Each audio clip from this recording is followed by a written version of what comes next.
Imagine being so addicted to a game that you spent a full 10 years just to reach the final boss room, and now when you finally get there, you discover that it was all just a test to determine whether you are worthy of stepping into this world or not. What's more, you become the barbarian character you chose to complete the game. This is the story of our MC, a guy who was always weak, spent a lot of time in the hospital, and was addicted to gaming just like me. However, he grew frustrated because good games weren't being released like they used to be. Finally, he found a forum discussing a new game. The game was said to be very different from others, requiring 100% effort from the player. The game's name was Dungeons & Stone, an indie RPG with 2D graphics. At first, our boy didn't find the game exciting because it was available only in English, but since it was free, he decided to give it a try. When it was time to select a character, there were several options: human, dwarf, elf, barbarian, and furry. There was also a mysterious option with 3 question marks, which seemed to be a random or secret character. He randomly selected the barbarian, thinking he wouldn't play the game for long. Initially, the game didn't seem impressive to him, but within minutes, he was completely hooked, losing track of time. The game featured unique classes and mechanics. Some were highly useful, while others were completely useless. You had to form alliances with NPCs, and if you died, you had to start all over again. At first, this mechanic felt exciting, but as he kept dying repeatedly, he grew frustrated. Despite this, he refused to give up. He played the game in the hospital. Then, during his time as a civil servant, through college, and even while working a job, through it all, he never stopped playing Dungeons & Stone. But despite his persistence, he kept dying again and again. 9 long years passed like this, and now he had finally reached the final boss room. After reaching the Abyss Gate, he breathed a sigh of relief and even celebrated, thinking that no one else could have dedicated 9 years to this game like he did. Now, the biggest question was whether to enter the boss room or not. When he selected yes, the game warned him that he might not be able to return and asked if he was sure. The warning felt almost as if the game itself was cautioning him, but the protagonist didn't care and confirmed his decision. As soon as he selected yes, the game began loading, and he started imagining what the final boss might be like. Then the game revealed something shocking. It told him that reaching the Abyss Gate only marked the completion of the tutorial. The protagonist was stunned. How could the game consider this a tutorial? His frustration grew even more as the game text suddenly changed to Korean. Angry, he thought about all the time he had wasted. At that moment, the game confirmed his target, and strange light began emanating from his monitor. The light engulfed him completely, and he felt a sharp pain as his body was pulled in. His consciousness started fading, and in the distance he heard a voice. The voice grew louder and louder, congratulating young warriors for stepping into a sacred realm to become true warriors. When he opened his eyes, he realized that everything had changed. Wherever he looked, there were torches, and around him stood strong, muscular barbarians. His own body felt completely different, fit, covered in hard muscles and tattoos. Above all, an old-ass jacked geezer was shouting, asking everyone to pick their weapons. That's when he realized he had become the very barbarian character he had selected in the game. The old man continued calling warriors forward to pick their armaments. The first one was Karok, the third son of Vannon, who chose a double-headed axe. As soon as he selected his weapon, it was announced that he had become a warrior. Then another warrior was called forward. One by one, everyone started choosing their weapons. The old man blessed them, saying, "May the grace of Raphonia be with you, young warriors." At that moment, the protagonist finally understood that he was truly inside the world of Dungeons & Stone. Not only had he become a barbarian, but he was also now living as the character he had chosen. As he tried to process what had happened,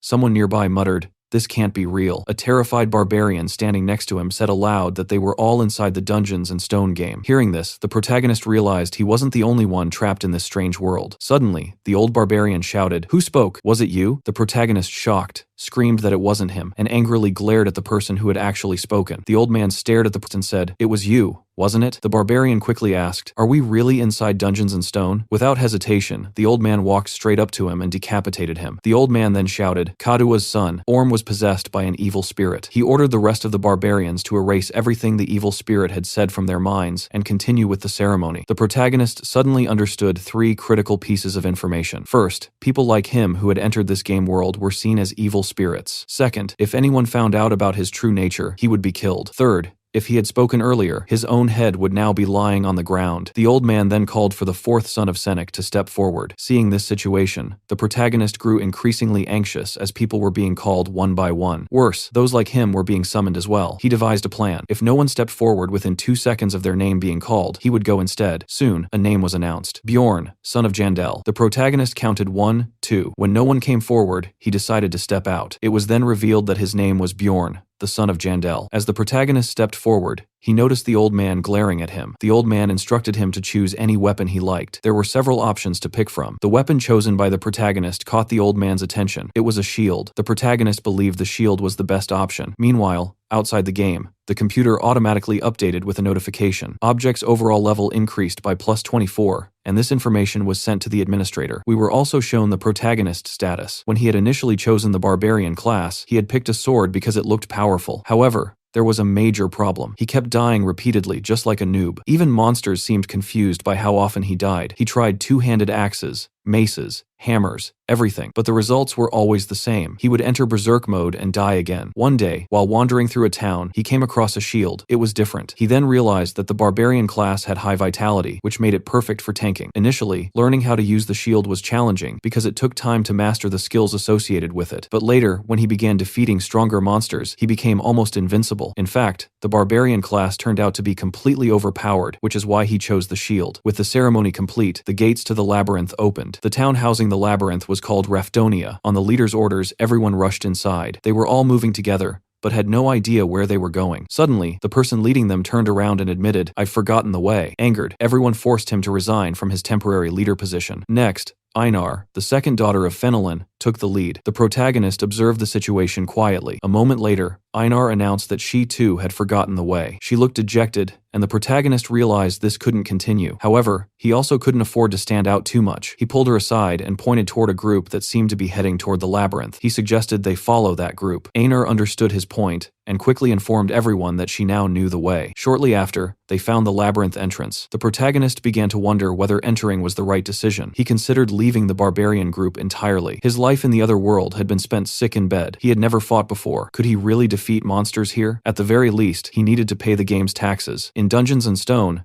taxes were mandatory after the age of 20. Those who didn't pay were literally killed. There were two ways to earn money: enter the labyrinth to fight monsters, or take humble jobs in bars or markets. But there was a problem. As a barbarian, his reputation was that of a wild and destructive individual. This was due to the game setting. On the upside, barbarians were given weapons from the start. The downside was that the labyrinth only opened once a month, and there were just 10 minutes left before it closed. The protagonist was still stuck in his dilemma. Suddenly, Einar grabbed his hand and pulled him forward, urging him to hurry. The portal was shrinking. He told her to go ahead, assuring her that he would follow. Before leaving, she thanked him. He said there was no need, but she insisted she wanted to learn how to be as smart as him. She had never seen such an intelligent barbarian and aspired to be like him. He thought to himself that she would have to be reborn in another class to achieve that, as barbarians were inherently foolish. Not wanting to hurt her feelings, he simply said, "Just think and act like a normal person." She happily thanked him again and promised to reward him if he returned alive from the labyrinth. He wondered what kind of reward she would give and wondered whether something might develop between them. However, what stuck with him was the phrase,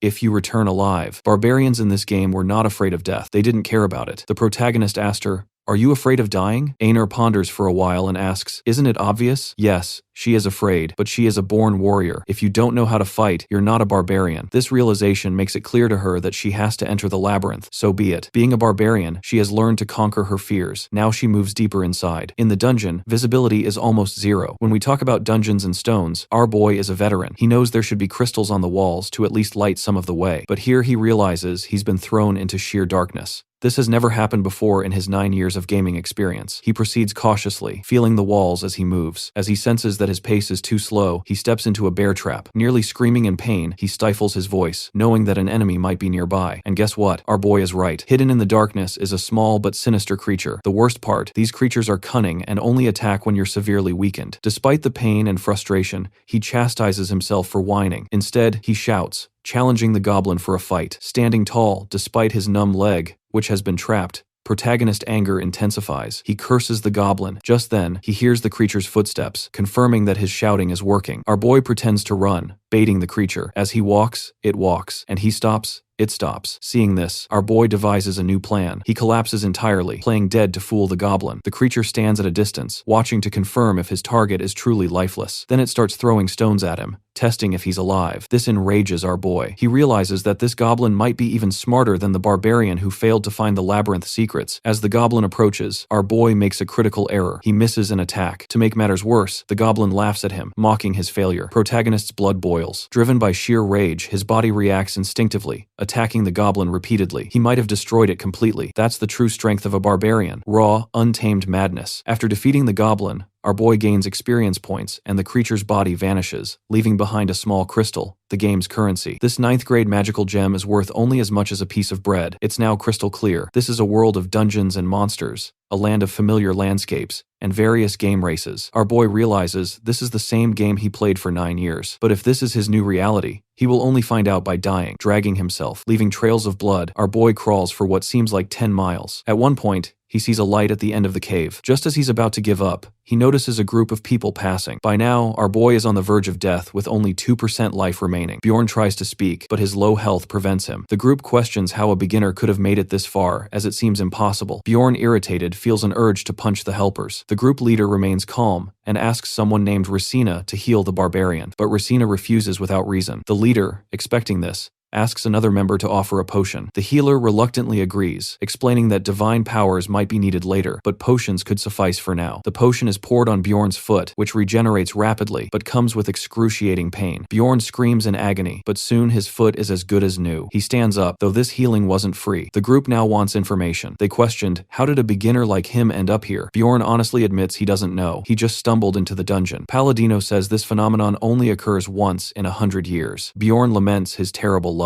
After gathering all the information, the group said that he won't need to pay for the potions because in this labyrinth, time is money. Bjorn finds it odd that these people are investing so much time in him. Still, he feels good about surviving. The group moves in the direction Bjorn came from, following a blood trail. After a while, the potion vendor remarks that Barbarian is lucky. The blonde guy agrees, mentioning he endured such trials at the beginning of the game, saying it's not something ordinary. The woman adds that the red-haired guy avoided using potions, and the leader ended up saving Protagonist instead. The potion vendor doesn't deny this, but points out that the priest also did the same. The environment becomes tense. While exchanging harsh words, they begin to speculate about how far that barbarian's blood has spread. Archer wonders whether this was truly luck for Barbarian. The group continues walking until they finally stop, facing the portal to the labyrinth's second floor. Seeing this, the group feels elated. However, as they are about to enter the portal, the woman says stop, and asks if what they see lying there is Barbarian's saddle. The old man uses light magic to illuminate the path they had traveled. The blood trail is still visible, shocking everyone. The old man asks the leader how far that barbarian managed to travel. The blonde guy estimates about 10 miles. This realization dawns on the group. If this individual managed to crawl so far alone, he must possess monstrous strength. The red-haired man shivers at the thought, wondering if he could have endured such a pain himself. He recalls seeing Barbarian extending his right hand and showing a magic gam. This means that Barbarian crawled this far, unsure if he'd survive, yet never let go of his bargaining tool as he desperately clung to life. The red-haired immediately retracts his earlier statements and even asks his teammates if they remember Barbarian's name. Until now, everyone had assumed barbarians are a mindless race bent on slaughter. But this individual seems different. Switching back to our boy, he fights goblins, defeating them using only his shield and fists. He learns their patterns and tackles traps scattered along the way. When goblins attack from behind, he turns and beats them with a shield. However, he faces one problem: hunger. The tribe leader had given him a bag of food, but it tore apart, leaving him with only 2 out of 7 pieces of bread. Realizing he must ration carefully, he eats a bit of bread, remarking how delicious it is. But now he is thirsty, wondering where he might find water in this dungeon. He reflects on how the game didn't require drinking water. Now in this real-life scenario, the challenge feels much harder. Bjorn, frustrated, gets up to search for water. Eventually, he hears the sound of running water and spots someone drinking in a corner. As Bjorn approaches, the person leaves immediately. He then took a seat and started counting his crystals, finding he had about 40. But now a new problem arises: fatigue. He knows he needs sleep. In the dungeon, there are 2 ways to sleep.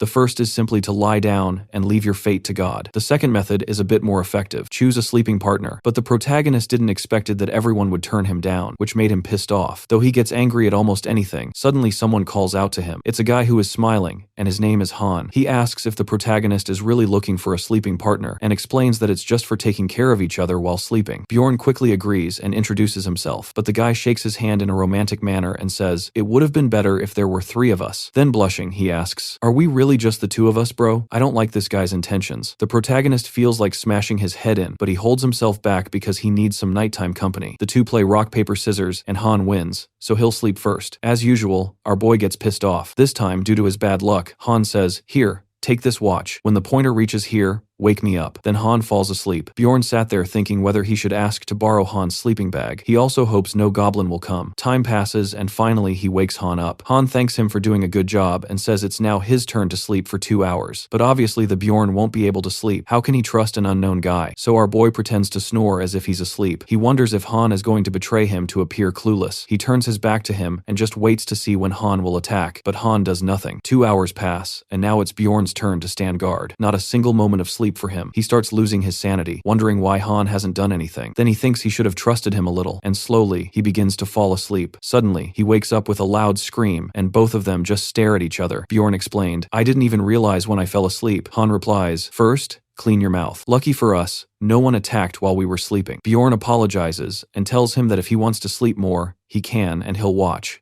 But Han happily says, "No need. You can sleep now. I'll keep watch." Bjorn thanked him. Han stays with his trademark smile the whole time. Bjorn offers him a real-life deal and doesn't blame him for falling asleep. He refuses to switch shifts when the mistake was his. Our boy knows that people like Han don't exist in the Dungeons and Stone game. As soon Bjorn opens his eyes, Han asks if he is awake, and holding a giant hammer over our boy's face asks him wants to sleep a little more. But at that moment, if Bjorn hadn't dodged, he would have been crushed right there. He quickly jumps to the side, and the guy can't believe that he dodged. It seems like he triggered the anger of someone whose mind wasn't all there. Bjorn attacks him with full hatred, and the guy shouted at him to stop. Our boy strikes him with a shield, cracking his head open. Han repeatedly says to stop, claiming he can explain, but in Bjorn's mind, this guy is like a goblin who wouldn't fall with just one hit, so he strikes him again. The guy falls 2 meters away and begins to crawl. Han keeps apologizing, but Bjorn just wants to know why he did it. Han reveals that he was planning to knock him out and steal his magic stone. He then talks about taking the shield and other equipment because he could sell it for a good sum. Our boy asks, "Is that all?" The guy replies, "Yes. Now let me go." Bjorn doesn't think this will happen. This is the last chance he's given the guy to tell the truth. Fearfully, the guy admits that he wanted a heart. Our boy is confused and doesn't understand.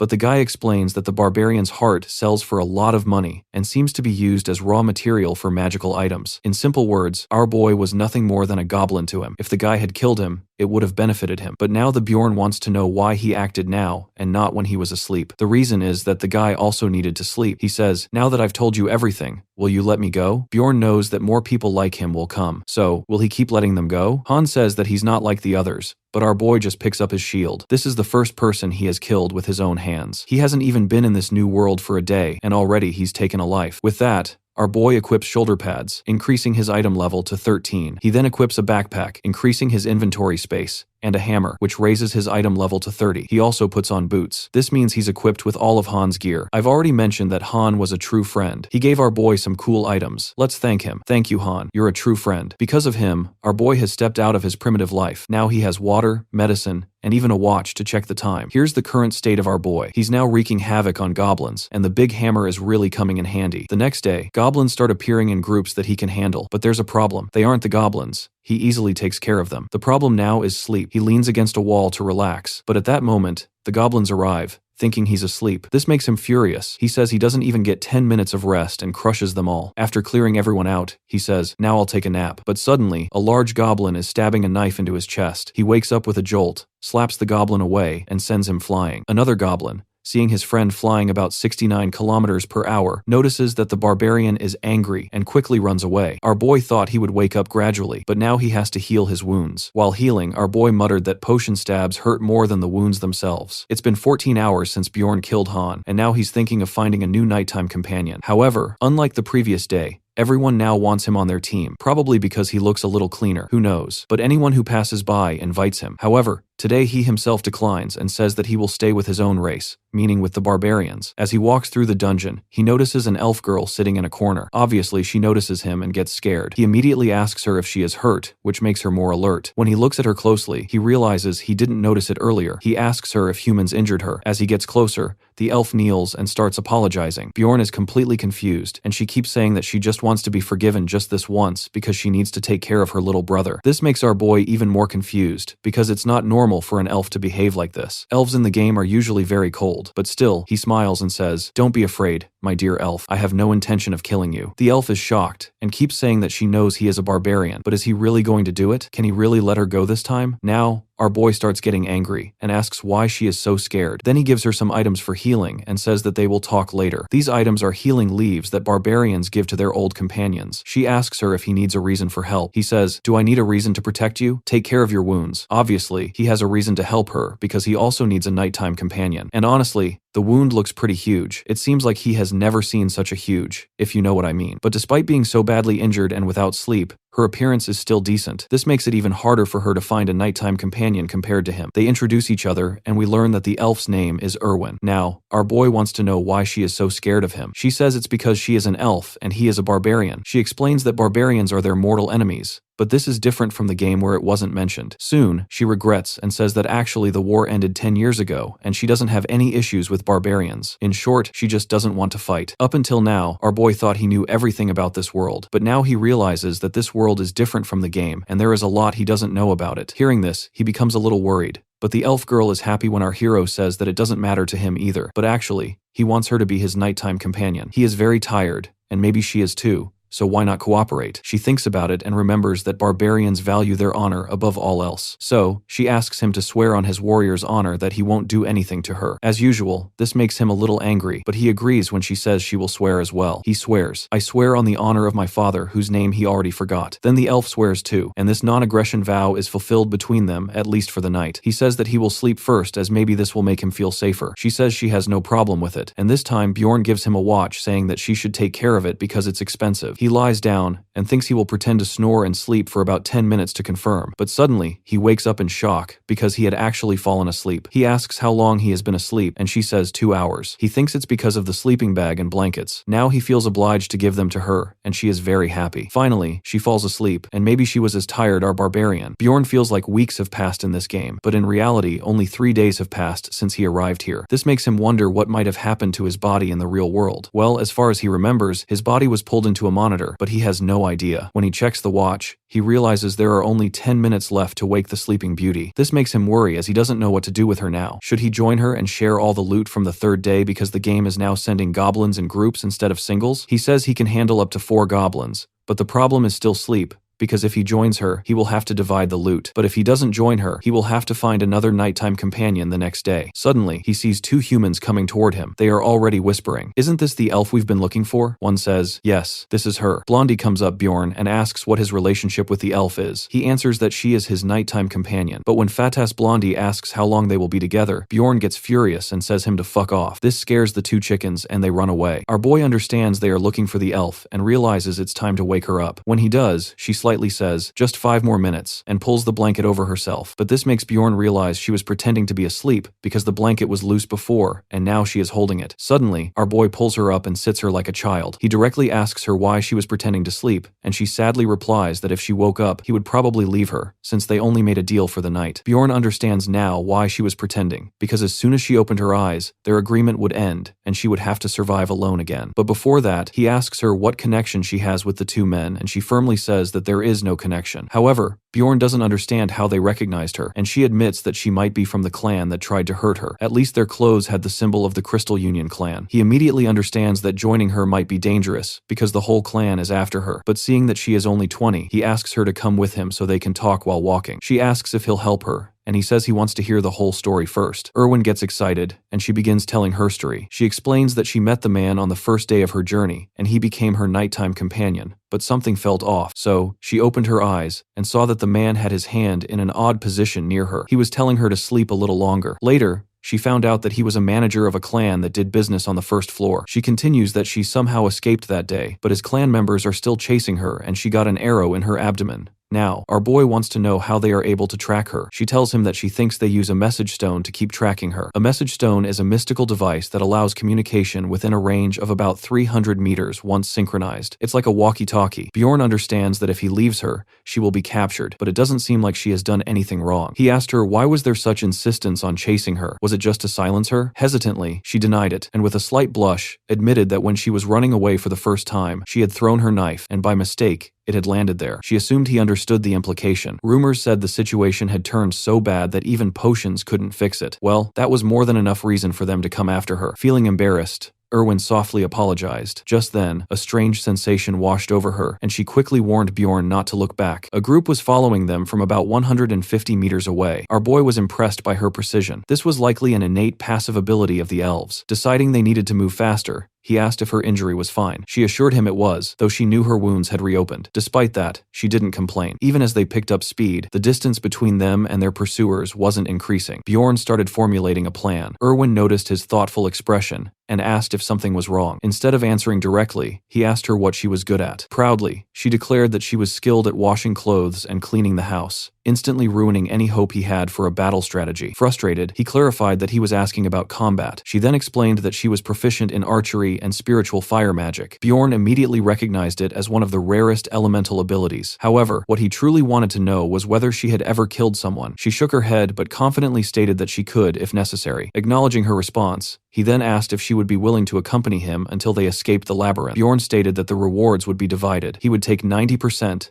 and she would 10%. Surprisingly, she accepted the deal. As the enemies closed in, now only 100 meters away, Bjorn realized he needed to change his plan. He decided to take a detour and instructed Erwin to summon her fire spirit. Without hesitation, she did as he asked. Of course, our boy hadn't expected to end up back in this place. This was the very spot where he had first spawned inside the labyrinth. Before he could dwell on it, Erwin warned him that the enemies were getting even closer. At the same time, Bjorn told her to unsummon her fire spirit. Suddenly, darkness engulfed the area. Our boy quickly understood that these people had advanced tracking techniques, even in complete darkness, as one of them had stopped right where they were. Without wasting time, Bjorn called out to the elf and told her to fire an arrow at the enemies. She drew her bow, assuming a graceful archer's stance, her expression cold and focused. With precise aim, she released an arrow that struck her target directly in the head. A thought crossed her mind. This was probably her first kill. Bjorn praised her, saying that if she had hesitated, they might have been in danger. As they approached the fallen body, a voice crackled from a message stone. The transmission was being heard by multiple people, and an immediate order followed. Everyone gather at the Goblin District. It was now clear the person tracking Bjorn and the elf was Siren. Checking through Siren's belongings, our boy found 2 daggers, a bag filled with magic crystals, and a potion attached to his belt. Meanwhile, Erwin had already put on Siren's clothes. Bjorn remarked that she looked much better now. She then taught him how to use the communication stone. It was as simple as pressing the button on its side. Just then, another message came through. Repeat, repeat. Siren is no longer responding. He was tracking the elf, but he has been defeated. She's in the Goblin District, along with the barbarian, wielding a massive hammer. Their bounty is set at 10,000 gold coins. Erwin was already in shock, but Bjorn reassured her, telling her not to worry and to summon her spirit once again. Their next move was clear. They were about to travel through the darkness and head straight for the second floor of the dungeon. After some time, Erwin addressed him as Sir and asked if they were really heading to the second floor. He confirmed it, and she hesitantly inquired if he was aware that it was far more difficult than the first floor. He reassured her, saying he knew and that there wouldn't be any problems because they made a great combination. Hearing this, she felt a little embarrassed. After all, a tank and a long-range damage dealer always formed a strong team. However, she still hesitated to proceed. Just then, an announcement rang out. A voice stated that if they managed to capture the elf, they would be allowed to keep her in exchange for 10,000 gold. Upon hearing this, she quickly agreed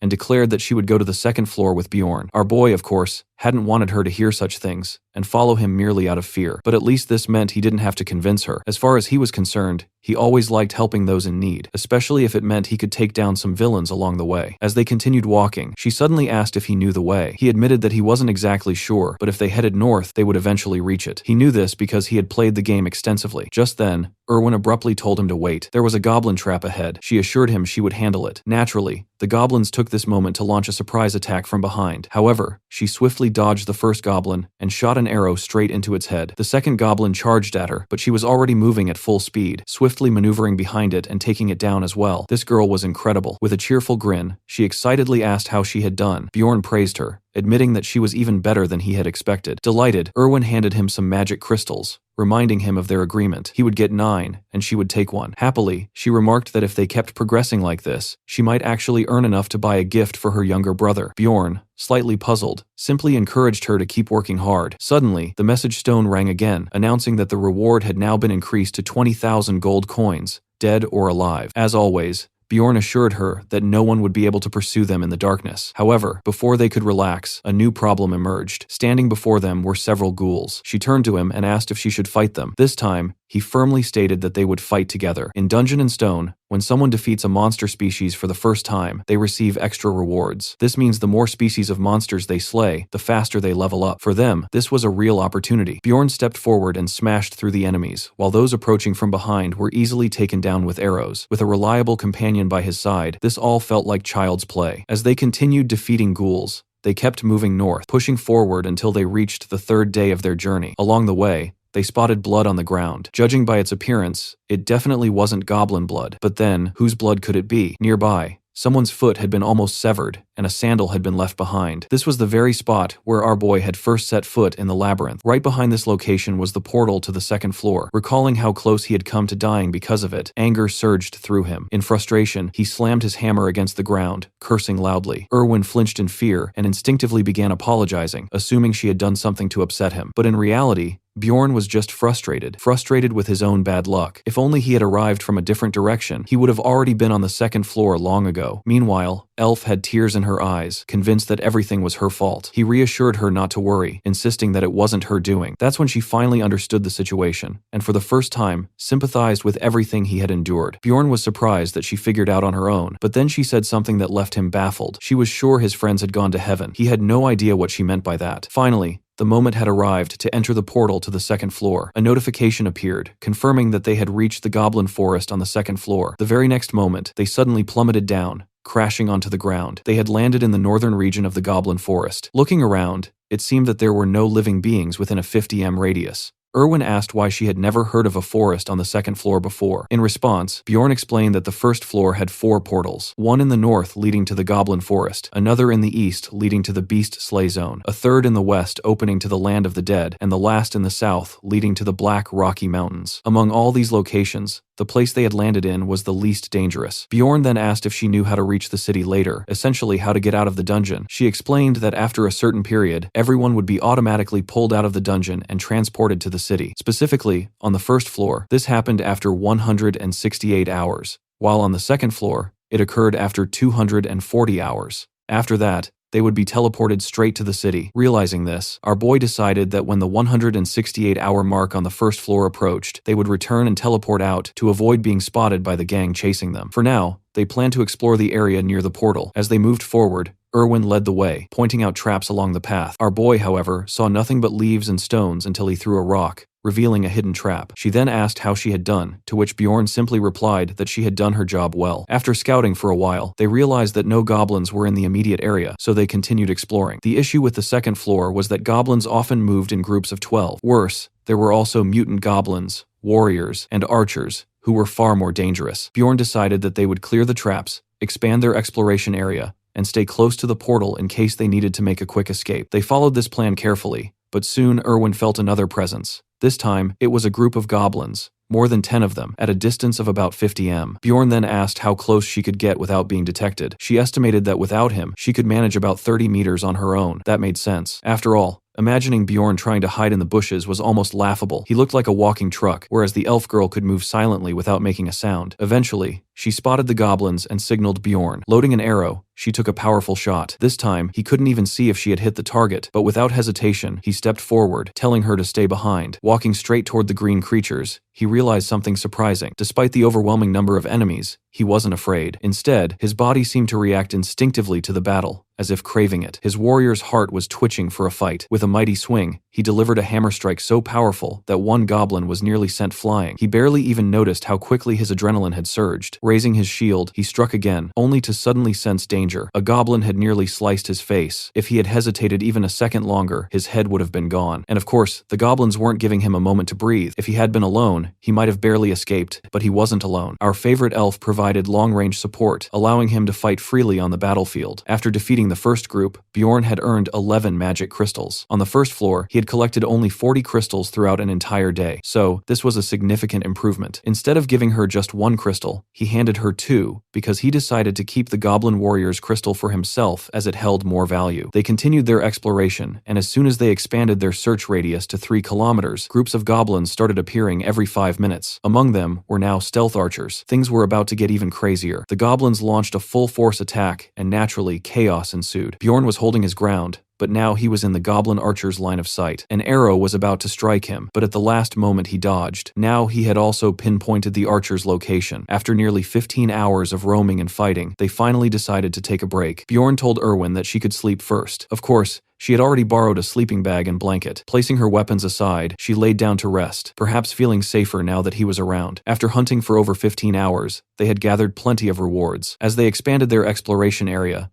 they encountered other groups, each consisting of more than 3 members, some even belonging to different species from another world. Though they merely passed by each other, Our boy wasn't fond of seeing other people. To him, explorers were scarier than dungeon monsters, especially now that he had a reason to be cautious. On the 4th day, inside the dungeon, they continued fighting. They rested on the 5th day, and on the 6th, they encountered more people. Finally, the 7th day arrived. The day they were supposed to escape the labyrinth. The first floor would close in 2 hours and 47 minutes. Bjorn ordered that they head toward the portal to avoid being late. The elf warned him about newly placed traps. Perhaps the goblins were respawning. She also mentioned another goblin group about 70 m away. Without hesitation, Bjorn decided they would fight again. However, this time their enemies consisted of 8 normal goblins, 2 archers, and 2 warriors, a total of 12 goblins. Like a bulldozer, my guy tore through the goblins, swiftly eliminating the warriors, while Erwin focused on the archers. His strikes seemed even stronger than before, perhaps due to all the battles he had fought up to this point. Erwin was also showing progress. She now instinctively knew where and when to shoot, as if she had become completely sync with our boy. She had initially mentioned 2 archers, yet no arrows had come her way. Of course, Bjorn praised her, but also wanted confirmation. Had she taken both archers down, he needed to know so he wouldn't have to worry about incoming arrows. She remained silent, unsure if the second archer was truly dead. That in itself was a good thing. Uncertain information could sometimes be more dangerous than the enemy itself. Her cautiousness made him feel a sense of pride in her. Suddenly, she noticed something unusual dropping from the goblin archer. What they saw was none other than a goblin archer essence. Bjorn immediately recognized it as something extremely rare. He had researched it before. According to forum discussions, essences were part of the game skill system. Each essence provided 1 passive and 1 active skill, though their attributes weren't fixed. However, there was a limit to how many essences one could absorb, making it crucial to choose wisely for the future. Its drop rate was close to 0. Bjorn felt a pang of disappointment. There was no way his luck was good enough to get something like this. Curious, the elf asked whether absorbing an essence would turn a person into a goblin. Bjorn explained that it wouldn't. It would only grant them some of the goblin's abilities. He even gave an example of a man who had consumed a wolf monster essence on the 1st floor, allowing him to track others by scent. Since he already had a specific essence in mind for himself, he let Erwin keep this one. He couldn't just pick any random essence, as that could lead to problems later. However, he made her promise something before taking it, a conversation he had intended to have back on the 1st floor. Before he could finish speaking, a group of people arrived and ordered them not to move. One of them stepped forward and asked, "What are you doing here?" The elf began explaining that they were out hunting, but Bjorn quickly warned her that she didn't need to answer them. Without hesitation, he grabbed her by the shoulders and literally threw her into the essence. As soon as she made contact, she merged with it. The man who had been watching all this unfold became desperate and furious. He shouted that the essence belonged to them. When the elf returned, Bjorn immediately challenged them, daring them to come forward if they wanted to fight, and readied his hammer to crush them. Instead of engaging, the group turned and ran at full speed toward the portal. He forced them to retreat. The problem, however, was that based on Bjorn's analysis, they were likely heading to the portal to return to the city. That meant they could cross paths again, which was best avoided. Just then, the elf warned that a group of goblins was about 50 meters away. Bjorn suggested trying to avoid them, but that plan quickly fell apart. The goblins had already detected them. At the last moment, he made a split-second decision. They needed to head in the opposite direction. The elf confirmed the plan, but just as she did, an arrow came flying straight toward her face. Luckily, Bjorn reacted instantly, pulling her back with full force. But something was off. This arrow didn't seem to belong to the goblin archers. It was likely from the same group that had just run toward the portal. Bjorn suspected that those people had deliberately attracted the goblins toward them while positioning themselves on the other side, waiting in ambush. Realizing there was no way out, he told the Erwin to use her powers. They would have to fight. She hesitated for a moment, confused, but Bjorn quickly explained that these essences had unique abilities. The one she had absorbed earlier was from a goblin archer, meaning her power had significantly increased. She had gained both a passive and an active ability. Her passive ability was Poison Arrow, which inflicted poison damage whenever she used her bow. Her active ability was Thief Steps, which allowed her to enter stealth mode. Bjorn was impressed that she could activate it just by willing it without wasting time. He handed her the bag, deciding to take on the goblins alone while she focused on the human archer behind him. She clearly didn't like the plan, but Bjorn insisted they had no time to argue. He ordered her to hide and wait for his signal before shooting at the human archer. Bjorn charged toward the goblins, launching a fierce assault. With incredible speed, he defended and attacked simultaneously, taking on multiple goblins at once. As the archers resumed their attack, a brief moment of carelessness allowed a goblin to strike him from behind. Reacting instantly, he turned and eliminated the goblin in a single blow. However, without Erwin's support, dealing with the enemies ahead became more difficult. His injuries worsened, and fatigue started setting in. Just then, he sensed 2 incoming arrows, one from a goblin archer and another from a man holding a crossbow. Realizing it was impossible to block both, he made a last-moment decision to stylishly block the crossbow bolt. As a result, the goblin's poisoned arrow struck his elbow, causing his arm's movement to weaken. Now, he had to choose between a shield and hammer. Opting to keep the shield, he reasoned that it would allow him both to defend and attack, while also protecting himself from the humans. As always, he became completely furious, and the goblins, terrified, began to flee. He knew there was no need to chase them, especially when he had other opponents to deal with. At that moment, the humans stepped forward,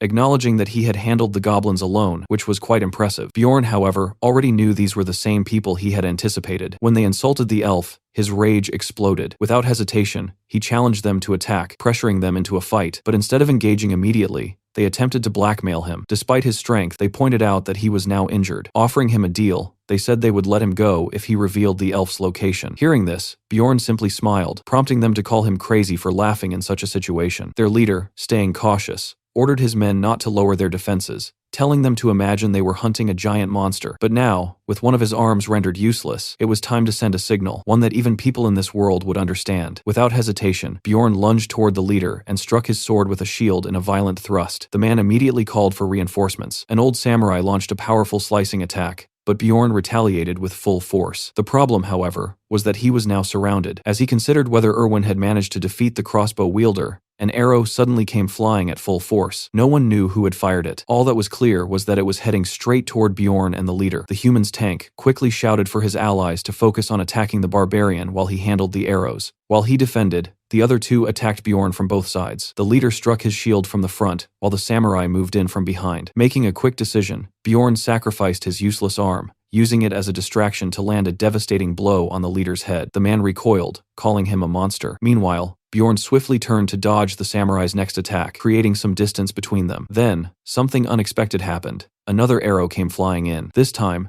the tank managed to block it. But unlike before, this arrow was engulfed in flames. The intense heat forced the tank to discard his shield, leaving him vulnerable. In the next scene, the leader takes another arrow to the shoulder. Realizing that staying any longer would only worsen the situation, he starts running, and mutters that he'll deal with the elf later. Meanwhile, the samurai intensifies his attacks, striking faster and urging our boy to surrender. Bjorn regains some momentum, using his shield to block the view and extend his reach. He swings his shield at the samurai, who narrowly dodges, but the attack lands on the tank behind him, sending the man flying. He crashes to the ground, coughing up blood. The old samurai, now furious, wonders why such a strong warrior is even part of this group. The two engage in a fierce exchange of blows, but this time it's a fair one-on-one fight. Bjorn lifts his shield and hurls it straight at the old man's head, then grabs him by the collar and in a fit of rage, bites his neck. Bjorn remains standing firm while the other two opponents have already met their end. Suddenly, Erwin rushes toward our boy, calling him sir. She anxiously asks if he's okay and urges him to take a potion, showing genuine concern for him. After drinking it, Bjorn feels a strange sensation. His body feels like it's boiling, every vein pulsing, his skin burning and itching. After a moment, Erwin encourages him, assuring him that he can handle it. However, he is only concerned about the time. She informs him that it has been 10 minutes since he took the potion, reminding him that they have 40 minutes left before the first portal closes. Without hesitation, he tells her to take off clothes. Completely flustered,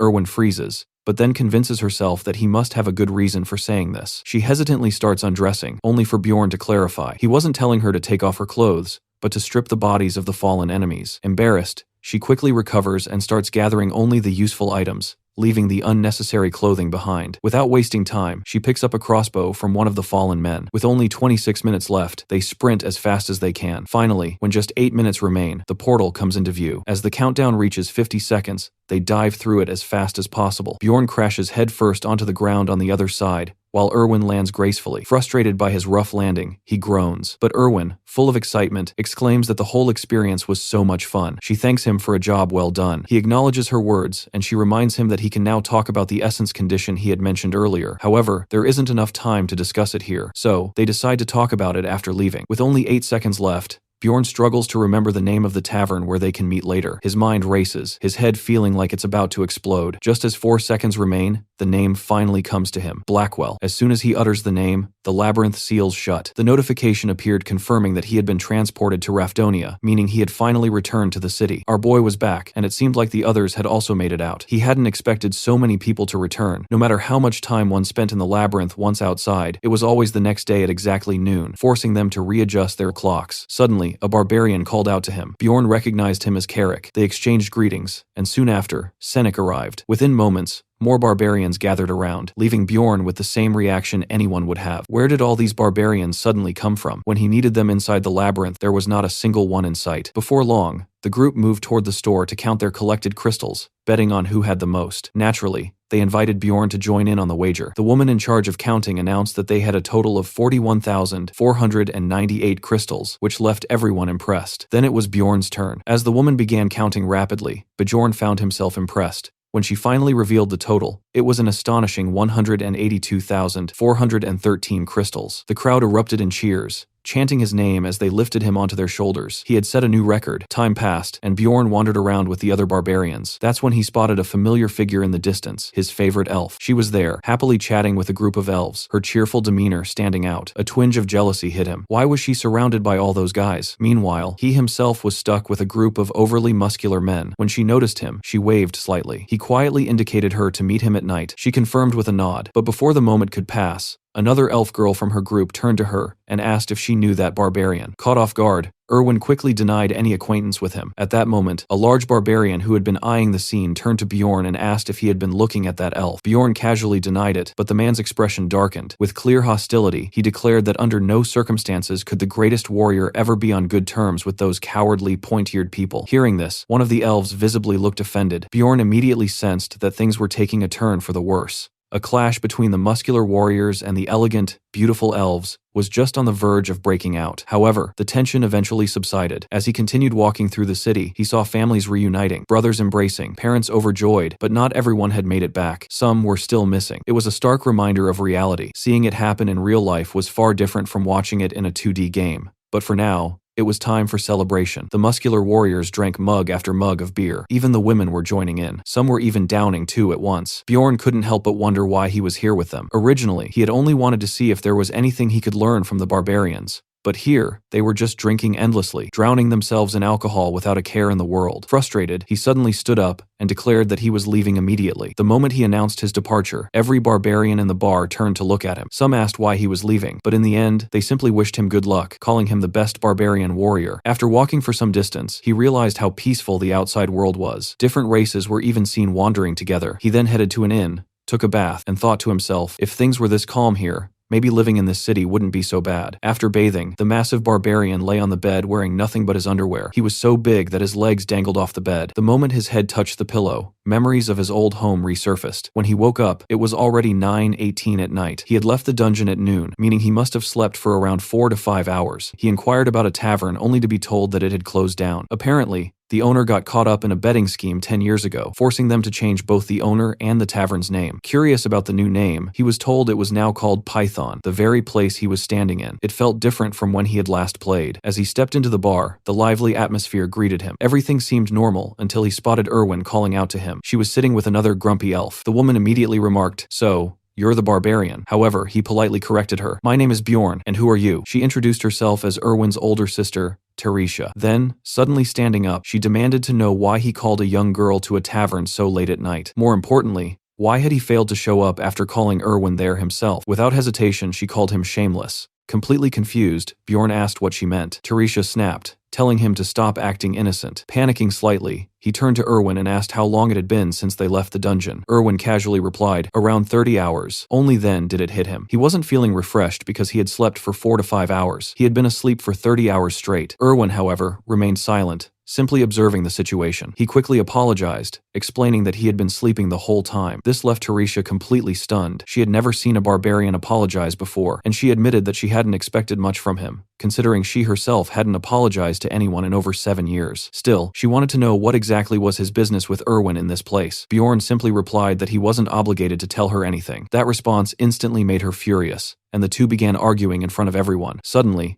Teresia placed a bag on the table, stating that it contained 350,000 crystals, enough to compensate for the essence Erwin had consumed. She then glanced at him, wondering why he wasn't taking the money. Suspecting an ulterior motive, she even remarked that he was hiding something. Bjorn, ignoring her accusations, simply asked, "Does Erwin agree with her sister?" He then revealed the deal he had planned. He wanted Erwin to help him until he found his own essence. This revelation took Erwin by surprise. "Oh, so that's how it is?" she asked to further convince her. He even promised that this time they would split the loot 50 to 50. Hearing this, She was completely overjoyed, only to suddenly lose her excitement. With an apologetic expression, she admitted that she had already joined her sister's group. Teresia then firmly declared that she would never let Erwin again. The only reason it had happened before was because it was part of a ritual. Bjorn, as usual, was infuriated upon hearing this, but instead of arguing, she simply shoved the bag toward him and told him to take the crystals if he understood. However, Bjorn pointed out that 350,000 crystals would be about half the current price, right? She confirmed it, but he wasn't convinced. If that was the case, then 280,000 crystals were missing, as their promise split was 90-10. Laughing, Teresia admitted that she had almost forgotten and then literally picked up 280,000 crystals and placed them on the table. She had actually tried to deceive him. Now, he fully understood why barbarians and elves hated each other so much. Satisfied, he told her she could leave since he needed to speak with Erwin privately. Her sister seemed a bit confused by this, but before she could respond, Erwin suddenly grabbed her hand, thanked her for coming, and told her she could go now. She needed to thank and say goodbye to the barbarian. Her sister, impressed, felt that Erwin was finally growing up. However, before leaving, she turned toward the hour boy and made a demand. He had to swear an oath that he would not sleep with Erwin. If he swore, she would leave. Hearing this, Erwin turned completely red while Bjorn found himself wondering, was she only forbidding sleeping with her? Were the other options allowed? But Teresia kept pointing at him, insisting that he swear. Since he didn't care either way, he made the oath. And just like that, she finally left. As she was leaving, she thanked him for saving Erwin. The young elf turned crimson with embarrassment, but Bjorn remained unfazed. Once her sister was gone, Erwin hesitantly asked if she had been too rude to her. She had never said no to her sister before. Bjorn reassured her that it was fine. She then, for his previous offer, but admitted that she had already decided to work with her sister.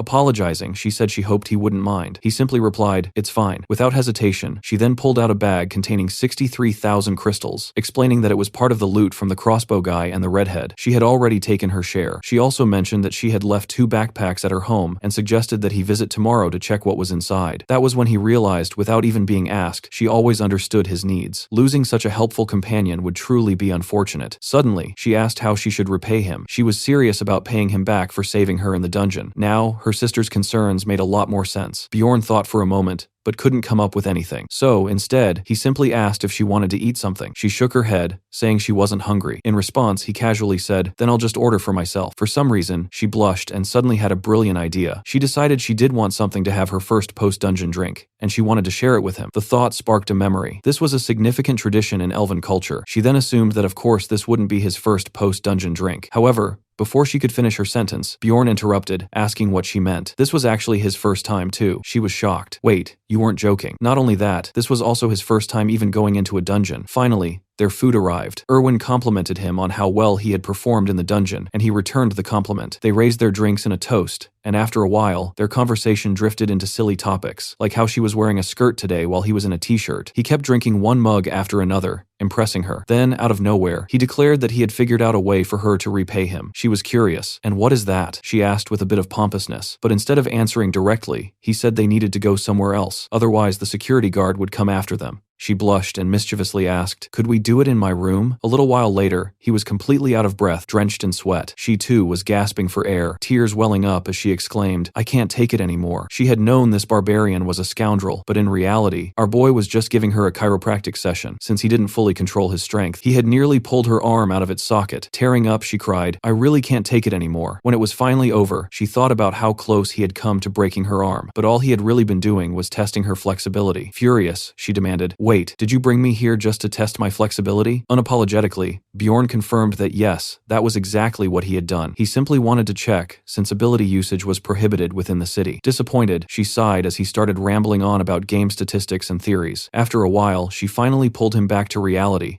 complaining that she was getting sleepy, and just as expected, they ended up sleeping together, but only sleeping. Well, so much for that barbarian's so-called honor. The next day, Bjorn showed Erwin the loot he had brought back from the dungeon. She asked if he planned to sell everything since she needed leather armor and a belt. Bjorn allowed her to keep those items, stating that their cost would be deducted from her share. After that, they went around the city selling various items in different shops. Bjorn managed to earn a total of 1.4 million crystals, while Erwin was shocked to find that even she made 50,000 crystals. Bjorn mentioned that when he had first started the game, he had never earned this much. Then he brought up the idea of parting ways, which upset Erwin. She requested that he at least accompany her to the central square. Upon reaching the square, they found a crowd gathered. Curious, Erwin asked what was happening. Looking at a soldier, Bjorn explained that it was an execution. A man had been gagged and placed on the guillotine. He further clarified that these people hadn't committed any serious crimes. They had simply failed to pay their taxes. Witch's curse loomed over the city, and resources were only available through the labyrinth. Those who refused to participate in the labyrinth were executed to reduce the number of mouths to feed. As the execution took place, people rushed toward the guillotine, dipping their bread in the executed man's blood and eating it. Erwin was disgusted by the sight. Bjorn explained that according to legend, drinking the blood of an executed person brought wealth. Bjorn noted that with each passing year, the fees kept rising, which meant he had to grow stronger over time. He realized that if he couldn't return to his world or become strong enough, he might end up on the guillotine himself. If he wanted to avoid that fate, he had to reach at least the 6th floor of the labyrinth. With that in mind, Bjorn headed to a library. In the game, this place had still been under construction, but now it was complete. As he stepped inside, he noticed people staring at him. His gaze then landed on a table where Einar was sleeping with her face buried in a book, even drooling slightly. Bjorn tried to wake her up. In her drowsiness, she smiled faintly at him, but the moment she fully woke up, she loudly greeted him, causing annoyance among the other visitors. Bjorn asked her to lower her voice and question what she was doing in the library. Einar explained that she was following his advice to think before acting, so she had decided to gather knowledge, hoping to set herself apart from other barbarians. She had also realized that there were enemies beyond just monsters, but studying was still difficult for her. Standing up, Einar mentioned that she was heading to the sanctuary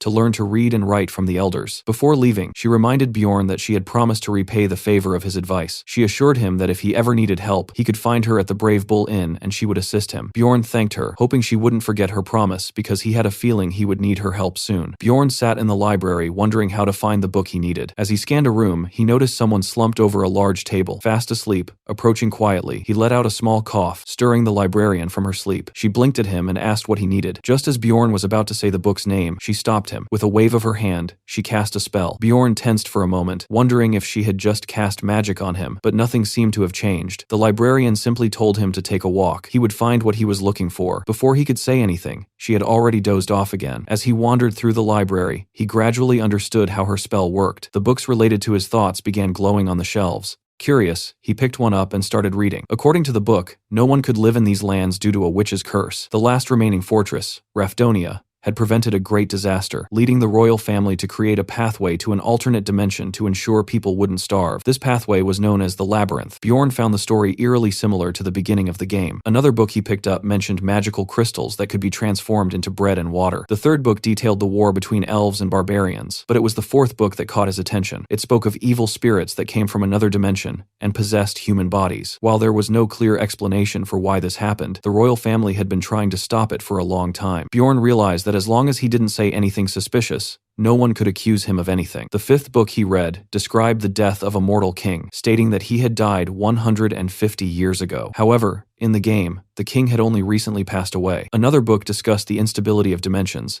and Bjorn immediately thought about the blonde guy he had met earlier. He must have read this book. The book also included a theory suggesting that if a portal was about to close, entering it at that moment could affect its stability. As he processed all this information, he felt a wave of unease. Deciding he had learned enough for now, he left the library and returned to the inn. Lying on his bed, he thought about when the labyrinth would open again, and concluded that he would need a partner. The next morning, a knock on his door woke him up. Thinking it might be Erwin, he opened the door only to be struck by a magic spell the moment he did. Erwin cheered, celebrating that after 10 tries, she had finally succeeded in forming a contract with spirit stones. In her hands, she held a swirling entity, most likely a wind spirit. According to her, it worked well alongside fire magic. Bjorn acknowledged her luck, knowing that the chances of forming a contract with spirit stones were only 10%, and the process was quite expensive. He asked her to undo the spell, which made her upset since she had wanted to show him something else. However, from Bjorn's perspective, she had already destroyed enough of his room. Realizing the mess she had made, Erwin quickly apologized and promised to clean everything up. After a while, Bjorn complimented her on successfully forming the contract, but also advised her to use her time wisely instead of wasting it. Though Erwin agreed, she was still a bit disappointed that he hadn't shown more excitement about her spirit. Bjorn couldn't shake the feeling that Erwin had become more attached to him, perhaps because he was her first companion. However, he believed she only saw him as a friend. He told her that he intended to stay in town and that if she ever needed anything, she could come find him. Hearing this, Erwin blushed and smiled at him, though it seemed she had misunderstood his words in some way. Later, Bjorn made his way to an inn where the barbarians usually stayed. The moment he arrived, one of them recognized him. barely having set foot inside. He was already overwhelmed by the noise. One of the barbarians approached him and asked if he planned to stay there for the night, boasting that it only cost 300 crystals per night, perhaps because the barbarians literally piled on top of each other to sleep. Bjorn dismissed the offer, stating that he had only come to speak with Einar. Before he could even finish a sentence, Einar appeared in the hallway. Upon seeing him, Einar immediately asked why he was there. Bjorn requested a favor. He wanted her to spar with her. Logically, he could have just gone to the training field where many barbarians are already fighting and practicing, but he specifically wanted to train with her. Since Einar still owed him a debt, she agreed, saying she would fight him anytime. Without hesitation, Bjorn declared that he wanted to fight now. Both prepared themselves for battle, and as soon as the match began, Bjorn charged toward her, determined not to lose. However, Einar swiftly lifted her sword and defeated him in a single strike. Looking down at him, she asked if he was okay, but Bjorn, unfazed, requested another match. He knew she was truly strong. The two fought multiple times, and by the end, Bjorn was on his knees, exhausted. Einar too had grown tired, and they both decided to take a break. Bjorn then asked if she planned to return to the labyrinth alone. Einar confirmed that she would, as she didn't have enough money to form a party. Hearing this, Bjorn invited her to join him as his companion. Einar seemed slightly surprised at the offer. When he explained that he would take 80% of the profit, but would also cover all the expenses, she didn't ask for further details. Bjorn worried that she might reject the deal, but instead, she took his hand and agreed. From her perspective, there was no point in overthinking things. She wouldn't understand the details anyway, so she decided to trust him. The next day, Bjorn and his new companion arrived at the barbarian sanctuary, where the elder asked if he had come to learn reading and writing. However, Bjorn clarified that he was searching for a spiritual seal, specifically the immortal seal, as he would need it to pass through the labyrinth. According to the elder, elves could form contracts with spirits and use their powers. Dwarves possessed the blessing of steel, which enhanced the power of their items, and demi-humans could bond with ancestral beasts. Meanwhile, barbarians had access to spiritual seals. Curious, the elder asked how Bjorn knew about the seals, since someone his age wouldn't typically have such knowledge. Bjorn explained that he had learned about them from a book, and also mentioned that the seals had been used during the war against the elves. The elder laughed, patted Bjorn's shoulder, and said he had no reason to refuse his request. Just as Bjorn was about to say something,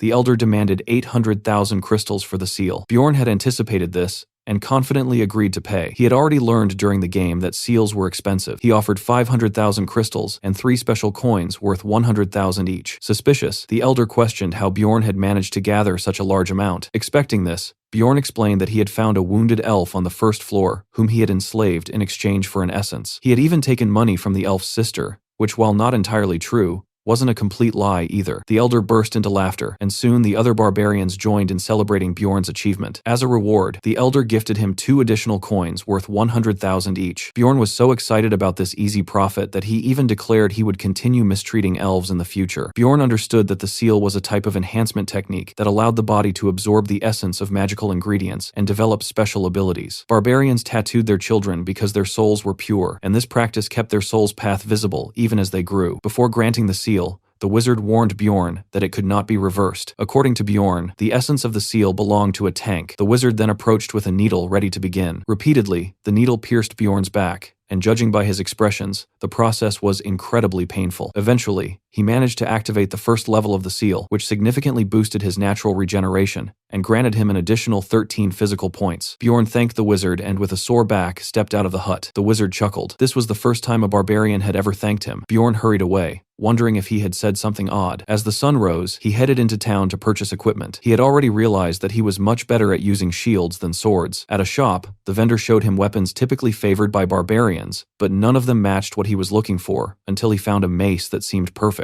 With this new weapon, his item level increased by 85. He also bought a customized helmet and half-plate armor, which added 47 and 57 item levels, respectively. Outside the labyrinth, Bjorn had established a daily routine. He had breakfast with Erwin, spent his afternoons in the library, and dined at different places each evening to gather information, even if the food wasn't always great. In the late afternoon, he trained with the other barbarians, relying solely on his instincts. This training significantly improved his skills, allowing him to defeat Einar multiple times, even giving her combat tips. After training, Bjorn returned home, where Erwin requested to join him for dinner. After their meal, she bid him goodbye and wished him luck for the labyrinth, which was set to open the next day. Now, Bjorn's attributes are better. As soon as morning arrived, Bjorn and Einar requested unity magic. The attendant explained that all they needed to do was place their hands on a crystal. However, Since nothing in this world came for free, the cost was 15,000 crystals, but in return, it granted them the ability to enter the labyrinth together. She further informed them that the higher the rank, the more expensive the magic would be, and it would only remain valid for 24 hours. A while earlier, inside a tavern, Einar had been left speechless in front of a lavishly set table. Before entering the labyrinth, Bjorn had ordered the best dishes available. The moment she tasted the food, she was overwhelmed, on the verge of tears because it was so delicious. The meal filled her with excitement and determination to work hard. Minutes before the portal was set to open, both of them were already waiting. Bjorn listened to the loud chatter around him and turned to see a few young barbarians fresh out of their coming-of-age ceremony, preparing to enter the portal. Einar watched them with a nostalgic expression, as if it had been ages since she had stepped into a portal herself. Finally, the portal opened, but before stepping in, Bjorn asked Einar to wait a little. He wanted to test a theory. She agreed without question and followed him. However, as soon as there was only a minute left before the portal would close, panic set in. Bjorn kept observing the portal's size until the nearby people started yelling that it was about to shut. Without wasting another second,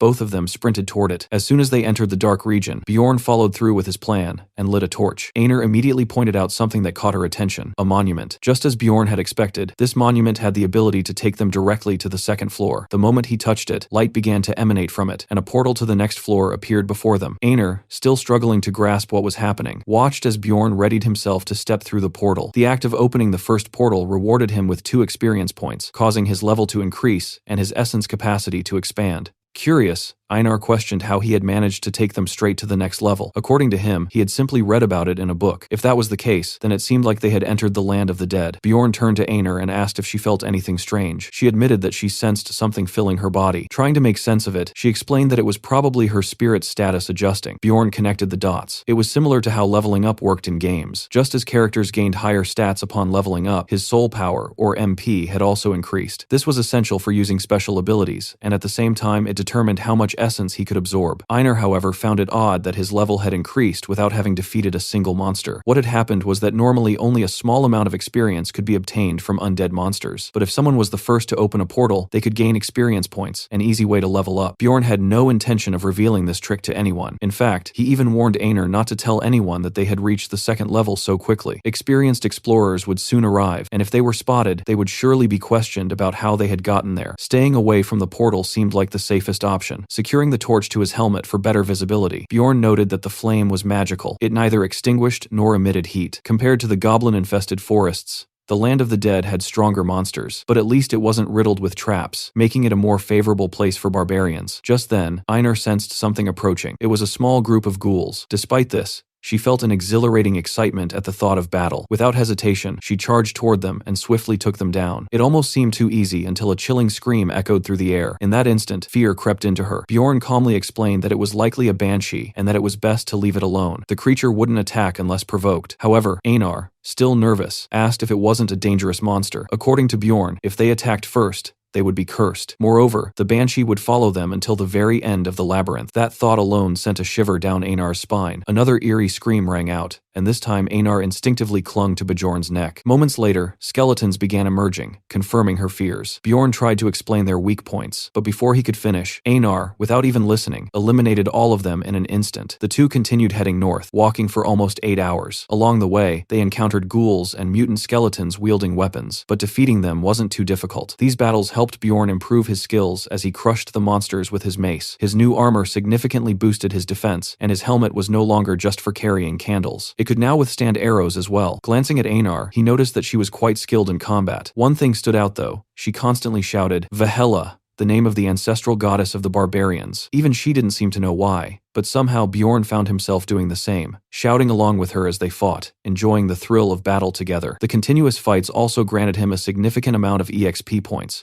Einar soon noticed that Bjorn's arm was injured, but he didn't seem concerned. To her surprise, his wound began healing on its own. Excited, she asked if it was due to the seal. Bjorn revealed that the first level of the seal enhanced regeneration and increased vigor. As they continued forward, they realized the terrain had changed, and the wails of the banshee had grown even louder. This signaled the arrival of rank 8 monsters. Suddenly, a guttural scream echoed through the area as a death demon appeared. It was said that this creature consumed the very light of the labyrinth. Bjorn reminded that the best strategy was to attack its head, and without hesitation, they launched their assault. However, The creature was no easy opponent. It blocked their attacks effortlessly, its skin as hard as stone. Bjorn took the lead, drawing the monster's attention while Einar attempted a sneak attack from behind. Yet, despite her precise strike, her blade barely penetrated. The demon turned and threw Einar aside. She got back on her feet, leaning on her sword, and shouted that the monster was far too strong. Bjorn recalled that even in the game, this monster had incredibly high defense and exceptional healing abilities. The death demon let out another roar, and this time, even Bjorn felt a chill. He knew exactly what that meant. The creature had activated its ability to summon ghouls. Within moments, 15 to 20 ghouls appeared, rushing toward the barbarians. Bjorn shouted for Einar to handle the ghouls while he focused on the demon. Gripping his shield tightly, he advanced, but the demon's attack forced him to retreat. Regaining his footing, he charged again, using his shield to block, while Einar swiftly eliminated the ghouls. Once she was done, he warned her not to get distracted before striking the monster with his mace once more. Now, both barbarians attacked in unison, finally managing to land a solid hit on the demon's head. For a moment, Bjorn thought their attack had worked, but the demon refused to go down. With a powerful strike, it sent Bjorn flying. He hit the ground hard, injured, and looked up just in time to see the wound on the monster's head almost fully healed. Bjorn analyzed the situation, trying to think of a strategy. Meanwhile, Einar grabbed the demon's leg with all her strength, attempting to unbalance it. She succeeded. The creature toppled backward. Seizing the opportunity, the barbarian struck, finishing it off before it could recover. The demon left behind a large magical crystal, but by barbarian standards, it was only worth about 100 crystals. If combined with the ghoul's remains, it would total around 300. Even though the risk was high, the reward felt small. Despite that, Einar was thrilled about hunting monsters. Bjorn, on the other hand, started thinking that hunting with her wasn't so bad. After all, Erwin had been a bit too passive. They continued battling death demons using the same tactic, knocking them off balance and delivering a decisive blow to the head. Eventually, they managed to defeat around 70 of them. Bjorn, who was searching for demon essence to synchronize with his seal, found nothing on the first day. By the second day,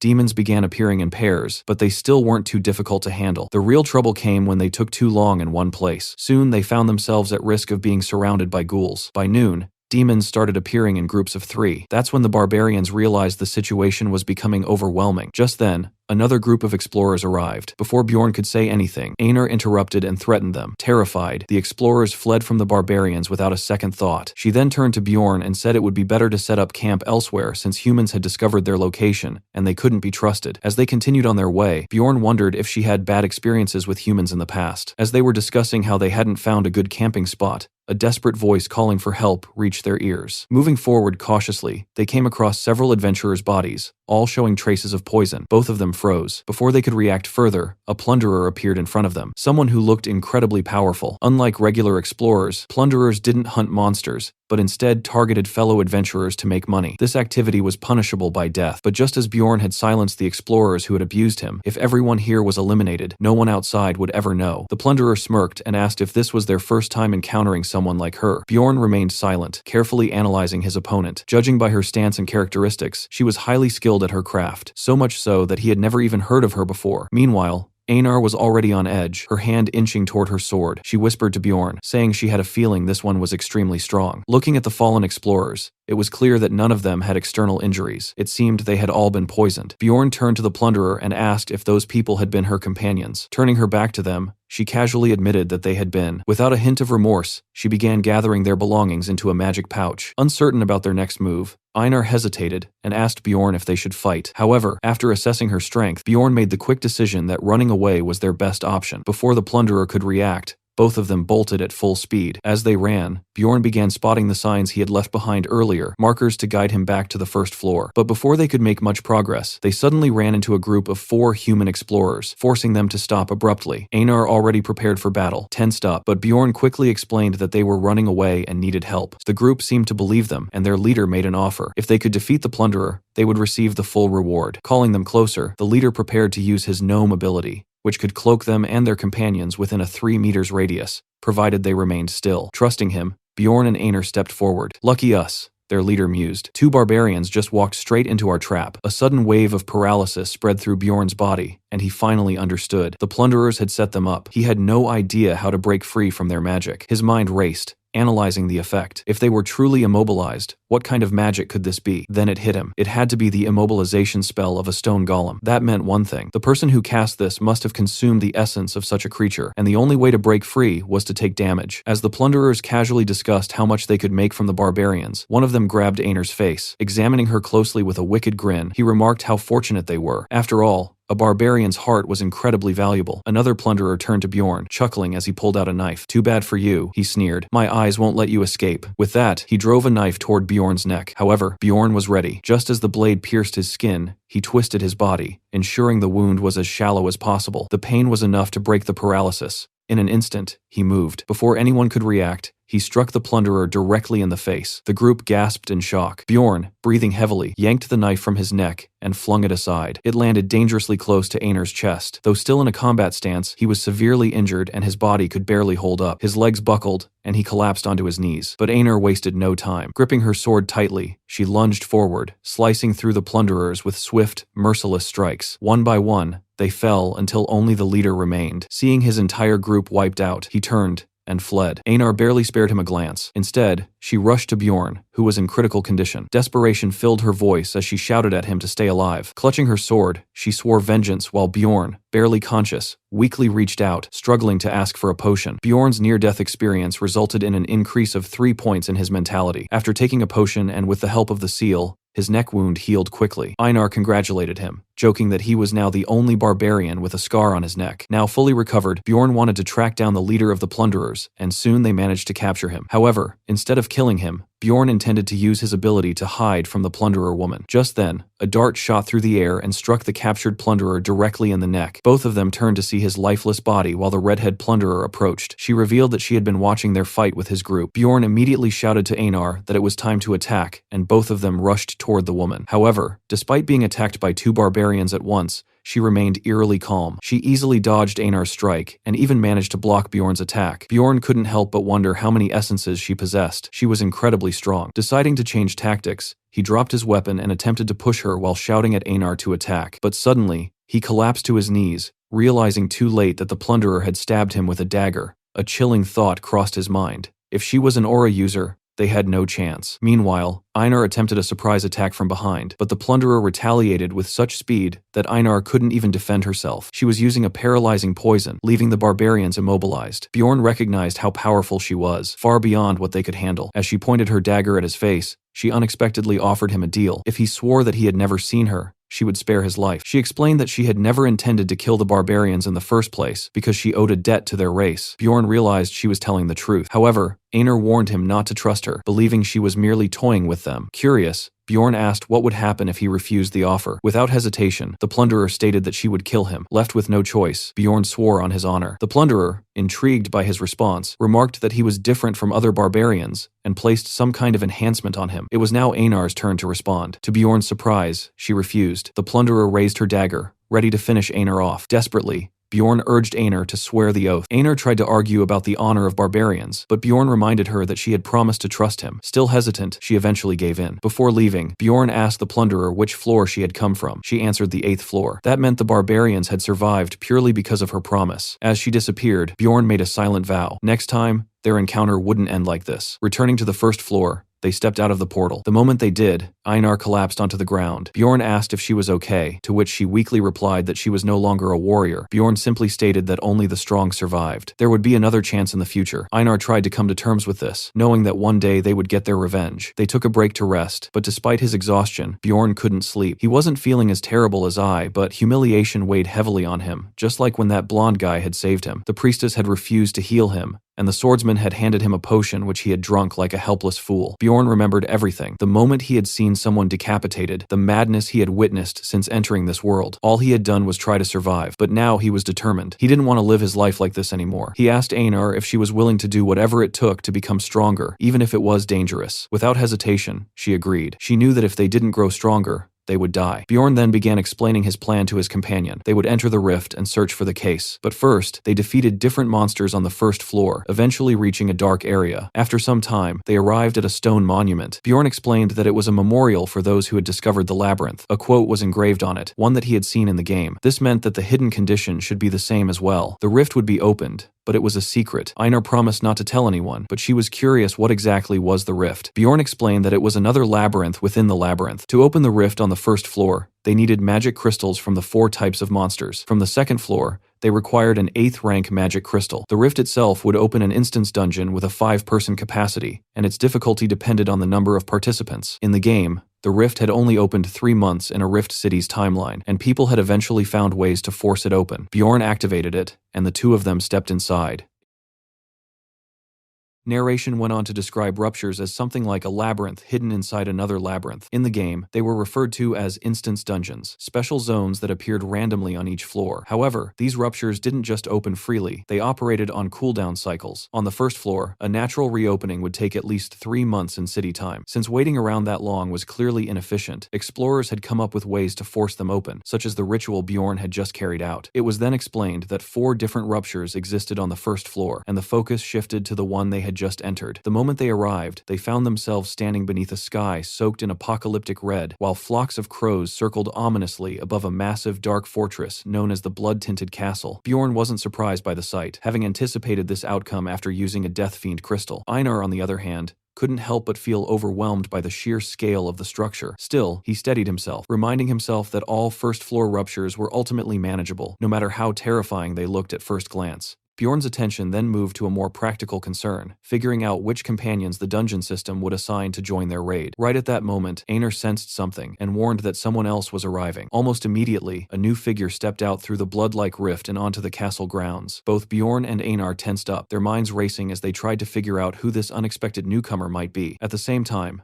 elsewhere on the first floor of the labyrinth, Erwin was being scolded for relying on her spirit powers yet again. She tried to defend herself, explaining that fighting with just a dagger was too difficult, but her sister wasn't having it. She firmly told Erwin that she needed to be able to fight without depending on either her bow or her spirit abilities. Erwin pushed back, saying that Bjorn had advised her to focus on her strengths and trust her teammates, sticking to the role she was meant to play within the group. Teresia dismissed that idea almost immediately, saying that while it sounded nice in theory, reality didn't work that way. She grabbed Erwin by the shoulder and warned her that teammates were just that, teammates, and shouldn't be placed on too high a pedestal. Erwin gave in reluctantly, though deep down she continued to believe that Bjorn wasn't a bad person. Shifting the topic, Teresia proposed that they should head up to the second floor, guessing that Bjorn was probably already earning solid money there. She explained that simply hunting monsters on the second floor wouldn't be enough for rapid growth, which was why they should aim to enter a rupture as well. When Erwin mentioned that she had always thought ruptures depended purely on luck, Teresia pointed out that many explorers went their entire careers without ever encountering one, despite their experience. She added that a rupture on their current floor had last appeared 8 months ago, meaning it should be close to opening again. In her mind, Teresia concluded that Bjorn, being inexperienced, likely had no knowledge of this and was progressing in a highly inefficient way. A subtle smirk crossed her face as she began forming plans around that very ignorance. She then urged Erwin to trust her, confidently, assuring her that within a year, she would surpass that barbarian in strength. Teresia suddenly caught a familiar sound, and her entire body snapped into alert. Both of them looked up just as a red rupture violently tore open above them. Without wasting a second, she shouted at Erwin to run, and the two immediately sprinted toward the forming rift.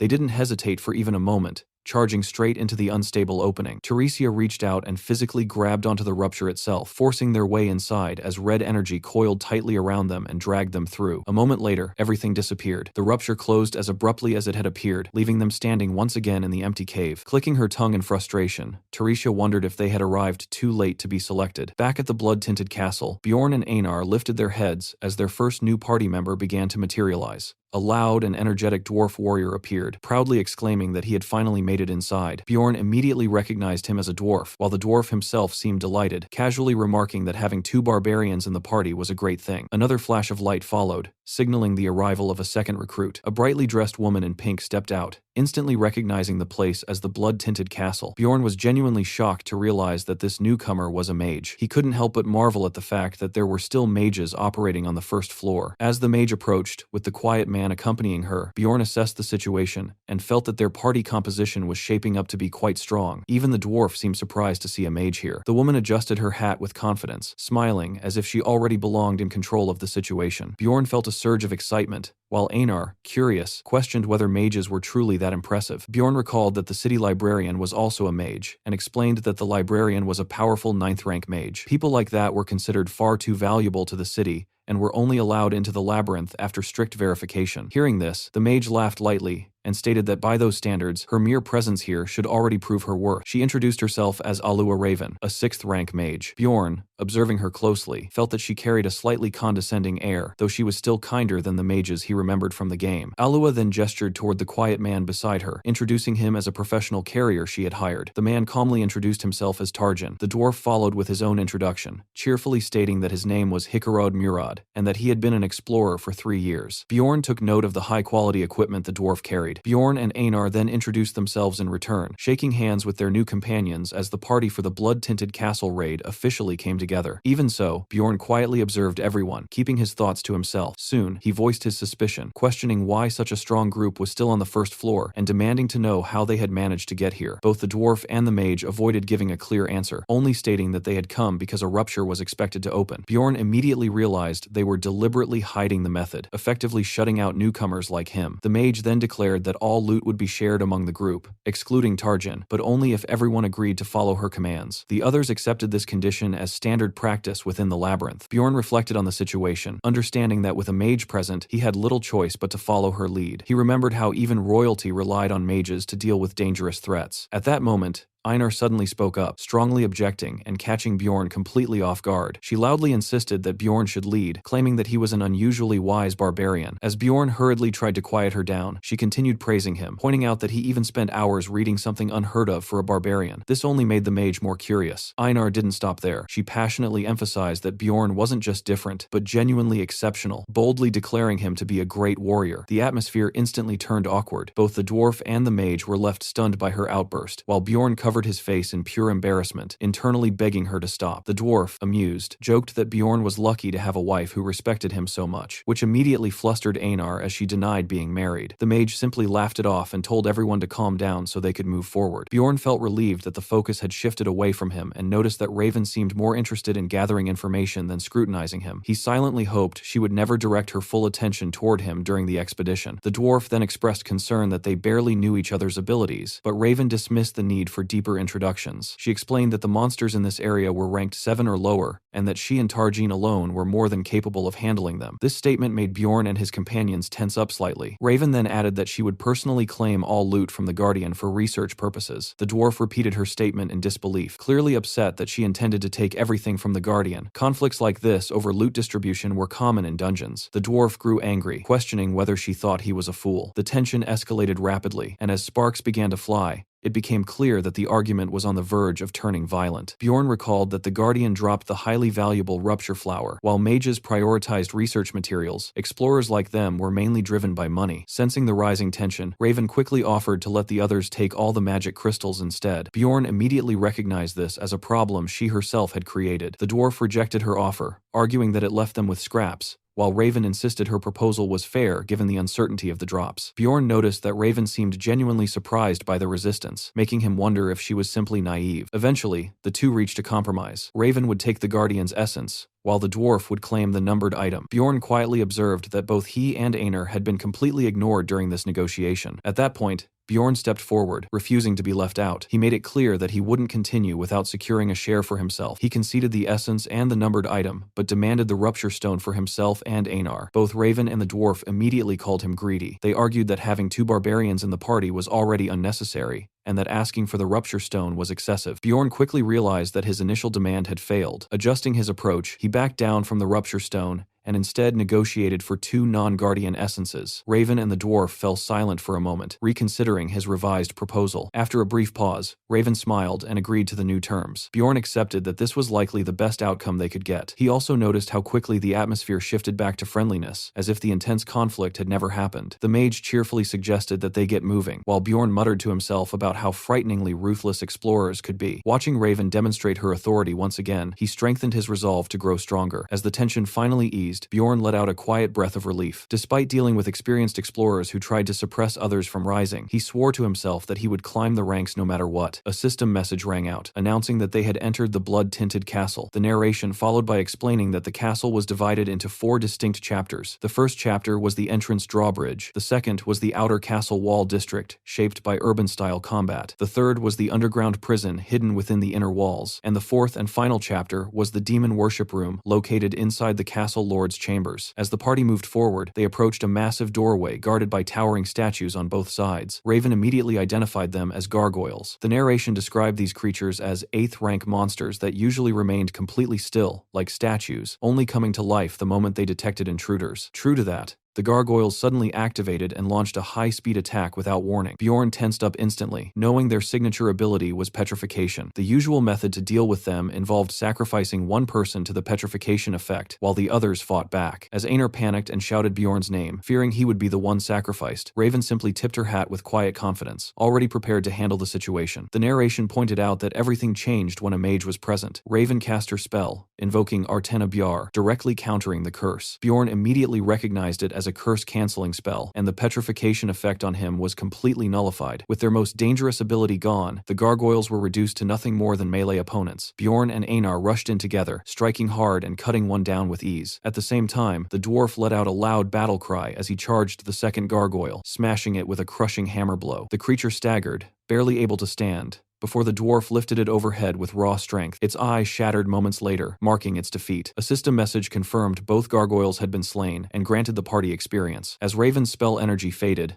the group took a moment to recover. The dwarf laughed loudly, praising everyone's performance, while Bjorn acknowledged that even the dwarf had fought impressively, especially noting his powerful upward hammer strikes. Soon after, a red magic crystal appeared among the remains, but Tarjin nervously pointed out that it was floating away on its own. Raven explained that it was being collected through a spell designed to gather magic crystals automatically, offering to hold onto them and distribute them later, which the dwarf gladly agreed to. The next obstacle was blown apart by a sudden explosion, clearing the path forward. The team advanced through the opening and entered the dim interior of the castle. The dwarf commented on the darkness, saying they needed light, prompting Raven to cast a light spell that illuminated the area. As the glow spread, it revealed a group of grotesque, shambling figures ahead. The narration identified them as dead men, low-value monsters that granted no experience or crystals and left behind lingering corpses unless they rarely dropped an essence. Deciding it would be a waste of mana to use magic on them, the group chose to fight physically instead. The dead men began slithering forward in a disturbing mass, releasing horrifying screams as they charged. Einar immediately rushed in, declaring they would finish them quickly, cutting through them in wide, blood-soaked arcs. The dwarf followed up by smashing another with his hammer, while Bjorn raised his weapon and joined in, noting that the fight was already nearing its end. Together, they tore through the dead men in a brutal and relentless assault. Bjorn couldn't help but watch in amazement at the sheer intensity of the carnage unfolding before him. Once the fight ended, a new item appeared identified as the Deadman Commander's blowhorn. Einar excitedly picked it up, examining its massive size and asking how it was supposed to be used, while the dwarf hinted that she would figure it out soon enough. Eventually, the group reached a reinforced steel door. The dwarf admitted his hammer wouldn't be useful against something like that, so Raven stepped forward, offering to take care of it. She began chanting a powerful incantation, Agen Daruth, before unleashing it directly at the door. The spell exploded with immense force, sending a shockwave through the area and forcing the others to recoil as Bjorn raised his guard to shield himself. When the dust settled, Bjorn peeked out, completely stunned and speechless at the sheer destructive power of the spell. The steel door had been completely obliterated. Raven, unfazed, calmly gestured for them to proceed through the smoking entrance. With a soft smile, she told the group to keep moving, while Bjorn, still processing what he had just witnessed, couldn't help but think about just how overwhelmingly powerful mages truly were. The narration marked the beginning of the first chapter, the drawbridge at the castle entrance. As the party reached the edge, Raven observed that, just as expected, the drawbridge was currently raised. She immediately instructed Einar to use the horn. Without hesitation,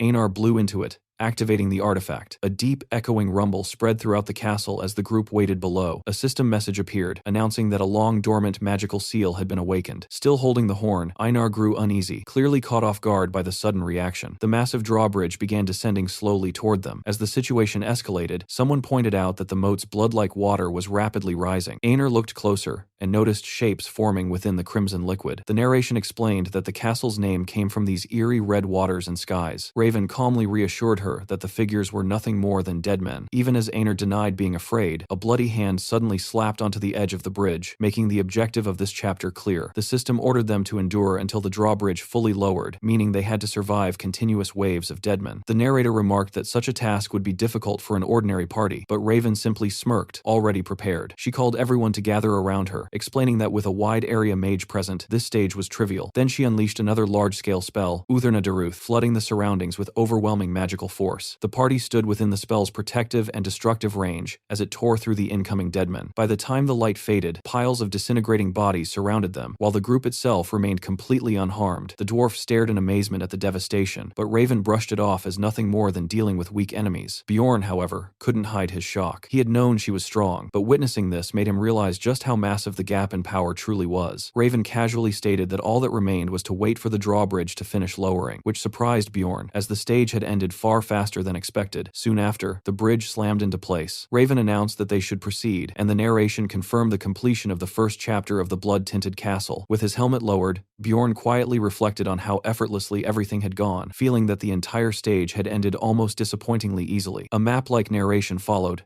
as the party crossed into the outer castle. Normally, this area would be filled with enemies, but Raven once again used her wide-range magic to clear the battlefield. Her spell wiped out skeletons and other undead in a sweeping blast. Bjorn observed that while she couldn't eliminate everything at once this time, her magic was still overwhelmingly powerful, as a single cast had nearly wiped out all opposition. Only the massive Death Fiend demons remained, towering over the group. Raven instructed the fighters to handle the rest, and Einar eagerly charged forward alongside Bjorn. They clashed directly with a Death Fiend, coordinating their movements seamlessly. Together, they executed a double barbarian tackle, slamming the creature into the ground with brutal force. The dwarf watched in disbelief, questioning whether this was truly how they usually fought. Raven followed up by casting another spell, surrounding the fiends in crackling purple energy that worsened their wounds and suppressed their regeneration ability, known as body preservation. With their healing disabled, the barbarians tore into the death fiends relentlessly until nothing remained but shredded flesh. As the enemies fell, glowing essences drifted into Tarjan's bag. Einar quietly admitted to Bjorn that she now understood why mages were so highly valued. The dwarf cheerfully agreed, saying that having a mage in the party opened up countless possibilities. Raven responded proudly, stating that such results came from both intense training and natural talent. Bjorn, watching her, concluded that she clearly enjoyed showing off and was deeply obsessed with her magical research, even if she tried to appear modest.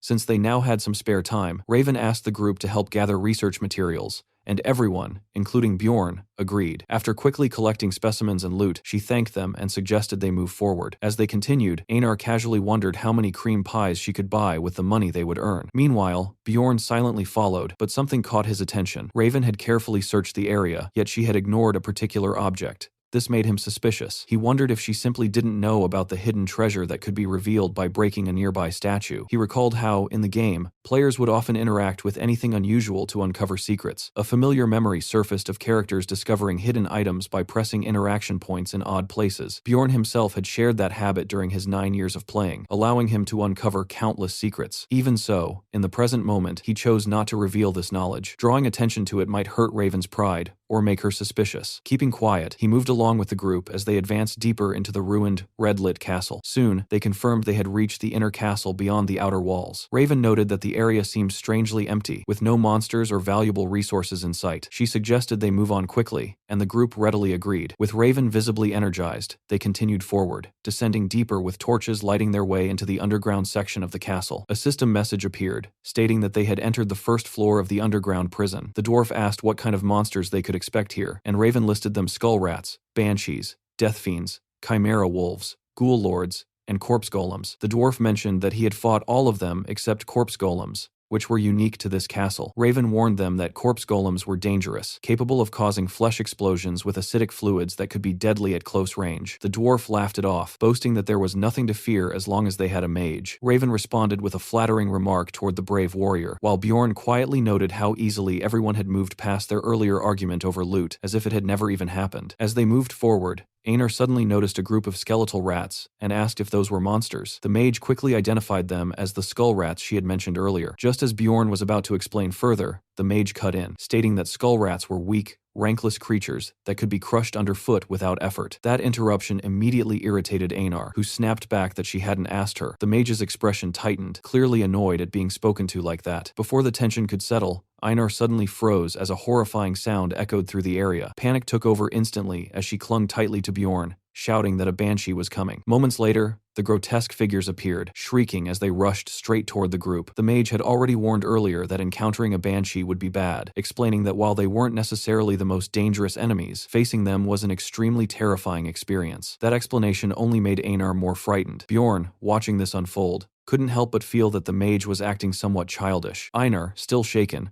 urged the mage to explain more, but the mage admitted she wasn't entirely sure. Bjorn then stepped in, mentioning that he had heard mages possessed methods to deal with banshees. The mage looked surprised at his knowledge and remarked that he was unexpectedly well informed. Dropping the casual tone, she declared that she would handle the situation herself. Without hesitation, she cast a powerful spell, unleashing a torrent of red magic toward the banshees. One of them was immediately engulfed, letting out a piercing scream. The rest swarmed toward her, their shrieks growing louder, but she responded by casting an even stronger fire spell. Flames erupted, swallowing the banshees completely as they burned and crumbled into nothing within the inferno. When the flames finally died down, she stepped out calmly and told the party to continue forward. The others could only stand there for a moment, stunned by the overwhelming display of power. Soon after, a system message appeared, announcing that they had entered the second floor of the underground prison. New enemies were introduced, a fearsome chimera wolf and a ghoul lord. The narration described the underground prison as resembling a mad scientist's laboratory, filled with grotesque creatures and disturbing objects. Bjorn observed the surroundings and felt that this was where things would finally become interesting. The dwarf praised Raven's strength and asked if she truly felt no fear in such a horrific place. Raven casually replied that she actually enjoyed areas like this, as environments like these didn't bother her at all. While speaking, she examined a section of the wall and revealed that,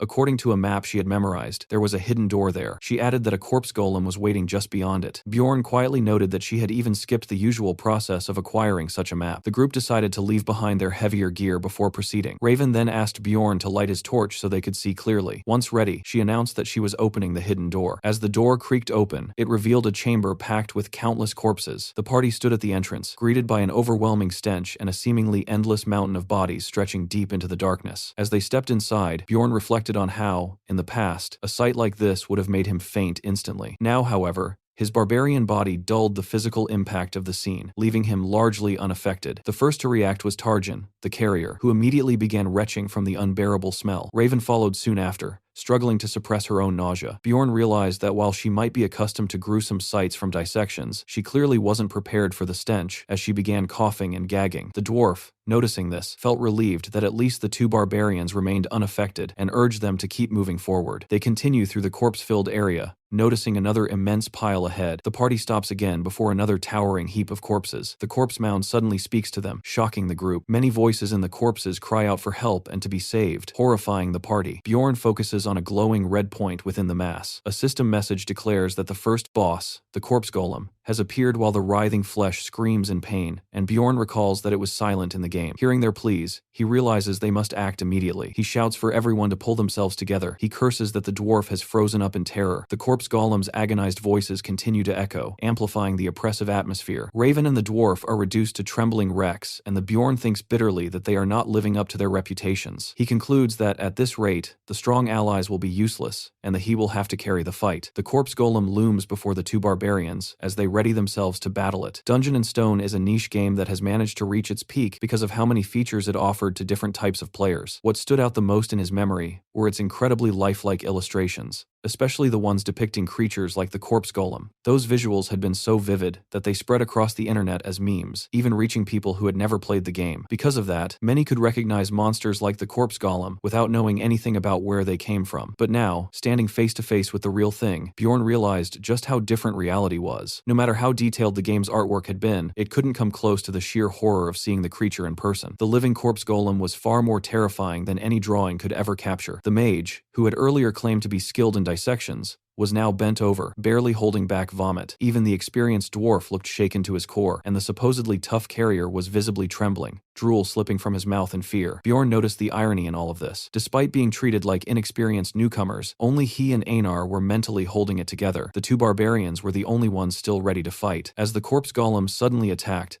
Einar snapped out of her shock and shouted at everyone, demanding to know what they were doing. She immediately urged them to move. Bjorn didn't hesitate, charging forward and striking one of the incoming corpse bombs mid-air. Another exploded near the dwarf, spraying acidic gore in all directions. The corrosive green fluid splashed across the dwarf's face, and he screamed in agony, shouting that his eyes were burning. Bjorn quickly realized the dwarf had been taken out almost instantly, which made him glance toward the mage. She was still too busy vomiting to even react. Understanding the situation, Bjorn gave a sharp order. Einar was to drag the blinded dwarf to safety and guard the mage while he handled the boss. He knew that if he didn't act smartly, all of them would die. Without waiting, waiting. Bjorn rushed forward alone, deliberately drawing the corpse golem's attention. He relied on his knowledge of its attack patterns. At a distance, the creature threw explosive corpses, while at close range, it hurled chunks of flesh directly at its target. If anyone got too close, it would try to pull them in and devour them. Bjorn understood that under no circumstances could the mage get near it. If the golem shifted its focus toward her while she was still panicking, it would be disastrous. So he kept his distance, using his shield and precise movements to bait every attack toward himself, buying time until she could recover. Eventually, the mage steadied herself. She forced herself upright, gripping her staff as her breathing slowed,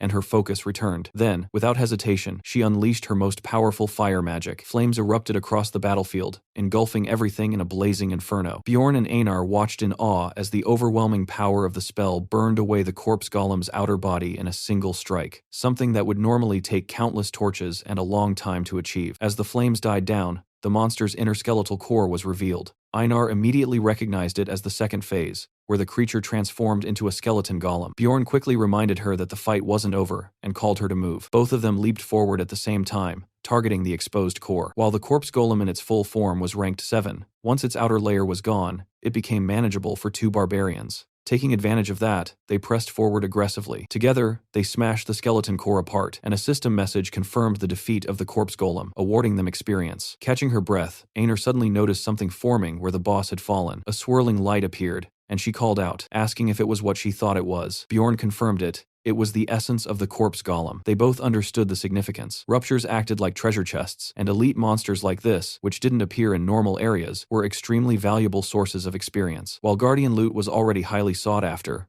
rupture rewards were even more appealing due to their increased chances of dropping essences. Bjorn found it almost strange that this was their first essence so far. Standing before it, Bjorn considered their position. He and Einar had done most of the fighting, and according to their agreement, they had the strongest claim. Deep down, he had hoped for 2 essences, ideally from a death fiend for regeneration and a chimera wolf for strength. Still, obtaining a rare rank 7 elite essence like this, which could only be found in the blood-tinted castle, was an incredible opportunity. He evaluated its effects carefully. The corpse golem essence boosted pain tolerance, poison tolerance, perception, weight, bone density, strength, and appetite. While it reduced perception slightly, the increase in bone density and weight significantly improved both defense and attack power. The added strength and resistance to pain and poison were also valuable. However, the drawbacks were just as serious. One of its abilities, Flesh Explosion, dealt damage at the cost of the user's own health. Another passive effect made the user's bodily fluids acidic, which would gradually damage their equipment whenever they were injured. Bjorn quickly concluded that while the essence was powerful, maintaining it would require heavy spending on potions and gear repairs. Because of that, he decided to leave it for the moment and focus on treating the injured dwarf, knowing the essence wouldn't disappear immediately. The dwarf, clearly ashamed, admitted his failure and thanked the 2 barbarians, acknowledging that things would have gone horribly wrong without them. Einar bluntly added that he would have died if not for her. The dwarf laughed awkwardly, admitting that despite all his experience, he had never encountered something like this before. Bjorn reflected on how close they had come to dying, not because they lacked strength, but because they lost their composure. It was a harsh reminder that this wasn't a game anymore, but reality. Raven then quietly apologized, her tone subdued, and Bjorn found himself wondering if she had finally returned to her normal self. Bjorn finally spoke up, declaring that it was time to discuss the distribution since they had defeated the corpse golem. Raven agreed, remarking that she was glad she had forced herself to cast that crucial spell. Hearing that,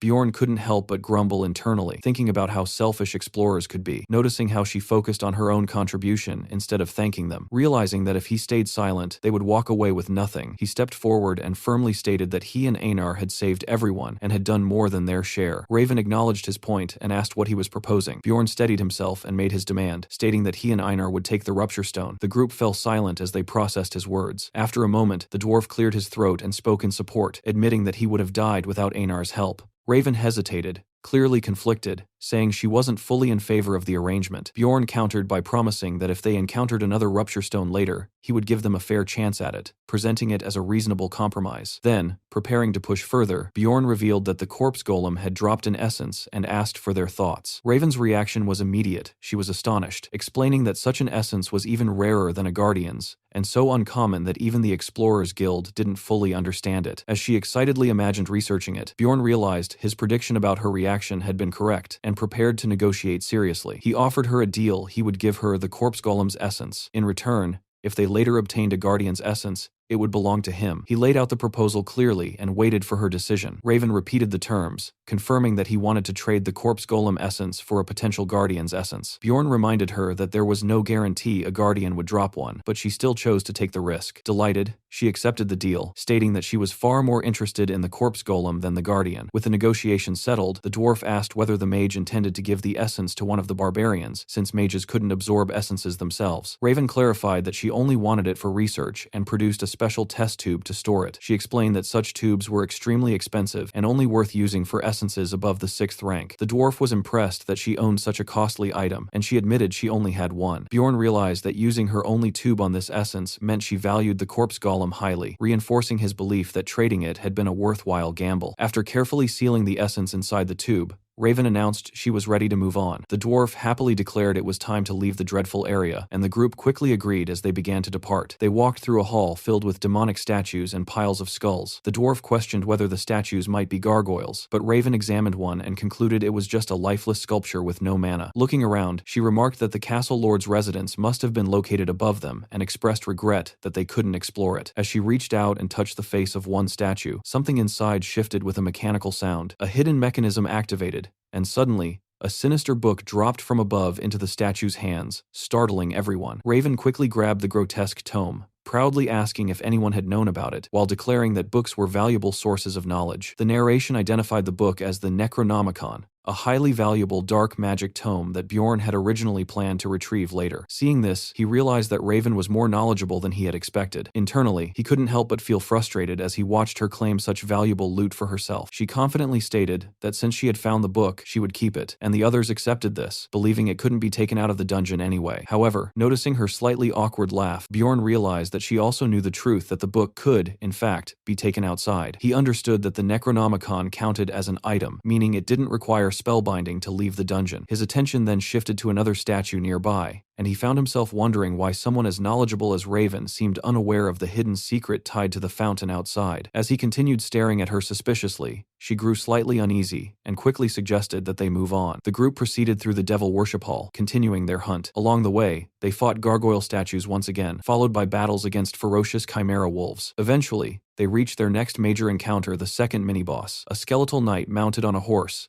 known as the Bone Knight. Raven commented that they had been quite lucky so far, having already obtained the corpse golem essence and now encountering a desire type of Bone Knight. Bjorn silently agreed, recognizing that their luck had indeed been unusually good. The Bone Knight stood before them as a 7th rank monster, one that could possess 3 different attributes: hatred, sadness, or desire. The sadness type used madness-inducing fog, making it especially troublesome, while the hatred type wielded a level-draining ability called soul slaying, making it the most dangerous of the 3. The one they were facing, however, was confirmed to be the desire type. This variant possessed a regeneration ability known as life power absorption. Raven immediately stated that she could counter that regeneration using her injury worsening spell and told everyone not to worry as she began casting. Her magic burst forth, binding both the Bone Knight and its mount. Since desire types were considered the easiest to deal with, the fight quickly tilted in their favor. As the creature struggled under the effects of her spell, Bjorn couldn't help but think that with such an advantage, something even better might happen. Moments later, the Bone Knight fell, and just as he had hoped, it dropped its essence. Bjorn was genuinely surprised. They had already obtained the corpse golem essence earlier, and now they had another one. He began to wonder if his luck had finally turned around. The dwarf congratulated him, assuming that the frontline fighters would naturally take the essence. Instead, Bjorn surprised everyone by offering it to Einar. Even she was caught off guard. Deep down, he did want the essence, but recalling his knowledge from the game and how he used to analyze things like a player reading a wiki, he concluded that it would be more efficient for Einar to take it. Life power absorption worked best with sword users, making it a perfect match for her. He remembered how reliable she had been ever since they entered the labyrinth together and decided that she was someone he could trust. Einar gratefully promised to repay him, and Bjorn felt that her loyal nature would make her a strong, long-term ally. Rather than rushing for immediate gains, he chose to invest in her strength, believing that a stronger Einar would help him obtain an even better essence later. As Einar absorbed the essence, Bjorn suddenly realized that there was one important side effect he had forgotten to mention. The transformation completed, and Einar staggered slightly before asking if it was over. At first, She didn't feel much different, but as she looked around, something seemed off. Her eyes widened in shock as she noticed Bjorn appearing larger than before. Panic set in as she realized everyone around her looked bigger. She demanded to know what had happened. The dwarf bluntly explained that it wasn't them who had changed, she had shrunk. He even estimated her new height. Raven calmly added that the Bone Knight essence traded bone length for density, making her bones stronger and more durable while reducing her height. A status window outlined the changes improved agility, endurance, and bone density, along with reduced height and enhanced defensive abilities. Raven tried to reassure her that only her height had changed, but Einar was already breaking down. She cried out in despair, convinced that no one would see her as a warrior anymore, especially since she had already been looked down on for being a woman. Raven attempted to comfort her in her own way, saying that Einar now looked very pretty and that her softer features might even appeal to nobles. Instead of helping, that only made things worse, as Einar took it as confirmation that she no longer looked like a warrior. Bjorn quickly stepped in, firmly stating that everyone knew she was a capable warrior. At the same time, he privately admitted to himself that without her tattoos, she might indeed look like an ordinary woman, but he chose to focus on encouraging her instead. Meanwhile, the others seemed more interested in discussing the essence itself, with Raven even expressing curiosity about examining Einar later. Einar, however, felt completely hopeless, convinced that everything was ruined. Bjorn gently told her not to dwell on it so much. Just then,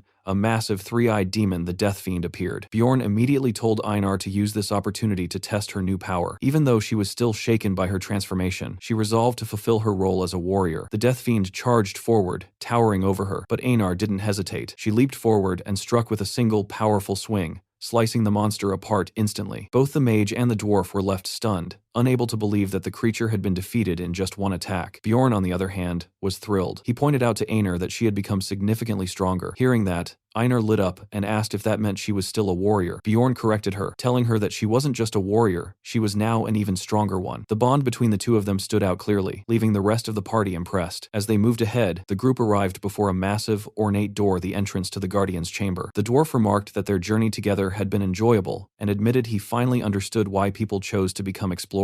Bjorn, reflecting on everything so far, realized just how fortunate they had been. He even found himself hoping that the Guardian might drop its essence as well. Thinking back, he counted their gains. Einar had already obtained an essence, and they had secured extra loot from the corpse golem, but that very streak of luck made him uneasy. Memories of his past life surfaced, especially moments in the hospital where hope had often been crushed. It made him question whether things had ever gone this smoothly for him before. Now, standing here in his new barbarian life, he instinctively asked himself what the worst possible outcome could be. The dwarf, still in high spirits, stepped forward and decided to open the door. As the handle turned, Bjorn's eyes narrowed. Something about it felt off. The color of the handle was different from what it should have been, and a sudden sense of danger hit him. Without hesitation, he lunged forward, shouting for the door to be shut immediately. The dwarf, confused, began to question him, but it was already too late. A system message appeared, announcing that the master of the blood-tinted castle was awakening. Bjorn cursed under his breath, realizing they had missed their chance to avoid it. An overwhelming presence flooded the corridor. The mage froze in horror, staring ahead as she struggled to process what she was seeing. Slowly, a grotesque figure emerged, a vampire seated like a king upon his throne, casually licking his lips as if savoring the moment. He spoke, remarking that it had been a long time since he had seen living beings. The mage quickly identified the creature, clarifying that it wasn't just any monster, it was a vampire, an advanced variant that normally appeared only on much higher floors. Worse, it was an intelligent, named entity. The monsters were divided into 4 categories. The first were mutants, where basic monsters gained specialized roles, like goblins becoming archers or swordsmen. The second were advanced variants, which exceeded the normal rank of their floor. The third were rare monsters, found only in special ruptures, such as the corpse golem, or even elusive mimics. The final and most dangerous category were advanced mutants named monsters that retained memories and identities, like the one before them. This creature is Vampire Duke Cambermere. The moment the realization hit, the group turned and fled. The dwarf and the mage shouted in panic, overwhelmed by the unexpected encounter, while Bjorn snapped at them to stop complaining and run. In his mind, he immediately recognized the threat. Cambermere was a 5th-rank boss, skilled in both combat and dark magic, and capable of acting independently. The mage cried out that the Guardian had never been an advanced mutant before, but Bjorn, recalling other rupture anomalies, knew that such irregularities could happen. Even after thousands of hours of gameplay, he had never personally encountered this boss, which showed just how rare it was. He had only ever seen it once before through an online gameplay stream in his previous life. As they ran, the mage demanded to know how Bjorn had sensed the danger before the door even opened. Annoyed by her timing, he told her to focus on escaping. Out loud, he simply claimed he had a bad feeling, but internally, he knew the truth. He had noticed the subtle difference in the door handle's color. He remembered how he had once tried to replicate another player's method for summoning this boss,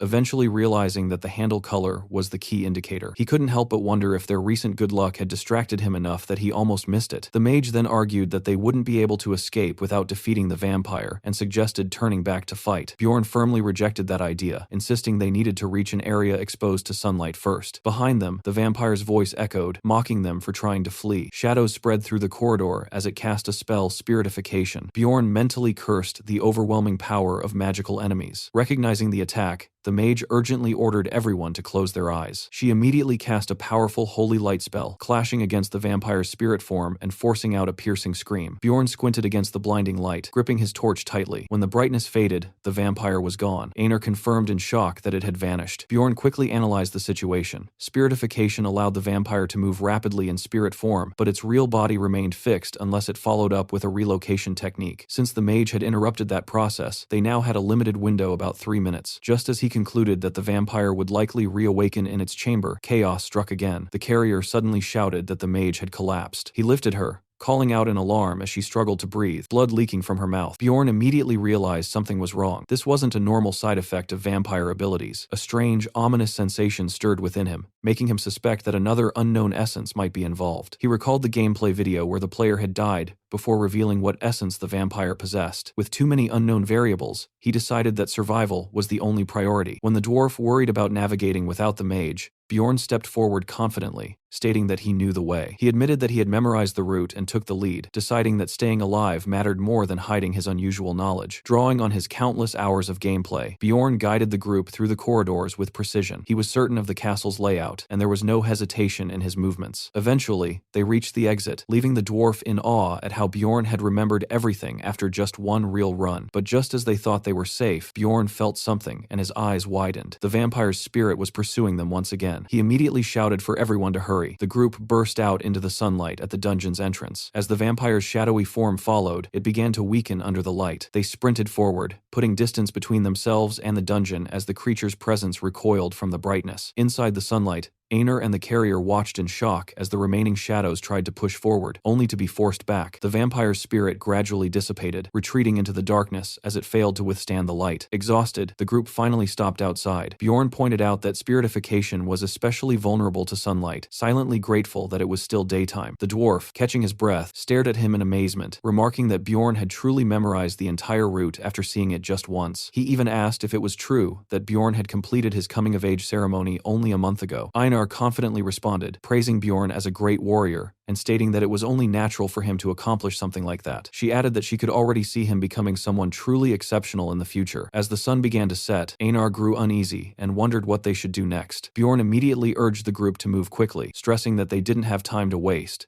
especially while carrying the unconscious mage. The carrier insisted that they should head toward the outer castle walls for cover, believing that Miss Raven needed proper rest. Bjorn, however, snapped back sharply, warning that if they didn't get up and move immediately, they would all die. He ordered the man to protect the mage no matter the cost, even if it meant sacrificing his own life. Though shaken, the carrier gathered his resolve and agreed. As Bjorn glanced at the setting sun, he realized this was his only opportunity, no matter how much he thought about it. He told the group he would scout the area until the mage woke up, but in reality, he had a different plan in mind to retrieve something they had passed earlier. He approached a statue and smashed its head apart, revealing a hidden object inside. The moment he saw it, he confirmed that his suspicion had been right. The system explained that the item, known as Goddess Tears, was a single-use relic capable of healing allies while also damaging evil monsters. Later, Bjorn returned and greeted the mage, who had regained consciousness. He confirmed that they had managed to escape the vampire for now, but warned that it would return once the sun fully set, something she acknowledged. He then asked about her earlier condition. She explained that it was most likely caused by a skill called pain sharing. Bjorn internally noted that it was fortunate the vampire had only possessed an 8th rank essence. He then asked how long she would need to recover. She estimated around 20 minutes,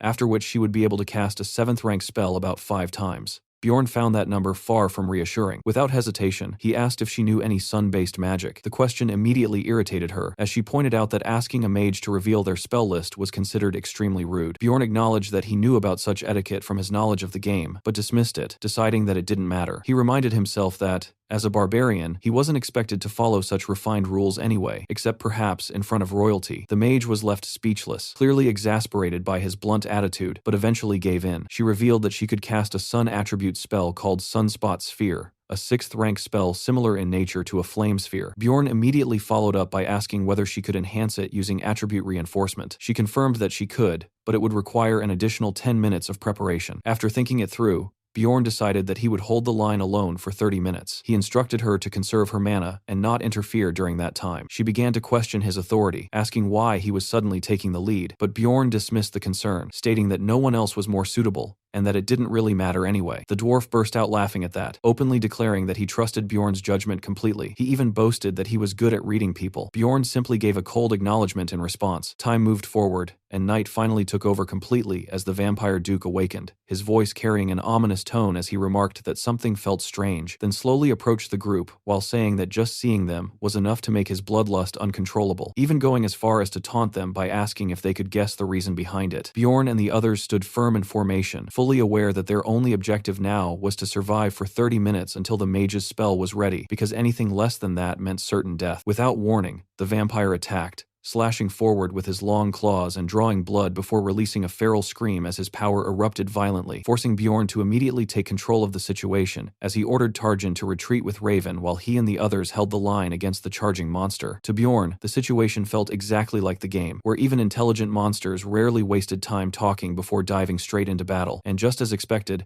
the vampire lunged at them with terrifying speed, prompting a shout of warning as it closed the distance and unleashed another lethal strike. The dwarf stepped forward and intercepted the blow with his hammer, the impact sending blood flying everywhere as he strained under the pressure but still managed to grin, even joking about how heavy the vampire felt, which made Bjorn instantly recognize that the dwarf was using his first essence, the 7th rank monster Aontro's ability called Weight Balance, a skill that enhanced stability, granted strong resistance to knockback while grounded, and absorbed shock, making it an ideal ability for a frontline tank. Bjorn didn't waste time and coordinated with Einar, telling her he would attack from the left while she struck from another angle, and as she moved first, her sudden attack forced the vampire into a defensive position, her sword flashing repeatedly as she pressured him back, creating the opening Bjorn needed to lunge forward and land a heavy midair strike that should have made an impact, yet the vampire recovered instantly and darted away with a shriek, completely unfazed. At that moment, a sharp pain surged through Bjorn's hand, making him realize that the vampire's pain-sharing ability was transferring the damage back onto him, meaning every strike came with a cost, and before he could adjust further, the vampire's body dissolved into a swarm of ominous crows that rushed toward them all at once, forcing Bjorn to shout for everyone to stop them, as the dwarf stepped forward again to hold the line. The dwarf's second essence activated at that moment, living armor's emergency restoration reinforcing him further. Yet even with that, the battlefield turned chaotic as exploding blood lances rained down from all directions, tearing through the group and scattering gore everywhere, while Bjorn tried to block as much as possible, but still saw the infectious blood spreading across the ground, turning the entire area into a lethal hazard. Einar suddenly noticed a strange mark forming on the dwarf's forehead and panicked, asking what was happening, but Bjorn quickly realized that all of them had been affected and identified it as the activation of the vampire's sacrificial seal, which a system message confirmed as it declared that they had been selected as sacrificial offerings, temporarily boosting Vampire Duke Cambermere's physical power depending on how many marked targets were nearby. Bjorn immediately analyzed the situation, understanding that sacrificial seal worked alongside the vampire's passive immortality, massively increasing its regeneration as its health dropped, while another passive ability called Owner of Blood allowed it to absorb certain skills or traits from opponents whose blood it consumed, making it clear that this monster possessed 3 extremely dangerous abilities that worked together in a devastating combination. What made it worse was that this particular vampire could utilize all of them seamlessly, shifting into smoke to evade attacks, transforming into explosive or swarming crows, and using blood to summon threats, which made it overwhelmingly powerful even among high-rank bosses.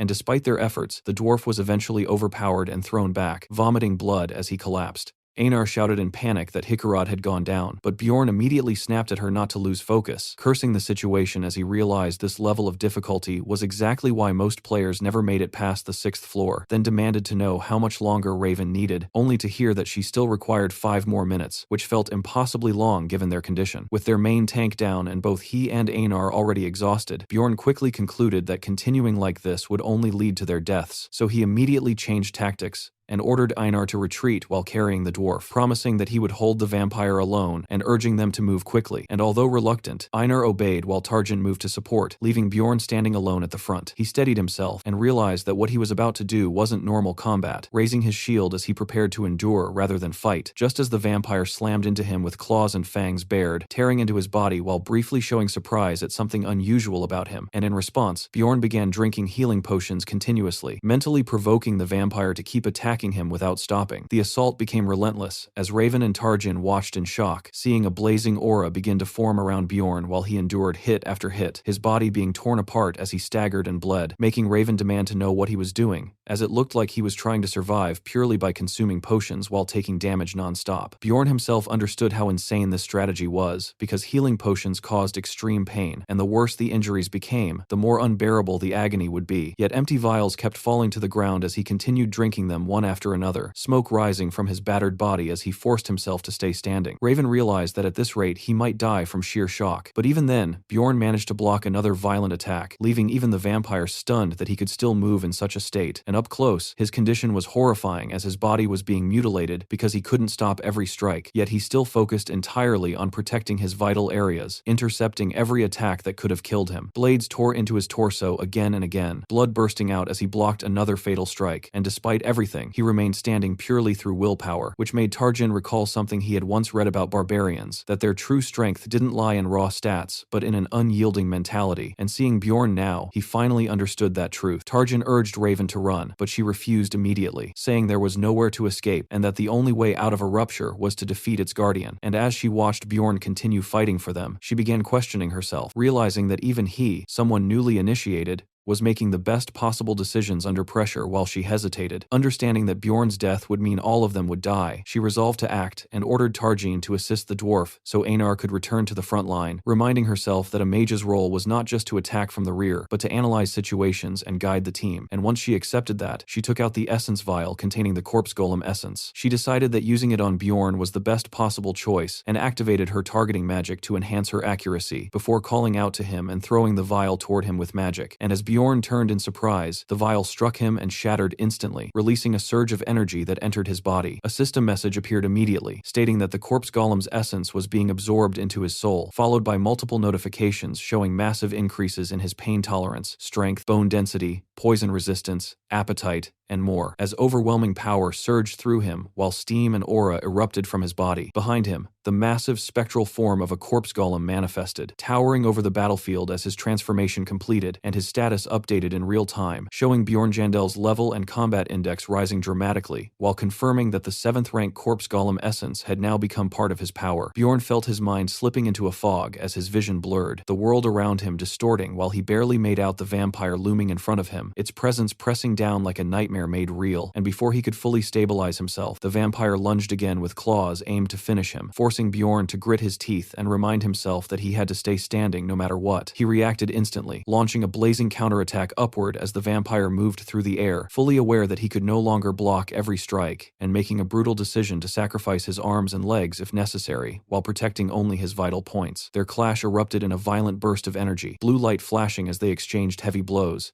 And at that moment another system message echoed, repeating that the corpse golem essence was still being absorbed into his soul while shattered vials lay scattered across the ground nearby, remnants of what had been used on him. As the fight continued, Bjorn suddenly realized something had changed. The vampire's claws were no longer piercing through him the way they had before, his hardened bones now resisting the damage. The vampire itself seemed momentarily stunned, held in place as Bjorn pieced together what had happened, and concluded that Raven must have forced the corpse golem essence into him. He felt irritation rise at the thought, knowing this unexpected development would completely disrupt the progression path he had planned for himself, yet at the same time, he couldn't ignore the immediate advantage it gave him, because in the short term their chances of survival had increased drastically. The biggest difference wasn't just durability, but the fact that he could now move more aggressively, instead of standing there and enduring hits. And even though that might seem like a small change, it was enough to shift the flow of the battle. Bjorn refused to remain on the defensive any longer, longer and pushed forward, shouting through blood and pain as he drove himself into another exchange. The mage's advanced healing began taking effect, rapidly restoring his damaged body, and as Raven steadied herself in the back, she wondered if she had finally managed to act properly in this fight, while Bjorn realized that with this level of regeneration, he could continuously recover even in the middle of combat. That realization sharpened his focus as he rushed the vampire again, forming a reckless but desperate plan in his mind, deciding that survival was now possible if he fully committed. Throwing himself back into close combat, he embraced the madness of his strategy and mentally labeled it as an immortal barbarian mode, tearing into the vampire without hesitation, while completely abandoning any concern for his own injuries.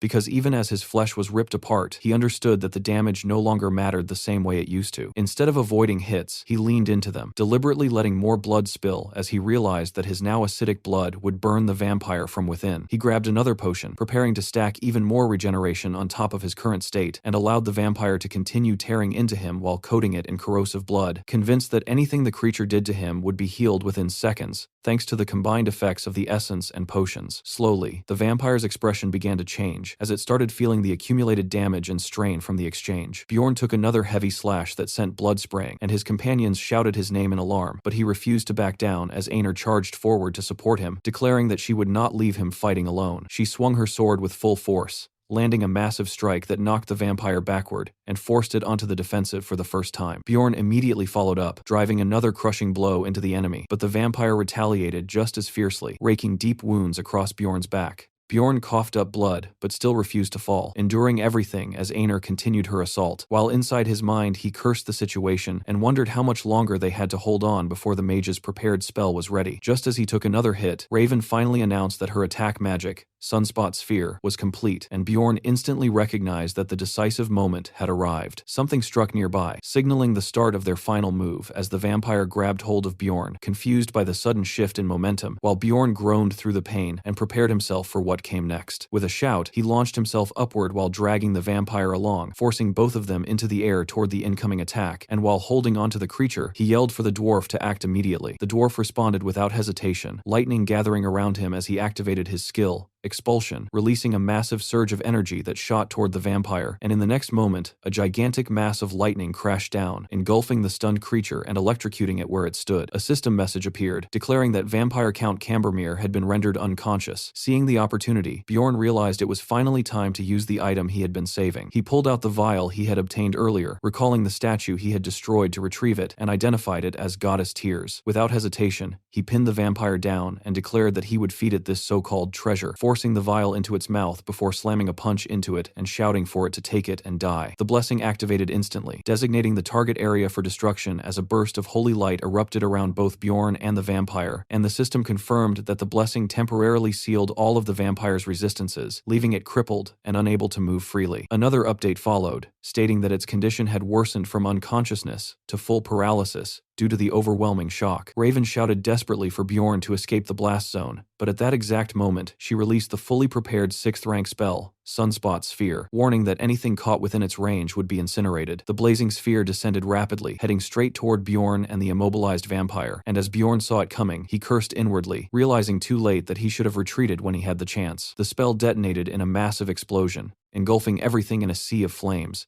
and a system message followed, stating that Bjorn had been caught in the blast and rendered unconscious, while the vampire triggered its pain-sharing ability at the same moment, causing the mage, the dwarf, Einar, and Tarjan to all collapse unconscious as well. Bjorn's consciousness flickered weakly as he woke up in overwhelming agony, his body barely responding while he lay in a pool of blood, struggling to even process whether they had actually won, and as silence filled the area, he began to question if the vampire was truly dead, or if something had gone horribly wrong. Forcing himself up, despite the pain, he looked around and saw all of his allies collapsed, which made him realize he had to assess the situation alone. But the moment his eyes landed on the vampire, his expression froze in shock. The creature was still standing. Its body was horribly burned and mutilated, yet it was alive, and that realization sent a wave of panic through him as system panels appeared explaining its abilities, showing that Immortal skill drastically boosted its regeneration when near death, while Source of Darkness allowed it to survive as long as its heart remained intact. Bjorn watched in frustration as the vampire's shredded flesh began knitting back together at an unnatural speed, immediately understanding that if he didn't act now, it would fully recover and all of their efforts would be meaningless. With everyone else unconscious, he accepted that he was the only one left to finish this fight, barefoot, bleeding, and barely able unable to stand, he dragged himself forward step by step, leaving bloody footprints behind as he forced his body to move, knowing he had to kill the vampire before it regained full strength. Reaching it, he collapsed onto its body, breathing heavily as he pinned it down, noticing that everything except the heart had been completely destroyed, which made it clear to him that the heart was the true weak point. Gathering what little strength he had left, Bjorn raised his arms and realized that the vampire had instinctively protected its heart during the sunspot sphere by shielding it with its arm, and with that realization, his anger surged as he began slamming his fists into its chest repeatedly, shouting for it to finally die while recalling the last skill he could still use. Pressing his hands over the vampire's heart, he activated Flesh Explosion, and the moment it triggered, everything around the heart erupted into a gruesome crater of blood and destruction. The backlash hit him instantly, pain surging through his own body as he cursed through clenched teeth, but he understood that stopping now meant death, so he forced himself to keep going, triggering Flesh Explosion again and again, tearing apart the regenerating flesh while his own body suffered equally from the damage. Each explosion pushed him closer to his limit, his vision blurring further as the battlefield turned into a chaotic blur of gore. Yet he refused to stop, even as a warning appeared, showing that his HP had dropped below 1%. He realized that if he continued, he would die alongside the vampire, but he accepted that outcome without hesitation and unleashed another explosion directly at the heart, pushing his HP to 0 as a system message announced the start of a death countdown. Even then, he didn't stop. Despite his HP reached 0, he continued activating Flesh Explosion, driven purely by willpower, knowing that stopping now would make everything meaningless. System messages began showing his mentality points draining continuously as he pushed beyond his limits, blood covering his body as he repeated the skill again and again, telling himself that if he was going to die anyway, there was no reason to hold anything back. His mentality kept dropping with every activation, yet he remained seated over the vampire, surrounded by smoke and destruction, breathing heavily as ash drifted from his ruined arms. When he finally glanced down, he realized both of his hands had been completely destroyed. Even so, he didn't hesitate. If his hands were gone, then he would use his entire body instead. With that resolve, he triggered one final Flesh Explosion, using himself as the catalyst, and the resulting blast consumed everything in a blinding eruption. A system message confirmed that Vampire Count Cambermere had finally been defeated, granting him experience, and Bjorn recognized that the monster had truly been killed only because he had pushed himself to the very end. Additional system notifications followed, awarding bonus experience for defeating a high-ranking mutant guardian and announcing that he had leveled up, though he immediately noted that leveling up did not restore HP in this world. Then new prompts appeared, showing his spirit power increasing along with his maximum essence capacity, and to his surprise, the rare Guardian Essence, something that only had a 1/3 drop chance, had actually appeared, and before he could react, the vampire's Guardian Essence was absorbed into his soul in a burst of light. Another system window explained that due to the passive ability Source of Darkness, he could no longer die unless his heart was destroyed, while additional notifications showed that the immortal effect had rapidly restored his HP, pushing it back above 1% and canceling the death countdown entirely. An achievement message followed, rewarding him with a permanent increase in mentality for surviving even after the countdown had begun, and his updated status window displayed Bjorn Jandal at level 3, with significantly improved stats and the newly acquired Guardian Vampire Essence. Sometime later, Bjorn suddenly jolted awake, gasping for air, as he realized with shock that he was still alive, and as his vision cleared, he saw that his head was resting in Einar's lap, who greeted him happily as he tried to process what had happened. He immediately asked where the others were, and she explained that they had left 3 days ago, worried about his condition, which shocked him further as he learned he had been unconscious for 3 full days. The realization hit him hard as he exclaimed that if 3 days had passed, then it must already be the crucial 7th day, and as he tested his fingers, he was stunned to find his hands fully restored, with no visible injuries remaining on his body. Then suddenly, something else hit him, and he demanded to know where his pants had gone. Einar casually admitted that she had removed them because they were completely destroyed and getting in the way,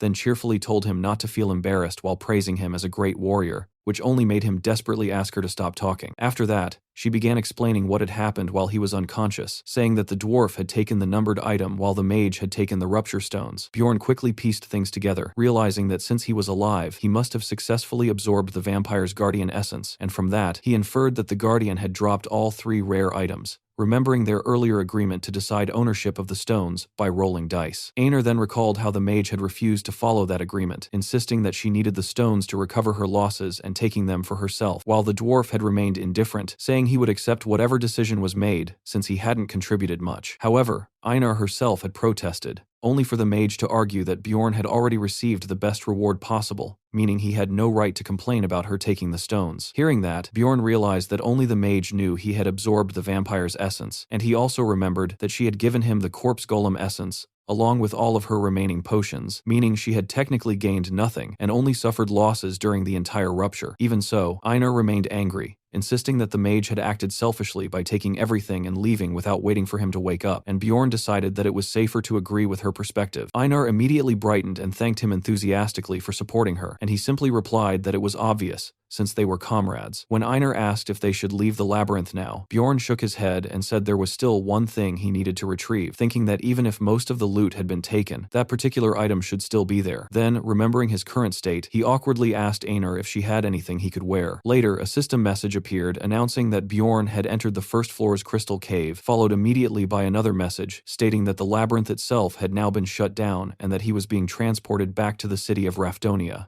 When he arrived, still shirtless and marked with scars, Bjorn expected that everything they had endured would at least translate into a decent profit. At the exchange, a clerk carefully counted the earnings and reported that they had made 231,520 stone. Bjorn felt that the amount seemed underwhelming compared to the hardships they had gone through, but he accepted it since he had gained 2 powerful essences, reaching out to take the heavy pouch with quiet satisfaction. Before he could even secure it, the bag was suddenly yanked from his hand, catching him completely off guard. The clerk's tone shifted as she suspiciously pointed out that such an amount was unusually high for a 9th rank explorer and demanded to know what he was carrying in his backpack. Bjorn, confused and uneasy, questioned why she was asking, noting that no one had ever treated him like this before. Just then, a firm voice ordered him not to move, and when he turned, he found himself surrounded by armed guards with spears aimed directly at him. Shocked and cursing internally, he was informed that the discussion would continue in an interrogation room. At the same time, elsewhere in the city plaza, a group of returning explorers gathered. Among them stood a visibly exhausted Erwin, who wiped the sweat from her brow while reflecting on how unexpectedly difficult the 3rd floor had been. She recalled facing the overwhelming power of 7th rank monsters, far beyond anything she had encountered before, remembering in particular a massive armored boar-like creature that had left a strong impression. Thinking back on the expedition, she also remembered how Teresia had fought a 6th rank monster they encountered by chance, making the entire experience feel like a true adventure rather than a desperate struggle for survival, and the thought of it made her excited to share everything with Bjorn. Later, when she returned to the Stone Exchange Center with her party, she realized that Bjorn wasn't there. Assuming she had simply misjudged the timing, she cheerfully imagined showing him the new essence she had obtained during the raid, wondering if he would test it the same way he had before. The memory of that moment, when his testing had painfully twisted her shoulder, still made her blush, yet despite that, she found herself wanting to see him even more. She approached the guild counter alone to exchange her loot, and the staff expressed surprise when they saw that she had earned 184,100 stone, despite being only a 9th rank explorer. She explained that she had been part of a group led by her sister, and when asked for confirmation, she provided Teresia's name. The clerk checked the records, verified that her sister was indeed a certified explorer, and approved the transaction, allowing Erwin to leave with her reward. Returning to their lodging in the quiet town, Erwin felt at ease and began humming softly as she took a bath after the exhausting trip. While getting dressed, she wondered whether Bjorn had already returned, and as she put on a simple white dress, she decided that she would treat him to a nice dinner using her earnings. Smiling to herself, she felt a growing sense of anticipation, eager to hear about his experiences and see him again. However, when she arrived at Bjorn's lodging and asked about him, she was told that the occupant of room 302 had still not returned. The answer caught her off guard, and a sense of unease crept in. For a moment, her thoughts drifted toward something darker, but she quickly pushed it away, convincing herself that he would return soon. Days passed, then an entire week, and there was still no sign of him. One day, she noticed an employee clearing out his room,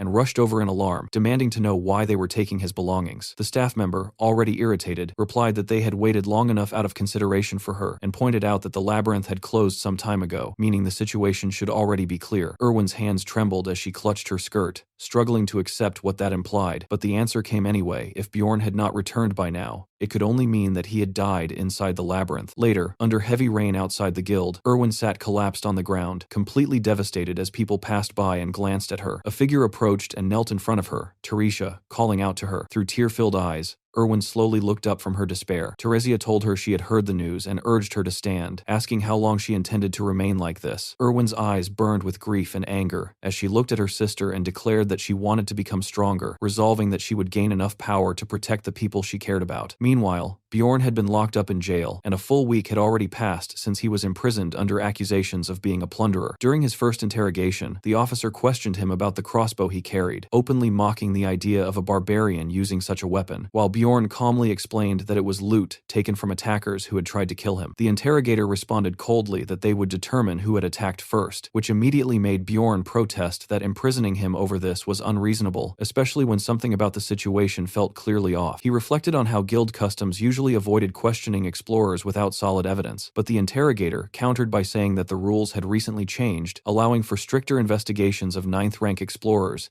in order to reduce plundering incidents. That explanation made everything click for Bjorn, as he realized that someone like him, a low-ranked outsider carrying significant loot and lacking any powerful connections, was the easiest kind of target for such enforcement. The interrogator pressed him again about the crossbow, and Bjorn repeated his story about being ambushed and taking it from the attackers, deliberately leaving out any mention of the red-haired woman involved. Remembering the promise he had made, he chose to protect her identity, knowing that revealing her existence might lead others to suspect something unnatural about him. However, the questioning took a sharper turn when the interrogator asked how Bjorn had survived a stab to the neck without even leaving a scar. That question caught him off guard, making him realize that his scars had indeed disappeared, which led him to suspect that the vampire essence he had absorbed had healed even those old wounds. Despite initially wanting to stay cautious, he ended up revealing information about the rupture itself. The interrogator immediately dismissed his claims, laughing at the idea of a vampire appearing in a third-floor rupture and mocking him as a barbarian who couldn't even lie properly. Frustration boiled over as Bjorn demanded that they bring in a mage capable of verifying his memories through magic. The interrogator rejected the request outright, explaining that such procedures were reserved only for higher-ranked explorers, even if Bjorn was willing to pay for it. He added bluntly that if Bjorn were to die, they would simply take his money anyway, so there was no reason to waste resources on him. After a moment of consideration, he begrudgingly admitted that he might consider it if the mage in question was affiliated with the guild. That first day of interrogation ended in the worst possible way for Bjorn. 2 days later,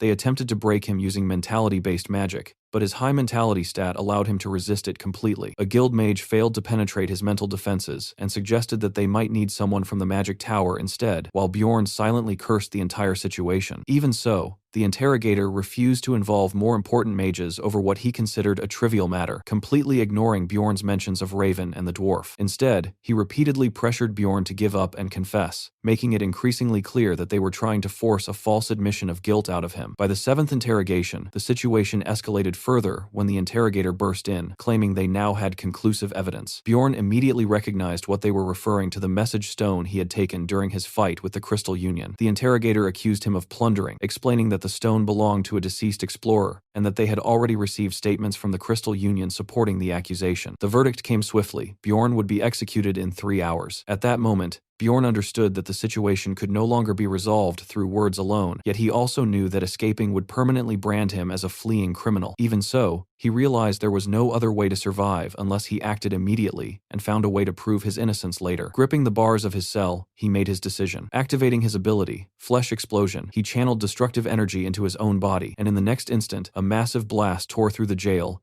destroying part of the structure in a violent eruption of blood and fire. When the smoke cleared, Bjorn stepped out from the wreckage, barefoot, burned, and steaming, yet still alive. He moved forward toward a terrified guard, his presence radiating pure killing intent as he advanced through the shattered remains of the cell. The guard panicked, unable to comprehend how Bjorn had survived such an explosion, and before he could even finish shouting about an escaping prisoner, Bjorn crushed him underfoot. Looking down at the lifeless body, Bjorn hardened his resolve, deciding that what he had done was necessary. With his damaged hand dripping blood and energy swirling around him, he committed fully to escaping this place. Standing over the fallen jailer, his body still steaming from the strain, he took the key ring from the guard's belt and began moving through the corridor. As he passed by the other cells, prisoners called out to him, begging him to free them as well. Bjorn briefly considered that some of them might actually be criminals, but as someone who had been falsely accused and thrown into this situation, he decided that their guilt or innocence was no longer his concern. Without hesitation, he began unlocking the cells. The prisoners erupted in cheers, celebrating both their freedom and the barbarian who had released them, as they rushed out into the chaos. On the first floor of the guild lobby, everything seemed normal as unrelated explorers went about their business,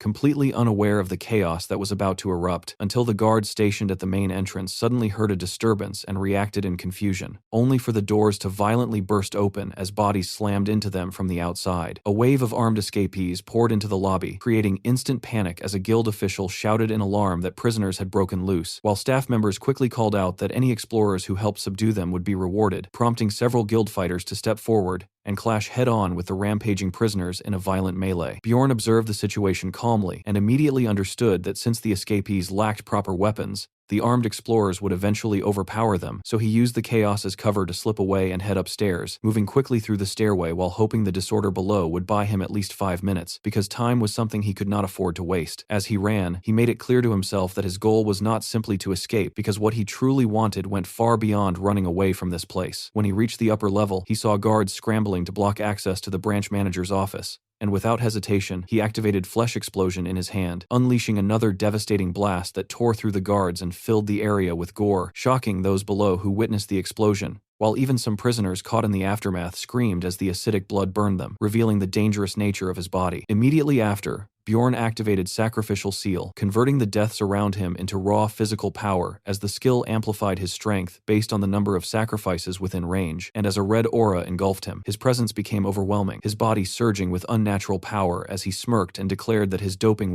is complete before launching himself forward with explosive speed. He crashed into the remaining guards like a force of nature, his sheer ferocity terrifying them as he slammed one armored opponent into the ground with such force that the man coughed up blood instantly, completely crushed by the impact, while another guard charged him in anger, only to be met with a brutal counterattack that dropped him just as quickly, and one after another, the defenders fell as Bjorn tore through them effortlessly in the chaos of the lobby. Those watching were left stunned as they saw his wounds healing almost instantly, unable to comprehend how such regeneration was possible. But before they could react, Bjorn continued his assault, smashing another guard who questioned his abilities, while inside, he felt the combined effects of his skills surging and boiling within him, granting him overwhelming strength as he knocked down multiple opponents at once when they rushed him together. Even he found himself marveling at how powerful this state felt, recognizing the immense doping effect of his abilities, while the remaining guards began to hesitate, unable to understand how a mere 9th-rank barbarian could reach such a level of strength, and Bjorn realized that since this branch typically dealt only with low-rank explorers, no one had ever expected someone like him to become this dangerous. He continued forward without slowing down, his attacks ripping through the remaining defenders in a relentless storm until the path ahead was completely cleared, allowing him to approach the large doors leading to the branch manager's office, which he kicked open without hesitation, only to immediately realize he had walked into an ambush as a man inside attacked him the moment he entered. The guard lunged forward and slashed at Bjorn's leg, drawing blood and confidently believing he had landed a decisive blow. But that confidence vanished instantly when Bjorn's blood splashed onto his face and the man screamed in agony as the acidic blood burned into his skin, realizing too late the true danger of his opponent. Hearing the scream, a young woman rushed into the room and called out in alarm, only to freeze in shock when she saw the situation, recognizing the intruder and understanding what was happening, while the injured man desperately warned her not to come closer, revealing that she was the district manager's daughter. Bjorn immediately recognized the opportunity, realizing that her presence could completely shift the situation in his favor, while the injured man threatened him, warning that harming her would lead to severe consequences. But Bjorn ignored the warning, knocking the man unconscious and deciding to adapt his plan around this unexpected advantage. Although he had not originally intended to go this far, he quickly concluded that taking the district manager's daughter hostage would dramatically change the balance of power, and as she reacted angrily to his calm demeanor, calling him terrible, Bjorn snapped back at her, accusing her of acting as if everything revolved around her and bluntly telling her to stay quiet, while internally questioning what was wrong with her attitude. Holding her firmly, he issued his demands to the guards, ordering them to bring the original interrogator along with a mage from the magic tower, making it clear that if they failed to comply, the woman's life would be forfeit, and without giving them time to argue, he dragged her out onto the balcony, preparing for his next move. Taking a deep breath, Bjorn raised his voice and shouted loudly enough to draw the attention of everyone outside, standing in full view with the hostage as he made his declaration, announcing that it was time for his retaliation.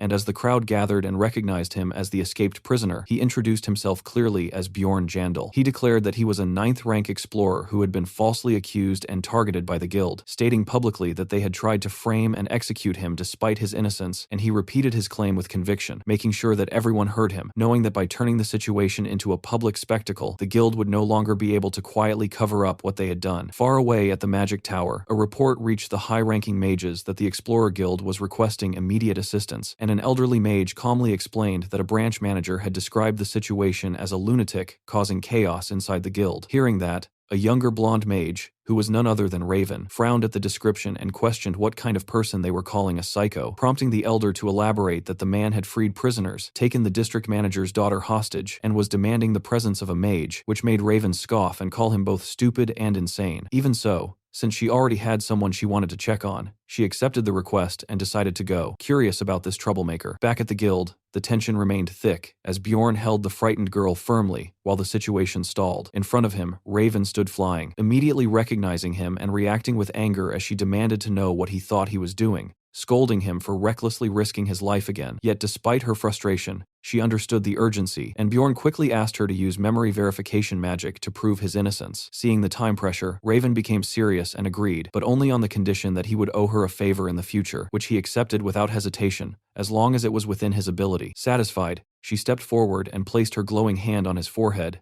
casting a memory spell. But to her surprise, it failed to penetrate his mind due to his strong mental resistance, making her ask if he possessed any anti-psychological equipment, while Bjorn insisted he had nothing and urged her to try another method, leaving the hostage confused as she watched the exchange. At the same time, behind him, the staff checked on the injured branch manager, who was already shaken by the chaos spreading across the first floor, and demanded to know what had happened, while the inspector began explaining the situation, but suddenly froze when he noticed Raven. Recognizing her instantly, he immediately pointed at Bjorn and declared him responsible for everything, but the branch manager calmly stated that he was already aware and reminded the inspector that he had personally handled the case, then leaned forward and asked what actual evidence existed to prove Bjorn was a plunderer. The inspector insisted that framing was impossible, and argued that Bjorn had turned in an unusually large number of magic crystals for a mere 9th-rank explorer, adding that his backpack had been filled with what appeared to be stolen equipment, and further claimed that a message stone traced back to a Crystal Union member who had testified that Bjorn had murdered innocents and looted them. The branch manager countered that this was nothing more than an unverified statement and questioned why no magic had been used to confirm it, but the inspector shouted that magic had not been used because Bjorn had told absurd lies about surviving a fatal neck wound thanks to a vampire essence, emphasizing how ridiculous it sounded to claim that a vampire had appeared on the first floor of a rupture, and he justified his decision by saying he could not call in high-ranking mages over such an unbelievable story. At that moment, Raven calmly interrupted and stated that Bjorn had indeed consumed a vampire essence on the first floor, immediately shocking both the inspector and the branch manager, who demanded clarification, and she responded by saying she had personally witnessed it, even adding with a teasing tone that they wouldn't be able to verify her claim with magic either. The inspector tried to protest,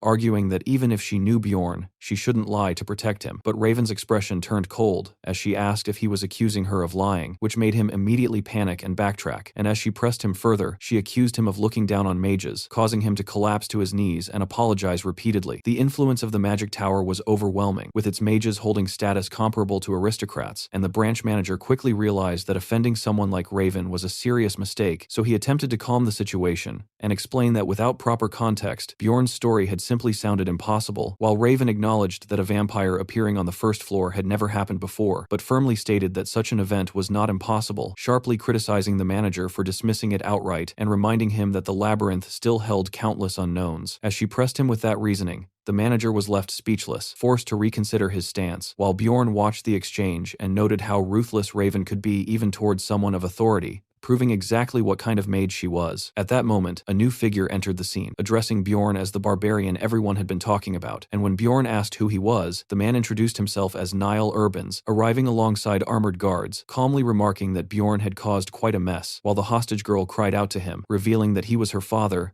and Bjorn immediately understood that this man was the district manager overseeing multiple guild branches. The narration briefly explained the structure of the guild, describing how it managed clans, provided support through magic, and controlled information, with multiple branches led by branch managers, all overseen by 13 district managers who ranked just below the guild master, making Niall one of the most powerful figures present, though even he had limits on what he could do. Suddenly, another man was dragged into the room and thrown to the ground, and Niall calmly stated that he had heard they were looking for this individual, causing the inspector to react in terror as he recognized him, while Bjorn stepped forward and confirmed that the man was Hearts from the Crystal Union, then directly accused him of giving false testimony regarding the message stone. As Hearts tried to deny it, Raven immediately cast a spell that revealed the truth, declaring that he was lying, which stunned everyone present, and Bjorn realized that with a magic tower mage exposing him, Hearts had no way out. Niall confirmed Bjorn's identity, and then publicly declared that Bjorn Jandal was innocent. Bjorn immediately asked what would happen to Hearts, and Niall responded that since the situation had been caused by false testimony, a full investigation would follow before determining punishment, while Bjorn added that he wanted the entire Crystal Union clan investigated as well, which Niall agreed to, noting that the group had already been problematic diplomatic for some time. Niall then turned his attention to the inspector and informed him that he would be dismissed for mishandling the case, ignoring his desperate protests, and coldly stated that all of his past cases would be reviewed, warning that any misconduct uncovered would be punished accordingly, leaving the inspector trembling as he realized the severity of his situation. After that, Niall shifted his focus back to Bjorn and stated that it was time to discuss compensation, offering to promote him directly to a 7th rank explorer and provide new equipment, but Bjorn immediately dismissed the offer internally, realizing that a rank increase was meaningless to him since he could achieve that through essences. And when Niall mentioned his lack of experience, Bjorn openly challenged him to bring in any 7th rank explorer to prove his strength, releasing his battle aura and daring anyone to face him, while Raven quickly urged him to calm down. Raven then intervened, stating that Bjorn deserved far better compensation, directly addressing Niall and pointing out that no other explorer had survived a 5th rank vampire guardian and absorbed its essence, criticizing him for treating basic restitution as proper compensation, which left Niall with no choice but to ask what Bjorn actually wanted. Bjorn smirked slightly and declared that he wanted money, deciding to demand at least 5 million stones, even admitting to himself that the amount was outrageous but justifying it with the thought that he could play the role of a foolish barbarian. And to everyone's surprise, Niall agreed immediately to pay the full amount on the spot. Raven, taken aback by how easily he accepted, and quickly added that her own fee of 1 million stones for her assistance was separate, and Niall, clearly resigned, agreed again while asking her to pass along his gratitude to her master, a mage of even higher standing. Bjorn reflected quietly on just how immense the influence of the magic tower truly was in this world. The scene shifted to the Magic Tower, specifically to Alua Raven's personal laboratory at the Altemian school, and later, inside that cluttered and chaotic space, Bjorn found himself looking around in confusion, wondering why everything was such a mess, while Raven quietly giggled to herself as if completely unbothered by the disorder. She casually handed him a beaker filled with blue liquid and told him to drink it, which immediately made him wary as he asked what exactly it was, then cautiously took a sip and guessed that it was probably just water, while Raven, almost teasingly, offered to give him something more interesting if he preferred. Deciding that water was the safest option, Bjorn drank it anyway, all while thinking that the container had probably held some kind of strange monster fluid before. After that, he asked her directly why she had brought him to her lab in the first place, and with a small smile, Raven reminded him that he had promised to do her a favor, which made Bjorn recall that he had only agreed under pressure at the time, though he also reasoned that maintaining a good relationship with a mage was not a bad idea, so he clarified that he would help only if her request was reasonable, prompting her to finally explain her intention. With dramatic flair, Raven declared that she wanted to study the vampire essence he had absorbed, insisting that the research would benefit him as well, since no one had ever consumed such an essence before, and there could be unknown side effects that only proper study could uncover. The narration emphasized just how rare this situation was, noting that even corpse golems were already considered rare research subjects,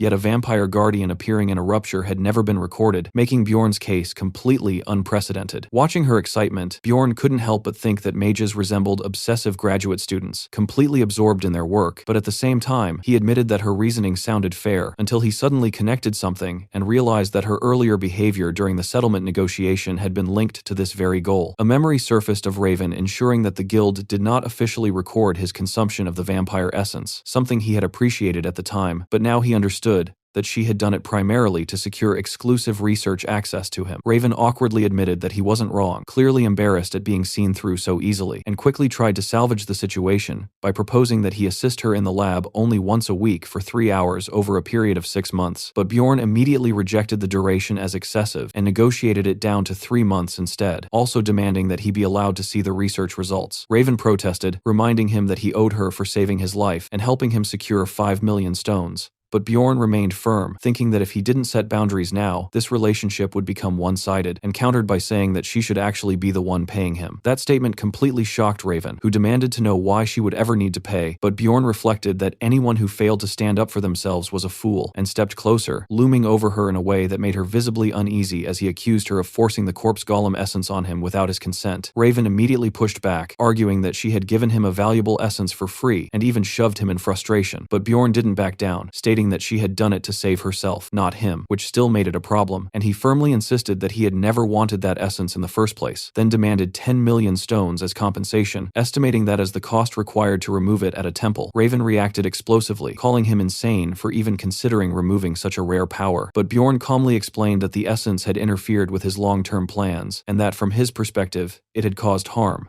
so compensation was justified, adding that mages who couldn't absorb essences themselves tended to overvalue them without understanding their strategic impact, and suggested that she consult an actual explorer if she doubted him. Determined to prove him wrong, Raven stormed off and activated her communication crystal ball, connecting to a distant contact, and when a voice answered, she introduced herself to an explorer named Patsran, referencing his previous dealings with her mentor, before presenting him with a hypothetical scenario about someone being forced to take an unwanted essence. Bjorn watched closely as Raven listened to the response, and after thinking it through, Patsran gave an honest answer, stating that he would be very angry in that situation, which immediately satisfied Bjorn as it aligned perfectly with his own stance. Still unwilling to concede, Raven pushed further, asking whether that anger would remain even if the essence in question was an extremely rare 7th rank one. But Patsran responded that rarity didn't matter, because taking an essence that wasn't part of one's plan would only hinder progress, reinforcing Bjorn's belief that explorers understood the importance of balancing their abilities far better than mages did. As Raven absorbed this, she began to realize that forcing an essence onto someone could completely disrupt their growth path, and with growing unease, she asked what kind of compensation would be appropriate if such a mistake occurred, to which Patsran replied that he would demand money, suggesting 15 million stones as a reasonable amount. The sheer number left Raven horrified,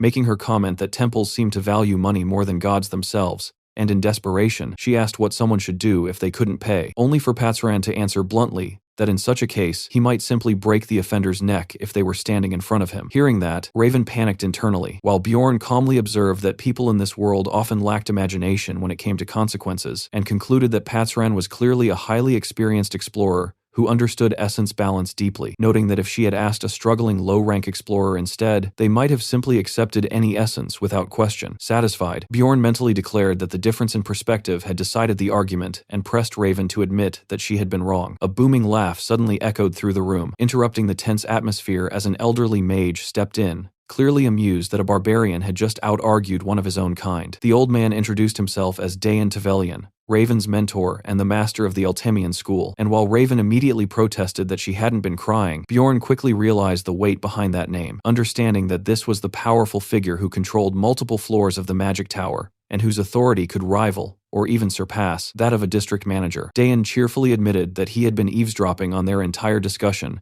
and found it thoroughly entertaining, his overwhelming presence making it obvious that Raven's soundproofing had been completely useless against him, which only embarrassed her further as he casually pointed out that both her spell work and her reasoning still had clear flaws. He then explained that his curiosity had brought him here, as it was rare for him to see a living barbarian up close, since most of them usually arrived as corpses or scattered remains, and with a disturbingly amused grin, he elaborated that many of those specimens were reduced to nothing more than hearts by the time they reached him, which immediately made Bjorn fall silent, growing wary of the eccentric archmage standing before him. Dayan let out an ominous chuckle before suddenly bursting into loud laughter, telling Bjorn to relax because it had only been a joke, though the unsettling tone left Bjorn questioning whether that was truly meant as humor, and deciding to respond in kind, he made his own crude remark about cracking open the old man's skull, which instantly startled Dayan. Bjorn quickly clarified that he was joking as well, and even urged the old mage to loosen up and laugh, going so far as to casually pat his head, while Raven watched in disbelief, wondering if Bjorn had completely lost his mind. For a brief moment, Bjorn himself wondered if he had crossed a dangerous line, but to his surprise, Dayan suddenly broke into delighted laughter, praising Bjorn's boldness and claiming that he was not easily offended by jokes, even though it was obvious from his expression that some part of him was still irritated. Bjorn brushed it off by leaning into his barbarian persona, while Dayan shifted the conversation and offered an alternative to the 10 million stones Bjorn had demanded earlier. Instead of money, Dayan presented a rare artifact known as the Frost Spirit Ring, casually mentioning that it was a numbered item despite its high serial number, which immediately caught Bjorn's attention, as numbered items were extremely rare pieces of equipment that could only be obtained from Rupture Guardians, each possessing unique and powerful abilities. Bjorn was genuinely surprised that such an item was being handed over so casually, and asked what made the ring valuable, to which Dayan explained that it could seal one ability from an essence Bjorn had already consumed, specifically suggesting that it could suppress the inconvenient acidic blood trait from the corpse golem essence. However, as Bjorn listened, he realized something important despite being such a renowned mage. Dayan himself did not fully understand the ring's true hidden potential. Recognizing this, Bjorn accepted the ring as payment without hesitation. As he prepared to leave, Raven reminded him of his promise to assist with her research on the corpse golem essence twice a week, and he agreed, while she worried whether he would actually remember their arrangement. After he left, Raven apologized to her mentor for making him give away such a valuable item, but Dayan dismissed it with a smug expression, claiming that the ring was practically unsellable and only worth around 1.5 million stones on the market, secretly thinking that the barbarian would be furious once he eventually discovered its real value. Bjorn stepped out of the grand doors of the magic tower into the bright daylight, reflecting on how mages were supposed to be the smartest individuals in the world, yet Raven herself had not even known how to obtain something as simple as goddess tears, and that realization led him to a firm conclusion that compared to his accumulated knowledge from the game, even powerful mages were like inexperienced beginners, completely unaware of the true value of certain items like the Frost Spirit Ring. As night fell, Bjorn returned to the inn where he had previously stayed, only to find the innkeeper shocked to see him alive, having already assumed he was dead, and the man awkwardly admitted that he had cleared out Bjorn's room in his absence. Bjorn immediately demanded to know what had happened to his belongings, only to be told that they had been thrown away, which caused his anger to flare as he stepped closer and reminded the man that he had already paid for extra time. The terrified innkeeper quickly tried to calm him down, promising compensation, but Bjorn found himself pausing mid-anger as a strange thought crossed his mind. He began to question when violence had started feeling so natural to him, recalling how he had witnessed brutal killings without hesitation, how his own first kill had come far too easily, and how even escaping from prison had not shaken him the way it should have. Images of his blood-covered self in battle flashed through his mind as he realized that even the way he had spoken to Dayan earlier was something his former self, a 29-year-old office worker, would have never dared to do, and while he had initially blamed his surroundings, he now understood that something deeper was changing within him. He concluded that his new body, along with its battle instincts, was gradually reshaping his personality, making him more aggressive, more direct, and far more comfortable with violence, and as he thought about it, he couldn't help but wonder if he was slowly becoming a true barbarian himself. In the end, he accepted this change, recognizing that such a mindset was better suited for survival in this harsh world. Letting go of his earlier anger, Bjorn decided to settle the matter if the innkeeper paid him 30,000 stones, though the man protested at the amount and accidentally revealed that he had actually sold some of Bjorn's belongings instead of discarding them, which only made Bjorn narrow his eyes and point out the contradiction, reminding him of his earlier claim. After receiving compensation, Bjorn moved into a much better and more expensive inn, enjoying the upgrade as he took in the comfort of a proper room, appreciating the presence of windows and even a private bathtub, and as he lay back on the bed, he noted that the location was closer to the city square, already planning to meet Einar the next day to divide their earnings. The next day, Einar came running toward Bjorn while calling his name, tears in her eyes, and the moment she reached him, she was overwhelmed with relief that he was alive, immediately scolding him for disappearing for so long while insisting that she always knew he would survive anything, while Bjorn awkwardly tried to respond, saying that a lot had happened. She then asked if he had heard the major news spreading across the city, and before he could answer properly, another barbarian jumped in excitedly and began talking about a so-called hero known as the Barbarian of Freedom, who was causing a massive uproar. Hearing that, Bjorn quickly realized they were talking about him, but he forced himself to act clueless and casually asked what that barbarian's name was, and when the man replied that no one actually knew the hero's identity, Bjorn felt a wave of relief, concluding that the guild had intentionally kept his name hidden. The surrounding barbarians cheered proudly, celebrating the mysterious figure as one of their own, while recounting how he had single-handedly fought off countless enemies, cleared his false accusations, and led prisoners to freedom, praising him as the greatest barbarian and warrior, which only made Bjorn internally uneasy as he considered the possible consequences of such fame. Soon after, Bjorn and Einar made their way into the bustling middle-class district of Kommelby, which Einar visited for the first time with visible excitement, as the narration described the area as districts 2 to 5 surrounding the capital's first district, known as the center of the free market, where the middle class resided. After selling the loot taken from plunderers along with his old equipment for a total of 800,000 stones, Bjorn met Einar outside a shop and handed her share over, while mentally calculating that he had already earned an additional 500,000 stones before exiting the rupture. He gave Einar 300,000 stones, insisting it was a fair division, which left her completely stunned by the amount before she happily thanked him. But her attention was soon drawn elsewhere when she noticed people eating cotton candy, describing it in wonder as clouds on a stick, while Bjorn immediately recognized it and found her reaction amusing. Einar stared at the treat with sparkling eyes,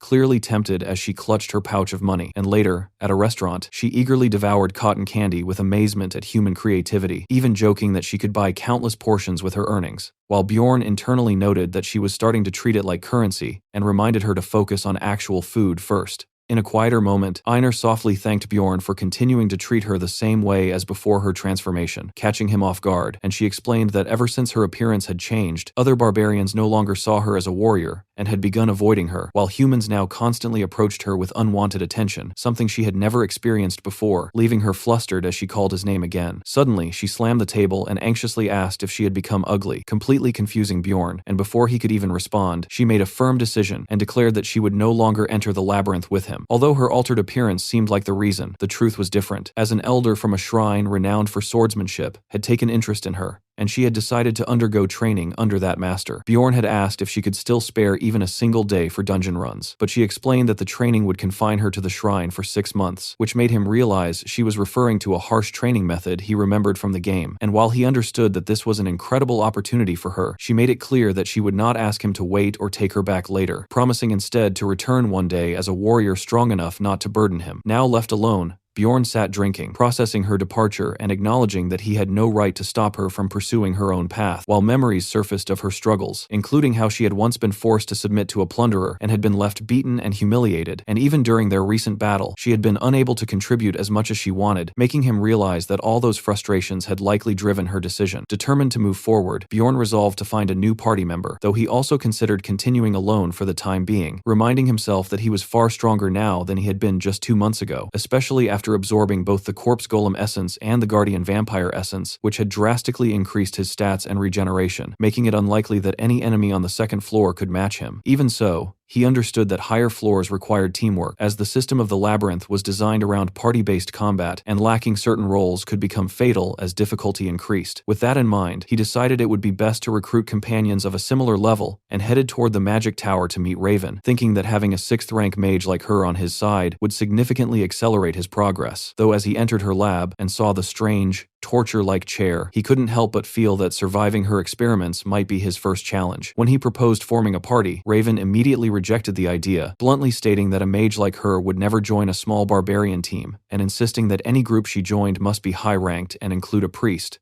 Conditions that Bjorn silently accepted as unrealistic for now, while she added that it would take him at least 3 years to meet those standards, confirming his expectation that she would refuse. Shifting the conversation, Raven presented him with a report analyzing the vampire essence, and while Bjorn found the analysis somewhat crude, he didn't care much, since he already knew his exact stats, though he still acknowledged how impressive the listed bonuses were, recognizing that guardian essences not only granted high stat boosts, but also came with powerful abilities. The first passive skill, Source of Darkness, allowed him to resist death as long as his heart remained intact, while another active skill, Sacrificial Seal, increased his physical power based on how many living beings were affected by his blood. A third skill, Owner of Blood, enabled him to temporarily copy an enemy's ability by absorbing their blood, and the final skill, Immortal, dramatically boosted his regeneration as his health decreased. Reflecting on this combination, Bjorn realized that he had effectively stacked multiple regeneration-based abilities, making his growth rate far faster than anything he had experienced in his 10 years of playing the game, and with that in mind, he decided it was time to head out again. However, just as he turned to leave, Raven stopped him abruptly and asked what he had shoved into the vampire's mouth during the battle, explaining that she had sensed a divine power at that moment. Bjorn immediately understood she was referring to the goddess tears, but instead of answering honestly, he casually dismissed it, pretending she must have imagined it in the chaos, while even picking his nose to act indifferent. When Raven insisted that she had clearly seen it, Bjorn quickly excused himself, claiming he was hungry and needed to leave, then rushed out before she could press further, leaving her shouting after him in frustration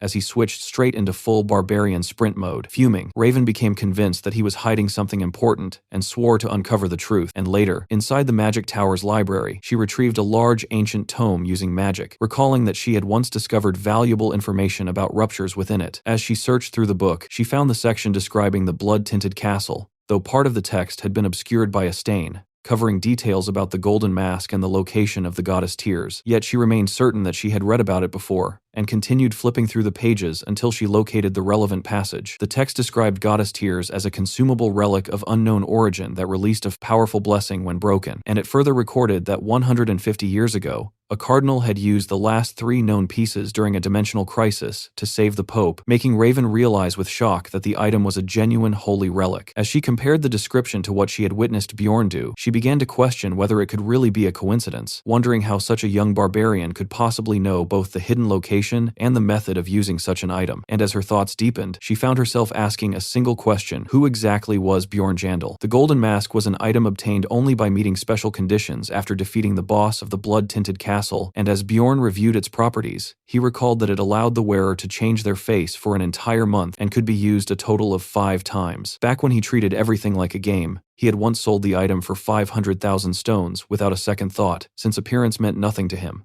But now, living in this world as reality, and remembering how easily he had been falsely imprisoned, he began to see its true value as a tool for survival, especially if he ever needed to escape the city unnoticed. With that in mind, he decided to keep the golden mask instead of selling it. Later, inside a lively tavern, ordinary patrons chatted among themselves, and one of them brought up recent news, asking if the others had heard what had happened, which quickly led to the revelation that the explorer clan Crystal Union had completely disbanded, a statement that immediately caught the attention of a white-haired elf woman nearby. She reacted with bitterness, commenting on how shocking it was for such a powerful clan to disappear overnight, while the narration explained that Crystal Union had rapidly grown by establishing a messaging network using magic stones, providing useful services for explorers on the first floor. However, others in the tavern dismissed the clan harshly, saying they had always disliked how Crystal Union pretended to act like proper explorers, while the elf woman reflected on how the group had originally supported commoners struggling with taxes, but had gradually become corrupt, eventually exploiting outsiders and committing repeated crimes against beginners. She remembered what they had done to her own sister as one of their many atrocities, and admitted that without Bjorn's intervention, something terrible would have happened during that incident. She had once considered taking action against the clan herself, but now she was hearing that someone else had already destroyed them, which made her listen more carefully as the story unfolded, and when she heard that their downfall was caused by a barbarian, her interest sharpened immediately. The gossipers went on to describe how this barbarian had escaped imprisonment, cleared his name, and even taken the district manager's daughter hostage during the incident, which ultimately led to the reconsideration of the anti-plunderer law. And the most shocking detail of all was that this so-called barbarian of freedom was only a 9th-rank explorer who had just completed his coming-of-age ceremony. Hearing all of this, Teresia began to suspect that the rumored barbarian might somehow be connected to her, but she initially dismissed the idea as too unlikely, only for doubt to creep back in as she questioned whether that barbarian was truly dead. And when she thought it through again, she realized that if the barbarian of freedom really was that same person, it would explain his week-long disappearance. As she reached for a door, she hesitated, uncertain whether what she was about to do was the right choice, but eventually entered Erwin's room, where she found her sitting on the bed surrounded by flickering elemental flames, tense and guarded, silently watching her approach. Teresia gathered her resolve, troubled by how she would break the news to her. Meanwhile, at the guild hall counter, a receptionist asked Bjorn what he needed, and he stated that he wanted to recruit a party of at least 4 explorers capable of tackling the 3rd floor or higher, prompting the clerk to request his identification and details, which he provided without hesitation. As she reviewed his information, she noted that Bjorn Jandel was ranked 7th, but then suddenly paused in shock as she noticed something unusual. He had been assigned a rare 5-star rating. Confused by her reaction, Bjorn asked what that meant, but the flustered clerk quickly brushed it aside and handed him a list of suitable teams instead, making him suspect that the 5-star designation was some kind of special guild classification, though he decided not to dwell on it as long as it worked in his favor. Just then, he sensed someone approaching, and a familiar dwarf enthusiastically called out to him, recognizing him immediately despite his updated rank, confirming that it really was him. Sitting together at a tavern, Bjorn greeted Hikarad, who explained that they were waiting for one more person to join them, mentioning that the final recruit was apparently a mage, which in his mind already secured the strength of their party. Bjorn was surprised by the idea that such a rare role would join them, and as Hikarad waved toward the newcomer,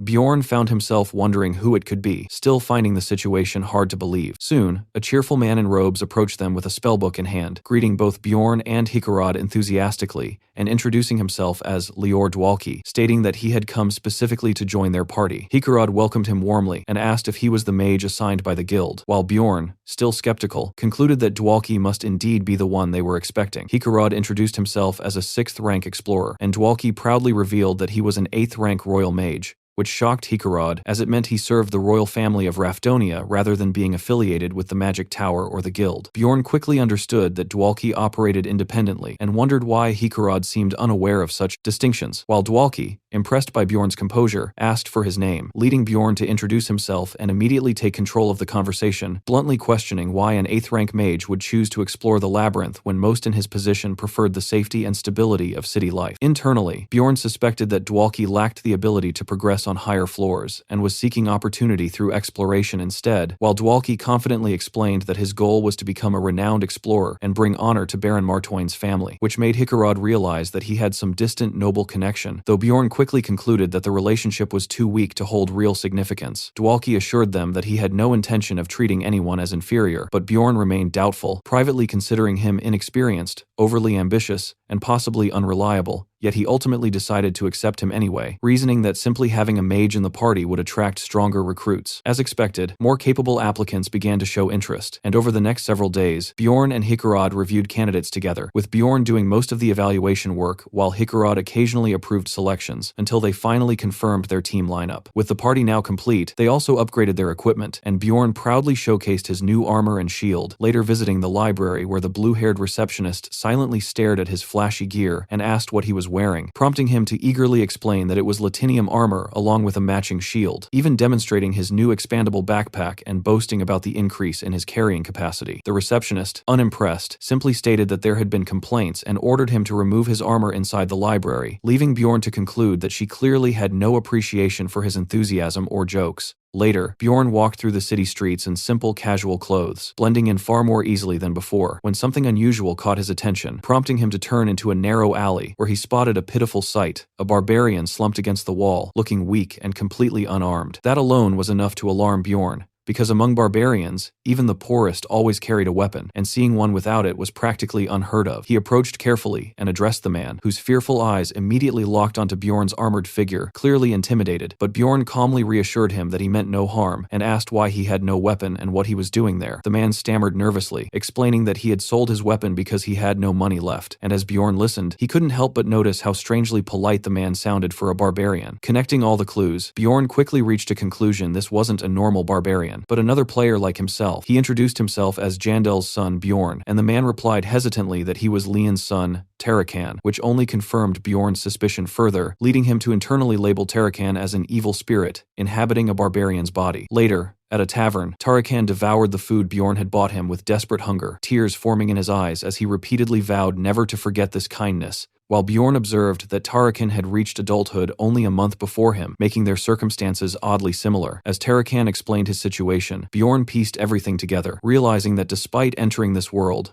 Tarakan had never even stepped into the labyrinth, instead getting lost and avoiding it entirely. Bjorn immediately assumed the truth that Tarakan had fled out of fear of monsters, reasoning that slipping away from the crowd of excited barbarians on the first day would have been easy, and from there, Tarakan had likely tried to survive in the city, but failed to find work due to discrimination against barbarians. This led Bjorn to question whether players were truly the ones capable of opening the Abyss boss room, because someone strong enough to achieve that should have understood these hardships and still chosen to face the labyrinth. Pressing him further, Bjorn asked what Tarakan had done afterward, only to learn that he had continued avoiding the labyrinth entirely, which shocked him, leading him to scold Tarakan for skipping it again. While Tarakan argued that he couldn't fight monsters without a weapon, Bjorn snapped back, pointing out that he should have entered when he still had resources, wondering whether he had even played the game at all, and eventually learning that Tarakan had been kicked out after running out of money. Everything after that matched Bjorn's expectations: months of suffering through cold, hunger, and illness, all while being rejected even by other barbarians. And as he listened, Bjorn couldn't help but wonder how someone so helpless had even survived for 3 months, realizing that if he himself had run away in fear on the first day, he might have ended up exactly like Tarakan. After finishing his story, Tarakan anxiously asked if Bjorn felt enough pity to help him, insisting that he still had knowledge of the labyrinth and could be useful as a guide, but Bjorn flatly rejected the idea of entering the labyrinth with him, and when Tarakan began to panic, Bjorn clarified that he would help in a different way. He handed Tarakan 150,000 stones,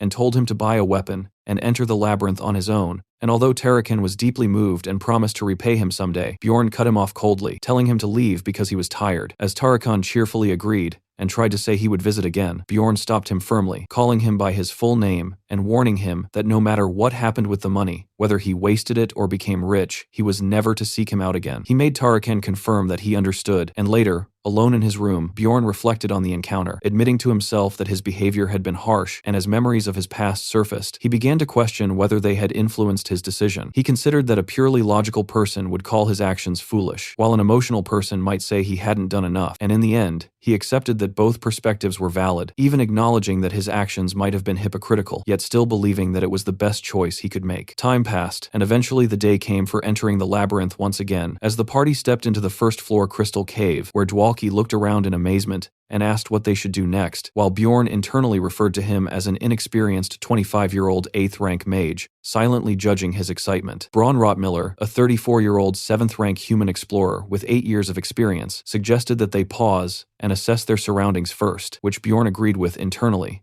considering Rottmiller the most balanced and sensible member of the group. Hikerod, the 6th rank dwarf explorer, stood as the team's leader, while Bjorn himself took on the role of the 7th rank barbarian tank. The final member, Misha Karlstein, a 25-year-old 7th rank beast human explorer with 5 years of experience, spoke in a peculiar way, ending nearly every sentence with Nia, claiming it was simply part of her nature, making her unlike anyone Bjorn had ever met. Hikerod jokingly referred to her as a princess, which she immediately rejected while threatening him in annoyance, and as Bjorn watched the interaction, he vaguely recalled that she might actually be the 13th princess of some tribe, though he couldn't remember the details clearly. Rottmiller soon signaled that it was time to move, instructing everyone to stay close together as they advanced through the cave, his focus fixed on the guiding instrument in his hand as he carefully led the way. Thanks to Rottmiller's navigation skills, they managed to reach the portal to the 2nd floor in just 10 hours, which was an impressive pace, but upon arrival, Rottmiller noticed that another party had already reached it before them, leaving him slightly frustrated despite knowing they had moved efficiently. Bjorn, on the other hand, considered their time more than acceptable and silently appreciated Rottmiller's guide-type ability that allowed him to sense the direction of portals, finding himself pleasantly surprised by the ranger's competence before giving the order for the team to proceed through the portal. Even so, he couldn't help but feel a slight regret at missing the experience reward for being the one to open it,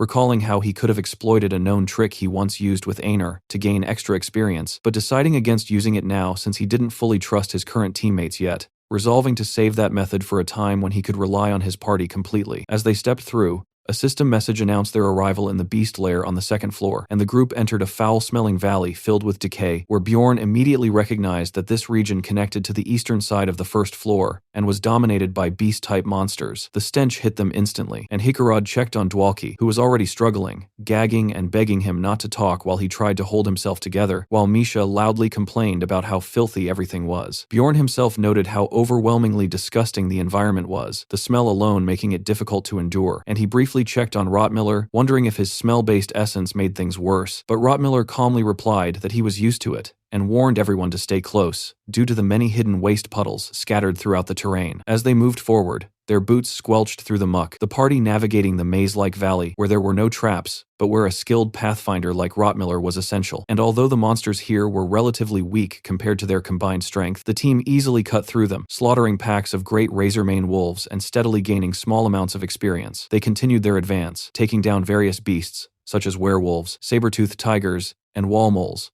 accumulating more experience with each encounter, and by nightfall, they established a routine thanks to Dwalki's alarm spell, which allowed them to rotate 4 guards while he himself enjoyed a full 6 hours of uninterrupted sleep. Even so, Dwalki questioned why such precautions were necessary when his alarm magic was already active, but Hikerod explained that the spell only detected monsters, not other dangers, emphasizing that in the labyrinth, other explorers were often far more dangerous than any creature they might face. Hearing that, Dwalki grew uneasy and asked if it was really true, but Hikerod simply told him to rest, assuring him that he didn't need to take a watch. While nearby, Bjorn silently observed the exchange, forming a quiet conclusion in his mind that this expedition might very well be their last one with Dwalki. On the 2nd day, shortly after midday, Rottmiller pointed ahead and informed the group that the portal to the 3rd floor was just up ahead, where they planned to begin hunting 7th to 8th rank monsters. Bjorn reflected on what awaited them, recalling that the 3rd floor, Pilgrim's Passage, was a massive shared map that connected multiple 2nd floor routes into one central area, and he knew that their starting position would depend entirely on where they entered from, silently hoping they would land in a favorable location. Misha, curious, asked Bjorn if he had ever been to the 3rd floor before, and he confirmed that he had, which prompted her to mention that it had taken her an entire year to reach that level, leading Bjorn to ask how long it had taken her to reach the 4th floor. She estimated around 2 years, and Hikerod casually remarked that his own progression had been similar, which annoyed Misha, who pointed out that Bjorn had already reached a high level much faster despite having less experience, while Hikerod jokingly attributed it to her background. Before the exchange could escalate, Rottmiller sharply told them to stop arguing, and both Misha and Hikerod quickly apologized, though Bjorn could sense that Rottmiller was more irritated than usual, understanding that as the only pathfinder in the group, he was carrying a heavy responsibility and had little patience for distractions. A system message soon announced that they had entered the 3rd floor, Pilgrim's Passage, and as they emerged from the portal into a region known as Steelstone Valley, Rottmiller suddenly sensed danger and raised an alarm. Bjorn reacted instantly, shouting for Rottmiller to retreat, while rushing forward himself with his shield raised, just as a massive horned beast charged straight toward them. Bjorn braced himself and intercepted the monster's attack, his shield absorbing the crushing force as he struggled to hold his ground, shocked to realize that multiple monsters had gathered right in front of the portal, an extremely dangerous situation. The impact nearly overwhelmed him, and he understood just how close he had come to being crushed, especially when he noticed a nearby dwarf who had failed to withstand a similar blow, his shield shattered under the force. Though Hikarad immediately activated his emergency recovery skill to stabilize himself. Recognizing the enemy, Hikarad identified the creatures as 7th rank monsters called Iantro, and ordered Bjorn to hold the line so they wouldn't be pushed back toward the portal. And as Bjorn steadied himself, he watched Hikarad recover and internally reassured himself that he wasn't envious of the dwarf's resilience. He recalled that the Iantro possessed an ability called weight balance, which gave them strong resistance to knockback, and as Hikarad planted his foot firmly into the ground, a system message confirmed that he had activated the same skill, anchoring himself against the charging beast. At the same time, another message appeared announcing that Dwalki had cast an 8th rank curse spell, Corruption, which immediately took effect, causing the affected Iantro to howl in confusion as dark energy wrapped around it. Dwalki, surrounded by swirling cursed power, focused intensely on maintaining the spell, earning praise from Hikarad, who seized the opportunity and charged forward, declaring that he would finish the monster. With Dwalki preparing additional support, the battered creature was overwhelmed and blasted away by their combined assault. Meanwhile, Misha suddenly warned that one of the monsters was still alive. She leapt into action, launching herself from above while calling upon her essence, diving toward the remaining Iantro and delivering a powerful slash across its flank. The beast let out a final scream before collapsing under the attack, and a system message confirmed its defeat, along with the experience gained. As the fight ended, Bjorn began to question why such monsters had been waiting right at the portal, and he immediately asked Rotmiller if he could detect any other people nearby, prompting the ranger to activate his body warmth detection skill. A system notice confirmed the search, and the thermal scan revealed no one in the immediate vicinity, leading Rotmiller to report that the area was currently clear. However, he added that faint traces of human presence remained, indicating that others had been there just moments earlier and had likely retreated after observing the battle from a distance, which led Hikarad to worry that they had been deliberately set up, though Rotmiller clarified that the trap was probably not aimed specifically at them. He explained that plunderers often use this tactic, luring monsters toward portals, so that newly arrived explorers would be attacked immediately upon entry, leaving them weakened and easy targets for ambush. Misha, hearing this, suggested that they should hunt down those plunderers for profit, since eliminating them would also bring rewards, but Rotmiller cautioned that without clear evidence, pursuing them could backfire and result in their own party being accused instead. Misha countered bluntly that dead plunderers couldn't testify, while Hikarad nervously suggested that it would be safer to simply leave a warning at the portal and move on, choosing not to take unnecessary risks. And meanwhile, Dwalki listened to the conversation with unease, clearly shaken by the reality of how dangerous other explorers could be. As they continued walking, Misha casually praised Rotmiller's knowledge, admitting she had never even heard of such a tactic before, and mentioning that encounters with plunderers were actually quite rare, which immediately caught Bjorn off guard because it completely contradicted his own experience. Curious, he asked her how often she had encountered plunderers, and she calmly replied that it had only happened around 8 times over the past 5 years, which made Bjorn blurt out in disbelief that the number was ridiculously low, revealing that he himself had already run into plunderers 5 times in just the last 3 months, including the incident from earlier that day. The group reacted with amusement, joking that Bjorn's luck must be absolutely terrible, even comparing his situation to the chaotic and dangerous era from centuries ago, when plunderers were far more common. And although such incidents had declined significantly in recent times, they teased that Bjorn's misfortune alone might have attracted the plunderers they had just encountered, leaving him internally sinking into frustration over how absurd his situation felt. Seeing this, Rotmiller scolded the others for making fun of him, pointing out that Misha herself was unusually lucky, and then sharing his own experience of encountering plunderers only once every 3 months or so, which Bjorn noted was still far less frequent than his own encounters, making the gap feel even more ridiculous. When the others noticed his gloomy reaction, Bjorn simply brushed it off and told them to keep moving, unwilling to dwell on it further. As they advanced, they encountered and defeated various monsters along the way, including Wormstones,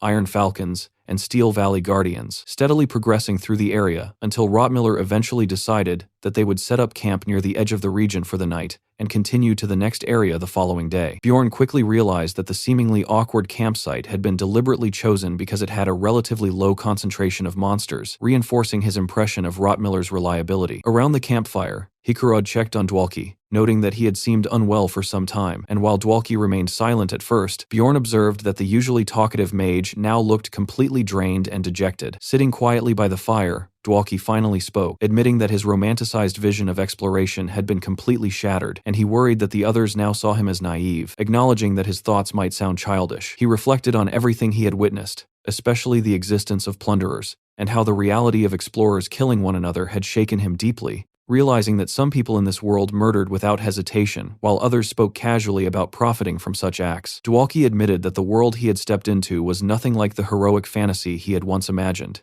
and he confessed that if he continued down this path, there might come a day when he himself would have to kill another person. He revealed that throughout the journey, he had been mentally preparing himself for that possibility, and when Bjorn asked if he truly felt ready, Dwalki's eyes hardened with determination as he listened, eventually answering that he was prepared, yet still admitting that he wasn't sure whether he could actually go through with it when the moment came. Bjorn noted that his resolve was clearly mixed with fear and uncertainty, while Hikarad felt a quiet sympathy for him. Even so, Bjorn thought that Dwalki was still better than the kind of people who boasted loudly only to collapse when faced with real danger, and Rottmiller added that it was actually a good sign that Dwalki wasn't arrogant, explaining that such honesty made him more reliable than someone who was blindly overconfident. After a moment, Rottmiller asked the group to give him some time, saying there was something he wanted to show them, and as they followed him to a higher vantage point, they were left speechless by the sight that unfolded before them. A breathtaking night landscape stretched out in the distance, filled with floating lights and a glowing tower far away, creating a surreal and mesmerizing view that captivated everyone present. Rottmiller explained that this phenomenon could only be seen at this specific time, and Misha openly admired its beauty, while he added that no one truly understood why it occurred only on the third floor, a mystery that made it even more fascinating. Hikarad agreed that the view was incredible, and Dwalki,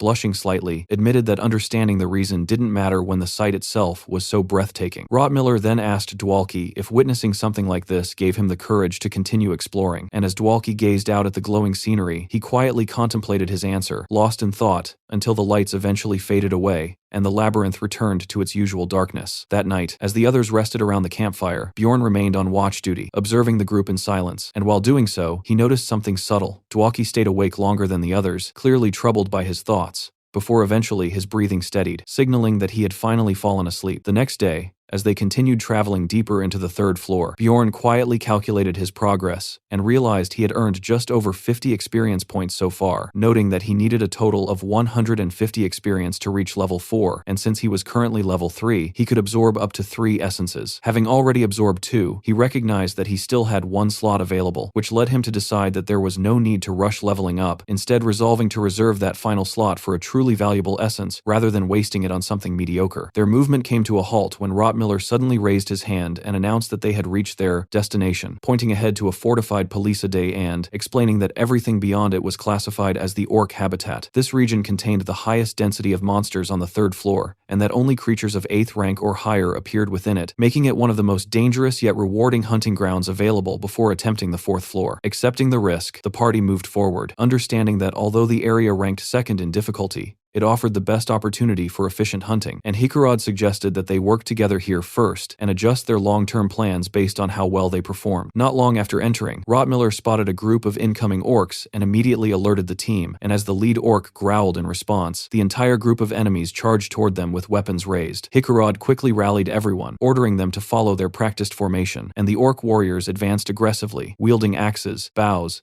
and even preparing spells. Dwalki responded by casting an 8th rank offensive spell, Ice Spear, causing massive spears of ice to form and launch forward, impaling the charging orcs from a distance while Rottmiller supported him with ranged attacks, and at the same time, Bjorn and Hikarad held the front line as tanks, bracing themselves against the incoming assault. The two of them clashed head-on with the orc warriors, blocking heavy strikes with their shields while absorbing the pressure of the assault, and according to their strategy, Misha moved swiftly through the battlefield, targeting enemies that slipped too close and cutting them down with her twin blades in rapid succession. However, the situation suddenly escalated when an orc witch doctor appeared and unleashed a swirling red aura, casting a berserk enhancement on its allies, instantly tripling the physical resilience of the affected warriors for 10 seconds and making them far more dangerous. The empowered orc's eyes glowed red as it locked onto the party and charged forward with overwhelming force, and despite Bjorn and Hikarad striking it repeatedly, the monster pushed through their defenses. Recognizing the danger, Bjorn immediately shouted that one had broken through, and Rottmiller reacted at once, ordering Dwalki to stay behind him as he stepped forward to intercept the charging orc, raising his shield to block the massive blow while protecting the mage from harm. The berserk warrior snarled in frustration as its momentum was halted, and Misha seized the moment, precisely timing the end of the 10-second buff before rushing in to finish the weakened enemy. System messages confirmed the defeat of the orc archer and the berserk warrior, granting the party experience, and as the final enemy dissipated into smoke under Misha's strike, the remaining orc witch doctor attempted to retaliate, only for Bjorn to close the distance instantly and decapitate it in a violent spray of blood. Another message confirmed its defeat along with the experience gained, bringing the battle to an end. Afterward, the group relaxed slightly, commenting on how intense the fight had been, and how their hearts were still racing, while Bjorn analyzed the encounter and estimated that it had taken around 8 minutes to complete. He concluded that although their formation provided strong defense and stability, their overall damage output was somewhat lacking. Yet despite that, he felt satisfied with the team's composition and found himself growing comfortable fighting alongside them. As they continued deeper into the labyrinth, they steadily battled through multiple groups of orcs, with Hikarad leading the charge at the front, while Rottmiller provided precise crossbow support from behind, and as the groups of enemies grew larger, their coordination continued to hold. At one point, they even faced a 7th-rank Great Orc warrior, a significantly stronger variant, but even that opponent was defeated without much difficulty due to their teamwork. Even so, as everything seemed to be progressing smoothly, Bjorn couldn't shake a familiar thought, realizing from experience that misfortune had a habit of appearing precisely when things started going too well. Suddenly, an unfamiliar older mage appeared and began chanting a strange incantation, and before anyone could react, a massive explosion erupted nearby, blasting the area with fire and debris as the shockwave tore through the surroundings. Bjorn instinctively raised his shield in panic, realizing that if that attack had landed directly on them, their entire party would have been wiped out instantly. As the smoke slowly cleared, a lone figure stood calmly before them, and the old mage declared that the orc habitat belonged to the Jarwi clan, ordering them to leave immediately. Bjorn immediately recalled from his knowledge of Dungeon and Stone that while it was originally a single-player game, clans in this world could claim regions of the labyrinth and restrict access to hunting grounds, though such territorial control required significant power and effort and was usually reserved for boss zones or areas with rare monsters. Because of that, he couldn't understand why a powerful clan would bother claiming a relatively ordinary third-floor field. Hikarad, clearly surprised, pointed out that the Jarwi clan was known to operate on the 6th floor and demanded to know why they were here, but the elder coldly replied that he had no obligation to explain anything. Hikarad muttered that while strong clans could legally control parts of the labyrinth, he had never heard of this particular habitat being officially assigned to them, and then bluntly questioned whether they were even who they claimed to be. The elder's expression hardened at the accusation, calling it an interesting claim as both sides tensed, the atmosphere turning hostile as they prepared for possible conflict. Bjorn thought Hikarad was being a bit too aggressive, but he understood that it came from his responsibility as the team's leader, and before things could escalate further, Misha suddenly moved behind Bjorn, clutching him tightly as she trembled, clearly trying to avoid someone. Bjorn immediately noticed her fear and wondered what had triggered such a reaction, and at that moment, the elder called out, asking if the halfling among them was someone he recognized. Misha froze, her eyes widening with fear, and quietly revealed to Bjorn that the red-haired scout standing among the opposing group was her brother, Talon. The moment she acknowledged him, Talon snapped at her angrily, telling her not to call him her brother in public, forcing her to hurriedly apologize. The elder then turned to Talon and asked if she was indeed his sister, which he confirmed without hesitation, but he immediately cut off any attempt at leniency, stating that the matter was purely familial and that their father wouldn't care what happened to her. Accepting that stance, the elder finally explained their situation, stating that the clan urgently needed the essence of the Great Orc warrior for their own purposes, and asking Bjorn's group to leave the area for the time being. Bjorn found this reasoning suspicious, silently questioning why a powerful 6th-floor clan would go to such lengths for an essence that wasn't even considered rare, suspecting that there was likely another hidden motive behind their actions. The elder added that since they were already actively hunting in the area, there would be no monsters left for Bjorn's party anyway, making it clear that even if they stayed, their efforts would be sabotaged,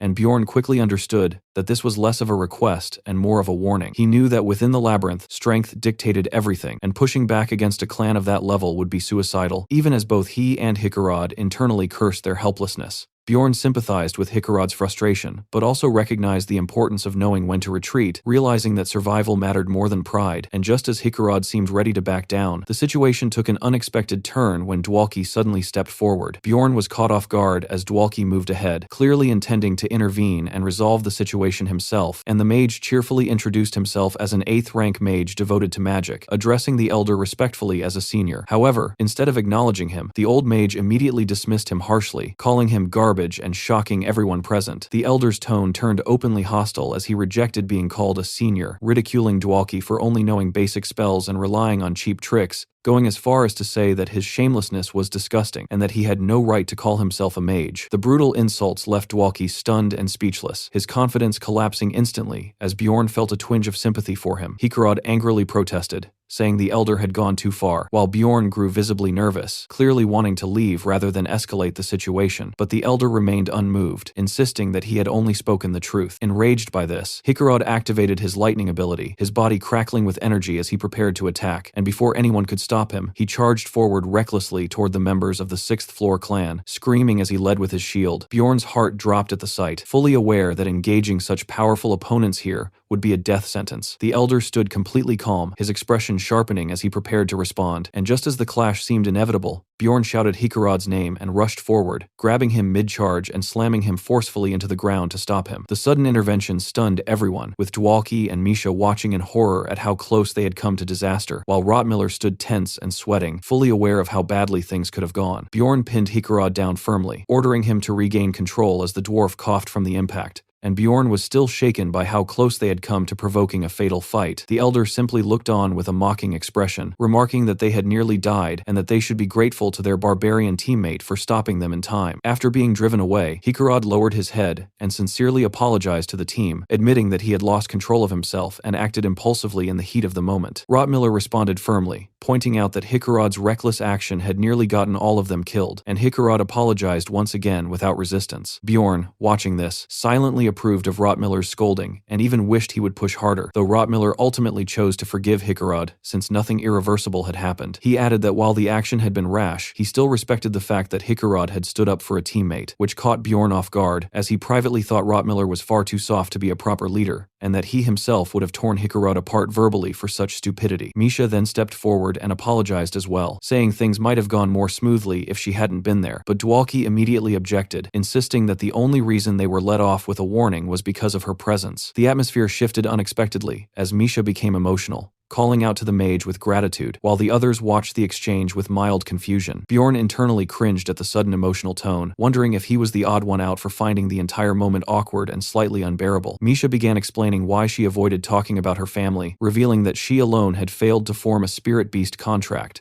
which was a defining trait among therianthropes. It was explained that therianthropes could form contracts with ancient spirit beasts that manifested in various ways, some summoning their beasts to fight alongside them, others becoming possessed to enhance their physical abilities, or receiving blessings that granted unique powers. However, only a select few were chosen, and since Misha belonged to the prestigious Karlstein bloodline, her inability to form such a contract brought shame upon her entire family. She recalled how things had once been different, remembering her childhood when she played happily with her siblings, but everything changed once she reached adulthood, without forming a contract, as her family began to ignore her and treat her as an outcast. Her relatives labeled her a halfling, accusing her of being of mixed blood, and she remembered her brother glaring at her with contempt, while others branded her an illegitimate child. With her mother gone and no way to defend herself against those accusations, she eventually fled her home to escape the discrimination and learned to fight on her own, which ultimately led her to become an explorer. Hikarad listened with sympathy and thanked her for sharing something so personal, while Misha in turn expressed her gratitude for him standing up for the team earlier, acknowledging him as a true comrade. Inspired by the moment, Hikarad decided to share his own story, explaining that his original dream had been to become a blacksmith, but he had lacked the talent to succeed, spending 10 years without even graduating from training. Eventually, needing money to survive, he abandoned that dream after turning 30 and became an explorer instead. Dwalki then joined in, admitting that he might be the least talented among them, revealing that he had only entered the world of magic due to his family's status, but had failed to qualify for the magic tower. He recalled standing before the towering structure, unable to enter, painfully aware of his limitations, and reflected that if he had been a true mage, the earlier confrontation with the elder mage might have turned out differently. He remembered the elder's furious expression as a symbol of his own inadequacy, and believed that he might have earned at least a little respect if he had been more capable. Hikarad immediately rejected that way of thinking, declaring that the elder mage was the real problem and that Dwalki himself was a good mage, which moved Dwalki to tears as he thanked him. Rottmiller then spoke, admitting that despite working with many teams over the years, he had never experienced this kind of emotional bonding before, while Bjorn internally thought the entire situation was making him sick. To his shock, Rottmiller then confessed that he also had something to apologize for, explaining that he had felt irritated earlier when Hikarad and Misha spoke about age and experience, realizing that his frustration stemmed from envy. He admitted that he had resented them for complaining despite being born into non-human races without fully understanding their struggles, and Misha gently responded by pointing out that humans also had their own advantages, noting that talented humans could become extremely powerful. Bjorn silently agreed with that, but kept his thoughts to himself, recognizing that such opportunities were limited to the exceptionally gifted. Hikarad then lightened the mood by joking that their group was basically a team of misfits or halflings in their own way, suggesting that they should look out for one another, and everyone agreed, resolving to support each other as they continued their journey together. Then, as if on cue, all eyes turned toward Bjorn, silently expecting him to share something as well, and he immediately felt cornered, internally panicking as he tried to come up with something to say, completely unaccustomed to this kind of group confession. After a moment of hesitation, he abruptly blurted out that he had no mother, which made everyone pause awkwardly, unsure how to react, while even he wondered if that statement alone was enough. Doubling down, he loudly added that his mother had died right after giving birth to him, and that his father had disappeared in the labyrinth when he was still a child, declaring that even now, as an adult, he would never be able to see his parents again. Breathing heavily, he finished his hastily constructed tragic story and asked himself how that compared to the others, leaving the group visibly affected. Misha tearfully apologized for complaining about her own family without knowing his past. Dwalki reacted with sympathy, believing Bjorn had been quietly carrying this pain all along, and Hikarad reached out to comfort him, but Bjorn immediately rejected their attempts, raising his voice and insisting that he was completely fine. Despite his resistance, the group now saw him as the youngest and most pitiful among them, and resolved to treat him with even greater care, while Bjorn internally brushed it off, knowing that his story had been exaggerated. He reminded himself that regardless of everything, he had become a powerful barbarian who reached 7th rank in just 3 months, even if that journey involved being thrown into a brutal, game-like reality where he had died countless times. Just then, Misha suddenly noticed something off about him and called out, assuming he was still affected by thoughts of his mother, while Bjorn inwardly sighed at how absurd his situation had become. Rotmiller quickly shifted the conversation, asking what their next move should be, and suggesting that they head toward the witch's forest. Bjorn immediately reacted internally to that suggestion, while Misha proposed an alternative route, only for Rotmiller to point out that it would take 6 days to reach. Dwalki then suggested that they could simply advance to the 4th floor, though he admitted it might not be ideal for close combat fighters, and Hikarad firmly opposed the idea, insisting that it was too early, and warning that many teams underestimated the 4th floor and ended up dying because of it. Bjorn recalled from his own knowledge that the witch's forest was not an efficient hunting ground, and was typically visited only when necessary, realizing that Hikarad's true concern was the danger of the 4th floor. The narration elaborated that while the 4th floor mostly contained 7th and 8th rank monsters similar to the 3rd, it also had the potential to spawn extremely dangerous 6th rank creatures, which were rare but almost guaranteed to be encountered eventually if one spent enough time there. Bjorn remembered how often he had died on that floor in the game due to lack of preparation, which made him understand Hikarad's caution. Even so, Bjorn stepped forward and stated firmly that they should challenge the 4th floor,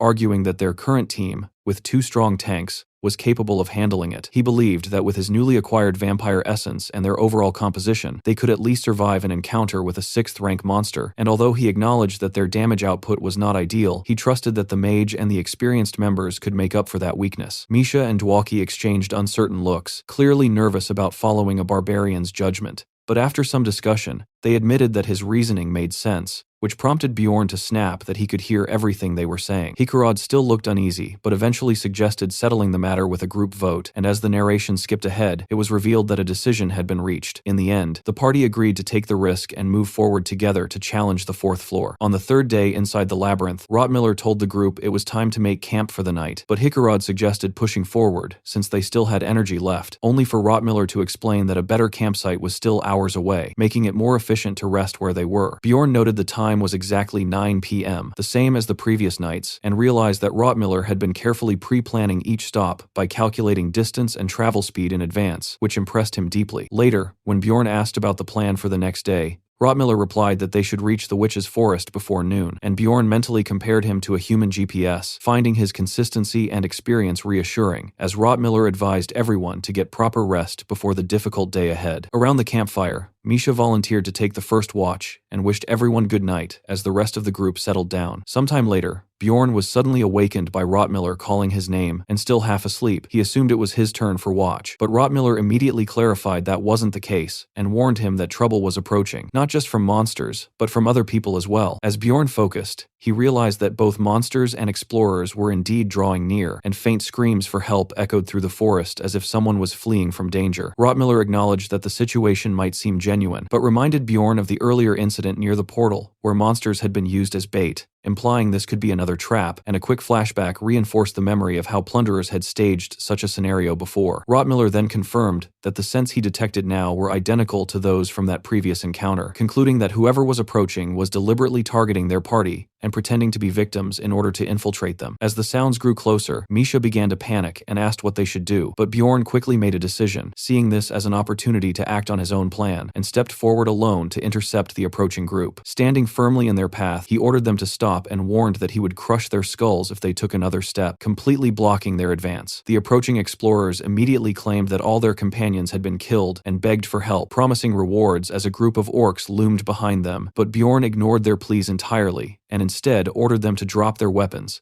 carefully observing their reactions. He noticed that the orcs behind them weren't attacking and were simply watching, likely reassessing the situation now that more people were present, which only made Bjorn more certain of his suspicions and simplified his strategy. He gave the group a final ultimatum: disarm or leave, and after a moment of tense hesitation, the leader panicked and agreed, quickly throwing down his sword and pleading for assistance. Bjorn calmly instructed Rottmiller to collect all their weapons, and Rottmiller complied without hesitation, while one of the orcs clicked its tongue in visible frustration before the entire group of monsters began to withdraw silently into the forest. Shortly after, a blonde, beautiful woman stepped forward and formally thanked them, introducing herself as Elisa and claiming that Bjorn had saved their lives, while the artist highlighted her revealing outfit as Hikarad awkwardly cleared his throat in response. Hikarad introduced himself politely and expressed sympathy for their situation, clearly affected by her presence, while Bjorn internally noted that the dwarf had already fallen for her appearance. The two men accompanying her introduced themselves as Tayson, Irita, and Hans Argot, and upon hearing the name Hans, Bjorn recalled that a plunderer from his very first labyrinth expedition had shared the same name, finding the coincidence unsettling. Hans casually remarked that his name was common, and asked if Bjorn had known someone else with it, and Bjorn simply replied that he had, while thinking to himself that the man he once knew was already dead. Elisa then thanked Bjorn again with emotional sincerity, claiming that they would have died without his help, and attributing their survival to the protection of the god Leetless,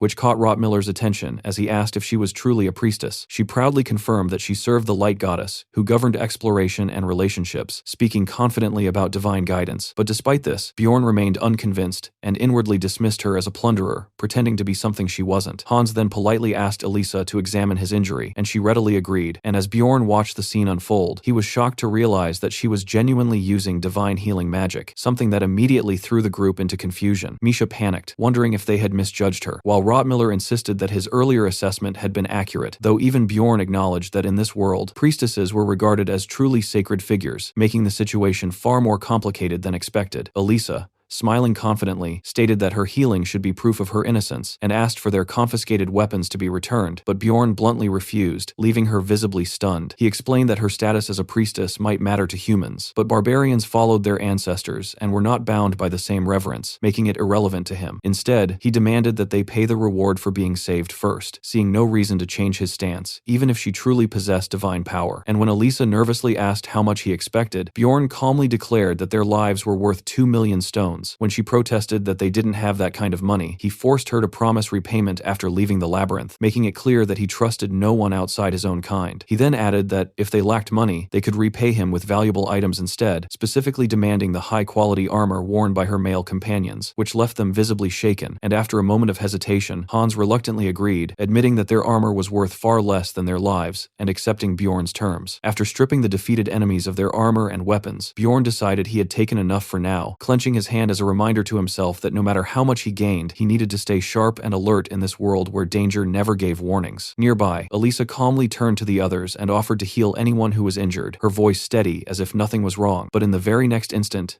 Bjorn moved. Without hesitation, he swung his mace down from behind in a lethal strike, following the most basic battlefield doctrine: eliminate the healer first. His eyes burned with cold, murderous focus as the blow landed, crushing Elisa's head completely and sending her body flying several meters away, smashing into the ground with such force that it left a crater as blood and debris scattered in all directions. Hikarad gasped in horror at the sight of Bjorn's blood-soaked weapon, while Dwalki and Misha screamed his name in shock, unable to process what had just happened, and Tayson and Hans panicked as well, demanding to know what he was doing. Bjorn, still splattered with Elisa's blood, turned toward them with an unsettling smile and calmly claimed it had been a mistake, saying he acted out of fear that they might be plunderers. His explanation only made things worse, as Tayson and Hans broke down completely, convinced they were about to be killed by lunatics, but Bjorn suddenly noticed something strange. Their fear wasn't directed at him anymore. Their eyes were fixed on something behind him. As he turned, he saw Tayson's face twist unnaturally as blood began to leak from his features, and in the next moment,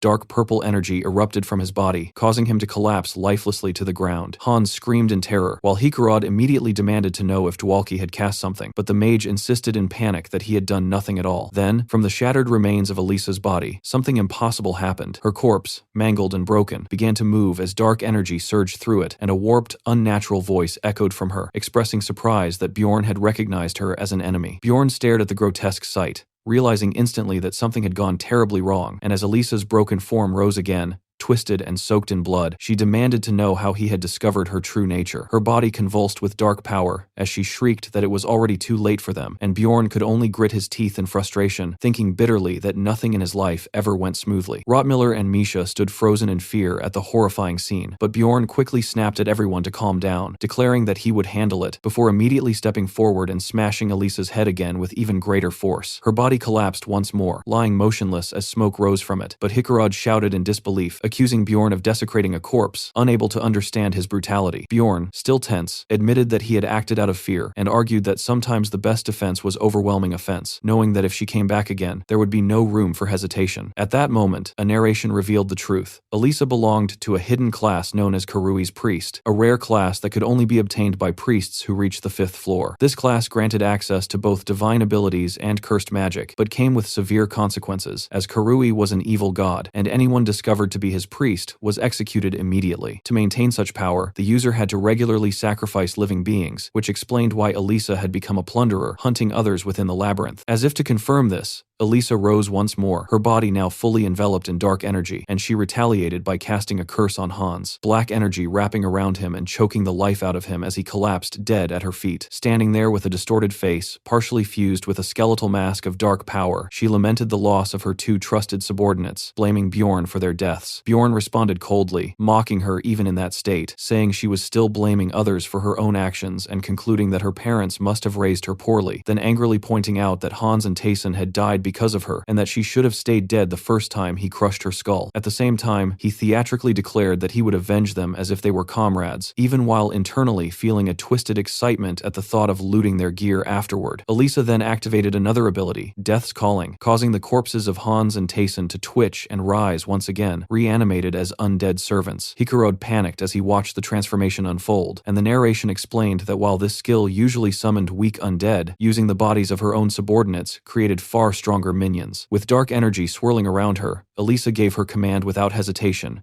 ordering the resurrected corpses to attack Bjorn's party, as the situation spiraled into a far more dangerous battle than before. One of the undead lunged forward, instantly forcing the battle into motion as Misha reacted without hesitation, darting in with glowing daggers, while Bjorn braced behind his shield and felt the sheer weight of the creature crashing into him like a relentless wave, and at the same time another undead slammed into Hikarad from the side, splitting their formation under pressure. Misha activated her poison attribute and carved through one of them with precise, flashing strikes, while Dwalki followed up with Ice Spear, launching sharp spikes that pinned an enemy in place, and for a brief moment, Bjorn noticed how smoothly the team was coordinating without even speaking, everything flowing naturally in the chaos. That brief confidence shattered immediately as Bjorn realized the problem and called it out, understanding that undead were highly resistant to both poison and ice, which meant their main sources of damage were being heavily reduced, and even clean hits were barely making a difference. He shouted to Rotmiller for support, and Rotmiller responded that he was almost ready before suddenly yelling for everyone to get back, then hurled a flaming bottle forward that smashed directly into Tayson's face and ignited him instantly, flames spreading across his undead body. Bjorn recognized at once how effective fire was against undead as the enemy burned, but before they could capitalize, Elisa calmly absorbed all the surrounding flames into herself, dark fire spiraling around her as she activated Fire of the Dead, and Bjorn watched in disbelief as every trace of fire vanished into her spell, instantly realizing their strongest counter had just been neutralized, and worse, Divine power wasn't an option either, leaving them in a far more dangerous situation. He immediately switched tactics, ordering everyone to focus attacks on the priestess, while he and Hikarad held off the resurrected subordinates, knowing their earlier move of stripping the enemy's gear was the only reason they could even stall them now. Misha rushed past them toward Elisa, while Bjorn and Hikarad locked down the undead, their bodies straining under the pressure, and Elisa responded by summoning more magic to block Misha, but she kept advancing anyway, refusing to slow down. Then Elisa raised her hand and summoned a shadow guardian, causing dark, shifting forms to rise from the ground as Bjorn shouted a warning, his instincts flaring as the shadows began moving like living creatures, and Elisa's twisted voice commanded them to bring her enemies' heads as the mass surged forward. The battlefield turned chaotic as Misha slashed through shadows. Rottmiller fired supporting magic to weaken them, and Dwalki struggled behind an ice barrier trying to hold the line, while Elisa laughed and unleashed even more cursed power, and suddenly, Misha froze for a split second as her expression twisted in shock,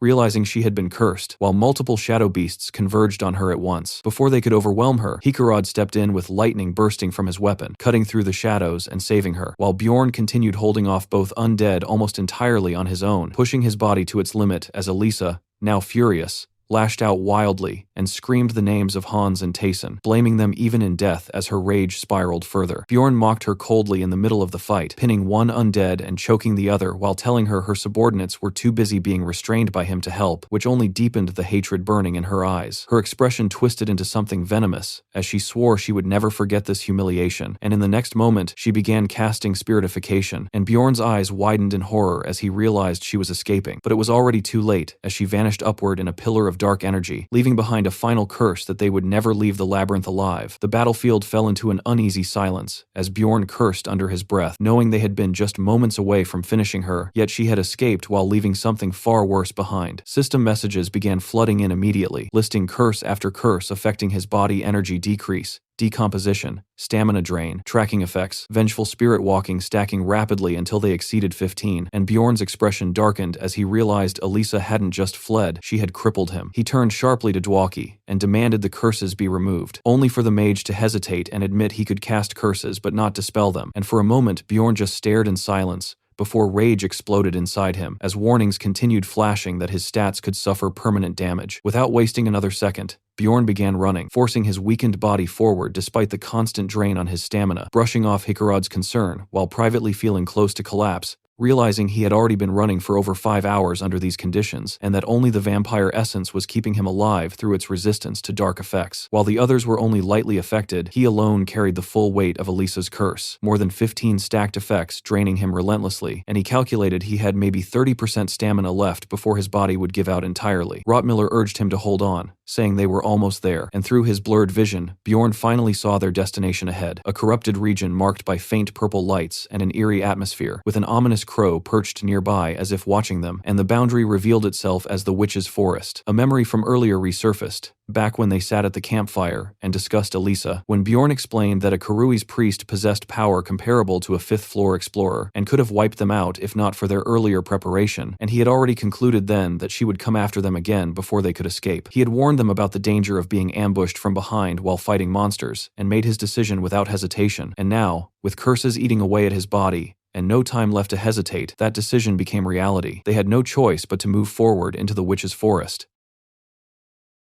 The narration explains that the Witch's Forest near the portal to the 4th floor is filled with high-rank monsters, mostly spiritual types, making it poorly suited for a warrior-heavy party like theirs, yet it is still their best option at the moment. As they step into the area, a system message appears stating that all status effects except field effects are removed. Misha reacts immediately in surprise, saying her body suddenly feels lighter, and Rottmiller confirms that the previous curse has completely disappeared. Rottmiller admits he did not expect Bjorn to use the forest terrain so effectively, and questions how he could know about this place on his first visit to the Brath 3rd floor. Bjorn casually claims he studied it in the library, while internally noting how perceptive Rottmiller is. Misha and Dwalki laugh at the excuse, openly mocking the idea of a barbarian reading books, but Bjorn simply ignores them and stays focused. Even though the priest's curse has been removed, Bjorn quietly reflects that a field effect is now active in the forest, meaning the danger has only changed, not disappeared. A new abnormal status effect is announced, and Misha is the first to feel it, her body tensing as panic creeps in. The forest suddenly erupts with voices screaming for them to die, the surroundings twisting under a purple glow as the environment distorts unnaturally. Bjorn hears a constant barrage of murderous insults insults and slurs echoing around him, but he quickly judges the effect to be relatively weak as a mental attack on himself, even though the same cannot be said for the others. He notices his companions struggling, especially Misha, who breaks down and asks how he can endure such relentless abuse, and he casually replies that it is still tolerable. He observes that the three members who have prior experience in the witch's forest manage the harassment better, but Dwalki is in far worse condition, vomiting in response to the overwhelming sensory distortion. Bjorn, instead of being shaken, finds the field strangely fascinating, analyzing how the hallucinations and warped perception make the world bend like a convex mirror, distorting both direction and depth. Even so, he checks whether Dwalki can still cast spells, and the mage weakly insists that he can, though Bjorn can't help but internally complain that mages always seem to have fragile stomachs. Rotmiller suggests they take a short break to adjust and recover, since they are already exhausted from the previous night, and Hikarad offers to stand watch while the others rest. As Bjorn lies down, he curses under his breath at how rough the situation has become, only for Hikarad to hesitantly bring up Elisa, whom Bjorn immediately refers, "Bitch Elisa." The dwarf awkwardly agrees the insult and begins explaining, recalling that when he went to the Explorers Guild to recruit teammates, a woman had persistently questioned him, and now he realizes that woman was likely Elisa. He reveals that during a previous rupture with Bjorn, he had obtained a valuable numbered item called the Guardian's Wrist Guards. This is a rare high-level item from ruptures above the 4th floor, and suspects Elisa overheard him mentioning it. Hearing this, Bjorn inwardly fumes, thinking about how he struggled for essences while Hikarad casually walked around with something worth a fortune, and demands to know why he failed to recognize Elisa earlier. Hikarad explains that her different priest outfit confused him, and then awkwardly admits that she had been wearing a revealing outfit at the time, implying he had been too distracted by her appearance to properly notice her face. Bjorn bluntly summarizes that Hikarad was too busy staring at her body instead of paying attention, and the dwarf lets out a guilty laugh, which only irritates Bjorn further. Putting the pieces together, Bjorn realizes that their earlier planning session at the bar must have allowed Elisa to eavesdrop and set up the ambush using other explorers. Hikarad sighs that treasure always brings trouble, but Bjorn sharply states that the real problem was Hikarad's carelessness. The dwarf defensively insists he couldn't have predicted this and urges everyone to get some rest, while Bjorn silently trembles with irritation, thinking the dwarf is pathetic and questioning whether this party is truly reliable. Suddenly, someone shouts for Bjorn to wake up, and Rotmiller tells him he somehow slept deeply despite the constant noise of the forest, clearly amazed that a barbarian could rest under such conditions. Still groggy but unfazed, Bjorn immediately asks where the monster is, and Rotmiller points it out. Bjorn sharpens his gaze and prepares for combat, spotting glowing winged spirits hovering ahead and identifying them as fairies. Fairies are 9th-rank non-combat monsters that release stimulant-laced poisonous dust. Hikarad quickly warns that such a large gathering means a stronger creature they follow must be nearby. Hikarad decides to draw the hidden enemy out. A system message appears as he casts lightning, unleashing powerful electricity, then follows it with unleash, amplifying the attack as lightning rains down on the fairies, making them shriek as they're struck. Somewhere unseen, something watches the scene and reacts, and moments later, the hidden monster charges toward them through the forest. A massive deformed hand slams into the ground as it approaches, revealing itself as a 7th-rank half-troll, a creature known to appear only in the witch's forest and often stalk groups of fairies. The half-troll rushes in with its claws and club raised, and its weapon crashes down near Hikarad, the impact shaking him as he groans in pain. Bjorn immediately notices how much more it affects Hikarad compared to himself, and the forest's field effect amplifies pain for frontliners, making it especially difficult for warriors, while many monsters here resist physical attacks and rely on mental abilities, further complicating things as Dwalki continues casting. Finally, Dwalki completes his support spell, Freeze, Intensify, greatly boosting his next attack before casting an 8th-rank Ice Spear. The empowered spell strikes cleanly, freezing and killing the half-troll, earning them 3 experience points. As they inspect the corpse, they're disappointed to find no essence drop despite the effort, and Rotmiller quickly urges the group to move and leave the witch's forest for the 4th floor. But just as they prepare to leave, Rotmiller notices something unusual reflected in his eye and spots another group of explorers approaching through the forest. At the front, Elisa immediately recognizes Bjorn's party and loudly accuses them of murdering her comrades, rallying her escort of priests and warriors. Bjorn curses internally as the situation worsens instantly, realizing they have no chance of winning this fight. Without hesitation, he calls out to Hikarad and orders him to use the special item, the Guardian's Wrist Guards. Hikarad activates it, power surging through his body as the item takes effect, releasing a shockwave that repels enemies, grants temporary total protection, and cancels abnormal status effects. The blast throws their pursuers back, and Bjorn immediately shouts for everyone to run, seizing the only chance they have to escape. As they flee through the witch's forest, Misha panics and asks how Elisa managed to follow them when this place was supposed to be safe. Bjorn quickly pieces the situation together in his mind, realizing that once they entered the forest, it should have been difficult to track them, which means Elisa must have recruited other explorers outside. He imagines her pretending to be a grieving priestess, manipulating them into helping her hunt Bjorn's party, and concludes that after using them, she likely planned to devour everyone involved. He snaps at Misha to stop panicking and keep running, reminding her that the Guardian's wrist guard's protection will only last 5 minutes. Soon after, a system message announces the effect ending, and the witch's forest field effect returns, pressing down on them again as they continue their escape. The scout is the first to detect enemy movements and is responsible for guiding the team along optimal paths using experience and knowledge, but such navigation is only reliable up to the 3rd floor, with the witch's forest serving as the true test before reaching the 4th. Bjorn reflects on how Rottmiller's heightened sense of smell allows him to track mana trails, even in this distorted environment, enabling him to guide them accurately toward the 4th floor portal, though he also senses that the enemy scout is just as skilled and closing the distance. Rottmiller warns that they need to increase their pace, and Bjorn realizes the situation has turned into a race toward the portal, but the entire team is already exhausted. Misha begins to struggle, clearly winded, and suddenly missteps,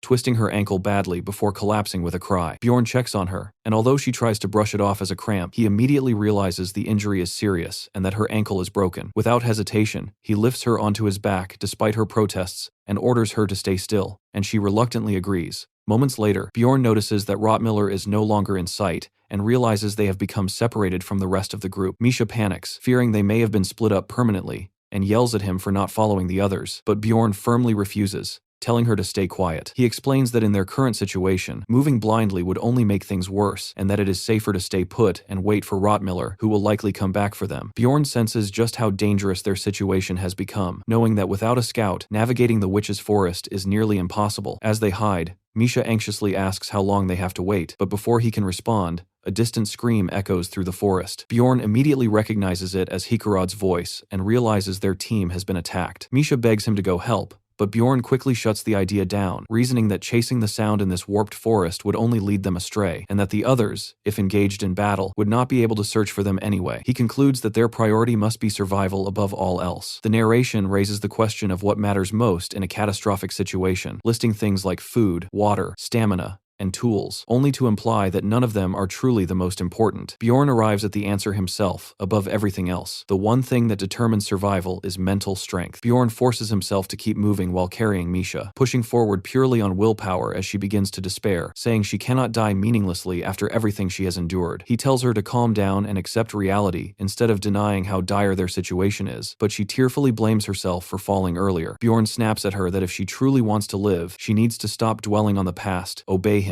and focus on what matters now, then orders her to take a potion from his bag, drink it, and start walking on her own. She hesitates but agrees, and after some time, he finally allows a short rest. Catching her breath, Misha remarks that she thought she would die from drinking a potion while being carried by a running barbarian, and Bjorn checks whether her foot has recovered enough to fight. She says it is manageable for now, while Bjorn reflects that they are only 4 days into the labyrinth and still have many harder days ahead. He also realizes that from this point on, he will have to survive with just one melee damage dealer while acting as the tank himself, and worse, most monsters here are spirits immune to physical attacks, meaning he needs some form of elemental or attribute-based power to deal with them. After thinking through his options, he suddenly asks Misha if she is married, catching her completely off guard. Confused, she asks why he would bring that up, and he follows by asking if she holds any beliefs about not showing her body to strangers. Flustered, she denies having such views, but finds his questions strange, while Bjorn simply says that is good news for him and starts removing his helmet, which immediately makes her panic as she assumes he is making some kind of inappropriate move. She yells at him to stay away, thinking he is about to make a romantic or sexual advance, and declaring she is not ready. Instead, Bjorn calmly extends his hand and presents a ring, telling her to take it. He explains that it is a special item he has been saving for someone worthy, which leaves her stunned as she asks why he would give it to her. He tells her that in exchange, she must swear to her guardian god that she will stay by his side, and he will support her as a warrior in return. Overwhelmed, Misha becomes flustered and starts misunderstanding the situation completely, thinking it is some kind of sudden proposal, and awkwardly admits that although she does not dislike him, she has never seen him in a romantic way, and Bjorn wonders what is she talking about. about. She blurts out that she prefers skinny men, leaving Bjorn completely confused about what she is talking about, before she loudly declares she does not find him attractive and calls him a stupid barbarian, while Bjorn internally registers this as his first rejection. Realizing the misunderstanding, he quickly clarifies that this has nothing to do with romance, and that he only wants her to form a comradeship contract in exchange for the ring. Misha freezes for a moment before realizing her mistake, then awkwardly laughs it off, and Bjorn explains that such a contract could be broken later if he either replaces the ring or compensates her with something like 15 million stones. Bjorn asks if she understands the terms, but she immediately questions how a ring could possibly be worth that much. He insists the price is actually cheap, explaining that the ring has the ability to grant one of her deepest wishes. Thinking back to his experience from years of playing Dungeon and Stone, Bjorn concludes that this is the right decision, then firmly states that he will use the ring to awaken Misha, leaving her completely confused about what he means. The Frost Spirit Ring is a special numbered item Bjorn once obtained from the master of the Altamian school, and at first glance, it appears completely useless, but destroying it triggers a hidden effect. Back in his real world, our MC had tested it multiple times until he finally uncovered its conditions, learning that if a Therianthrope without a Spirit Beast contract wears it, a special event is activated. As the ring is destroyed, a system message appears, announcing that the conditions have been met, and another reveals that Scadia, a glacial magical beast, has broken free from its seal. The moment unfolds, as Scadia appears and offers a spirit contract to Misha Karlstein. Nervous, yet excited, she reaches out with the ring on her hand and accepts without hesitation, and the instant she touches the spirit, a surge of icy energy explodes outward, engulfing her in blinding light as the contract forms. A system message confirms the successful completion, and as the storm of magic fades, Misha slowly descends back to the ground, stunned at how easily it all happened. She looks at Bjorn in disbelief, asking what kind of ring could do something like this and why she had never heard of it, then bitterly wonders why her father never told her such a possibility existed. Bjorn calmly suggests her father likely didn't know either, explaining that even a mage had studied the ring for years before discovering its secret, which only makes her more curious about how Bjorn knew. Before answering, Bjorn awkwardly points out that she is still naked and tells her to get dressed first, causing her to panic as she quickly notices her state. He casually mentions that her clothes and newly looted gear are laid out nearby, and after she dresses, she realizes he has also changed equipment. Still flustered, she asks why she had been undressed in the first place, and Bjorn bluntly explains that he removed her gear to prevent it from being destroyed during the ritual, which immediately makes her lash out, bringing up his earlier strange questions on marriage. He calmly clarifies that he only asked about her personal situation because any partner might misunderstand seeing her like that. And although she yells that he should have warned her, he brushes it off, saying there was no time. Cutting through the argument, Bjorn reminds her that she owes him something, prompting her to hesitate before finally thanking him. Though he complains, it sounds half-hearted, forcing her to repeat it more properly. As she lowers her head, her tone shifts, and she calls his name more seriously before beginning to confess something personal. She reveals that she once attempted suicide, recalling the moment her father found her bleeding and saved her life. But instead of kindness, his first words were cold, telling her that if she wanted to die, she should do it in the labyrinth instead of disgracing the family. Bjorn internally judges her family as completely deranged, while Misha explains that this is why she came to the labyrinth, not to die, but to escape that toxic environment. She admits she once hoped that by becoming a successful explorer without a spirit beast, her father might finally acknowledge her, but now, looking at her new power, she feels that desire fading. Bowing deeply, she thanks Bjorn sincerely and vows never to forget what he has done, swearing by the guardian gods to stay by his side. The story then explains that spirit beast contracts usually grant one of three types of abilities: summoning, strengthening, or special power-based skills, but in Misha's case, something unusual has happened. Instead of a standard contract, her body has been permanently infused with Scadia, giving her a strengthening type ability. She demonstrates it immediately, unleashing a powerful icy punch that shatters a wraith in front of them and grants experience. Bjorn realizes that with Misha's new ice attribute, they finally have the elemental power needed to deal with spirit monsters, though she mentions that each strike feels strange, as if her body is not entirely her own yet. He understands that she is only at the first stage of her power and cannot yet channel it into weapons, meaning while she can fight, the witch's forest is still too dangerous for her alone. As more enemies begin to appear, Misha warns that their numbers are increasing, and Bjorn immediately orders a retreat. Without hesitation, the two of them sprint deeper through the haunted forest, while Bjorn grimly realizes that their real struggle for survival has only just begun. Roughly 11 exhausting hours crawl by inside the witch's forest, and the grind feels endless as Bjorn and Misha keep pushing forward without pause. During that time, they constantly engage smaller groups, carefully evade larger ones, and end up slaughtering an insane number of monsters, including witch lamps, an owlbear, a die-rotor, and several other twisted creatures, each kill giving only small bits of experience and red magic crystals that barely feel worth the effort. Eventually, Misha starts complaining about exhaustion, while Bjorn keeps moving, still stopping just long enough to gather every fallen monster's crystal, like a man obsessed with squeezing value out of pure suffering. Bjorn feels relieved they still haven't run into a 7th rank monster, notices there's been no sign of bitch Elisa, but that relief doesn't last long, because losing the Frost Spirit Ring has triggered the hidden passive from the Corpse Golem essence, and now his own acidic blood is slowly corroding his gear. His high-grade breastplate and shield are already dulled and damaged, and the thought of repair costs annoys him more than it should, especially since they haven't even found a single useful attribute essence despite all this fighting. When he looks at Misha, her breathing is getting rough, and he realizes her fatigue is becoming serious. While his own survival odds in this hellhole feel like they've dropped to barely 30%, they've now been moving for over 12 hours, and the forest itself feels worse, the field effect getting stronger, as if it's actively trying to crush them. Bjorn hands Misha a rope and tells her to tie it around her waist so they don't lose each other in the warped illusions, and she quickly understands why, securing it tightly while acknowledging the abnormal status effect she had heard about. That moment, the status Witch's Eye activates, and Bjorn immediately warns that from now on, they cannot afford to stop even for a second. The explanation is brutal and simple. If they stay still too long, a 7th rank monster called Canabaro will inevitably spawn along with flesh-hungry hounds and hunt them down, and the longer they stay in the forest, the faster that death timer ticks. Time keeps slipping, and soon the system updates again. They've been inside for over 70 hours, and the field effect intensifies even more as Witch's Eye reaches level 5. By the 3rd afternoon, Bjorn realizes it's been more than 60 hours since they got separated from the rest of the team, and despite all their wandering, they're still completely lost. Ever since Witch's Eye activated, resting became impossible, because even a short pause would get them swarmed, and worse, killing one Canabaro now takes longer than it takes for another to spawn, which means stopping equals guaranteed death. Their only adaptation has been that rope, a simple but necessary lifeline to avoid getting separated in the hallucinations. Misha begs him to slow down, and this time, he actually agrees, but as he watches her closely, it's obvious she's hitting her limit, not from injuries, but from pure exhaustion. The rope keeps tugging at her waist every time he moves, and even at a slower pace, she struggles to keep up, which makes him realize she has been carrying most of the combat burden while also enduring the mental strain. Without wasting more time, Bjorn unties the rope from her waist and suddenly lifts her onto his back despite her weak protests,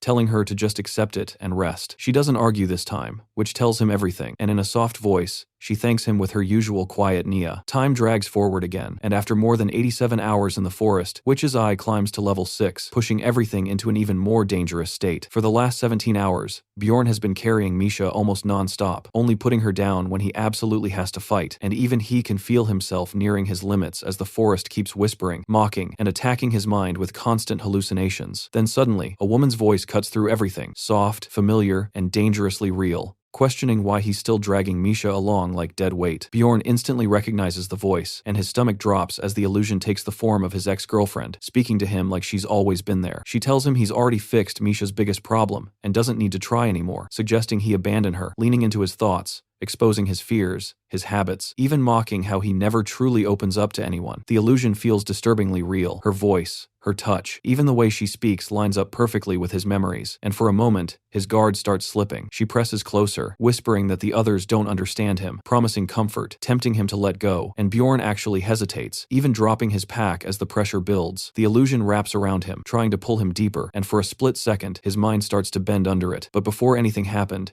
an icy fist smashes straight into the illusion's face, shattering it instantly. Misha doesn't stop there. She keeps attacking, freezing and crushing the target with raw aggression, completely destroying the entity. She rushes to Bjorn immediately after, worried and slightly panicked, asking if he's okay while confirming she killed the enemy. The system message follows right after, confirming the captivation status has been removed, and identifying the attacker as a rare 8th rank monster, a dryad, the one responsible for the illusion. Another message confirms the kill and the experience gained, and Bjorn finally understands that what he experienced wasn't just the forest's field effect, but a specific monster skill designed to trap him mentally. He looks at Misha, still catching his breath, and admits that without her, things could have gone really bad this time, and for once, she looks genuinely proud hearing that. Misha suddenly spotted something in the distance and called out Bjorn's name in alarm. The two of them turned and saw a group of armored explorers, the first people they had encountered since being separated from the others. The newcomers immediately commented that seeing only 2 people likely meant they were lost. Bjorn reflected that the witch's forest was massive and rarely used for hunting, so by their 8th day, most other teams had probably already moved on. When the group asked if they had been separated from their party, Bjorn admitted it, but internally decided not to trust them so easily. Misha, filled with relief, asked if they were finally saved, but Bjorn told her to stay still. The strangers tried to ease his suspicion, claiming they were good people with children his age and inviting them over to rest. Bjorn refused outright, thinking that having children actually made people more dangerous, as it pushed them to act more desperately for money. One of the women's expressions darkened at that, silently confirming Bjorn's suspicion about their greed. Misha, still confused, suggested the explorers might help them, but Bjorn sharply told her to stay quiet. He recalled that he had originally planned to ask any explorers he met for assistance, even offering payment. Hiring them as guides to escape the forest would have been a fair deal, but he knew he had to first understand what kind of people they were. He introduced himself as Bjorn, and the bearded leader responded by introducing himself as Hans Stove, the team's pathfinder. Hearing the name, Hans immediately put Bjorn on edge, as he found the name oddly ominous and mentally docked him a point, wondering why so many people seemed to be named Hans. He quickly analyzed their formation: 2 warriors, 2 archers, and 1 pathfinder, while sweat formed as he evaluated the threat. One of the archers also seemed tense, sensing the situation. Bjorn's instincts screamed that something was wrong, repeating in his mind that this encounter was extremely dangerous. Quietly, he asked Misha if she trusted his judgment, and she confirmed that she did. Even though he considered that his fears might be unfounded, their behavior still felt off. Bjorn announced that they would be leaving, which prompted the group to remind him that he had said he needed help. He admitted that was true, but his instincts were now warning him even more strongly. Firmly rejecting their offer, he told Misha they would handle things themselves and began to move away. Without warning, an arrow shot toward them at high speed. Bjorn reacted instantly, raising his shield and blocking it. The sudden attack shocked everyone present, but for Bjorn, it confirmed his suspicions these were no ordinary explorers. The others scolded the archer, Vate, for firing prematurely, but she shut them down harshly, calling them idiots. Her eyes were filled with greed as she fixated on Bjorn's expensive Latinium equipment, already calculating how much it could be sold for. One of their teammates hesitated,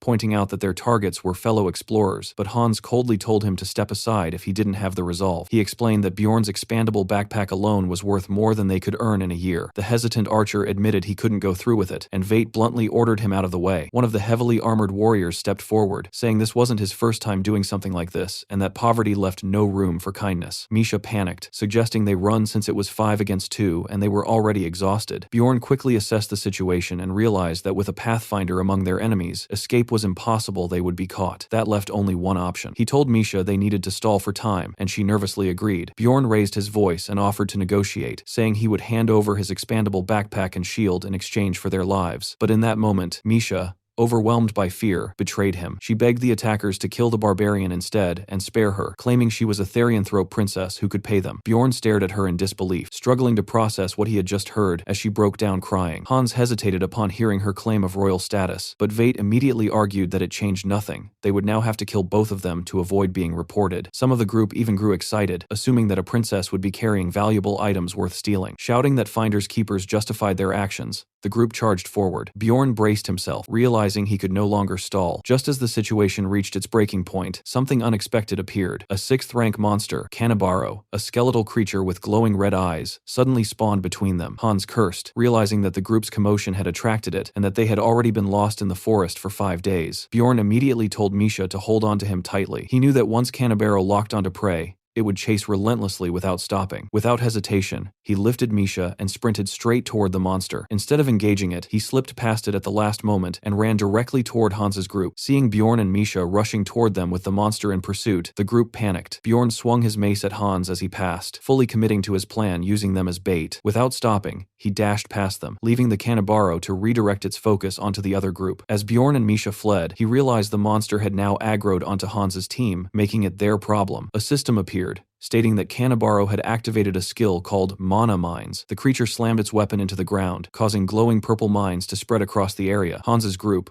already injured and in chaos, immediately realized the danger. Mines now littered the battlefield, making movement extremely risky. Hans ordered his team to ignore the other group for the moment and focus entirely on dealing with the monster, assuming Bjorn's duo wouldn't get far anyway. Meanwhile, as Bjorn continued running, he suddenly saw one of the mana mines ignite beneath his foot. He instantly understood that at his current speed, avoiding them was impossible. Making a split-second decision, Bjorn chose to keep running straight through them, deliberately stepping on the mines while carrying Misha on his back. As he did, Misha screamed in terror, warning that his foot was going to be destroyed. Meanwhile, chaos erupted behind them as the Kanabaro let out a horrifying shriek and launched its attack. Purple energy gathered around the monster as it summoned hound-like creatures that immediately leapt toward Hans's team. The group tried to dodge, but but the scattered mana mines trapped their movements. One of the warriors cried out in terror, realizing he couldn't escape with mines beneath his feet. Explosions tore through the area as the mana mines detonated, shredding several members of the group. The archer woman collapsed in fear, begging for it to stop, but another blast erupted within the purple haze, ripping bodies apart. In the middle of the chaos, one snarling hound broke away and sprinted toward Bjorn and Misha, its jaws wide open. It clamped down on Bjorn's leg as more hounds closed in. Without hesitation, Bjorn activated Flesh Explosion, detonating the attackers in a violent burst of red gore. The hounds were obliterated instantly, but as the aftermath settled, he realized he could no longer feel anything below his ankle. A warning appeared, stating that without immediate treatment, the damage would become permanent. For a moment, he wondered if his foot was gone entirely and if he would even be able to run anymore. Adapting instantly, he changed his plan. Bjorn told Misha that he was now relying on her. Instead of panicking, she responded with an almost absurd confidence, telling him to throw her at the Kanabaro like a Pokemon, declaring herself as the attack. Taking her at her word, Bjorn hurled her forward. Misha flew through the air, screaming as she charged straight at the monster, her dagger glowing brightly. She struck with full force, and the impact exploded in a flash of light, blasting apart the Kanabaro's upper body. As she landed, her thoughts immediately shifted to the remains of Hans's group. Looking around, she found them either dead or fatally wounded. One woman was still alive, weakly begging for help. The surviving archer pleaded desperately, asking Misha for a potion and offering money in return. Misha simply stared at her in silence. Before the woman could finish speaking, blood splattered across the ground, implying that Misha ended her life. Later, as Bjorn treated his mangled foot, the burning pain spread through him, while Misha worried aloud that even a potion might not be enough to fix such severe damage. Bjorn, however, judged the injury as manageable. A system message explained that his life force was surging due to his skill, immortal. Bjorn understood that this meant his destroyed limb would regenerate rapidly. Misha watched in shock as his foot began to heal, even with just a basic potion. Bjorn explained that this was the result of multiple factors working together: his vampire essence, the immortal seal, and his active skill. In terms of game mechanics, he estimated his regeneration stat exceeded 150, which was enough to regrow an entire limb over time even without potions. Still shaken, Misha asked what he really was, pointing out that he hadn't even reacted to the pain. Bjorn casually brushed it off, attributing it to the mental resilience typical of a barbarian. Privately, he compared it to Einar's ability to endure pain with potions, realizing his own situation was similar thanks to his stats. Once his leg had recovered, he tested it briefly, before tying the rope, connecting himself and Misha again. He then stated they should keep moving before another Kanabaro appeared. As they continued, Misha asked how he had known the explorers were dangerous. Bjorn bluntly answered that he simply didn't like the name Hans, and that alone had been enough to make him suspicious. Misha was left completely confused by that reasoning, but Bjorn dismissed it, saying it didn't matter anymore since they had escaped. She then reflected on how the woman from earlier had seemed kind at first, yet had changed so quickly. Under different circumstances, she felt that woman might have remained a pleasant memory. Bjorn disagreed, explaining that if they hadn't appeared weak, hadn't been carrying valuable equipment,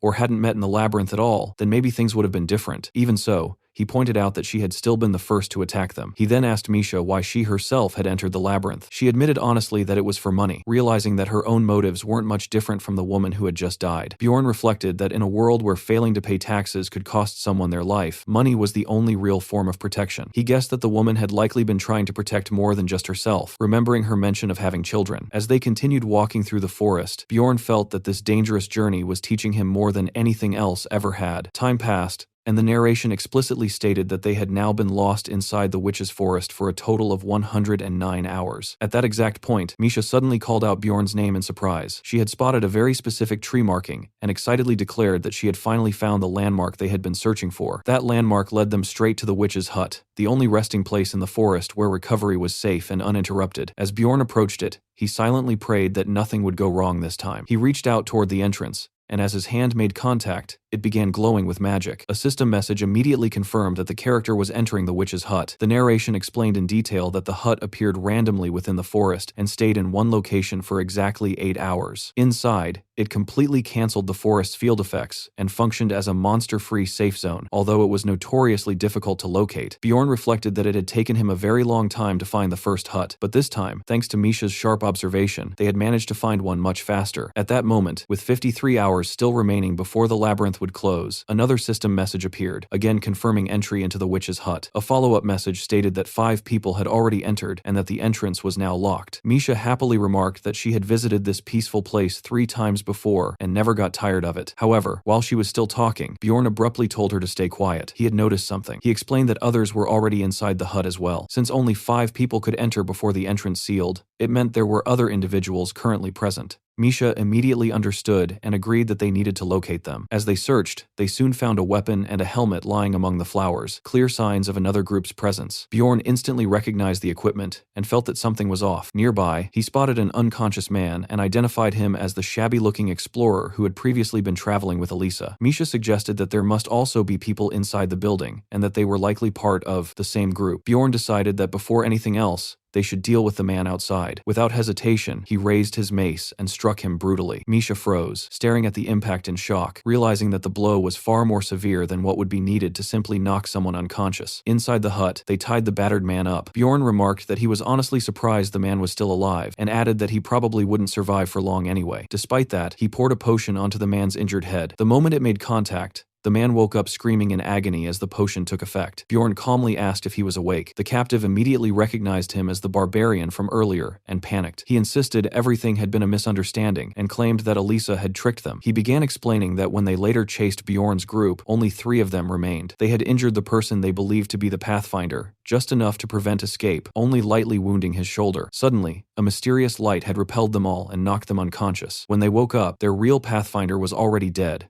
killed by an ice spear that had pierced straight through his head. From this, Bjorn inferred that Hikarod's group had managed to escape and that the scream they had heard earlier must have been Rottmiller's at the moment of his death. The prisoner continued, explaining that without a Pathfinder, they had no way to continue tracking and ended up wandering aimlessly. He said the real trouble began on the 2nd day after their Pathfinder died. At that time, Elisa suddenly kissed one of their men. In the flashback he described, she drained the man's life force while clinging to him, grotesquely transforming him. It was then that they realized Elisa was actually an evil priest of Karui who had been manipulating them the entire time. The captive desperately insisted that all of their misfortune was caused by Elisa's deception. He swore that they had never intended to plunder Bjorn's group, but Bjorn coldly told him to stop talking. The man broke down, apologizing repeatedly, blaming everything on the deceiving woman, promising full compensation, and begging desperately for mercy. Misha, clearly nervous, told Bjorn that she would follow his decision and asked what they should do. Bjorn began reflecting on his past actions. He recalled that every person he had killed in this world had been when he was forced to, and they had all been people he considered irredeemable. Comparing that to this situation, he realized these men had caused trouble, but had not actually killed anyone themselves. That made this situation fundamentally different. His thoughts split into 2 opposing sides. His barbarian instincts argued that morality was irrelevant and that killing them now would eliminate future risks. His human side pushed back, saying they shouldn't be executed over what might have been a mistake, and questioning why he was even struggling with this. Bjorn found himself caught in that internal conflict, unable to decide immediately. Eventually, he concluded that those moral standards belonged to his old world, not this one. He asked Misha for her opinion, and she answered bluntly that she couldn't trust the captured men. Whether it had been a mistake or not, they had tried to kill them, and to her, that was unforgivable. Hearing her answer, Bjorn felt as if the fog in his mind cleared. He accepted that in this world, survival meant following its ruthless rules. With that realization, he raised his weapon over the pleading priest, who continued insisting it had all been a misunderstanding. Bjorn acknowledged internally that it might have been accidental that time, but he believed they would do it again. He struck. This became his 10th kill, and immediately a system message appeared, granting him an achievement that permanently increased his mentality stat. Standing over the body, Bjorn reflected that from the very first day in this body, he had already known what he was becoming. He accepted that being a killer was now part of him, something he would have to live with. If he wanted to survive, he couldn't just carry the title of a barbarian, he had to truly become one. Even as Misha noticed his hand trembling slightly, he told her he was fine and ordered her to strip the dead men of their gear. Outside the hut, Misha cried out in shock as she realized what he was doing. When she saw him dragging a bloodied corpse, she demanded to know his intention. Bjorn answered coldly that he was simply doing what was necessary and dragged the body toward the fireplace. A system notification appeared, declaring that a new sacrifice had been offered and extending the witch's hut's open duration by 8 hours. Bjorn observed that this mechanic functioned exactly like it did in the game he knew. He calculated that the remaining bodies would provide them with approximately 24 hours of safe rest. Misha, still uneasy, asked again if he was truly all right. Later, Bjorn asked why she was still standing instead of resting. He decided that he would take the bed first. He collapsed face down onto the pillow and immediately noted how comfortable it was, confirming that a real bed was far superior for sleeping. His heavily muscled body relaxed as he sank into the mattress. As he drifted into sleep, his thoughts deepened. He reflected that his situation had become so extreme that it no longer even felt ironic. The more he embraced the life of a barbarian, the more he found himself able to act like an ordinary human. The bloodied mace lying beneath the bed seemed to reinforce that idea that savagery was what allowed him to cling to his humanity. His mind wandered back to his previous life. He remembered greeting his girlfriend after work, sharing meals with her, watching her study on the floor while he played games, and sleeping peacefully beside her at night. Those memories brought a faint smile to his face even as he slept. Suddenly, he woke up, drenched in sweat. His breathing was heavy as he realized Misha was asleep beside him, leaning against his right leg. Sitting up, he tried to steady himself and wondered if everything he had just experienced was nothing more than a dream. But as he looked at his powerful hand, he reaffirmed that this was his reality now, a life where he fought monsters to survive. Burning skeletons and constant death were no longer distant concepts, but part of his daily existence. He checked the time and realized he had slept for nearly 7 hours. Hearing movement beside him, he noticed Misha cuddled against his leg and assumed the chair must have been too uncomfortable for her. He told her to wake up, but she lazily asked for 5 more minutes. Irritated, he glared at her until she yelped and got up, calling him a stupid barbarian. Bjorn then noted that there were about 24 hours left before the labyrinth closed, and only 1 hour before the hut would shut. As they ate, he felt relieved that the final day had arrived. If they could endure just one more day, they would leave the forest and return to the city. While they were eating, Misha excitedly talked about taking a bath once they got back and asked what he planned to do in town. He admitted he didn't know yet. At that moment, a system message announced that the witch's hut had closed. Another message followed, stating that the character was being moved back to the witch's forest. A third notice warned that the forest's field effects were being reapplied. Suddenly, the surroundings twisted violently, transforming into a nightmare of red thorns. Both Bjorn and Misha were shocked. Misha panicked and asked what had happened to the forest, while Bjorn remained silent, immediately recognizing the phenomenon. He cursed inwardly, realizing what it meant. At the same time, in what felt like a completely different place, a bright monitor displayed multiple system logs related to sacrifices in the witch's hut. The logs confirmed that the 5th, 6th, and 7th offerings had been completed. Another message stated that the special condition of 7 sacrifices had been fulfilled. With that condition met, a terrifying entity was summoned, the Lord of Chaos, Ryakis, who began roaming the 3rd floor. Bjorn immediately recognized what that meant. The Floor Lord had appeared.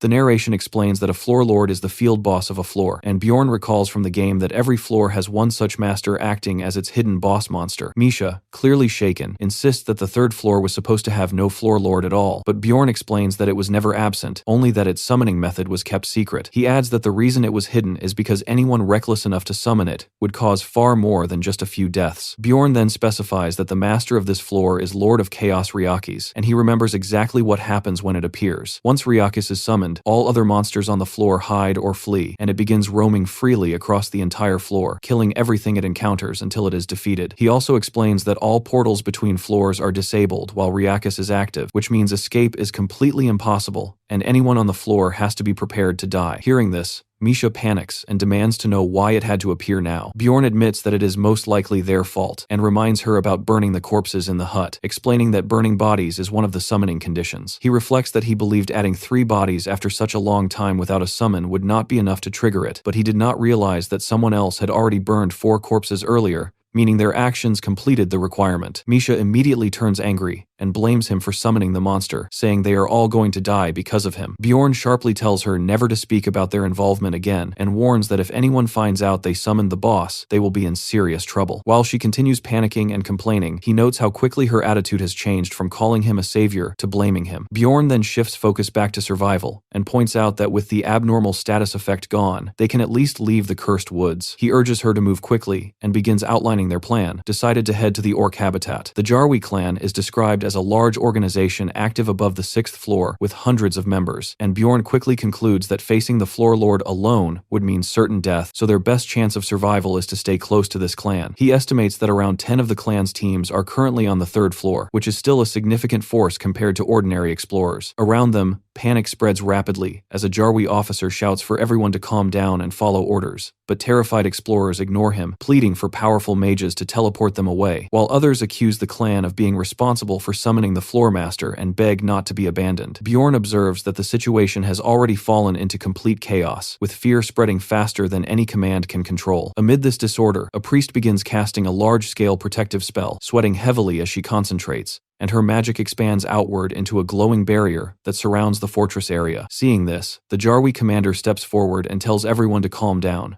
explaining that the priest has activated an area protection skill while scouts are monitoring the surroundings. He assures them that the labyrinth will close within a day and promises that the clan will do everything possible to help as many people survive until then. The surrounding explorers listen carefully, still tense but holding on to his words, while the commander adds a strict warning that anyone who breaks the rules or causes trouble will be punished, making it clear that such individuals will be expelled from the safe zone without hesitation. Bjorn finds the speech somewhat long, but effective enough, especially because of the priest's skill supporting it. The narration explains that the priest's skill, proclamation, destruction of evil, creates a zone where humans can enter but monsters cannot cross, effectively forming a temporary sanctuary. Sitting with Misha near a tree, Bjorn concludes that they likely will not be expelled, but he also knows that this situation is far from safe and that a bigger problem is coming soon. He asks Misha whether she is confident in her ears, and she casually boasts that people often compliment them, which confuses him for a moment, before he clarifies that he means her actual hearing ability. He then tells her to listen carefully to nearby conversations and report anything useful. Through this, he learns that it has been about 10 years since the third floor lord last appeared, and other explorers are wondering which reckless idiot summoned it, though many feel somewhat relieved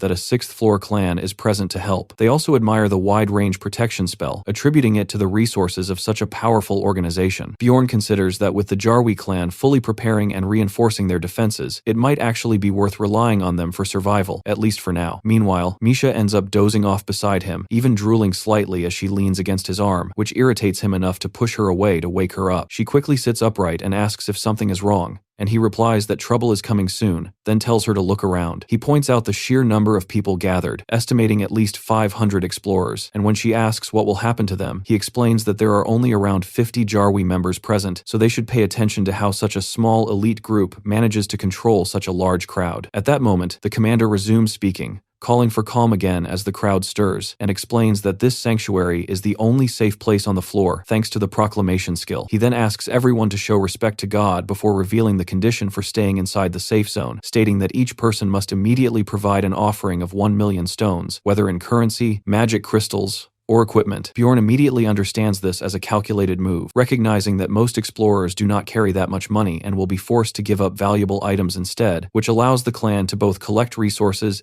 and maintain control over the crowd. From the commander's perspective, the payment is presented as both a religious offering and a fee for protection, with reassurances that the clan will keep them safe. Privately, Bjorn remains skeptical, knowing that while the protection skill is powerful, it still cannot compare to the strength of the floor lord, but he also understands that they have no choice but to follow the rules. He tells Misha to take out the items they can afford to lose and use them to pay the fee, relieved that they can use looted gear instead of their essential equipment. He hands her additional items to trade and justifies the decision by reminding himself that survival matters more than holding onto every resource. Nearby, other explorers complain loudly, saying that demanding 1 million stones for a single day is outrageous, and some even decide to leave the safe zone rather than pay such a price. When Misha returns after completing the exchange, Bjorn acknowledges her effort and quickly calculates that if around 300 people paid the fee, the clan has already earned at least 300 million stones, while also reducing the number of people they need to protect. Even so, he knows that none of this will matter if the floor lord reaches this place, because everyone here would die regardless of payments or protection. He understands that many people are relying on the hope that the third floor is large enough to avoid encountering Riakas entirely, whether they stay inside the barrier or leave it. Bjorn, however, does not rely on hope,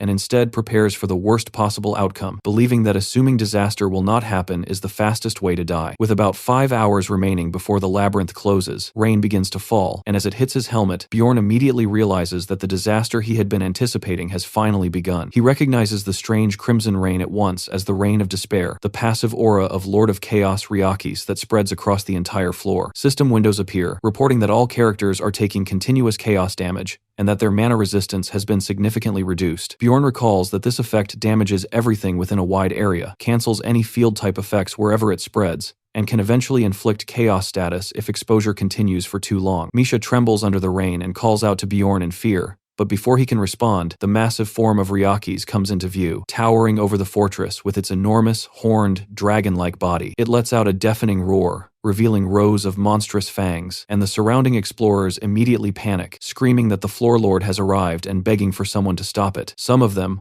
already overwhelmed, shout angrily that they paid for protection and demand that the clan keep its promise. The Jarwi commander, however, remains composed as he faces Riakis directly, acknowledging that the situation is grim and that heavy losses are inevitable. He loudly announces the appearance of the Lord of Chaos Riakis, and orders all clan members to activate their prepared measures without hesitation. At his command, clan members begin using powerful support scrolls that enhance concentration and energy, while the commander raises a special artifact known as the Sun Lord's Flag, channeling holy power into his weapon. Bjorn quickly notices that the clan is consuming large amounts of expensive items and buffs within seconds, clearly committing all their resources to this fight. The commander continues rallying his forces, shouting that they have enough supplies and must use everything freely if they want to survive and return alive. Watching this, Bjorn is surprised that they are actually planning to confront Ryakis head-on, and for the first time, he feels some relief knowing that others had also prepared for a situation like this. He reflects that these clan members have reached this point through repeated, life-threatening battles, something that cannot be attributed to luck alone. The bearded commander orders everyone to take their battle positions and declares that they will stop Ryakis, even as the enormous creature advances through the crimson rain. Below it, terrified explorers panic, some unable to believe what they are seeing, convinced they are about to die. As Ryakis moves closer, people begin shouting warnings not to block its path and to avoid direct attacks, urging others to run instead of getting caught in its movements. Bjorn realizes that one of his long-standing questions about this battle has now been answered clearly as he observes how experienced fighters are handling the situation. In the chaos, a dwarf warrior crashes into Ryakis' leg while shouting to a mage about how long a spell will take, while Bjorn notes that melee fighters and tanks are mostly avoiding direct clashes, only blocking weaker attacks and focusing on survival rather than offense. Despite this, some reckless individuals still charge forward, ignoring warnings, and the results are immediate as wounded warriors are healed quickly and sent back into the fight, even while their bodies remain battered. Nearby, someone kneels beside a fallen comrade, grieving that the man should not have died like that, but the commander shouts for everyone to stay focused and not let emotions interfere with the battle. The situation worsens rapidly as one warrior is crushed instantly under Ryakis' force, while 3 ranged attackers are killed by a single breath attack. Observers nearby begin murmuring that multiple people have already died and question whether the fight is even possible, while others complain about losing their 1 million stone payment. Bjorn dismisses these complaints in his mind, recognizing that the clan is doing everything they can, holding the front line, while mages attempt to restrain Ryakis. Then, Ryakis begins drawing out its inherent power, signaling a dangerous shift in the battle. The commander immediately orders everyone to stop attacking the main body and instead focus on destroying the dark orbit surrounding it. As attacks are redirected toward the floating spheres around Ryakis, Bjorn understands what is happening and realizes that the clan is deliberately managing the fight to prevent the second phase from triggering. While some spectators assume the clan has stopped attacking out of confusion or poor judgment, Bjorn recognizes that they actually know the correct strategy to defeat Ryakis. Seeing this, he begins to feel a small sense of hope, thinking that if they continue at this pace, there is a real chance they might survive long enough for the labyrinth to close on its own. A timestamp shows that the current time in the labyrinth is 22:37, and Bjorn notes that there is roughly 1 hour left before the labyrinth shuts down. Standing among the tense crowd of explorers, he quickly calculates the situation and estimates that around 11 fighters, nearly 20% of the clan's force, have already died, but he judges that this level of loss still does not make victory impossible. Around him, however, panic begins to spread as explorers shout that the clan is doomed and demand to know how many more have died. Bjorn identifies the real problem not as the battle itself, but as the behavior of the explorers, who are starting to lose control. He recalls that every time Ryakis entered a rage state, protected explorers ended up dying, and he bluntly thinks that it was because they stood around watching instead of acting properly. Misha, clearly nervous, urges Bjorn to do something, but he tells her to wait while he thinks through the situation. Nearby, a group of explorers tries to take initiative, shouting that everyone should stop watching and start cooperating if they want to survive, insisting that they must protect themselves because too many people have already died. Another explorer immediately argues back that the clan confiscated all their equipment earlier, leaving them unable to defend themselves. As tension rises, the crowd's attention shifts toward a visible stash of armor and weapons, revealing where all the confiscated gear has been stored. Realizing what is about to happen, Bjorn abruptly tells Misha that they need to leave immediately, which catches her off guard. At the same time, angry explorers confront the clan guards, accusing them of breaking their promise of protection and threatening to take their equipment back by force, despite warnings that doing so would put everyone in danger. The situation escalates quickly as mob grab a guard and begin pushing forward, shouting and trying to reclaim their belongings. Bjorn tells Misha to stay behind him, already expecting this kind of riot to happen because ordinary explorers do not understand how to deal with Ryakis properly. As the crowd surges toward the clan, Bjorn and Misha move away from the chaos and start heading up the burning steps. While dodging the wandering spirits of chaos, Misha calls out directions, saying the spirits are 5-2 directly ahead, but Bjorn immediately orders her to move right, deciding that there is no time to fight anything and that escape is the only priority. They continue running, ignoring the monsters pursuing them, as Bjorn keeps urging both himself and Misha to push a little further. He focuses on a distant point and believes that once they reach it, they will be outside the central area of the forest and relatively safer. However, just as they move forward, Bjorn suddenly stops,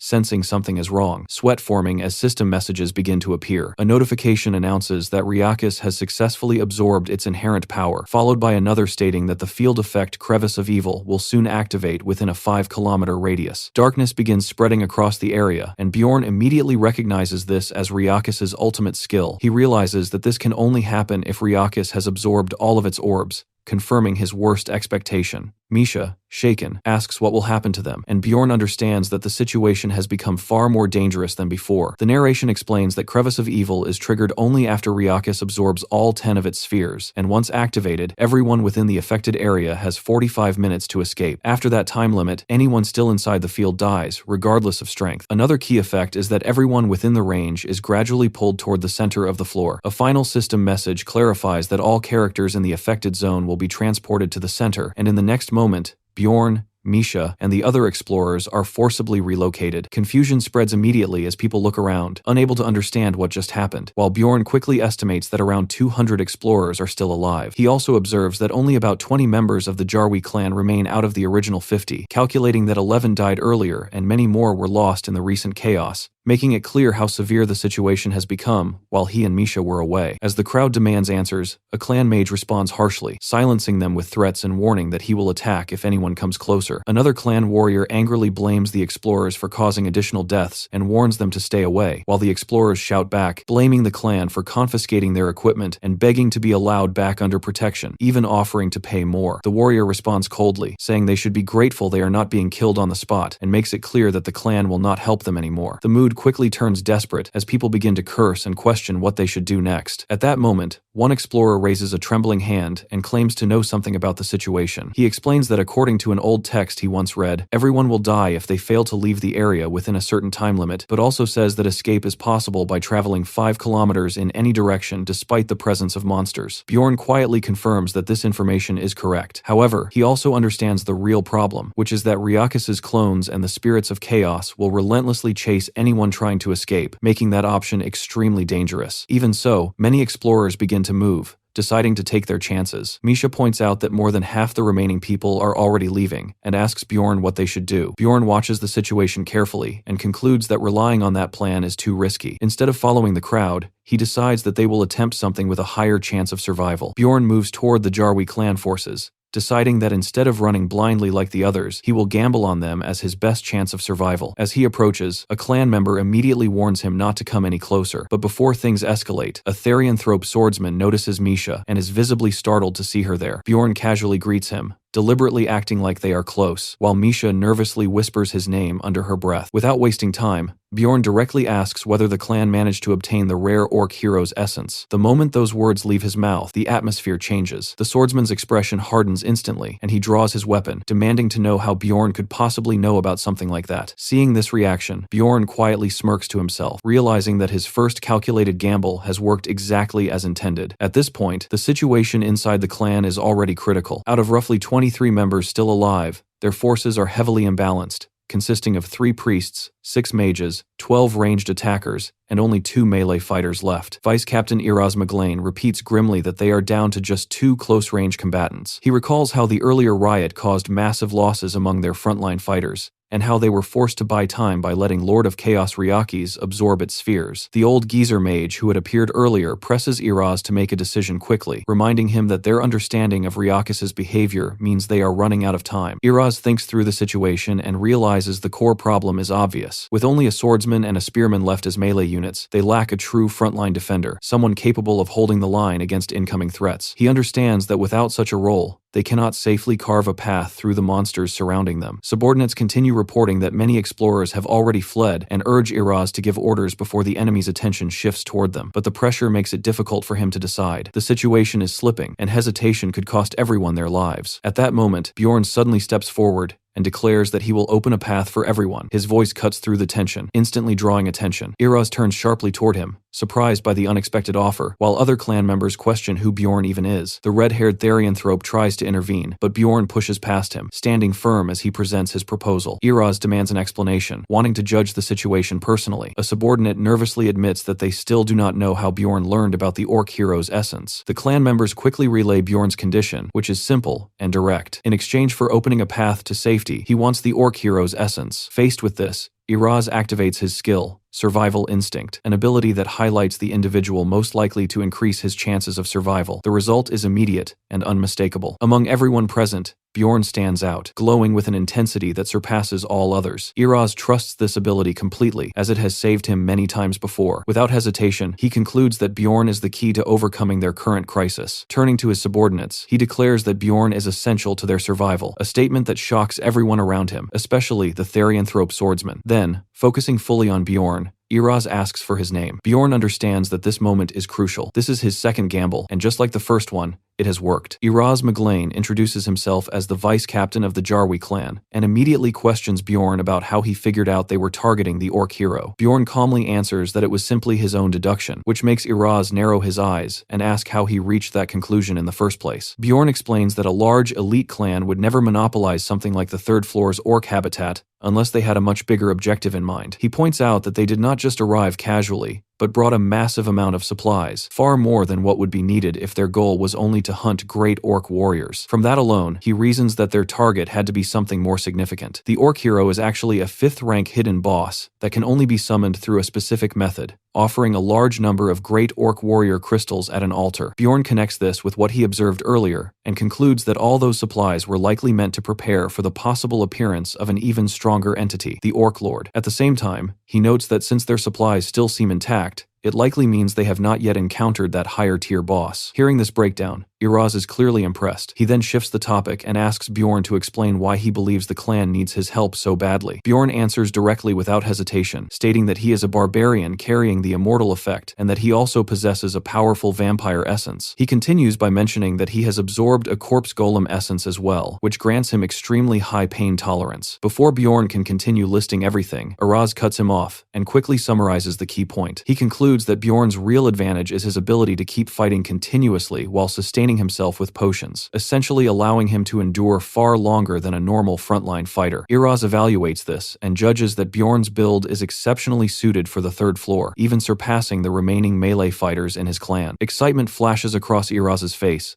as he loudly declares that Bjorn is exactly what they need. Without hesitation, he announces that he will invest in Bjorn and support his plan. The Red Therianthrope immediately objects, reminding Iraz that the orc hero's essence was originally requested by a noble, implying they cannot simply give it away. However, Iraz shuts that argument down instantly. He states that they can just report that the essence never dropped, treating it as a calculated loss. If trading a single essence can increase their chances of survival and save even one additional clan member, then it is more than worth it. With his decision made, Iraz orders Karlstein to bring the orc hero's essence. Meanwhile, Bjorn watches all of this unfold and internally acknowledges that his first test has been successfully cleared, his gamble paying off exactly as planned. There are 3 different orc heroes that can be summoned through magic crystal sacrifices, and each of them consumes its own named monster upon appearing. In simple terms, they are advanced mutants, making their essences extremely troublesome to deal with despite being only 5th rank monsters. Because of this, even a 5th rank encounter like this normally requires a full assault squad to handle safely. These bosses are commonly known as the 3 Orc Brothers, and each one drops a different colored essence tied to a unique ability. The first is Danish, who drops a red essence imbued with the skill Shout of Passion. The second is Velta, who drops a blue essence containing Flag of Fighting Spirit. The third is Targus, who drops a green essence associated with the Gigantification skill, which is actually the basis for Bjorn's own shouting ability. As Bjorn thinks through this, he wonders which of these essences he is about to receive. Soon Bjorn got the essence. The moment Bjorn looks at it, he sees that the essence inside is green. Instead of feeling relieved, he feels a strange unease, thinking that luck this good usually comes with a price. System messages appear immediately as he absorbs the orc hero's essence. His strength, agility, fighting spirit, resistance, and bone hardness all increase significantly. Green energy spirals around his body as the essence fuses into him, and Bjorn can feel raw power boiling inside him, almost demanding to be used right away. At that point, Iraz instructs him to remove his current equipment first. As Bjorn strips off his gear, Iraz begins supplying him with additional resources, and Bjorn is honestly surprised by how generous the clan is being. He receives a large number of defensive scrolls and potions, far more than he expected. Handing his pack over to Misha, he tells her to watch their belongings while he prepares. Bjorn immediately starts activating multiple defensive and support scrolls one after another without hesitation. System messages keep stacking as he drinks strength-enhancing potions that temporarily boost his physical power. He continues consuming rare items that increase his elemental resistance and pain tolerance, layering effect after effect onto his body. At the same time, the clan's priests and mages begin casting support magic on him. Spirit protection, regeneration flames, and taunt-enhancing spells are applied in succession, amplifying his durability and drawing ability. Additional buffs further increase his regeneration and taunt level, effectively turning him into a perfect frontline tank built to endure anything thrown at him. Then Iraz gives another order. He tells Karlstein to use Owner of Blood so Bjorn can borrow his swordsmanship-related ability as well. Without hesitation, Karlstein slices his own wrist, letting blood drip out for the ritual. Bjorn drinks the blood despite the unpleasantness, and system text confirms that the skill Owner of Blood has been activated. As a result, Bjorn temporarily acquires Karlstein's passive skill, Corrupt 1. His eye glows red as the effect takes hold. Iraz observes the change and confirms that the skill is active. This ability reduces maximum stats, but significantly amplifies the power of active skills, making it extremely potent in high-risk situations like this. With all preparations complete, Bjorn suggests they start moving immediately, and Iraz agrees without delay. Bjorn then focuses inward, visualizing the new ability he just gained from the Orc Hero essence. He activates Gigantification. His body begins to expand rapidly, tearing his clothes. Muscles swell, his frame grows larger, and his presence becomes overwhelming. Onlookers stare in shock as his size increases dramatically. System messages explain that his physical stats, taunt value, and overall presence are all boosted massively. Within moments, Bjorn finishes transforming into a towering giant. Now completely stripped naked in process, he casually refers to this state as his barbarian hero mode. Misha and others nearby stare at him in disbelief, calling him a monster after witnessing the sheer scale of his transformation. The men watching him were amazed by Bjorn's massive pipe, wondering how he got so big. Iraz immediately orders them to bring extra capes. They rush to cover him, and Bjorn ties one around himself like a makeshift kilt. Now fully prepared, empowered, and geared for survival, Bjorn stands ready and declares that he is prepared to charge forward. Bjorn triggered his power immediately, unleashing a furious roar as his energy surged and echoed loudly through the dungeon. With that, he sprinted forward, leading the group's charge while forcing himself to believe that nothing was impossible. Iraz ordered everyone to keep up with Bjorn's pace as he dashed ahead, with the explorers rushing behind him. Behind him were 23 clan members and 43 floor explorers who had given up their gear to join. Under the vampire's sacrificial seal, Bjorn converted their equipment and even their lives into raw stat boosts. As overwhelming destructive power filled him, he felt a grim satisfaction at finally being able to unleash it. He dove forward with a battle cry, crashing straight into a horde of demonic beasts. He recognized them as miniature clones of Ryakis, each over 2 meters tall, though still small compared to his empowered form. As he smashed into them, Ryakis' hatred ability retaliated, dealing massive chaos damage. At the same time, the Crevice of Evil pattern caused the self-destructing clones to damage whoever killed them, reinforcing the need for a tank at the front. Bjorn relied on his vampire essence and source of darkness, knowing he would survive as long as his heart remained intact. He realized that fragile, high-damage classes were useless here, since they could not endure such punishment. The commander warned him not to kill too many at once, though Bjorn found it difficult to hold back. He activated Gigantification, drawing even more monsters toward himself due to his increased size.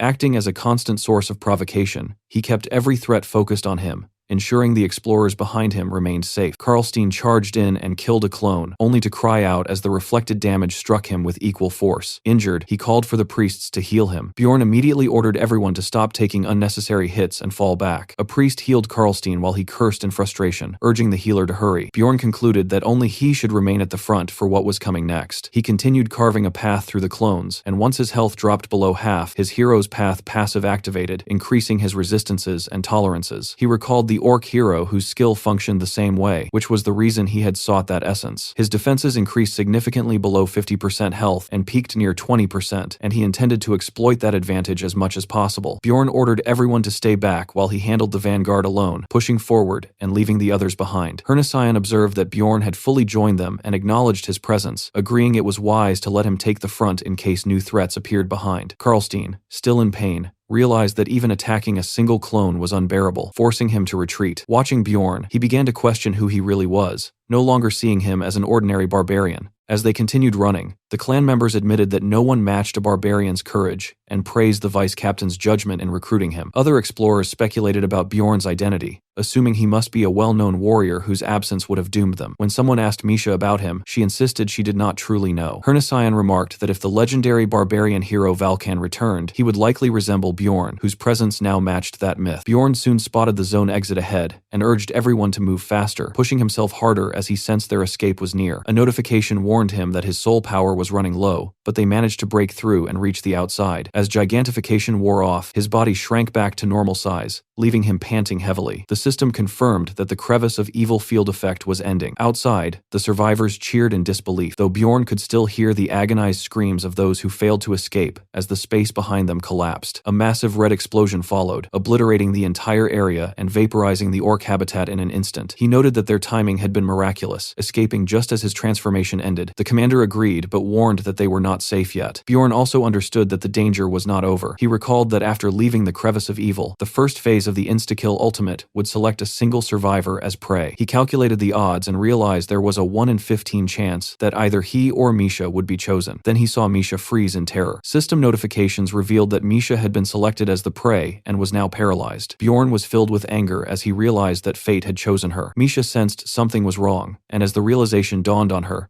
the surrounding explorers looked at her with quiet sympathy. Her brother stood frozen, unable to face her. Bjorn recalled Ryakis's skill, Prey, which immobilized the target and marked them for relentless pursuit until death. Iraz acknowledged the situation grimly and offered clan protection for Misha, even inviting Bjorn to join them. Bjorn refused, stating he had no intention of serving anyone. Iraz admitted that if Bjorn had been chosen, he would have had no choice. Without hesitation, Bjorn lifted Misha and secured her to his back. Ending their agreement, Iraz bid him farewell and expressed hope that they would meet again in the city. The captain showed confidence in Bjorn's survival, as the clan's mage and priest cast buff spells on him as a parting gesture. System messages confirmed that Wind's blessing and sail had been applied, enhancing his speed and soul regeneration. Surrounded by the glow of these buffs, Bjorn acknowledged their support and understood they were likely low on resources themselves. He expressed his gratitude, and the captain urged him to survive, remarking that they would be blamed if he died. Bjorn accepted that and prepared to move forward once again.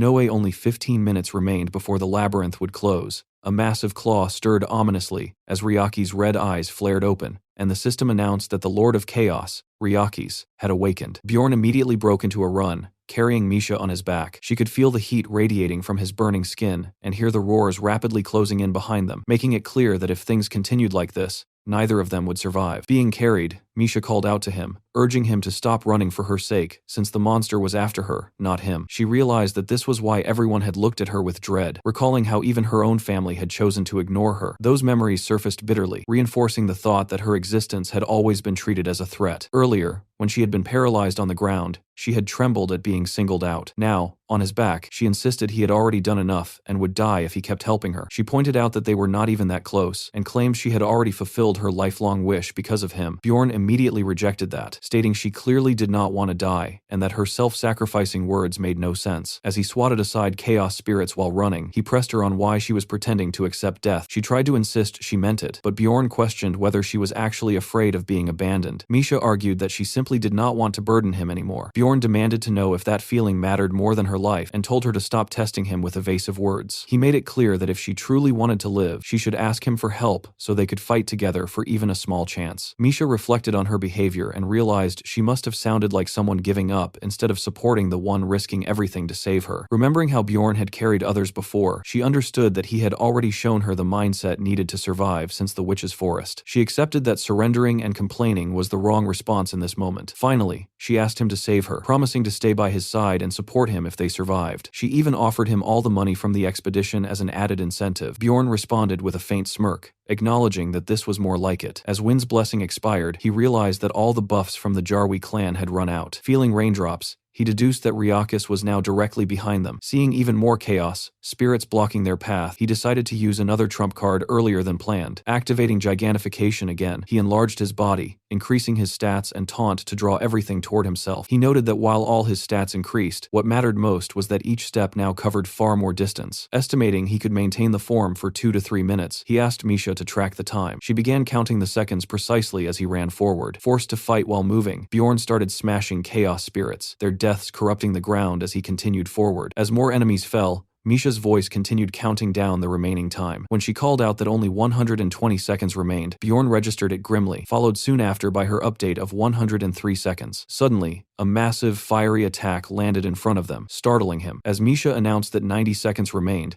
Bjorn braced himself, realizing Ryakis's breath attack had finally reached them. The blast wiped out many of the pursuing spirits, reducing their numbers and making it easier for him to move, though it also confirmed they were well within the monster's striking range. Moments later, A colossal limb slammed down near them, nearly crushing them both. Bjorn barely dodged while still carrying Misha, gritting through the pain from the close call. Looking up, he saw Ryakis's full, terrifying form looming over them. Without hesitation, he planted his foot and surged forward again. Misha insisted he could leave her behind, but he refused, telling her to stop and making it clear he would not abandon her. He reminded her of his promise and even mentioned that he still needed the money for his frost spirit ring. When she argued that dying over a promise was unreasonable, Bjorn countered that they were not going to die and declared his intention to escape alive. At that moment, his eyes widened as blood splashed, signaling sudden danger. Misha panicked upon seeing his arm severed, but Bjorn ignored it and demanded to know how much time remained. Convinced escape was impossible, she told him to abandon her, but Bjorn, furious and desperate, shouted for the exact time. Through tears, Misha reported that 60 seconds remained. Bjorn charged directly toward the massive beast, resolving that even with one arm, he had to endure for a full minute since escape was no longer an option. He acknowledged that surviving this would be extremely difficult, then launched himself forward. As Misha cried out in shock at his decision to run toward Ryaki's, he ordered her to keep counting. She continued, her voice trembling as she called out 53 seconds remaining. As he ran, the monster's breath struck the ground behind him. He noted that the creature could not easily attack its own legs and rushed beneath its massive limb, knowing a single mistake would mean death. He continued sprinting with Misha on his back, though another sweeping attack forced him to dodge at the last moment as she called out 44 seconds remaining. Having observed Ryaki's movements earlier during the fight with the Jarwi clan, Bjorn believed he understood its attack pattern. Using that knowledge, he evaded another devastating strike. As Misha shouted that only 30 seconds remained, Ryakis continued battering the ground in an attempt to crush them. Bjorn barely managed to survive each impact, exhausted and bleeding, while she updated him that 25 seconds remained. Then another blow descended, and Bjorn realized too late that he could not dodge it. The impact slammed into him, his rope harness straining as his body jolted violently. He screamed under the force as they were driven into the ground once again. As another massive strike followed, he understood that he could not avoid this one either, and accepted that their deaths seemed inevitable. At that moment, a system message announced that Bjorn had exhausted his soul power, followed by another stating that gigantification was forcibly ending. His massive form vanished as he shrank back to normal size. Looking up in shock at the incoming attack, he realized that the timing of the transformation ending had saved him, as his head would have been crushed otherwise. With Ryakis's jaws descending and the timer nearly expired, Bjorn faced what seemed to be the final strike. At the last possible moment, he planted his shield and body against the attack, clinging to life as he roared and endured the force. He even bit into the monster while bracing himself, holding on as Ryakis thrashed violently. Still clinging to its face, he endured the chaos as the countdown dropped to 4 seconds. Battered and coughing blood, he continued to hold on while the monster opened its massive mouth to swallow them. Facing the end, Bjorn declared that it was already too late. At that instant, a system message announced that the labyrinth had closed, followed by another stating that he was being teleported back to Rafdonia. The destination was confirmed as Rafdonia Square. In the city square, a vortex of purple energy began forming in front of the castle walls as anxious onlookers gathered around. Among the crowd, a little girl quietly wondered whether her father would return alive. Moments later, the portal erupted in a blinding flash as the teleportation completed. Screams broke out instantly as dozens of wounded explorers were thrown out into the square. Citizens panicked, shouting orders to contact the guild, move the injured, and set up shelters as they saw Bjorn and the others sprawled across the ground, bleeding heavily. Bystanders stared at Bjorn's battered body, remarking on how terrible his condition looked, with some grimly predicting that he would not survive much longer. Misha slowly regained consciousness and let out a faint sound. Realizing she was still alive, she looked around in confusion before immediately calling out for Bjorn. Around her, spectators whispered in shock, trying to imagine what could have happened on the third floor to leave even a barbarian in such a near-death state. Pushing through the crowd, Misha desperately begged people to move aside so she could reach him. When she finally got to Bjorn, she found him unconscious, his body covered in blood with dark fluid pooling around his chest. Nearby voices shouted for the temple to be contacted immediately. Misha collapsed beside him, clinging tightly to his body as she broke down, begging him not to die. As she gripped his arm, she suddenly felt a faint heartbeat and froze in shock. Relief quickly followed as she let out a tearful laugh, realizing that he had only been sleeping. Watching his weak breathing, she admitted to herself how much he had terrified her. Later, rumors spread throughout the city that the third-floor lord had slaughtered over 30 members of the Jarwi clan. In a tavern, men discussed the incident, claiming that the official numbers were far too low and that, in reality, hundreds had likely died. One survivor insisted that many had escaped only because of a single explorer's actions. The others clarified that it had not been a well-known officer, but an unknown third-floor explorer whose identity had yet to spread. That explorer was Bjorn, son of Jandel, a barbarian who had reached the third floor only 3 months after first entering the labyrinth. Testimony from a mage described him as someone who had not yet become a hero but possessed the potential to undoubtedly become one. From that, the idea emerged that someone like him deserved a title, and he was given the name Little Valken,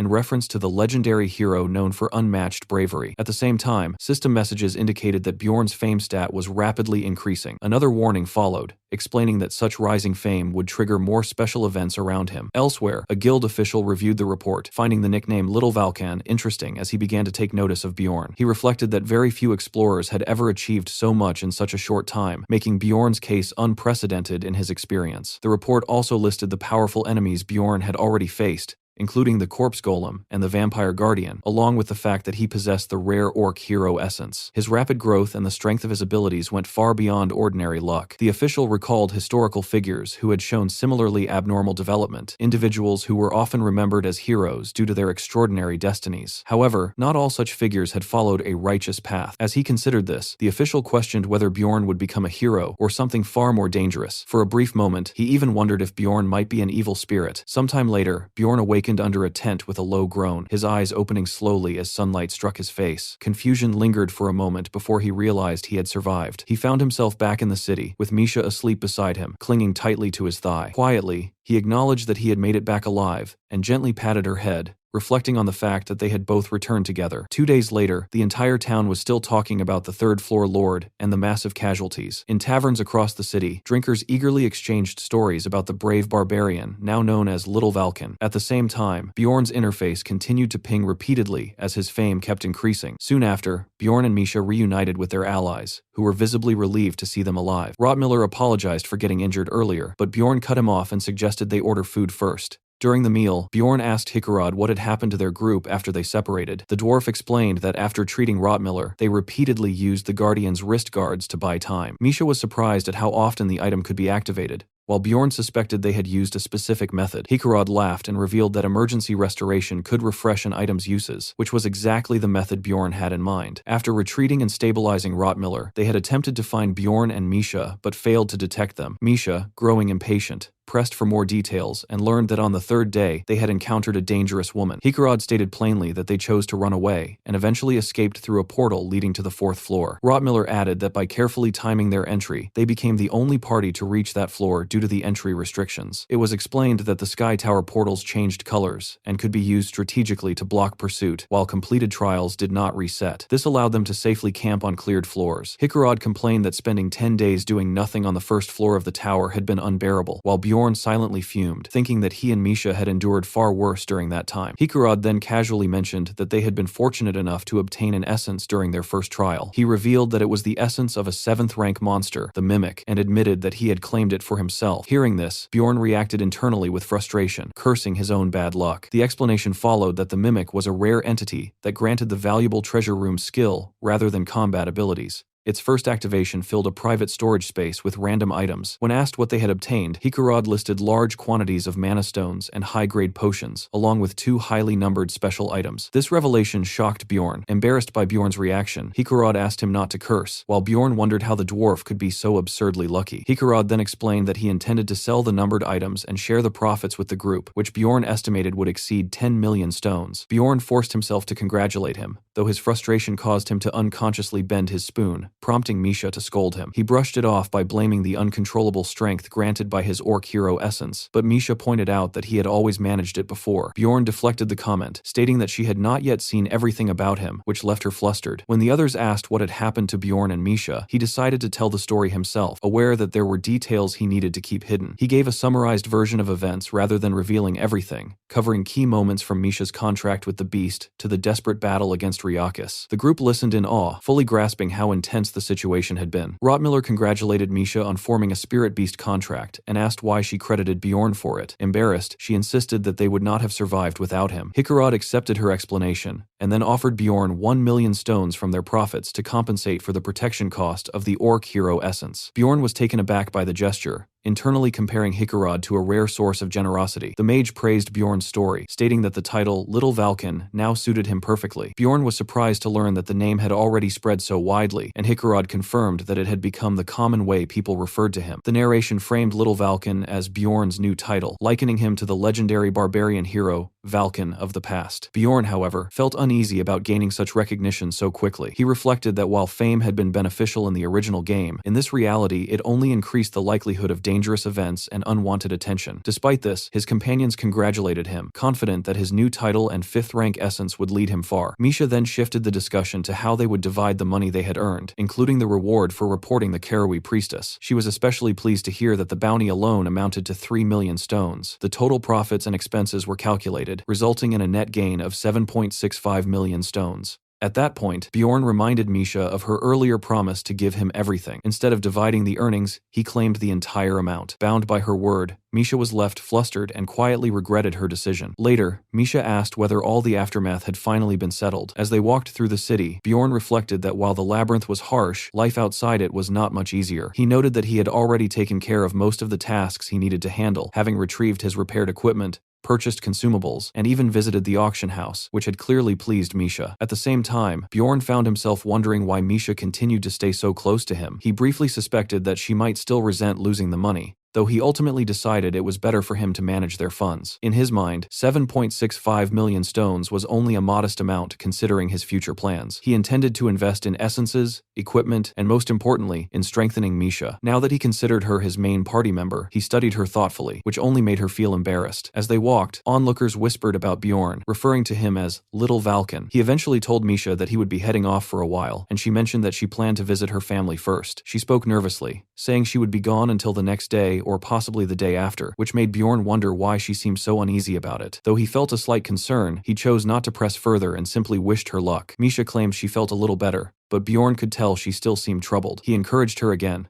then suddenly punched her tail, provoking an angry reaction as she called him a stupid barbarian. Watching her respond like that, he judged that her condition had improved at least somewhat. As she prepared to leave, she promised to return and reminded him not to skip meals. He agreed, though she continued by telling him to eat more vegetables before quickly rushing off. Watching her go, Bjorn noted that she treated him like some kind of savior. At the same time, he couldn't help but think that her behavior was closer to how someone would treat a child, reminding him of how his ex-girlfriend used to act toward him. Later, while riding a wagon, he focused on his next objective, which was helping Misha grow stronger. Upon arriving at the 8th district, he considered that he now had the ability to join a stronger team, but Misha would not be able to keep up in that environment. Because of that, he decided to remain with his current group for now, allowing her time to strengthen her spirit beast contract and obtain an essence. At that moment, a public announcement declared that an execution was about to begin. Hearing the crowd's excited reaction, Bjorn cursed inwardly as he noticed that there were fewer spectators than usual. He looked toward the blood-soaked execution site, where the remains near the chopping block painted a grim picture. Some of the onlookers complained that the condemned man, labeled an evil spirit, looked completely ordinary, which caught Bjorn's attention. He soon recognized the man as Tarakan, while a nearby knight spoke disdainfully about such beings pretending to be human. Bjorn felt a pang of regret, realizing that he had not done more to help Tarakan. He recalled giving him money, and concluded that the man likely never even bought a weapon or entered the labyrinth. At that moment, Tarakan's eyes met Bjorn's within the crowd. The man reacted violently upon recognizing him, and Bjorn questioned whether he had truly been identified. Before anything more could happen, the blade fell, cutting Tarakan off mid-attempt to shout his name. Bjorn turned away from the execution, visibly shaken. Remembering that brief moment when he had handed Tarakan those coins, Bjorn realized that the man's fate could easily have been his own. From that point on, he decided he would no longer help others purely out of pity. As he walked away, a stranger suddenly addressed him as Jandel's son, Bjorn. Annoyed, Bjorn curtly told him to leave, but the blonde man hushed him, claiming they were in similar circumstances. That statement caught Bjorn off guard. The stranger casually began asking whether Bjorn came from the United States, Thailand, Europe, or somewhere else. Bjorn recalled that he had expected to encounter something like this eventually, though he had not anticipated it happening so soon. The blonde man then claimed that he himself was from the United States. Bjorn quickly decided that there was only one way to deal with someone like this, and prepared himself, mentally referring to his approach as the Einar method. Stepping closer, Bjorn loomed over the man in an intimidating manner, causing him to stammer. He demanded that the stranger stop speaking in riddles and speak clearly. The man laughed nervously, saying that Bjorn had almost fooled him and even praising his acting, assuming he had only been in this world for 3 months. Bjorn repeated his demand for straightforward answers, while the man attempted to calm him and urged him not to be so aggressive. The blonde then claimed that Bjorn was here because of something called Gwaim, which immediately triggered a sharp reaction as Bjorn internally cursed him. The man continued speaking, complimenting Bjorn for earning a title in just 3 months and comparing it to his own slower progress, which only made Bjorn more irritated. The stranger added that Bjorn did not need to reveal where he was from, since all of them were outsiders anyway. Bjorn remained silent, listening carefully. The man then began inviting him to join the Gwaim association they had formed, but Bjorn interrupted him with a question. Without hesitation, Bjorn directly asked whether the man was an evil spirit, leaving him momentarily confused. The blonde admitted that he had been speaking indirectly and finally confirmed that he was indeed one. The moment he heard that, Bjorn exploded into action, charging forward with fury. Acting on instinct like a true barbarian, he shouted the vice chief's teaching that any evil spirit he encountered must be killed. The blonde, now terrified as bystanders watched, stammered in fear at Bjorn's sudden intent. Without hesitation, Bjorn swung a powerful punch toward him. That night, at the security agency, a knight approached Bjorn and expressed his gratitude, explaining that his brother had survived the labyrinth because of him. Bjorn asked whether that brother had been part of the Jarwi clan, and the knight clarified that he had only been someone who paid for protection. Hearing that, Bjorn was surprised, realizing that only a handful of those protected individuals had likely made it out alive. Growing hungry and still irritated that he had been unable to kill the supposed evil spirit earlier, Bjorn asked how long he would be required to stay there. The captain hesitated before answering. Not long before that, guards had been shouting at Bjorn to stop, while knights restrained him as he insisted that the blonde man was an evil spirit who had tried something suspicious. The bystanders had been confused by his claim, while the captain explained that the matter was still under investigation. At that moment, a subordinate rushed in urgently, calling for the captain. The knight reported that the suspect possessed a token identifying him as an evil spirit hunter, shocking everyone present, including Bjorn. Later, Bjorn stood by as officials stated that the blonde man was not actually an evil spirit. Bjorn protested angrily, insisting that the man had clearly claimed to be one, and refusing to accept their conclusion. A high-ranking official explained that individuals who achieved rapid success were always subject to investigation, though Bjorn demanded a simpler explanation. The captain let out a nervous breath before clarifying that the authorities had, in fact, suspected Bjorn himself of being an evil spirit. This revelation caught him completely off guard. Outraged, Bjorn demanded to know who had labeled him that way, vowing to crush their skulls. As the captain tried to calm him and the superior struggled to simplify the explanation, Bjorn continued pressing for clarity until they assured him that such a mistake would not happen again. Later, as he walked through the city at night, Bjorn reflected on how much the locals seemed to know about players, far more than he had expected. He remembered how the blonde man had casually asked about Earth, proving that not everyone in this world was ignorant. The man's smiling face and deceptive manner lingered in his mind, along with the fact that he had known about the mysterious term, Gwaim. Bjorn realized he had understood it only because of its unusual pronunciation of the word game. His thoughts drifted to Tarakan's execution, which now seemed almost understandable in such a harsh world. In a city where he had no true allies, the sudden appearance of someone who knew his secrets felt deeply unsettling. The more he considered everything, the more twisted this world appeared to him. Returning to his room, Bjorn noted that at least his dealings with the security agency had ended without further complications. As he stepped inside, he noticed an envelope lying on the floor. Opening it, he found a red pill inside and sat down on his bed, reading the attached letter with growing surprise. The letter explained that it was randomly sent to explorers suspected of being players, and was intended only for those capable of reading it. It warned that anyone who could understand its contents must never reveal to others that they were a player. It further instructed that even if captured by evil spirit hunters, the letter must never be translated. The message then described a hidden community that guaranteed anonymity, stating that swallowing the pill would grant access to it. It added that refusal was acceptable, and that the pill could simply be discarded, ending with a wish for the reader's survival. The name of this community was given as Ghostbusters. A final note mentioned that Raphonia's king is Motherfucker. Elsewhere, the scene shifted to the royal family's secret security agency, where a superior reprimanded an officer for exceeding his orders. He clarified that he had instructed only surveillance on Bjorn, not provocation. The subordinate explained that their agent had underestimated Bjorn due to his mere 3 months of experience. When asked about the outcome, the officer suggested reviewing the recording and activated a crystal device. The orb displayed the earlier encounter, showing Bjorn being approached in the street. As the superior watched, he remarked on how convincingly Bjorn had acted. The projection replayed Bjorn's blunt insistence on straightforward answers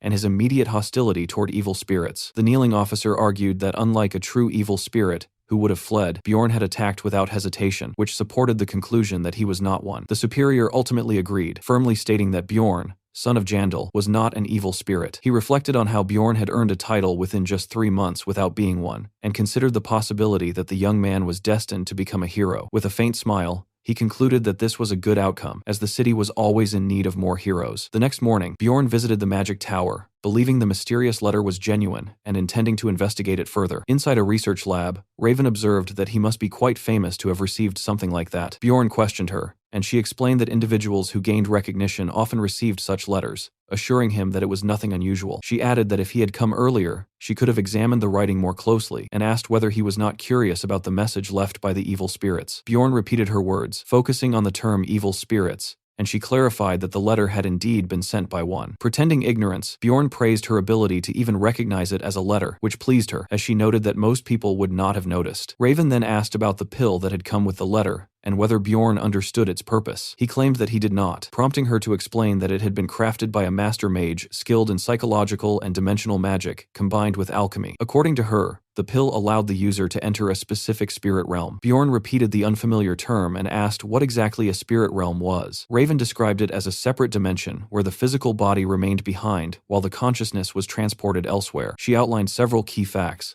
explaining that the pill would summon the user to the spirit realm every 15 days, that evil spirits likely exchanged information there, and that many infiltrators who had attempted to enter had ended up dead. Hearing that, Bjorn was visibly shaken, realizing he would have been in serious danger if he had taken the pill without thinking. Raven firmly warned him never to consume it, reassuring him that it was not poison. This led Bjorn to question who would send something so dangerous. She objected to the idea that mages were poisoners and clarified that the pill itself was harmless. She then explained the more widely accepted theory, which suggested that entities within the spirit realm could distinguish evil spirits from ordinary people. If an intruder was detected, their soul could be severed from their body, making the pill extremely dangerous due to its revealing nature. Bjorn understood that this would place his life in the hands of unknown individuals. Raven further noted that within the spirit realm, everyone appeared in soul form, meaning their real-world identities could not be traced. When Bjorn asked whether magic could track who had taken the pill, she replied that it was impossible, otherwise evil spirits would have already been captured. With that, she returned to her experiments, casually mentioning that the next test would involve drawing his blood. As Bjorn sat under a strange machine and watched her prepare an unsettling device, he reflected on the letter's promise of anonymity within the spirit community. He considered that joining such a place could provide valuable information. At the same time, he wondered whether the spirit realm might even hold a way for him to return to his original world. As Raven cheerfully prepared the equipment, he found himself hesitating, unsure whether taking the pill is truly the right choice. Later, back in his room, Bjorn carefully weighed the risks and benefits, ultimately concluding that taking the pill was likely the best option. He reasoned that if it were truly as deadly as it sounded,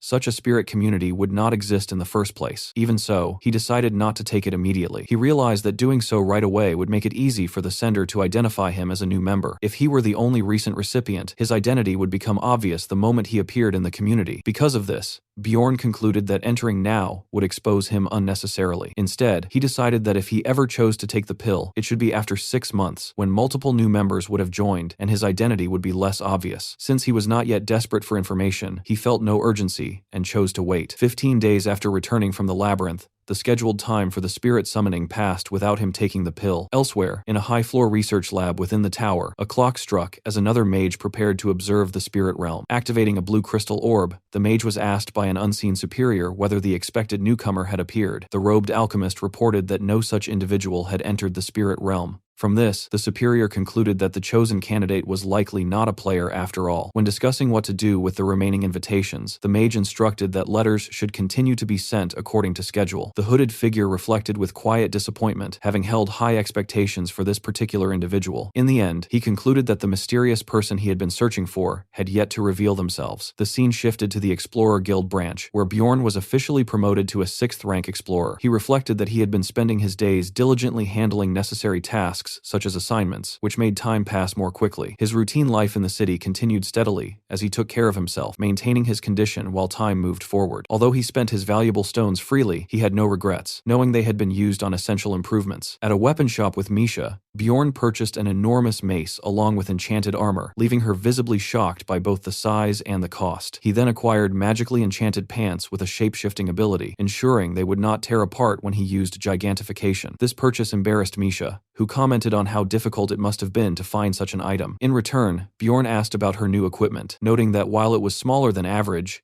it was still an improvement over what she had before. Flustered, Misha admitted she was unsure and felt it might be too much for her to handle. Later, at the training facility, a practice dummy lay completely destroyed. Misha trained with her new twin blades, explaining that she was gradually becoming accustomed to them, while also using expensive beast blood to strengthen her spirit beast. Bjorn observed that the beast blood allowed her to infuse her attacks with ice. Misha showed her progress with pride, but Bjorn pointed out that her movements were still clumsy and required more practice, which only frustrated her. At another point, Bjorn upgraded his spirit seal to level 2. He recalled that while the process only took 10 minutes, it compressed the agony of 12 hours from the first level. During the ritual, the shaman had even told him it was acceptable to scream, and Bjorn realized that his high pain tolerance offered no resistance against the seal's effects. A system message confirmed that his mortal seal had reached level 2, granting significant stat boosts, and the shaman expressed surprise that Bjorn had remained conscious throughout. Afterward, the shaman offered to read his fate through a stick-drawing ritual that reminded Bjorn of tarot. He selected a stick from the container, and the shaman examined it carefully, appearing puzzled. The shaman then suddenly asked for Bjorn's birthday, which caught him off guard since, as a barbarian, he did not even know it. After making a light remark about that, the shaman proceeded with the reading. Impatient, Bjorn pressed for the result, and the shaman foretold that he would repeatedly encounter all kinds of events, both good and bad, much like a hero. Later, back in his room, Bjorn dismissed the idea of fate as meaningless and resolved to focus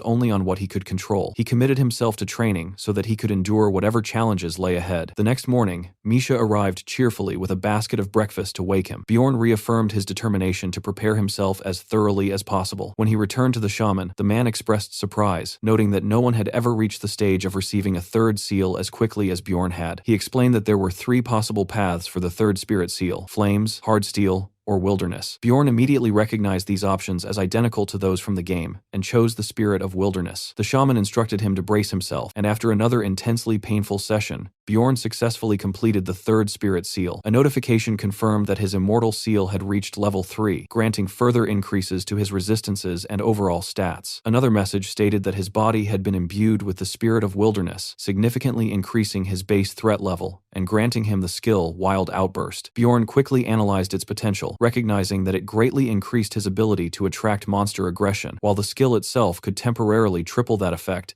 and boost his physical capabilities. Exhausted but satisfied, he concluded that provoking monsters to enhance his strength was an ideal trait for a tank. He also realized that combining this with gigantification would amplify his threat level even further. Pleased with his progress, Bjorn prepared to leave as the exhausted shaman dismissed him. However, before he departed, the shaman admitted that he had withheld part of Bjorn's fate. He warned that Bjorn would attract individuals filled with hatred. If he could resolve their grudges, it would benefit him, but if not, they would eventually bring him harm. Bjorn responded with irritation, insisting that such warnings should be phrased more simply, as something that would make his life easier rather than sounding ominous. With that, the consultation ended, and the shaman fell silent as Bjorn left. Stepping out of the tent, Bjorn reflected that with the level 3 spirit seal complete, only a few final preparations remained. As he moved through the forest, Einar suddenly called out to him while trying to stay hidden, urging him to keep quiet so she would not be discovered. She beckoned him over and excitedly congratulated him on earning the title of Little Valkan, immediately demanding to hear what had happened. Bjorn downplayed the events as he explained, while she listened closely. After hearing his story, she prepared to ask something else, her expression turning slightly mischievous. Once he finished, she seemed relieved to learn that he had joined Hikarad's team, reassured that he would no longer be alone. Bjorn observed that she looked thinner than before, and wondered whether the elder had been feeding her properly. Einar quickly defended herself, claiming she had been condensing her muscles. When Bjorn asked what that meant, she admitted that she did not fully understand it herself but accepted it anyway. Suddenly, a loud voice echoed from the village, angrily calling out Einar's name and demanding to know where she had gone. Startled, she said she had to leave, while Bjorn replied that he also needed to go. Before parting, Bjorn expressed concern about her harsh training, but Einar responded with fiery determination, declaring that she would simply train twice as hard and sacrifice sleep. Her words only increased his worry. As Bjorn began to walk away,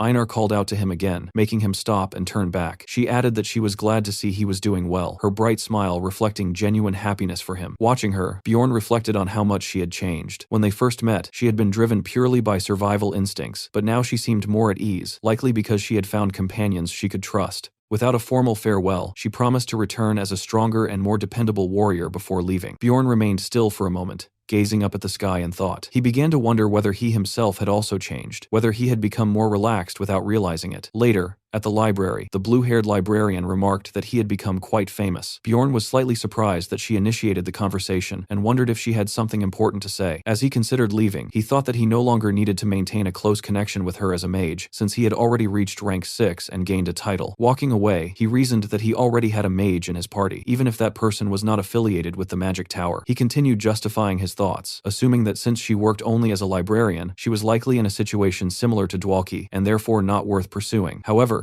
he quickly realized that this line of thinking was nothing more than rationalization. Bjorn acknowledged that his focus on survival left him with little room to consider the feelings of others. He recognized that he lacked the capacity to care deeply, recalling how this mindset had led him to constantly doubt everyone and analyze their actions coldly. In the past, he had judged people solely based on the benefits they could provide. If someone appeared threatening or unreliable, he would eliminate them first, fearing betrayal. He understood that he had always acted selfishly. Yet, Misha's willingness to sacrifice herself for him continued to linger in his thoughts. That memory made him understand why Aner had commented on his recent change, prompting him to quietly curse under his breath. He realized that he had begun to feel the urge to act in ways that were unnecessarily altruistic, which made him uneasy. It felt as though he was becoming too comfortable in this world. When he questioned how he should deal with this shift, he found no clear answer. He reminded himself that regardless of any changes, he was still a barbarian. Acting on that conclusion, he turned back toward the librarian and bluntly told her to stop staring and say what she wanted. Deciding to follow his instincts and live as a barbarian, he watched as the librarian blushed slightly, before explaining that he had spoken up because her eyes looked like she had something he wanted to say.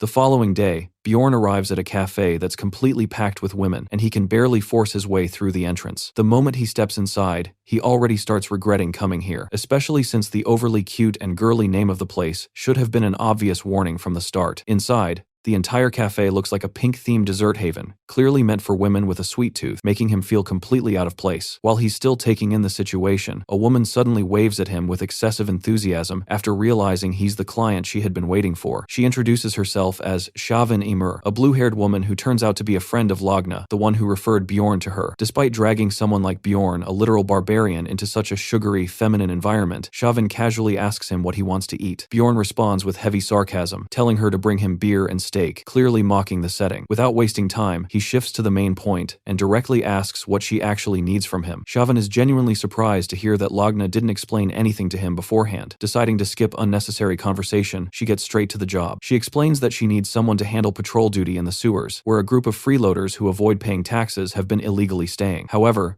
the situation is far from simple. None of the patrol members who were sent there previously ever returned. That's exactly why Bjorn has been called in. According to Lagna, he's the most suitable person for this dangerous task. Bjorn tries to argue that there are plenty of more experienced and qualified explorers who could handle it, but deep down, he suspects this mission is far more dangerous than it sounds, possibly involving something like evil spirit hunters, making it feel way beyond what he should be dealing with. Shavin, acting like a total nerdy otaku, dismisses his concerns and insists that he's perfect for the job simply because he's currently a trending hero on what she basically treats like fantasy Twitter. She looks at him as if his popularity alone makes him the ideal candidate. Then, without any shame, she makes a strange request. She asks him to let her pretend that he's buying the cookies she's about to order, just so she can brag to her friends that he gifted them to her. Bjorn agrees to this instantly, without hesitation. After that, she finally brings up the payment, telling him the job will earn him a solid 200,000 stones, which actually sounds pretty decent. But she adds another point, explaining that working with her organization would also boost his reputation, since they are extremely selective about who they hire. Being associated with them would increase his credibility and help him secure more opportunities in the future. Bjorn quickly dismisses that idea, thinking that no matter how strong his reputation becomes, people still wouldn't be eager to hire a barbarian. Even so, he agrees to take the job without much resistance. After he leaves, Shavin reflects on the interaction and feels that Bjorn truly is as unique as she initially thought. She's pleasantly surprised to realize that talking to him actually made her feel more relaxed. On top of that, the fact that he still doesn't know much about Lagna despite their connection makes him seem even more straightforward and genuine in her eyes. Quietly, she finds herself approving of her friend becoming closer to someone like him. Sometime later, deep underground, Bjorn, now acting like the hero leading the charge, meets up with his party right outside the sewer gate. The moment they gather there,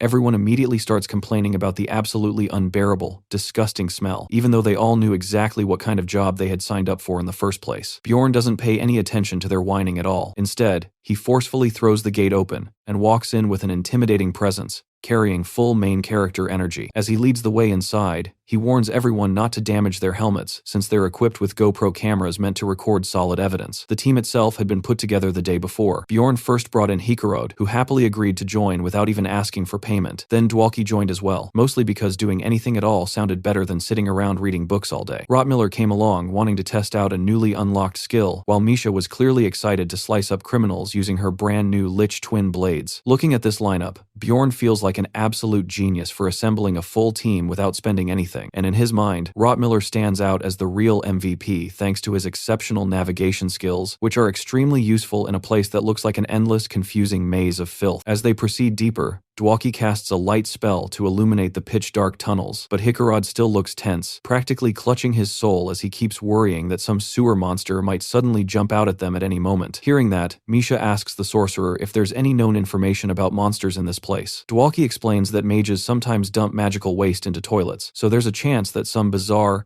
chemically mutated creature could have been created down here. That horrifying thought nearly knocks Misha out mentally, but Bjorn casually dismisses it, pointing out that there haven't been any monster sightings reported in the last 2 years. Right then, Rottmiller suddenly comes to a halt. It's not the smell that alerts him since everything already reeks, but rather his instincts, as he senses another presence lurking nearby. Trusting his mimic essence, Bjorn immediately prepares himself for a fight. Almost instantly, Misha spots someone clinging to the wall, trying to hide like a cheap, low-effort ninja. Bjorn reacts without hesitation, grabbing the man and slamming him down so hard that whatever invisibility he had is completely broken. The man immediately starts swearing in panic and pulls out his sword, but before he can do anything, Bjorn grabs his arm and snaps it effortlessly like it's nothing. However, Bjorn stops there, realizing that the man isn't really a threat and is just desperately trying to survive. Looking down at him as he curls up on the ground crying, Bjorn questions him and calmly offers to snap his neck next if that helps him start talking. Terrified, the man breaks down even more and confesses that he's nothing more than a poor tax evader trying to get by. At that moment, Rottmiller notices a tattoo on the man's forehead and points out that it symbolizes a great sin. Hikarod adds that he's seen the same kind of mark before back when he used to work with shady individuals during his blacksmith days. Hearing all this, Bjorn starts considering whether it's worth capturing the man alive since there's a decent bounty of 5,000 stones for that. At the same time, killing him would also be acceptable as long as everything gets recorded properly. After all, in his eyes,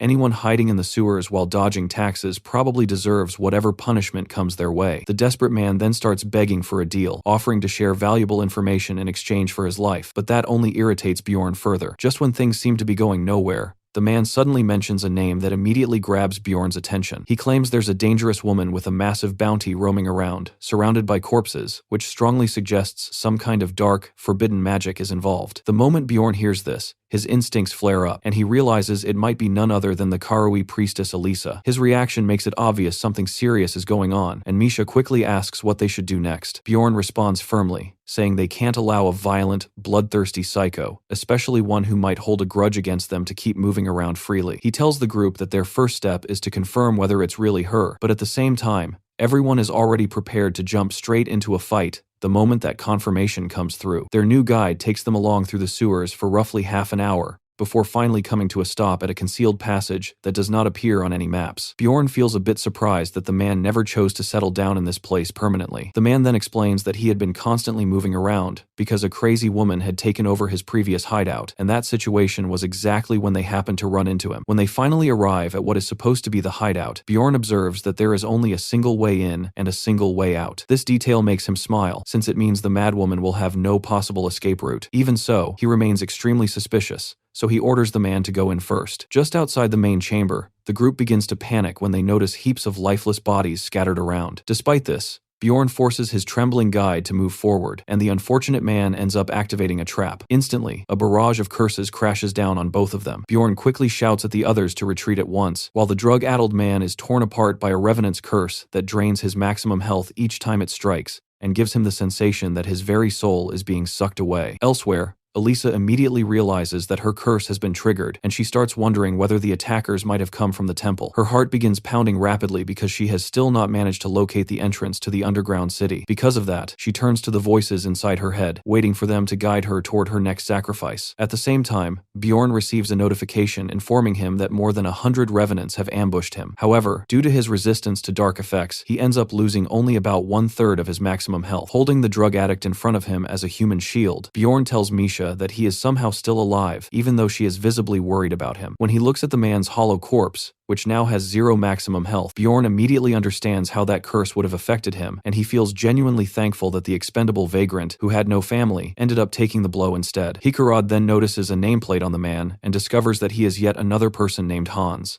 They proceed into Hans's room, which turns out to be unexpectedly clean and well furnished, far more than one would expect from someone who had described himself as a homeless wreck. Even so, there is no trace of Elisa inside, until Dwalki senses a flow of magic coming from a specific spot on the floor. Bjorn suddenly drops to his knees, confusing everyone in the group, and informs them that he is about to break open a magically protected trapdoor using his thick metal rod. Dwalki questions whether brute force can even work against magical barriers, but Bjorn activates his gigantification ability and states firmly that if something does not break under sheer strength, then it simply means the strength being used is not enough. Everyone looks on in complete disbelief as he smashes the enchanted trapdoor, as if it were nothing more than paper, and afterward he casually throws a bit of humble pie in Dwalki's direction for having doubted him. Rottmiller then picks up Elisa's trail again and remarks that she appears to be alone, which likely makes it safe for them to proceed and check things out. Relying on his newly enhanced sixth sense, Bjorn tells the group that it is time to move. Far beneath them, in the underground city of Noark, a messenger rushes toward the vice captain and reports that the old trapdoor has just been completely destroyed. What makes it even stranger is that it does not seem to be the royal family responsible this time. The vice captain comments that no one has used that route ever since the Karui cult incident, and he orders the messenger to verify whether the temple priests are involved again. He places his trust in Amelia, the red-haired woman, to take care of the situation, while Bjorn and his group step into a section of the labyrinth that looks entirely different from the sewers they were previously navigating. Misha asks whether either Dwalki or Hikarad recognizes this place, or knows what it might be, but both of them admit that they have no idea. Rottmiller then interrupts, saying that Elisa's scent is growing stronger very quickly, which likely means she is heading straight toward them. At the same time, Elisa begins to move faster, filled with fear because she just heard the evil lord's laughter echo inside her head. The last time she heard that sound, things ended badly, and she has no intention of letting that happen again. Believing that her pursuers are agents from the temple, she runs as fast as she can to avoid being caught. When her scent suddenly disappears, Rottmiller suggests that they chase after her before she vanishes again. Right then, Elisa hears Misha's voice echoing in the distance and realizes that this is not a random encounter, it is Bjorn's party. At that moment, she decides that it is finally time to eliminate them all once and for all. The Karui priestess opens what seems like the gates of hell and releases a swarm of wraiths, but Misha cuts through them effortlessly, as if they were butter, thanks to the powerful bonuses from her elemental attack buffs. Not wanting to be left out, Bjorn activates his wild outburst ability to draw the wraiths' attention toward himself and crushes them as easily as if they were nothing more than used tissue paper. Rottmiller and Hikarad provide support from the backline, which leaves Elisa both frustrated and completely bewildered, as she cannot understand how a party she once considered trash tier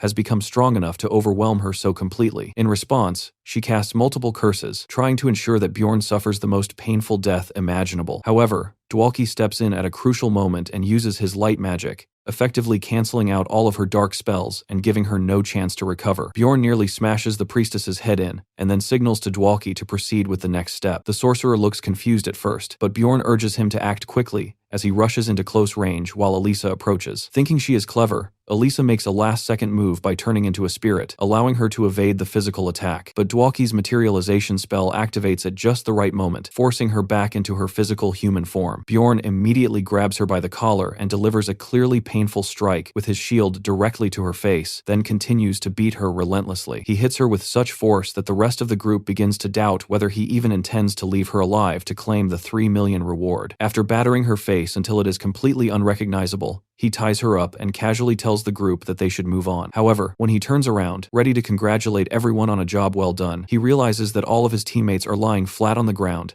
unconscious. At that moment, a system notification appears, informing him that he has been poisoned with basilisk venom. Fortunately, his resistance to poison allows him to remain conscious and continue moving. As a familiar red-haired figure comes into view, Bjorn experiences a flash of PTSD, as he had just been thinking that everything was going a little too smoothly. Amelia appears impressed that he is still able to move despite being poisoned, and comments that her favorite barbarian has grown significantly stronger. Seeing his entire party lying on the ground, she asks whether he is refusing to flee because of them. Bjorn, however, feels frozen in place by her unsettling aura and assumes that she is targeting him now that he has gained some recognition and she has heard about him wandering through the sewers. He calls her out as a liar, reminding her that she once promised to let him go, and demands to know why she is here. His question clearly irritates her, and she responds sharply that he is the one who intruded first, asking how he managed to find the secret entrance. Bjorn, responding in his usual blunt and primitive manner, asks what she is even talking about, which confuses her enough to make her wonder whether he somehow opened the door by accident. He then explains that he simply smashed the magical door with his mace like a caveman until it broke, leaving her stunned. She then asks why he would even do such a thing, and he honestly replies that he was only after the priestess. Amelia quickly pieces everything together, but when Bjorn suggests that he will leave peacefully, she makes it clear that she cannot allow him to walk away now that he knows about the secret entrance. He once again offers a pinky promise in an innocent manner, but she tells him that this situation is different. Realizing what that means, Bjorn removes his armor and begins explaining that there are two best ways to make someone extremely angry. He starts by saying that the first way is to stop in the middle of a sentence, and just as she waits patiently for him to reveal the second reason, he abruptly cuts himself off and hurls his mace straight at her face. As expected, Amelia easily dodges the weapon, but Bjorn immediately follows up with another attack, throwing his entire suit of armor like a forbidden version of Captain America's shield throw. She avoids that as well, just as he anticipated, but he then lunges forward and attempts to stomp on her flexible body, only for her to evade once again because the move is far too predictable. Then he finally makes his real move. Bjorn activates his gigantification ability, which causes his thick, muscular barbarian arms to extend much farther than anyone would expect, completely catching her off guard. With his fist lifted high like a massive wrecking ball, fully prepared to bring it down on her with crushing force, he shouts that the fight is over and slams his punch straight into her face, delivering it with a level of brutal equality that even Kazuma Sato would approve of. Just as he prepares to swing again, she suddenly surprises him by charging energy into her dagger. He immediately assumes that she is about to cut off her own arm in order to escape from his grip. Reacting instantly, Bjorn uses his flesh explosion ability right in front of her, blasting her with a shocking spray of acidic blood directly to the face, leaving Amelia momentarily speechless as she takes the full force of what could only be described as Bjorn's signature move. Despite enduring such a savage attack, the woman still somehow manages to counter. Realizing this, Bjorn decides to escalate things and prove his dominance. He delivers a powerful kick with his legs, which are as thick as logs, striking her hard in the ribs. As he watches her stagger and fade in and out of awareness while coughing up blood, he begins to feel that fortune might finally be turning in his favor. However, that sense of hope vanishes instantly the moment he hears her voice coming from behind him. At that point, the system casually informs him that she has just used an ability called auto-reproduction to create a clone of herself, leaving him completely stunned. Without warning, she suddenly rushes in and delivers a perfectly executed strike to his back, almost like a textbook Asura-style kick, while mockingly commenting that he should be fine if the rumors about him possessing vampire essence are true. The impact is so powerful that he cannot even properly curse before his head is cleanly knocked off his body. The only reason he is not completely dead is because his heart somehow remains intact. Even with such severe damage, the regenerative effects of his vampire essence activate at full power, rapidly restoring his body. Amelia looks genuinely impressed by how quickly he recovers, especially after she uses just a single potion.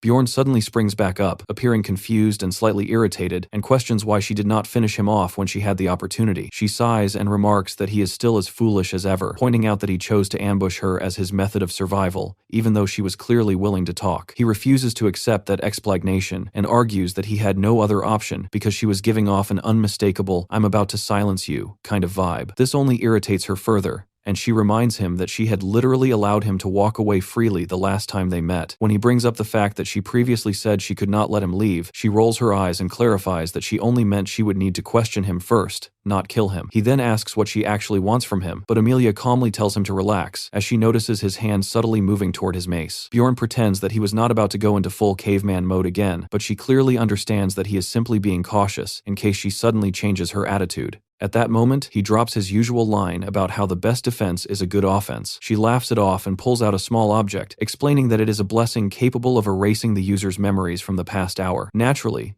Bjorn questions why she did not use such an item during their first encounter, but she explains that it is extremely expensive. He raises an eyebrow and casually asks why she would waste something so valuable on him instead of killing his unconscious party members and profiting from selling their belongings. That comment clearly strikes a nerve, and Amelia looks genuinely offended that he would think of her as that kind of person. Without saying anything further, she grabs his hand and forces the substance into his mouth, making him swallow it, and explains that it should be safe and free of side effects. She then tells him to go to sleep if he values his life, just as he begins to lose consciousness, and right before everything goes dark, when he eventually regains awareness, the system informs him that the blessing's effect has failed because it does not work on his soul, most likely because he is a player. The following day, At the administrative agency, Chauvin verifies the nameplate of Hans, the killer whose evidence Bjorn has brought in, and hands him a large pouch filled with coins as his reward. Bjorn is surprised that she does not charge him for any damages, but she explains that the higher authorities decided not to penalize him because his situation was considered extremely unusual, and he had nearly lost his life. Bjorn recalls that by the time he woke up, his own equipment was still intact, although his headlight and camera had been destroyed. Just as Amelia had said, none of the others retained any memory of what had happened after they reached Hans's hideout. This makes him wonder why his own memories remain perfectly clear, while Misha and Dwalki are completely confused, especially since they only remember Elisa mysteriously dying. Eventually,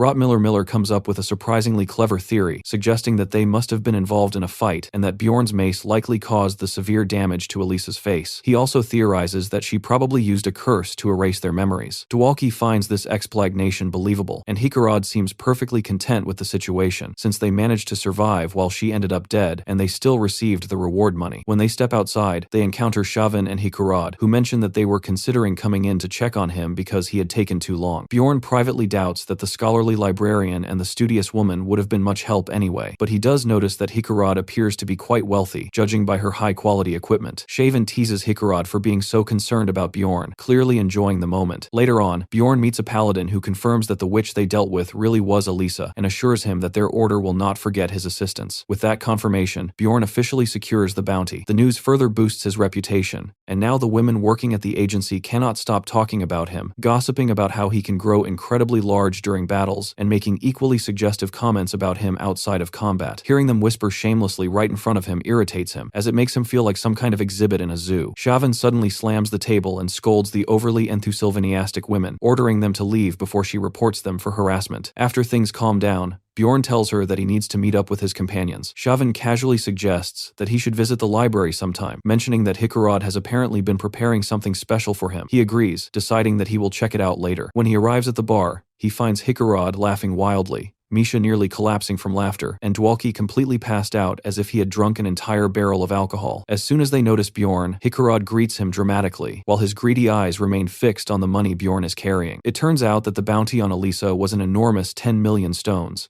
so even after dividing it equally among 5 people, each of them still receives 2 million stones. While Bjorn had endured severe injuries, losing his hand, and even having his head knocked off to earn that money, the others treat it as if they simply hit the jackpot, having no idea what he actually went through. Suddenly, Misha pulls Bjorn aside, as if to share something extremely important, and quietly tells him that her father wants him to come visit their home. However, this moment is interrupted by a troublesome blonde man named Hans, who begins to bother them. Bjorn immediately tells him to go away. At that moment, 2 knights enter the tavern, and everyone wonders why the Mauslan, an elite group similar to an investigative force that only nobles can join, would be there. The knights walk directly toward Bjorn's table, making him genuinely think that he is about to be arrested for something trivial. Instead, one of them approaches the unconscious Dwalki and casually lifts him by the collar as if he were nothing more than a small animal, leaving both Bjorn and Misha confused as they watch. 3 hours later, the entire group is standing outside the city gates, waiting while Dwalki is being questioned. Hikarad looks extremely uneasy and wonders whether the poor man is being tortured, but eventually Dwalki emerges,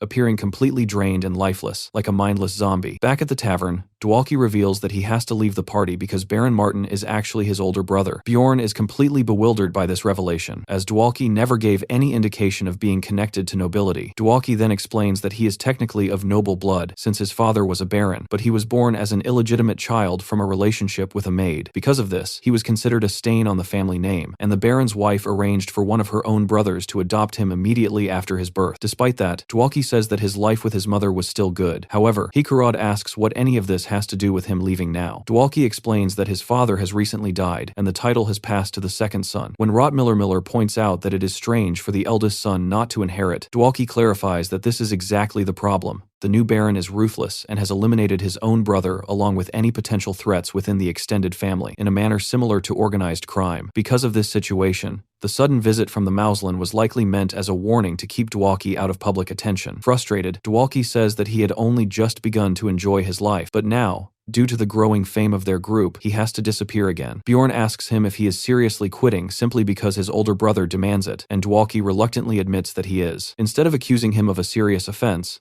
The Moslin have imposed a ban that prevents him from entering the labyrinth. This creates a major problem for Bjorn, as he now has only 9 days left to find a replacement mage for the team. That night, they all take the time to say their goodbyes. When Misha hears that Bjorn is planning to head to the library, she asks if she can come along because she is feeling bored, but he tells her that instead of wasting time, she should go and train. Later, inside the library, Bjorn formally introduces himself to Hikarod. When she asks why he has come to read so close to closing time, he politely but very directly asks her to quit her job and join his dungeon party. She immediately rejects the offer. Seeing her react with a slightly smug attitude, he switches tactics and remarks that it is a shame she is too weak to be of any real use. He continues to tease her, saying there is no reason for her to feel embarrassed about being weak. Hikarod quickly responds that she never claimed to be weak, and Bjorn assumes that means she must have some level of skill. Instead of continuing that line of conversation, she changes the topic and asks if he has really been curious about this all along. Bjorn pretends not to understand, and says that he cannot change her mind anyway. He then mentions that Shavan told him she had something for him, but Hikarod looks confused, and questions whether that is actually how it was said. She explains that Shavan wanted to thank him for helping her, but instead passed the responsibility of returning the favor onto Hikarod, behaving somewhat like a temperamental queen. When Bjorn asks what she intends to give him, she replies that it is books, which immediately excites him. The permission she grants allows him access to restricted, high-security books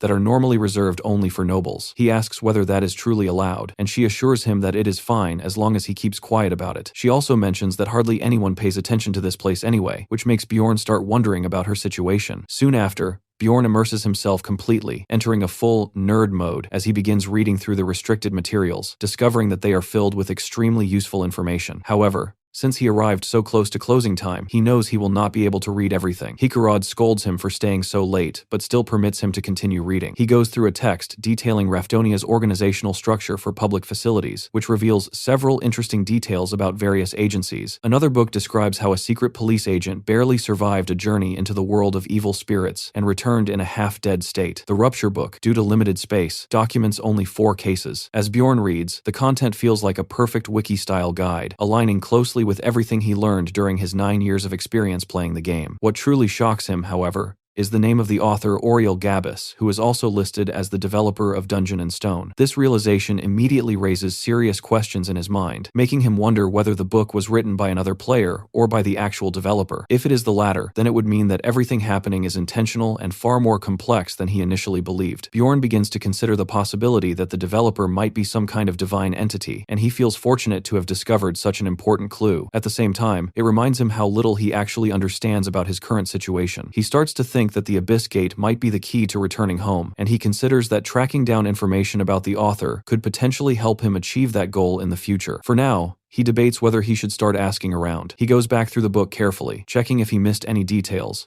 becoming increasingly tense as he does so. Before he realizes it, morning arrives, and he notices that Hikarod has fallen asleep in her chair. He wakes her up and asks why she stayed there quietly all night. She replies that she did not stay because of him, and that she was simply tired from organizing books, which makes him suspect that she might be a bit strange. She denies that idea, and he simply nods while staring at her, prompting her to ask why he has not left yet. This interaction leads Bjorn to think that she might not be so bad after all. A few hours later, Bjorn knocks on Raven's door. She opens it while still half asleep and asks what he is doing there. He tries to recruit her again, but she immediately slams the door in his face. Bjorn then calls out that he has a task for her, and she reluctantly opens the door again after noticing that he is holding a torn piece of paper from the book, asking her to identify where it was made. She lets him inside, but makes it clear that her help will not come for free. Before anything else, she questions him about the relic he used on the vampire, and asks where he obtained it. He tells her that he broke a statue, which makes her suspicious. She demands to know how he knew about it, but Bjorn claims that he simply broke it out of boredom, and never read anything about it beforehand. She continues pressing him, asking how he figured out how to use it, and he insists that it was purely instinct. She asks him to swear that he is telling the truth, but eventually sighs in disappointment, thinking she might have finally gotten access to the Rupture book. For a moment,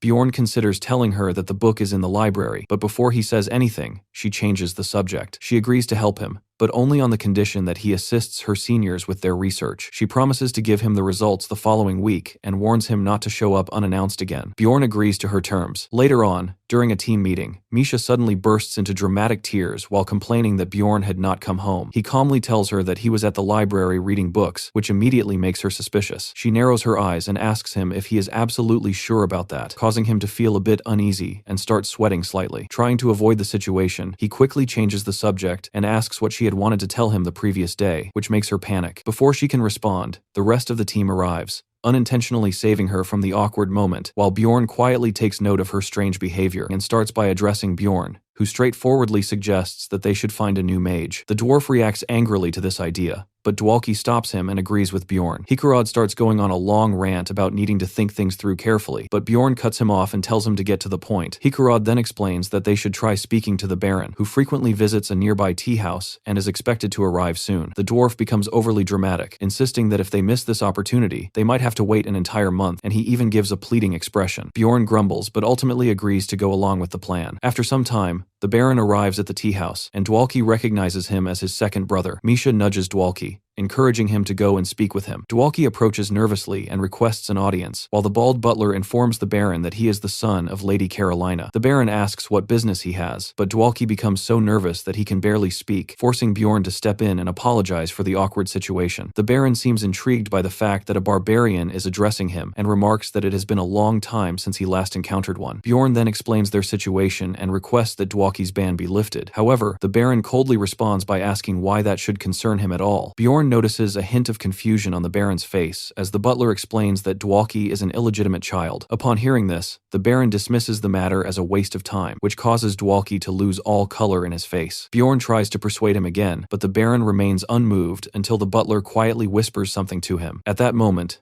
the Baron suddenly freezes, realizing that Bjorn is actually little Valkan. His attitude immediately changes, and he praises the butler for recognizing him. Showing off his golden rings, he agrees to lift the ban, but only on the condition that Bjorn does him a favor. In return, he wants Bjorn to attend a banquet in 2 months. He even jokingly asks Bjorn to perform circus tricks, which irritates him, but then offers a payment of 1 million stones. Bjorn pauses for a moment, then smiles and agrees, saying that he will gladly do it for the sake of his team, and definitely not because of the 1,000,000 stones. The next day, the group quickly goes to check on Dwalki, who still appears completely exhausted. He explains that although he has been allowed back into the labyrinth, the entire process felt suspiciously easy. Bjorn assumes that this is due to the Baron's overwhelming influence, and quietly hopes that he might reach such a level of power himself someday. Hikarad then distributes the promised reward, but none of the others accept it out of embarrassment. He thanks Bjorn for setting aside his pride as a warrior, but Bjorn simply thinks that it would have been foolish to turn down 1,000,000 stones. The dwarf becomes emotional and vows that he will never forget this, and will repay Bjorn one day, but Bjorn brushes it off casually. Dwalki also makes a heartfelt promise, which slightly embarrasses Bjorn, while Misha laughs and teases him about it. On the day when the labyrinth opens, Bjorn leads a group of inexperienced barbarian recruits toward the portal, and they chant his name as if he were some kind of heroic figure. He gives them advice, telling them that if they follow his guidance, they will grow into strong warriors. They all agree enthusiastically and thank him for his help before heading off. The barbarians continue praising him, while Hikarad jokes that he is surprisingly kind. Bjorn shrugs it off and simply says that this approach is better than learning everything through trial and error. As he narrows his eyes, he recalls what Carrick once said about how most of their original group had died and only a few had survived. Bjorn cannot help but think that things might have turned out differently if they had received proper training. Meanwhile, Misha asks Rotmiller why he is not carrying a weapon, and he explains that he has stored it in a pocket dimension. With that, the group finally sets off. Bjorn reflects on how terrible his previous attempts in the labyrinth had been, and now that this is already his 4th run, he prepares himself for whatever challenges lie ahead. Thanks to a fortunate starting point, they manage to clear the 1st and 2nd floors quickly, hunting everything they encounter and reaching the next portal within 4 days. By the 8th day, they cut their way through the Witch Forest and arrive at the Sky Towers located on the 4th floor. The area is filled with monsters everywhere, including 6th-rank creatures along with a few rare, exclusive ones. Without hesitating at all, Bjorn rushes straight into the fight, seeing the place as a perfect opportunity to farm experience, and quickly wipes out the monsters. After spending some time hunting, they managed to earn nearly 4 million crystals in profit. While that amount is decent, it still is not enough to truly impress the group. Hikarad jokingly comments that perhaps Bjorn's curse has finally been lifted. Bjorn looks at his share of the earnings and realizes that it is actually less than what he made during his first run, which leads him to start understanding why plunderers even exist in the first place. Over the next 30 days, he spends his time reading and also gets pulled into Raven's experiments. During this period, he discovers that the Rupture Book was written 150 years ago, which coincides with the beginning of the game's timeline, as well as the death of the founding king. This realization makes it clear that many major events started happening all at once during that time. Bjorn becomes desperate to learn what exactly happened back then, but since he cannot find any answers, he decides that his only choice is to return to the labyrinth. Sometime later, when the labyrinth opens again, their profits end up being about the same as before, leaving the entire group feeling disappointed. Back in his room, Bjorn tries to reassure himself not to stress, and tells himself that things are going well, But almost immediately, he snaps out of that mindset and questions where such lazy thinking came from. He realizes that whenever things seem calm, something terrible usually follows, and he is very familiar with that pattern. Slapping his forehead, he resolves to become stronger. Anyone observing him at that moment might think he has lost his sanity, but even if he appears crazy, at least he believes he will survive. The next morning, Misha serves him food and asks if something is wrong, mentioning that he once again has that intense, almost violent look in his eyes. Bjorn realizes that he has been somewhat distant toward her lately, and although being idle frustrates him, he understands that he should not take that frustration out on others. Suddenly, Misha leans closer and asks if he wants to touch her eyes, which nearly causes him to choke on his food. She explains that this used to calm her brothers down when they were children. Bjorn's mind struggles to process this, as he wonders what kind of environment she grew up in, but he assumes that she is simply trying to be kind and does not realize how strange it sounds. He tells her not to say things like that, as others might misunderstand, which catches her off guard. He thinks to himself that if he did not already know that Misha prefers skinny men, he might have taken her words far too seriously. Misha responds by saying that he is not like most people, though she appears slightly sad. She then quickly changes the topic and offers him more meat. After that, Bjorn heads to the library and speaks with Lagna. He is about to say something, but notices her expression and tells her to go ahead and ask whatever is on her mind. She hesitates briefly before warning him that something serious may happen soon. She explains that there is a possibility of a dimensional collapse occurring inside the labyrinth, which would be far more dangerous than even a floor lord. At that moment, Bjorn realizes that this could explain why everything has been unusually peaceful lately. However, he still looks doubtful. To support her claim, Lagna adds that the warning came from a mage at the Terrapani school who specializes in studying such collapses. Bjorn thanks her and immediately begins walking away, which surprises her. She asks why he is leaving so suddenly, but he simply waves and continues on his way, now that he feels he has a new objective. At first, he questions whether this mage even exists, but soon rumors about the collapse begin spreading everywhere,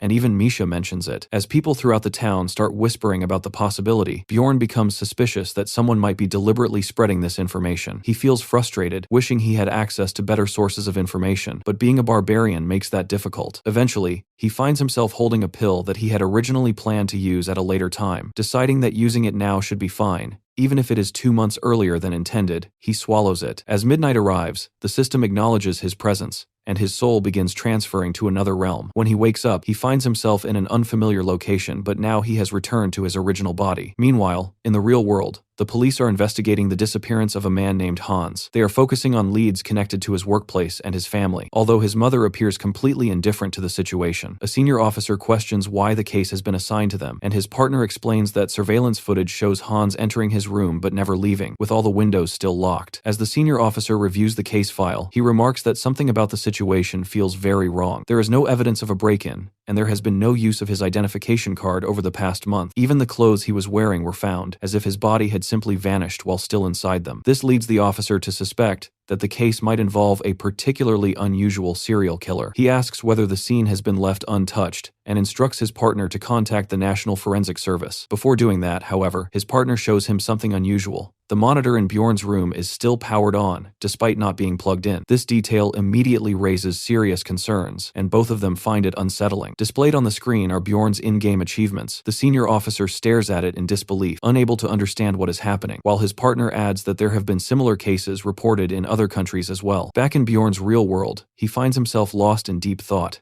reflecting on the fact that it has already been 5 months since his arrival, during which he has carried out actions so extreme and unimaginable that they were solely for the sake of survival. As these memories weigh on him, he begins to question whether any trace of his humanity still remains within him. While contemplating this, his attention shifts to his old computer, which now appears within the spirit realm, and he notices that it is prompting him to enter a password. Without overthinking, he types in the only phrase that comes to mind, the one written on the note claiming that Raftonia's king is a motherfucker. The instant the password is accepted, the entire surrounding environment begins to transform. Once the change settles, Bjorn's eyes widen in disbelief as he realizes that he is now standing inside his old room. Wasting no time at all, he rushes over to the mini fridge, and just as he hoped, it is filled with cans of Coke. He quickly grabs one and starts chugging it down, but almost immediately, he notices something strange. The drink has no flavor whatsoever, and it doesn't even have any fizz. Just then, the moment is interrupted by the sound of a doorbell, followed by a voice from outside asking for permission to enter. A woman walks in and explains to him that the room he is seeing is merely a manifestation of his own thoughts. However, due to the strength of his mental defenses, she herself can only perceive it as smoke rather than a clear space. She further mentions mentions that the password he entered was not actually valid, which is why she had to come and check the situation personally. Introducing herself, she tells him that she is the Soul Queen, someone who acts as a guide for players within this realm. As Bjorn processes this, his thoughts drift toward the suit he is currently wearing, and he realizes that it originally came from his ex.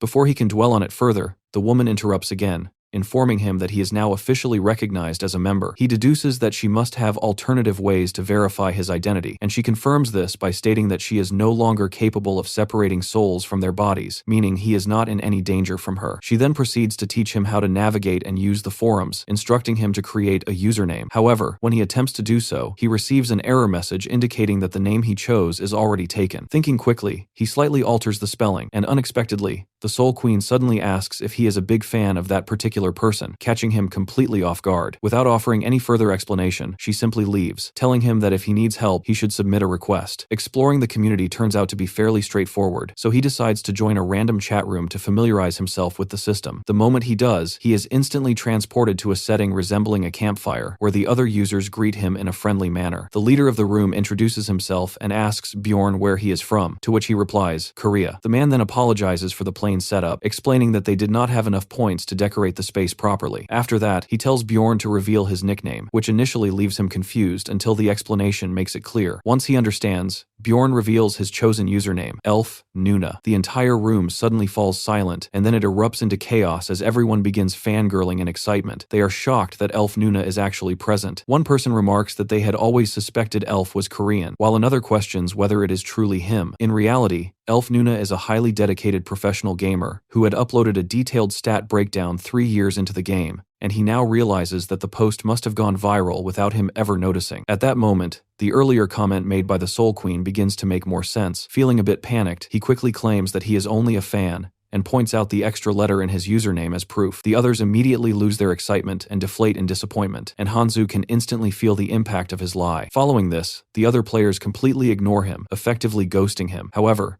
after a short while, a random guy approaches him and asks how long he has been playing the game. Deciding that telling the truth could be risky, Hansu responds that he has been in the game for about a year. The man comments that he must have received his letter quite late, as most players tend to get theirs early. He also adds that Hansu must have been a convincing actor, and then mentions that in the real world, only around 70 days have passed. This statement completely catches Hansu off guard. The man then explains that time flows at a ratio of 1 to 5, meaning that for the 3 months Hansu has experienced in the game, only about a month has actually passed in reality. Curious, Hansu asks how one can return to the real world, but the man referred to as Pink Guy admits that he has no idea. Hansu then asks about the first player, and Pink Guy replies that there is someone who has been in the game for over 20 years, dating back to when the community first formed. Hearing this leaves Hansu utterly stunned, as he reflects on how even clearing the game within 5 years would already be considered an incredible achievement, something he himself would have respected. However, this realization also crushes his pride as a gamer, since it means that others had already reached the gate of abyss long before he ever did. Before he can continue thinking about it, Pink Guy suddenly asks him what difficulty he had played on. The question completely throws him off, and Pink Guy continues pressing, asking which remake difficulty he had managed to clear. Hansu remains completely confused,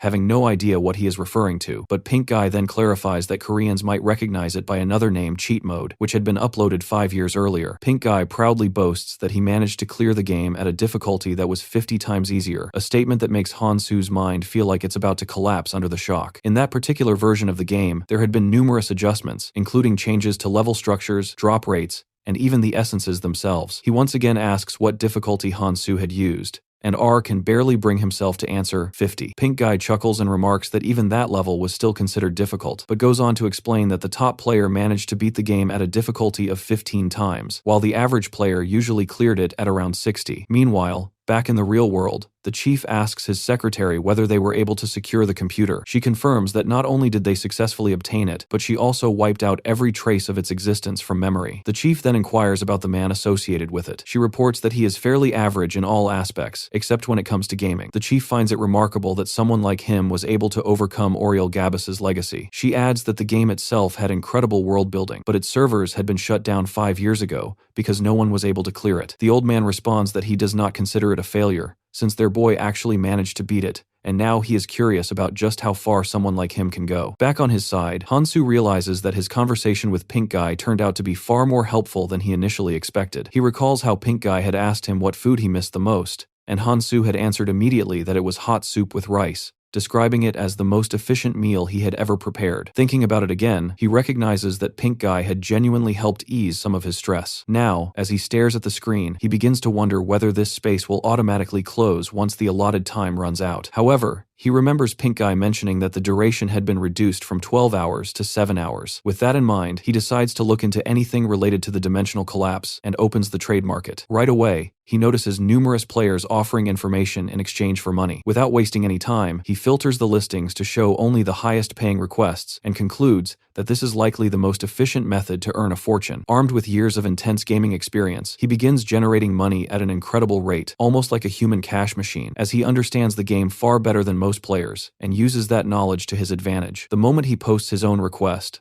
a seller appears who has the exact same name as him. This imitation, resembling a knockoff version of Picasso, asks whether he is looking for information about the mage and the school. Han-Soo had intentionally phrased his request in that manner. Believing that asking directly about the collapse would lead many people to lie, he calmly takes a seat and confirms that he wants to know the true intentions of the mage. Picasso immediately realizes that what Han-Soo is actually seeking is information about the collapse, and when Han-Soo asks whether the circulating rumors are true, the man denies them. Han-Soo then asks for the source of this information, but the man responds that it involves individuals in higher positions of authority. In response, Han-Soo offers even more money, which works instantly. The man then explains that the Tarotane school specializes in dimensional magic, and that the headmaster is planning to conduct an experiment involving the labyrinth. He claims that the experiment itself is not dangerous, but it requires a reduced number of people inside the labyrinth, which is why the school spread false rumors to keep explorers away. Han-Soo questions whether it is really okay for him to be revealing all of this, but the man casually dismisses the concern, stating that he is only interested in making money. He further adds that the royal family will soon intervene to shut down these rumors, since having fewer explorers would result in fewer magic stones being collected. Satisfied with the explanation, Han-Soo offers to complete the payment. However, the man waves off the additional charges, saying that he had been too harsh on a fellow fan. This makes Han-Soo realize that this individual is so well established that money no longer matters to him, which explains how he has access to such detailed information. At that moment, Han-Soo firmly concludes that the difficulty level at which someone cleared the game no longer matters. This world is no longer just a game, it is reality, governed by harsh rules where only the strongest survive, and at present, he is nothing more than a beginner. Even so, he smiles, despite knowing that there is still a long journey ahead. As a sense of excitement begins to rise within him, he thinks back to all the information he sold to other players and the years it took them to reach their current level. The thrill is undeniable, and not once does the idea of falling behind cross his mind. Meanwhile, in the real world, the chief stares at Han-Soo's achievements in sheer disbelief and bluntly declares that the kid is completely insane. He points out that Han-Soo is among the extremely rare individuals who managed to reach the second floor on his very first attempt, despite being given absolutely terrible conditions to work with. The numbers in his stats don't add up at all for someone who has only been playing for 3 months. The secretary suggests that perhaps it was simply luck, but the old man immediately dismisses that idea, arguing that if it were luck, there would be many more cases like this. Instead, he insists that this is an anomaly that goes far beyond normal patterns, one of those rare instances where something seemingly impossible becomes reality. He recalls the moment when Bjorn dragged himself across 15 kilometers and still managed to defeat a vampire despite being at 0 health. As he looks deeper, he notices that Bjorn's growth rate is so absurdly high that even the system moderator took notice of it. This reminds him of the time when everyone used to call the game a failure, yet the developer remained firm and said something unusual, that even if just one person cleared the game properly and was sent through, it would be enough to shift the balance. Back in the other world, Bjorn slowly opens his eyes. In real time, only 13 seconds have passed, yet he realizes that during that brief window, he was completely defenseless. Even so, he concludes that the Ghostbusters exceeded expectations and proved to be a reliable source of information. Feeling completely drained, he decides to go to sleep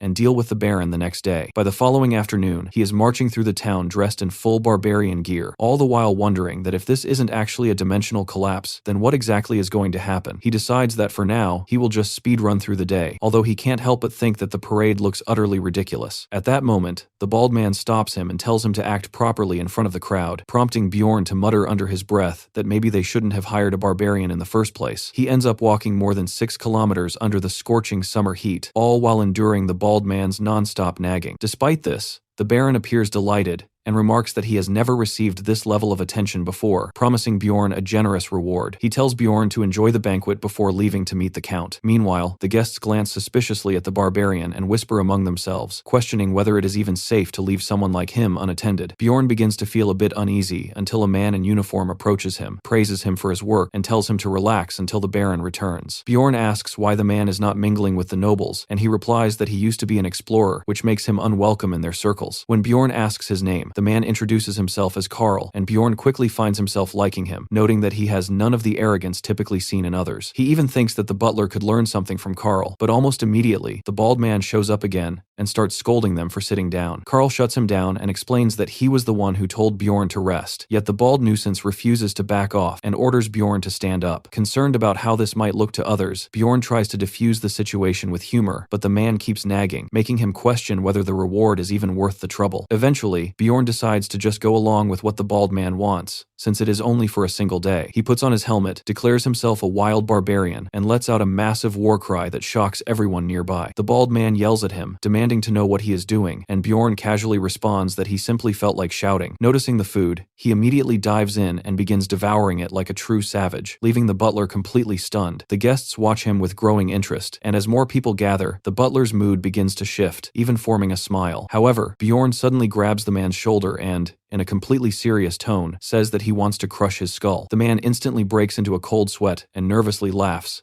asking if it is some kind of joke, but Bjorn looks him straight in the eye and tells him that he is not joking at all. The bald man begins to panic as he recalls Bjorn's past actions, quickly comes up with a weak excuse, and runs away. Meanwhile, Karl watches the butler flee without any dignity and bursts into uncontrollable laughter. Bjorn notices this and thinks that the banquet might finally be getting entertaining. After eating a bit more, several nobles approach him, and some eccentric noble women ask if they can touch his arm. He plays along by flexing, causing them to squeal as they run their hands over his muscular, vein-covered arms. Soon, more nobles join in, asking him to shout again, and Bjorn obliges by slipping into a dramatic tone and letting out another roar so powerful that it brings some elderly nobles to tears. As more and more requests come in, Bjorn starts to feel like nothing more than a walking, talking mascot. Nearby guards begin grumbling in jealousy and make unpleasant remarks, which Bjorn overhears, causing him to grow irritated. However, before anything escalates, the Baron returns and pulls him away for a walk. The Baron proudly shows him off like a prized possession, parading him around and even introducing him to the Viscount, who has already heard of little Valkan and is curious about why he is present. Bjorn explains that he is simply repaying the Baron for a personal favor, which impresses the Viscount. The Baron continues to take advantage of the situation, making Bjorn repeat his rehearsed lines while smiling proudly.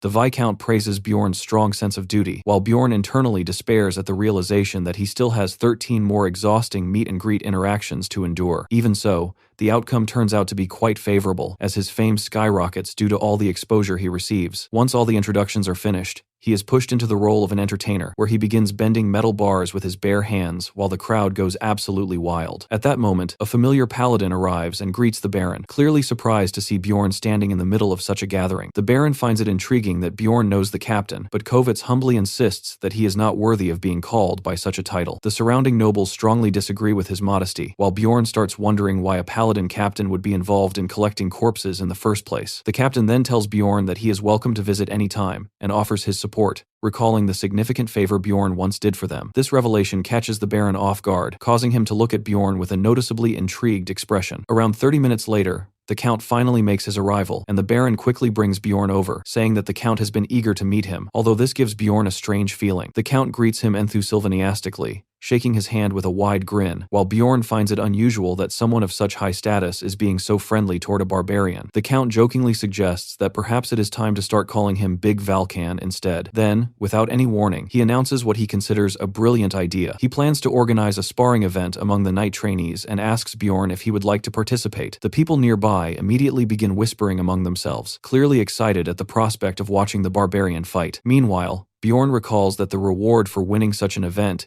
is 2 million stones, along with a numbered item known as Garpa's necklace. This item has the ability to generate random substances using a crystal, and similar to the frost ring, it also contains a hidden special event. Although Bjorn has been feeling as though something bad might be approaching, he forcefully suppresses that anxiety, realizing that trying to run away from everything would only lead to a worse outcome. He admits to himself that he is nervous, but also understands that he needs to confront his fears and move forward. The Baron asks him how strong he really is and warns him not to lose, while Bjorn confidently replies that that 10 seconds is all he needs to crush a few skulls. Hearing this, the butler nearly faints, while the Baron bursts into laughter and promises to double the reward if Bjorn wins. With renewed determination igniting within him, Bjorn stands up and declares that he will give it his all. Later on, one of the knight trainees approaches him and starts talking arrogantly, mocking him for claiming he could finish a fight in 10 seconds. Bjorn immediately recognizes this person as the same individual who had previously mocked his Little Valken. Another knight attempts to intimidate him with empty threats, and Bjorn recalls that this was the one who had insulted his pride earlier. Then,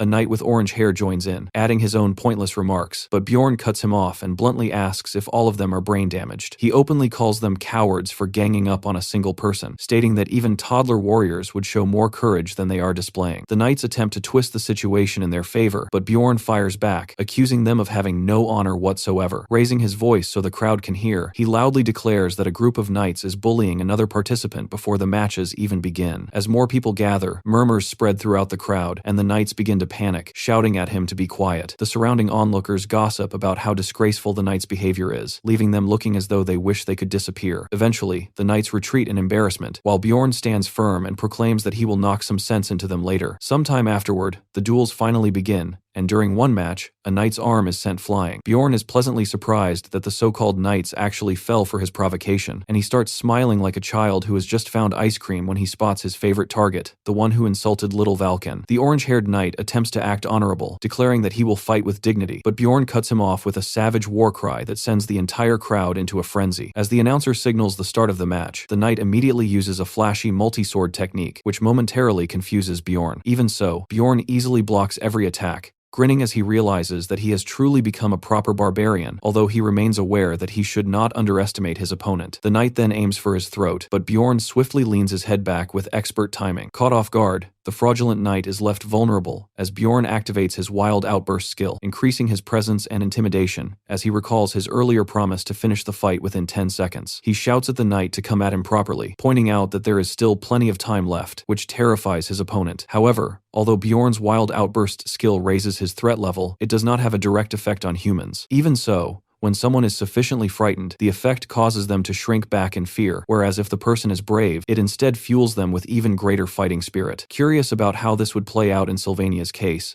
Bjorn observes closely and finds that it turns out to be the latter. As the situation unfolds, Bjorn quietly wishes that he had a shield with him at that moment, while Sylvania charges in, attempting to slice open his arm with his sword. However, the attack barely manages to break the skin. The red-haired knight stares in complete disbelief, and Bjorn points out the obvious fact that he is simply far too weak. Then, as if it were nothing, Bjorn casually pulls the sword out of his own arm, causing a few drops of blood to splatter onto Sylvania's face. Trying to maintain his dignity, the redhead accuses him of using a dirty trick, while Bjorn is left wondering what exactly he had done wrong, concluding that something must be seriously off in that man's head. Bjorn then reminds him of the promise he made earlier that the next time they met, he would fix whatever was wrong with his brain. Acting on that, he grabs Sylvania by the neck with one hand and lifts him straight off the ground. Since he believes the issue lies in the head, he decides that the barbarian solution is straightforward and punches him directly in the face. Later, inside the medical tent, Bjorn asks the priestess whether Sylvania is dead. She replies that he is not, but remarks that perhaps Bjorn could have held back a little. Bjorn argues that he only used his bare hand and did not even resort to his axe, adding that he did not expect a single punch to knock the guy out completely. The priestess, clearly irritated, explains that it was not merely a knockout. Bjorn struck him with such force that some of his brain fluid actually leaked out. Bjorn quietly takes satisfaction in giving her a glimpse of what he considers barbarian-level foolishness. Suddenly, Sylvania regains consciousness and asks where he is, swearing that he had just been on his way to the duel. The priestess calmly explains that he likely suffered some memory loss due to the injury, but assures him that it will return soon, since she has already healed his body. As Sylvania thanks her, Bjorn casually steps closer and asks if he truly does not remember anything. Sylvania nervously admits that he does not, and asks Bjorn to stay back, saying that he is not comfortable with the situation at all. Bjorn can tell that he is telling the truth and says that he will leave, but before that, he wants Sylvania to do one thing. He asks him to repeat the same words he once used to mock him. The moment Sylvania says those words, everything suddenly clicks, and his memory comes rushing back instantly. However, Bjorn does not stop there. He looms over him, fully radiating intimidation, and Sylvania immediately breaks down and begins begging for mercy. Bjorn considers this a major success, believing that he has effectively fixed brain damage that even the priestess could not resolve. Shortly afterward, the Baron approaches and asks where Bjorn has been, saying that he has been searching everywhere for him. Bjorn casually shrugs and replies that he went to check on the knight. The Baron appears surprised, especially since it was Sylvania who attacked him first. Bjorn responds that if this had happened in the labyrinth, he would have used his axe instead, adding that he never expected knights to be this fragile. To his surprise, the Baron agrees, stating that it is their own fault for becoming lax in their training. Bjorn then asks whether it is truly acceptable for him to go all out against opponents who come from noble families, but the Baron reassures him that it is not a problem at all. In fact, he explains that this is the entire purpose of such events, and no one really cares even if someone dies. He adds that if any issues do arise, they can easily be covered up. All Bjorn needs to focus on is winning, and the more unrestrained and wild he acts, the more entertained the Count will be. Hearing this, Bjorn confidently promises that he will crush everyone's skulls without holding back. Soon after, the announcer declares the next match, introducing Bjorn Jandel of the Martin Baron household versus Sir Corton of the Surfia Baron household. Bjorn feels as though luck is on his side today, as he realizes that yet another member of that foolish trio is now lined up as his opponent. As the announcer gives the signal for the match to begin, Corton immediately starts going on about honor and disgrace, declaring that he will not fall easily after what Bjorn did to Sylvania. However, before he can even finish his noble-sounding speech, Bjorn delivers a single clean strike that crushes his skull, bringing the fight to an end in less than 3 seconds. Right after that, Bjorn lets out a powerful roar that echoes throughout the arena, and the crowd reacts with overwhelming excitement. They begin chanting the name Night Slayer, as if he were some legendary gladiator, clearly enjoying the spectacle of watching skulls being smashed to this extent. Observing their reaction, Bjorn quietly questions to himself who the real savage actually is. When the semifinals arrive, he introduces a new move for the audience, something like a spinefold, where he throws his opponent into the air and then slams them down across his knee, snapping their back in the process. Even so, he feels somewhat disappointed, since the final member of that foolish trio did not end up as his opponent, meaning that person missed out on Bjorn's so-called special physical therapy. Adding to the absurdity, every opponent who loses to Bjorn now goes to the priestess and begs her to convert them to her faith. The Baron, who is more pleased than ever, asks Bjorn where he learned that last move. Bjorn simply responds that he wants to rest before the next round, prompting the Baron to leave him alone. With only one opponent remaining, Bjorn assumes that it must be the Count's knight trainee. Sure enough, the announcer soon declares the final match, Sir Albatross from the Count's side versus Bjorn representing the Baron's household. As they stand facing each other, they exchange brief greetings. Bjorn has already assessed Albatross earlier during his previous match, and notes that he possesses the essences of a great orc warrior, a giant golem, and a cyclops, a fairly standard combination focused on raw strength. From that, Bjorn feels he understands enough about the kind of person the Count is. Albatross then asks Bjorn where his equipment is, and Bjorn casually replies that it felt uncomfortable, so he got rid of it. Hearing that actually gives Albatross some confidence, making him think that perhaps the fight will not be so one-sided after all. As the announcer signals the start, Albatross invites Bjorn to make the first move, but Bjorn immediately recognizes what he is trying to do. Without hesitation, he activates both his gigantification and wild outburst skills at the same time. The instant Albatross sees this, he freezes, then suddenly panics and runs away like a frightened child fleeing the field. The announcer quickly declares him disqualified, but Albatross desperately begs for another chance, claiming that it was just a mistake. At that point, the Count steps in, clearly disgusted, and demands to know how much longer Albatross intends to embarrass his household. Meanwhile, Bjorn quietly reflects on whether using gigantification might have been a bit excessive. Meanwhile, at Erwin's place, she becomes increasingly consumed by the belief that the only way to obtain everything she desires is by growing stronger. Teresia enters her room and asks if she is doing all right, but Erwin responds by questioning why she would even think otherwise. Teresia explains that it is because Erwin was talking to herself, but Erwin immediately cuts her off, saying that she is actually communicating with her spirits and that they can talk later since she is busy. After stepping out of Erwin's room, Teresia reflects that she might be the only person in the city who does not know about Little Valken and considers that it might be a good idea to inform her. However, she also recognizes that this intense obsession has significantly boosted Erwin's strength. In a remarkably short period of time, Erwin has managed to form contracts with 4 spirits and has already awakened 3 of them. Alongside that, she has improved her abilities in archery, martial arts,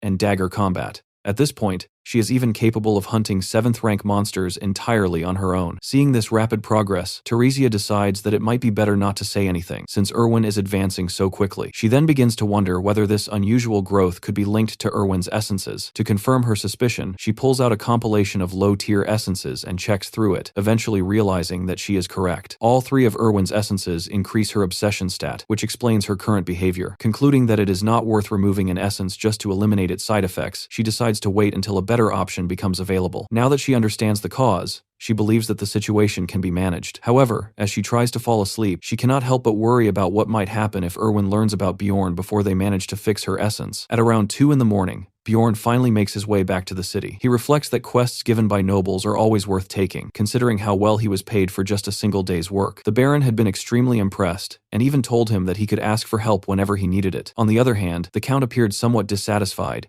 and mentioned that he would reach out to Bjorn again once he was better prepared, while also asking him to decline any requests from other nobles in the meantime. It was clear that the Count was willing to go to great lengths to ensure things unfolded according to his own plans, and because of that, Bjorn agreed to his request. Even now, Bjorn finds it hard to believe how easily he obtained the necklace, especially since he was never able to acquire it while playing the game. Lately, he feels as though luck has been on his side too often, to the point where he is now cautious even with something as simple as breathing. The following morning, he receives a flood of requests from various nobles, but due to his agreement with the Count, he is forced to turn them all down. Despite this, he still cannot figure out what the Count is really planning. However, the expression he saw in the Count's eyes left a strong impression on him. What troubles him the most is not knowing the true intentions behind why a noble would take such an interest in a barbarian like him. Determined to get some answers, Bjorn decides that he will investigate the matter during the next community meeting, especially since this is his final month assisting Raven with her research. When he asks Raven who he will be working with that day, she appears nervous, and at that moment, an old man suddenly arrives. Seeing him, Bjorn becomes annoyed and remarks to Raven that when she mentioned a senior, he did not expect an actual elderly man. The blonde girl apologizes, explaining that the old man was simply too stubborn to shake off, while the mage casually adds that there is no need to feel tense. Bjorn remains convinced that the man forced his way into the situation, and his suspicion is confirmed when the old man openly states that he came because he wanted to test whether his magical tool could detect the soul of an evil spirit. Hearing this, Bjorn realizes that he needs to calm himself down and prepare for the worst. To avoid raising any suspicion, Bjorn deliberately reacts with shock toward the magical aspect of the tool rather than showing concern about the part related to detecting evil spirits. He then questions whether the device is actually safe, especially considering all the questionable experiments Raven has already put him through. The old man becomes irritated and asks if Bjorn does not trust him, reminding him that he holds an important position at the Altemian school. He then reassures him that there is absolutely no danger involved, adding that Raven herself will personally demonstrate that the tool works. Hearing this, Raven looks visibly uncomfortable, but the old man dismisses her reaction as if it is nothing significant. She responds by saying that she is only willing to verify the formulas, nothing more. As Bjorn watches the two of them argue, he concludes that Raven, being his disciple, will naturally side with her master, which means he cannot fully trust either of them. However, the expression on the old man's face suggests that even he is not entirely confident, reinforcing Bjorn's suspicion that the device probably does not work at all. Convinced that such a tool likely does not exist, Bjorn reasons that if it actually does, then the old man has probably tricked him into becoming the first test subject. At the same time, he realizes that if he tries to back out now, he will fall straight into the old man's trap. Accepting the situation, he decides to take the loss and go along with it. The old man then asks Bjorn what he intends to do, adding that the process is not dangerous and will only take about 5 minutes. Bjorn agrees to give it a try, but suddenly the old man becomes hesitant and asks if he is truly certain. Already feeling suspicious, Bjorn questions what he means by that, prompting the old man to quickly backtrack and claim that he was merely concerned it might be risky, though he now believes it will be fine. Bjorn reminds him that he only agreed because Raven would be verifying everything and tells him to hurry up, as he wants to go to sleep afterward. After Bjorn leaves, Raven turns to the old man and asks what exactly he was trying to do. The old man casually brushes it off, saying that it may have seemed odd, but it was just an old chair. Raven gives him a sharp look and asks if he truly has no intention of explaining himself, especially after she went along with his act. When he finally responds, Raven directly asks whether he genuinely believed that Bjorn was an evil spirit,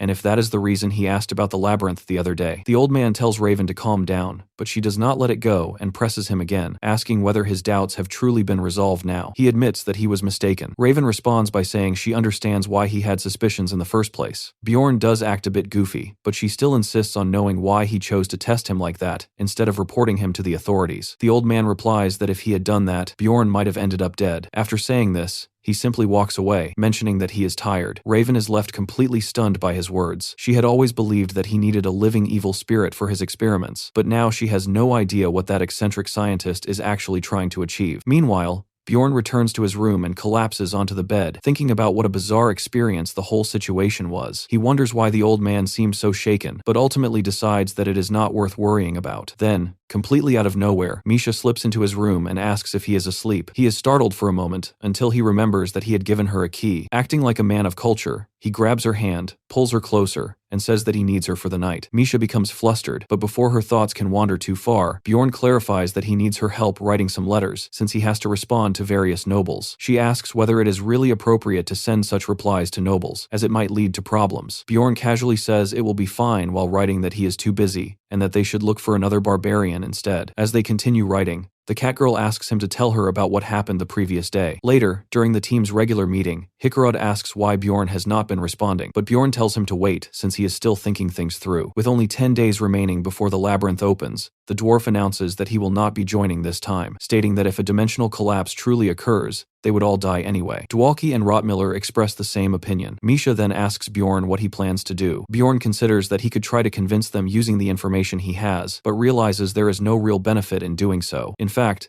it might be better for him if things remain this way, as he can take advantage of the rupture to level up. Since he cannot reveal everything yet, he decides that he will only take Misha along with him. Bjorn then declares that it is decided this time. Only the two of them will go. Misha is surprised by this, and Bjorn asks if she really thought he would go alone. She hesitates, so he resorts to a bit of emotional pressure, saying that if she is worried, he will just go by himself. However, Misha pushes back, saying that he should have asked her properly first or at least spoken more nicely. Taking that in mind, Bjorn formally asks her to come with him, and she immediately responds that there is no way she would allow him to go alone. He is somewhat surprised by how easily that worked. In the end, Bjorn confirms that it is settled this time. It will be just him and Misha. The following day, news starts spreading everywhere that the royal family has officially denied all the rumors about the rupture. According to them, the magic school was the one spreading false information and creating unnecessary panic. After hearing this, Hikarod suddenly barges into Bjorn's room in excitement and tells him that everything is fine now, meaning they can safely head back into the labyrinth again. However, Bjorn immediately rejects the idea. He tells Hikarod that he has already accepted another request, then shuts the door right in his face before he can continue talking. After that, Misha asks Bjorn when exactly he accepted a request, because she never heard anything about it. Bjorn casually admits that he only said that as an excuse to avoid going with them. He then finally reveals the real reason. This time, he plans to enter the rupture itself. Hearing that, Misha quickly asks how he intends to do something like that, and wonders if he discovered some kind of method while researching in the library. Bjorn responds vaguely, saying it's something along those lines. Misha then asks why he is being so secretive about it. In her opinion, it would be much better if everyone entered together instead of him hiding things from the group. Bjorn responds by asking her a different question instead. He asks whether she has ever told anyone about the Frost Ring or about her contract with the Spirit Beast. Misha immediately says no, because he specifically told her to keep those things hidden. Bjorn then asks her to imagine what would happen if Hikarod learned the same secret. Misha says that Hikarod would probably reveal everything the second he got drunk. Bjorn continues and asks what she thinks about Dwalki or Rottmiller. Misha says she is not completely sure about Rottmiller, but Dwalki would definitely end up exposing the secret accidentally, without even meaning to. Bjorn internally agrees with her assessment. He also thinks Rottmiller would probably be capable of keeping the secret hidden, but the problem is that Rottmiller would absolutely start questioning how Bjorn learned about all this information in the first place, and that alone could create serious complications. At that point, Misha realizes what Bjorn is trying to say, and asks why he decided to tell her specifically. Bjorn thinks to himself that there are several reasons for it. One reason is that she is naturally good at keeping secrets. Another is that she is such a terrible liar that if she ever tried to hide something from him, he would immediately notice. Still, instead of explaining all of those thoughts out loud, he simply tells her that she is someone he can trust. The moment she hears that, Misha's face instantly turns red. Even though she is obviously embarrassed, she tries to cover it up by acting proud and confident instead. Meanwhile, Bjorn knows he cannot waste time because there are only 8 days left before the labyrinth opens again, and he still has an enormous amount of preparation to finish. The next day, the two of them go out together to purchase enchantments, along with various other expensive supplies they will need. Everything they buy is paid for using the money from their shared account. Then, on the 7th day, Bjorn successfully activates his level 4 seal. The upgrade significantly increases his physical stats and also allows him to remain in his giant form for a much longer period of time than before. Later, Misha asks if she can accompany him to the library. Bjorn responds sarcastically by asking whether she even knows how to read in the first place. Once they arrive at the library, Lagna casts a basic spell on both of them. Bjorn notices the difference immediately and asks her why she is using this ordinary spell instead of the usual spell she normally casts on him. Lagna explains that the other spell is something she performs specially for him, so she cannot openly use it in front of other people. Bjorn tells her that she probably should have mentioned something like that privately instead of saying it out loud. Right after that, Lagna turns toward Misha and calmly tells her to forget everything she just heard. Both Bjorn and Misha stare at her in complete surprise after hearing that response. On the 5th day, Bjorn goes to see Raven one final time before leaving. During their conversation, she tells him not to die out there while he's inside the labyrinth. Bjorn then asks her if she wants him to return the tower pass she previously gave him, but Raven tells him to keep it. She also says that if he ever needs help in the future, he should come visit her. Eventually, the long-awaited day finally arrives. Before entering, Bjorn gives several pieces of advice to the rookie barbarians, and they sincerely thank him for helping them. Hikarad jokingly comments that those rookies are lucky to have someone like Bjorn acting as their mentor. However, Bjorn brushes the praise aside and says that all he really did was point them in the right direction. Right after that, Bjorn warns the dwarf to always stay cautious around people who act excessively friendly. The dwarf immediately responds by asking whether he seriously looks that gullible or naive. Around then, Rottmiller announces that their group is heading inside. He asks whether Bjorn and the others are coming too, but Misha answers that they are still waiting for their client to arrive first. After saying that, the three of them step through the portal and disappear inside. About half an hour later, the portal begins shrinking. Misha asks Bjorn if they still are not planning to enter yet, but Bjorn tells her to wait just a little longer, because delaying their entry like this will end up doubling the amount of experience they receive. At that moment, Bjorn suddenly realizes why veteran explorers dislike rookies so much. In his opinion, the problem is simply that Rookie never listen properly. A moment later, Bjorn suddenly signals Misha to move. The two of them immediately enter, and when they arrive inside, they land directly on the first floor right in front of the portal leading to the second floor. Misha is completely stunned by what just happened and asks how something like this is even possible. Bjorn gives her a short explanation, but halfway through listening, her brain practically freezes from confusion. Bjorn then admits that he honestly cannot explain the mechanism properly himself either. He simply knows how to use the method. Misha then comments that she almost feels bad for Rottmiller because if he ever discovered this shortcut, all the effort he spent scouting routes so seriously would probably feel meaningless. Bjorn agrees with her and says Rottmiller would definitely become depressed over it since he takes his role far too seriously. Soon afterward, they are transported onto the second floor, which turns out to be a massive stone desert. The moment Bjorn sees the environment, he curses their bad luck. He already knows that to obtain the magic crystal they need, they must travel east toward the beast lair, meaning they will now have to backtrack through the area. For the next 2 days, they continue traveling east while killing monsters they encounter along the way. During this time, Misha complains non-stop about having to pick up all the magic crystals after every fight. As she grumbles,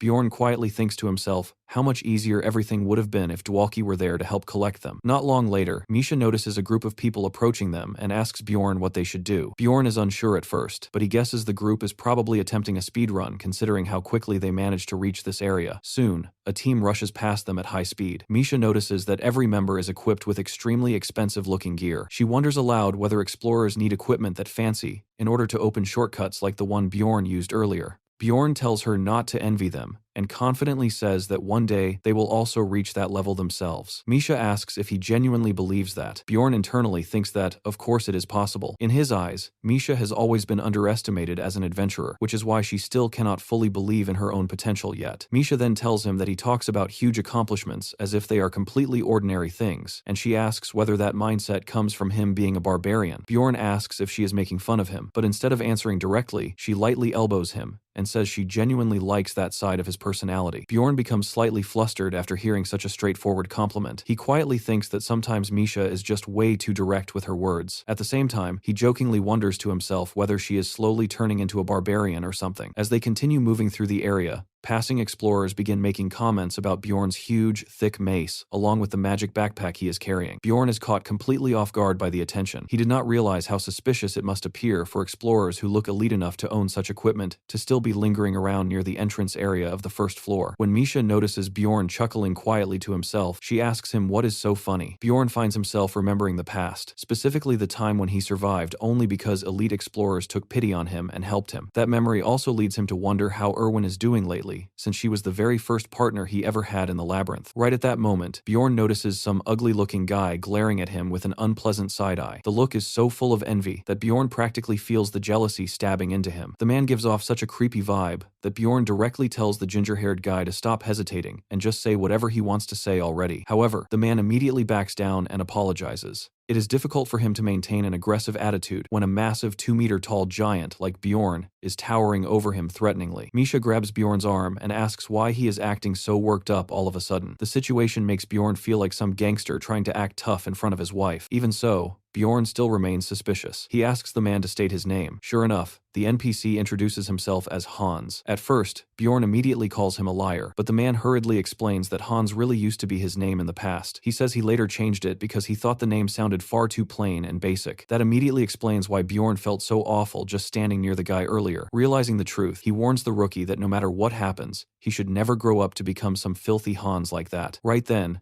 the entire floor suddenly begins shaking violently. Bjorn instantly realizes what is happening. The rupture has opened. Without wasting even a second, he grabs Misha and sprints toward it at full speed. As he runs, panic starts rising inside him because the timing makes absolutely no sense. The rupture was not supposed to open for another 3 days. That can only mean one thing. Someone triggered it manually, exactly the same way Bjorn himself had originally planned to do. Now, wondering whether another player might be involved, Bjorn drags Misha along behind him and charges recklessly straight into the portal with full Leroy Jenkins energy. Once inside, they arrive in a snowy region where 3 explorers greet them with cheerful smiles. Standing near them is a grumpy-looking old man who does not seem nearly as welcoming. Bjorn introduces himself along with Misha, but when introducing her, he intentionally changes her name to Michelle instead. Misha looks confused for a brief moment, before realizing what he is doing. Once she catches on, she tries to play along, although her expression turns into probably the worst poker face imaginable. Bjorn explains to the group that he specializes as a strong tank. After that, a girl named Jensia introduces herself and says she works as a scout using Goblin Archer Essence. Meanwhile, the harmless-looking guy casually claims that he is just an ordinary frontliner. After observing them for a bit, Bjorn estimates that most of them are probably 2nd or 3rd level explorers. The thought worries him slightly because they seem inexperienced and somewhat beginner-like. Still, when he thinks about it more carefully, it makes sense. Truly experienced professionals would never willingly enter the rupture before it naturally opened every 5 or 6 months. That means one person in the group must have forcibly triggered the rupture, while the other 2 likely entered simply because they got lucky enough to be nearby. Even while thinking through all this, Bjorn cannot shake the suspicion he feels toward the overly hairy man. The man casually mentions that his weapon is the absurdly huge crossbow strapped to his back. Then the guy complains that Bjorn is being rude for questioning others before properly introducing himself first. Afterward, he confidently boasts that he is actually a 5th-rank explorer. Bjorn immediately begins trying to interrogate him subtly, hoping he can figure out whether this man was the one who opened the rupture. However, the hairy man skillfully turns every single question back onto Bjorn instead, completely reversing the interrogation. After their exchange, Bjorn starts wondering whether an archer using a weapon like that could realistically survive alone without a team supporting him. Still, the man's aura feels heavy and intimidating enough that Bjorn cannot dismiss him completely. Meanwhile, the sweaty, loser-looking guy and the scout girl are much easier to read. Neither of them hides their abilities or personalities very well, making it obvious what kind of explorers they are. Even so, Bjorn remains obsessed with figuring out who triggered the rupture. Internally, he swears to himself that he will uncover the imposter, just like a game of Among Us. Once they finish discussing how the loot will be divided, and everyone agrees to the terms,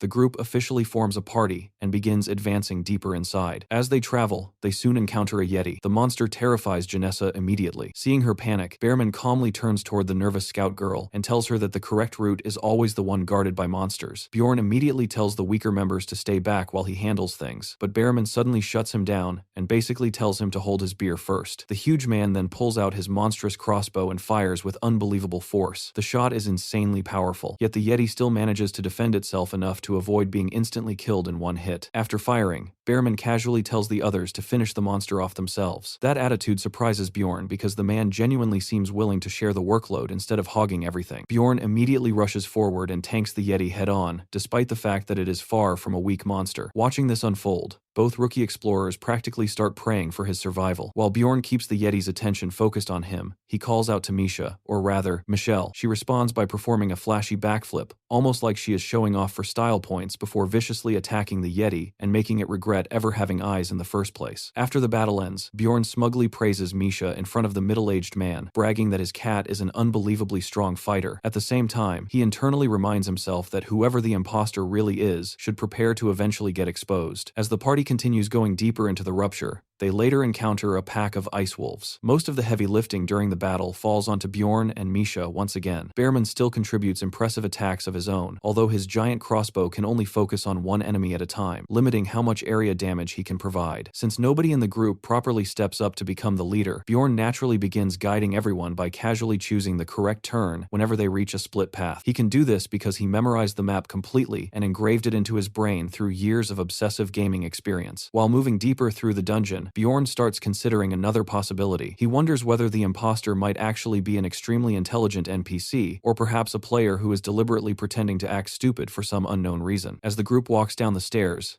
Bjorn immediately notices something important. Whoever the imposter is, they did not bother taking the hidden item concealed inside the pillar. Seeing that, Bjorn casually decides he can simply steal it later on the way back without much trouble. Meanwhile, Carlson and Jensia become distracted by how beautiful the cave around them looks. Jensia's attention is especially drawn toward the massive, shining pillar standing in the center of the area. Curious, she walks up to it and touches it. The moment it starts glowing, she pretends to be shocked by the reaction. Behrman then throws out a theory. Guessing that the pillar is probably connected to some kind of objective, he assumes that activating it will likely summon a few monsters and then unlock the route forward once they are defeated. Hearing that explanation makes Bjorn suspicious again. However, he still does not immediately label Behrman as the imposter just yet. One major reason for that is because Behrman's assumption about a couple of monsters turns out to be hilariously inaccurate. The instant the boss encounter begins, the entire floor starts shaking violently. Then, before the boss even fully appears, a massive horde of bloodthirsty frost wolves suddenly floods into the area as though they had been waiting the whole time just to ambush the party. Behrman freezes in place for a moment, clearly unprepared for such an overwhelming number of enemies. Jensia instantly begins panicking too. Seeing the situation spiraling out of control, Bjorn quickly suggests that everyone fall back and establish a defensive position near the stairs, since that location will be much easier to defend against waves of enemies. The group manages to survive and eliminate the first wave, which consists of around 20 wolves. However, during the second wave, several saber-toothed tigers nearly rip Misha apart. While fighting, one tiger attempts to flank Bjorn from the side, but before he can fully react to that, he becomes even more shocked when an ice golem suddenly appears. The creature carries an extremely dangerous stacking debuff, capable of slowly melting players down if they ignore it for too long. The moment Bjorn sees that thing, he instantly enters full Valhalla mode. Without hesitation, he rushes the ice golem and smashes it apart,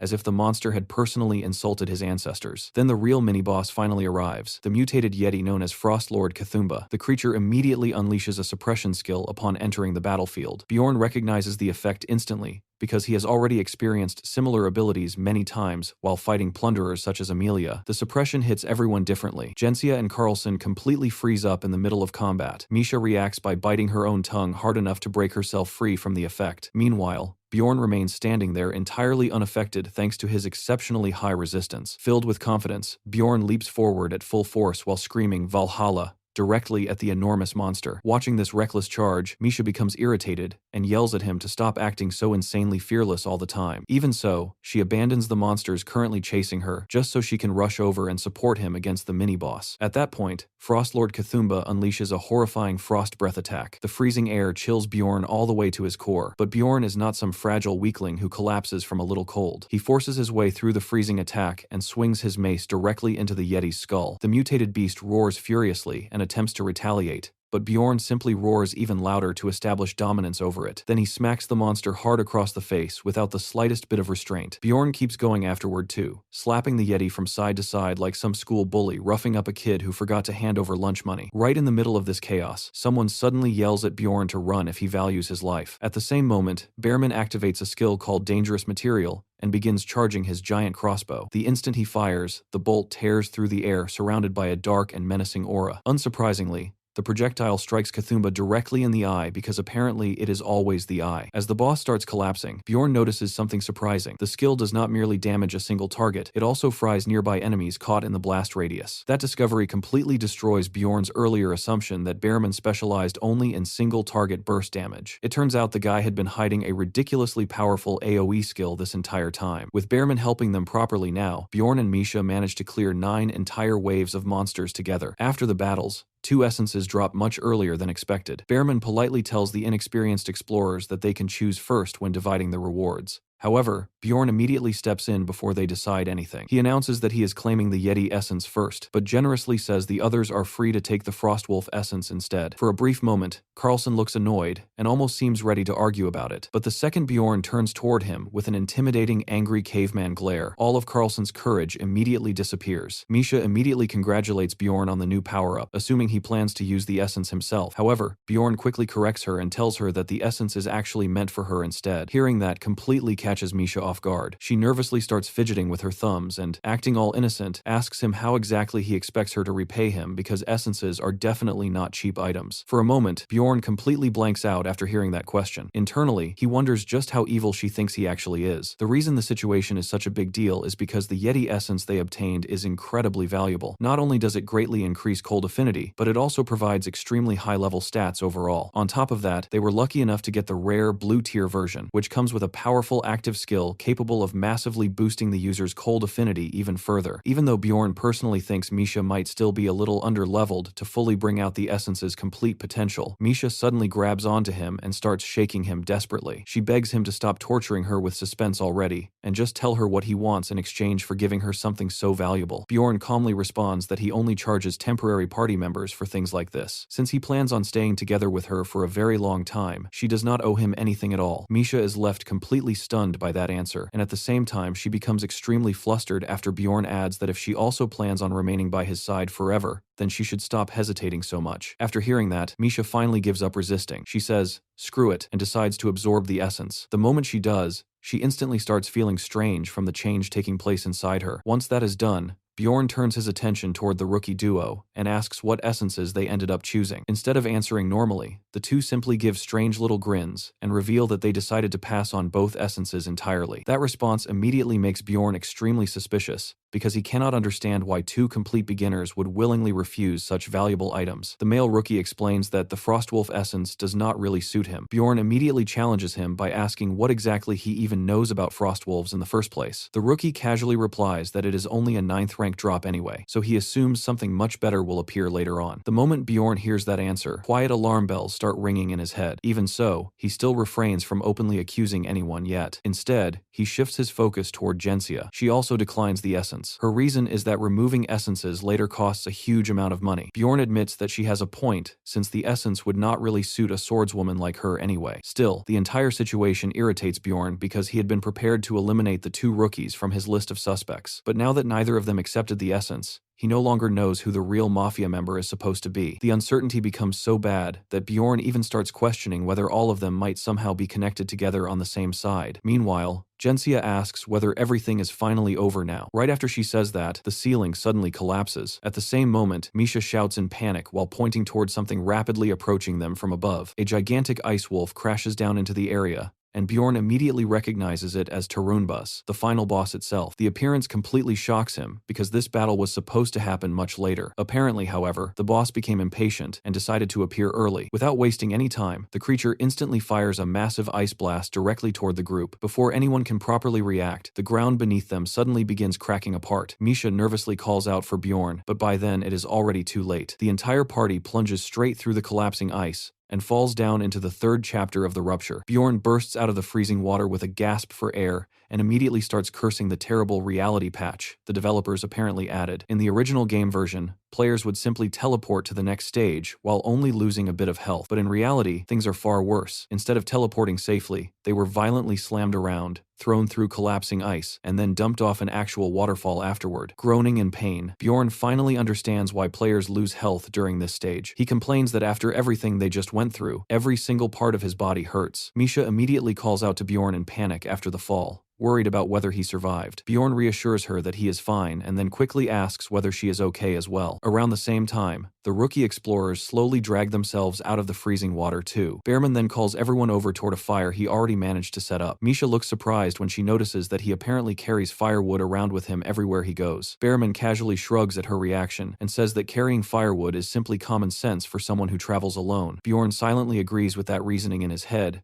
because it genuinely does make sense for a solo explorer to prepare like that. Even with the fire burning, however, the rookie pair continue trembling violently like broken vibrators, while complaining that the warmth is barely helping them at all. Behrman guesses that this place must be some kind of special zone. Hearing that, Misha comments that the environment reminds her of the witch's forest. The old man admits that the freezing temperature itself is understandable, but their bodies should not be stiffening and locking up this badly under normal circumstances. Misha then casually mentions that she personally does not feel cold at all because of her resistance abilities. Afterward, she asks Bjorn whether he is freezing. Bjorn tells her that he will manage somehow. That answer confuses Misha, causing her to blink at him in surprise. So Bjorn explains further by saying that while he is definitely shivering from the cold, the sensation itself is not actually painful for him. Misha immediately calls him a stupid barbarian after hearing that. Then, without hesitation, she offers to warm him up using her own body heat. The moment she says that, Bjorn's entire face turns bright red like a tomato. Meanwhile, Mr. Bear reacts by letting out a teasing whistle after witnessing the interaction. Sometime later, the group decides that the current area seems safe enough to temporarily use as a campsite. Even so, Bjorn knows deep down that he cannot trust the others enough to truly let his guard down and sleep peacefully around them. Mr. Bear asks whether the two rookies will be fine by themselves. Misha answers that they have their own firewood supplies, so they should manage without trouble. She then tells Bjorn that he should sleep first and rest while she keeps watch. However, Bjorn stops her because there is something important he wants to discuss first. He asks her whether anyone in the group seemed suspicious or stood out in a strange way. Misha pauses for a moment while seemingly forcing her brain to work overtime. After thinking carefully, she says that one particular thing has been bothering her. Then she basically activates full gossip mode and shares an extremely useful observation with Bjorn. Hearing the information immediately makes him grin. Bjorn praises her for having such sharp eyes while quietly staring into the fire. At that moment, he finally pieces together the truth and realizes who the real imposter is. Around 6 hours later, the group resumes, exploring again. Fortunately, from that point onward, they only need to continue following the main route in order to reach their destination. As they advance,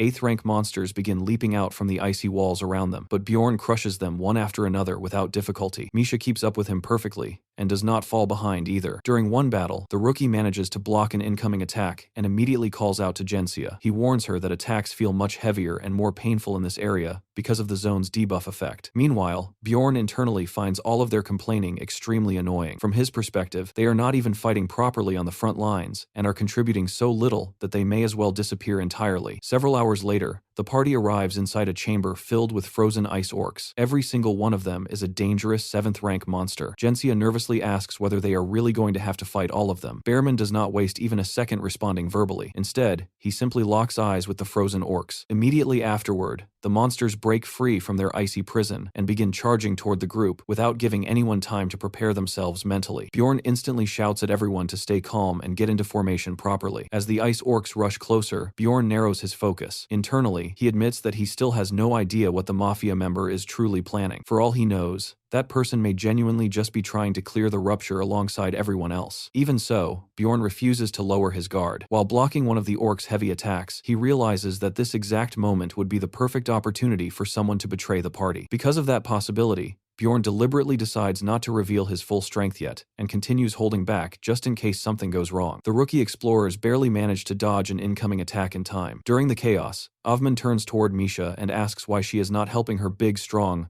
hunk fight on the front lines. Misha casually replies that she is simply staying behind and watching for now. At that point, Behrman realizes that the rookies are basically dead weight in this battle, so he finally decides to step in seriously. His body suddenly begins glowing, and to everyone's shock, he casually summons an actual bear. Even Bjorn is caught completely off guard by the sight. The summoned beast immediately starts tearing through the ice orcs effortlessly, like it is just another normal day for it. Watching the bear fight, Bjorn finally understands how Avman managed to survive all this time as a solo explorer. At the same time, however, Bjorn realizes another problem. The summoned bear is so overwhelmingly strong that it might eliminate every monster in the room before the mafia member ever gets a chance to reveal themselves or make a move. Because of that, Bjorn immediately switches over to plan B. Instead of avoiding danger, he intentionally allows himself to take a direct hit from one of the enemies. The impact sends him flying backward dramatically. The moment that happens, Misha rushes toward him while screaming in panic, with tears filling her eyes. The orc slams Bjorn into the ground, and Misha cries out his name desperately. However, Bjorn had actually planned the entire thing carefully. He perfectly timed the hit so that his helmet and regeneration-based protection skill would absorb the damage to his head. After setting things up like that, he leaves the rest of the plan to Misha. Meanwhile, One of the rookies shouts nervously, asking whether Bjorn is okay. The rookie then screams at the orc to stop and charges toward it recklessly. Right before the monster can continue attacking, an arrow suddenly blasts straight through the creature, completely catching the rookie off guard. At the same time, an ice orc sorcerer begins casting a spell. Misha immediately yells at the rookie to get out of the way while Avman performs a combat roll like some sweaty Warzone gamer before taking aim once more. The sorcerer hurriedly creates an ice wall to defend itself, but the arrow cuts straight through the wall, like it is nothing more than butter,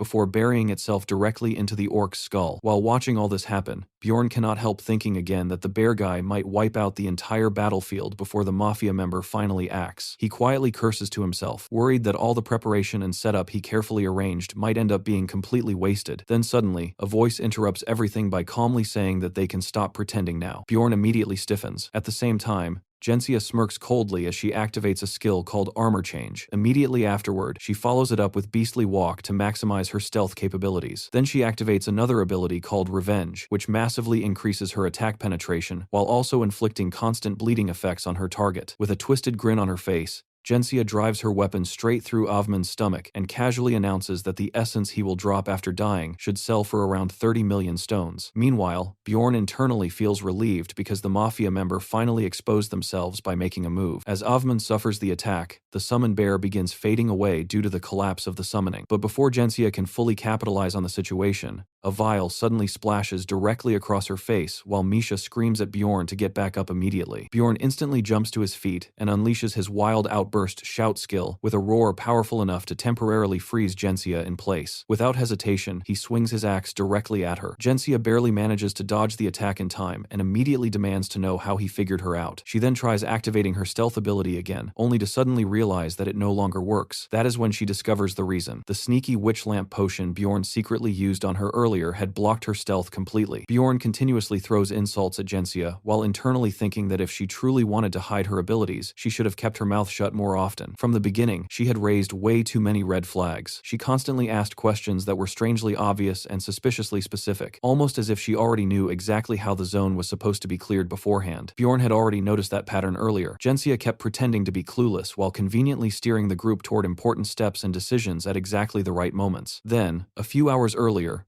Misha had quietly given Bjorn another critical piece of information. After everyone fell into the water, Misha noticed that Jensia's scent had changed. Before that moment, Jensia smelled like the beast lair itself. The only explanation for that was that the dirt stuck to her boots originally came from the beast lair area. That single detail immediately pushed her to the top of Bjorn's suspect list. The moment Jensia reveals herself as the traitor, Misha does not hesitate at all. She instantly charges straight toward her, trying to kill her before she can escape. Jensia barely manages to dodge the attack again, but while retreating, she accidentally moves directly into Bjorn's range. Without missing even a second, Bjorn swings his mace into her body with crushing force, making her cough up blood from the impact. Even after taking such a brutal hit, Jensia somehow manages to stay standing. She quickly jumps backward to create distance while angrily calling Bjorn a trash NPC. The moment Bjorn hears that insult, he immediately realizes the truth. Jensia is actually another player. Still, that revelation changes absolutely nothing for him. Whether she is a player or not no longer matters, because right now she is simply an enemy that needs to be dealt with. Suddenly, Misha warns Bjorn that an orc is charging toward him from behind. Bjorn casually brushes the danger aside because his wild outburst state currently makes him practically untouchable. Even so, he slowly starts regretting ignoring the orc because the creature keeps repeatedly smacking him over the head over and over again. Despite the annoyance, Bjorn refuses to properly deal with the monster because killing too many enemies or progressing too aggressively might trigger the appearance of the final boss earlier than intended. So instead, he simply continues tanking the hits. Meanwhile, Jensia attempts to escape while Bjorn is distracted. However, Bjorn is not worried in the slightest because he already knows there is nowhere she can run to. In his eyes, she is clearly still a rookie player because she apparently does not know one important mechanic of this area. Once the ice orcs awaken, the ceiling collapses and seals off the only exit available. Bjorn narrows his eyes and focuses entirely on the fleeing rat. Unfortunately, the orc behind him suddenly goes full creep mode and sneaks up behind Bjorn again, before continuing to repeatedly bonk him on the head. At that point, Misha almost pities him and offers to handle the annoying orc herself in order to keep it occupied. Soon, Bjorn and Jensia face each other once again. At that moment, Jensia suddenly tries using talk no jutsu, attempting to talk her way out of the situation and manipulate him with words. However, Bjorn immediately sees through her intentions. He realizes she is only stalling for time while waiting for her revenge skill to come off cooldown. That also tells him something important. She currently has no real method capable of breaking through his defenses. Still, out of desperation, she continues trying anyway. Bjorn shuts the whole thing down immediately. He swings his mace with full force and smashes directly into her arm, breaking her stance and knocking the sword clean out of her hand. Now that she has effectively been crippled and disarmed, Bjorn calmly asks her what exactly she was trying to say earlier. Jensia begins stammering while desperately trying to think of something convincing to tell him. But Bjorn has no intention of waiting around for excuses. Bjorn suddenly swings his mace directly across Jensia's face,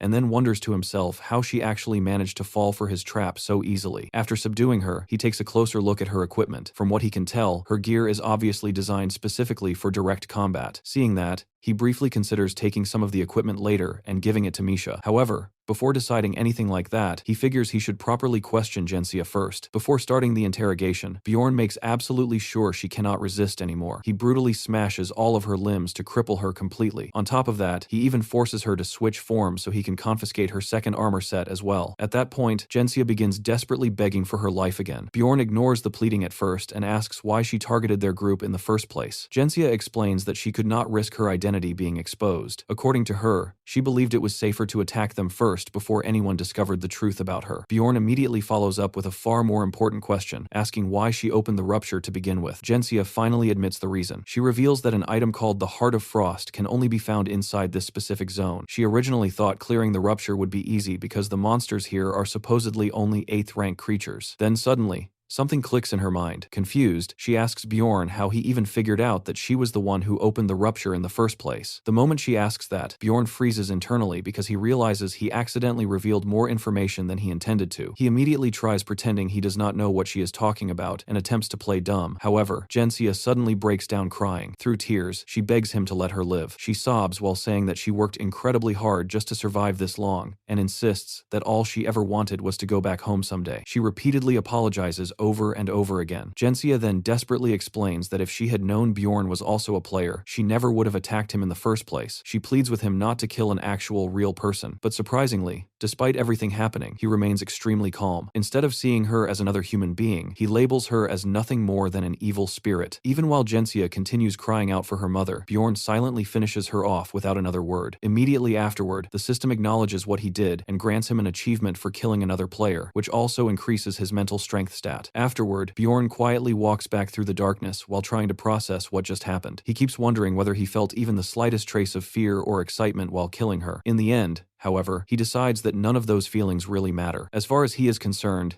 it was simply something he had no choice but to do in order to survive. With that conclusion, he continues making his way back toward Misha and the others. When he returns, Misha immediately asks where he disappeared to because she was worried that something bad might have happened to him. Right at that moment, one of the rookies suddenly screams for help. He barely manages to block a heavy attack from the ice orc before being violently thrown backward. Bjorn calmly tells Misha that she can handle the ice orc herself now. He also suggests that she use the opportunity to test out the new skill she gained from the essence. Misha immediately powers up her blades using several enhancement buffs. Just as the orc is about to turn the rookie into literal sushi, she suddenly rushes in and slices both of the monster's hands clean off. Bjorn carefully observes the attack and notices that her strike inflicted frostbite damage. He mentally notes that cold affinity abilities are especially effective because they suppress regeneration. However, their greatest strength lies in slowing enemies down significantly. Since the ice orc naturally possesses resistance against cold effects, the frostbite only spreads as far as its wrists. Against ordinary monsters, though, the freezing effect would have spread all the way up to the elbows and heavily restricted movement. Bjorn then tells Misha to aim for the creature's neck next time. Hearing that, she immediately charges forward again. She drives her blades into the ice orc's neck with such force and precision that it almost looks like she is climbing a mountain using the monster's body. After landing the attack, Misha eagerly asks Bjorn whether she did well. Bjorn confirms that she did, pointing out that her strike pierced directly into the orc's brain. With everything finally prepared, Bjorn asks Misha whether she is ready for what comes next. When she confidently answers yes, Bjorn immediately smashes the ice orc's head apart with a hammer-like blow, killing it in a single clean strike and officially triggering the boss battle. The wall behind them suddenly begins cracking while glowing ominously. A moment later, Tarun Boss bursts through dramatically, like some crazed wrestler making an entrance into an arena. Bjorn instantly recalls information about the monster. Compared to a normal lycanthrope, this thing is nearly twice as large and possesses equally monstrous stats to match its size. The creature wields a gigantic ice club capable of inflicting severe hypothermia effects on anyone struck by it. Even so, Bjorn confidently shouts that he can still bring the monster down in less than 10 seconds. The beast immediately swings its massive weapon in an attempt to crush him right away. Bjorn blocks the attack effortlessly and then deliberately drops his own weapon onto the ground on purpose. At the same time, the lesser monsters surrounding the area rush toward them as well. Bjorn casually consumes a lightning herb and smirks while beginning to tear open a lightning scroll. He already knows from experience that the boss is particularly weak against electricity. A huge blast of lightning erupts and strikes the oversized werewolf directly, instantly paralyzing it. Despite successfully landing the attack, Bjorn does not relax at all. He remembers that the monster possesses a backup ability, allowing it to cleanse paralysis effects through sheer fortitude. In the end, however, that backup plan changes nothing. Misha immediately joins the assault and begins throwing lightning grenades at the boss one after another. The creature turns toward her in response, but it is already too late. Another electric shock slams into the beast, causing the giant monster to collapse heavily onto the ground like a sack of rocks. Bjorn glances at the fallen boss and realizes that only 3 seconds have passed so far. Without wasting time, he moves straight into the next phase of the attack. Both he and Misha begin relentlessly pounding the immobilized boss using lightning-based weapons. Working together, the two of them defeat the floor boss with shocking ease. Meanwhile, the rookie explorer can only stand there staring in complete disbelief as the boss essence finally drops. Misha asks Bjorn whether he wants her to absorb this essence too. Bjorn reminds her that they already settled the decision earlier before the fight even started. He physically pushes her forward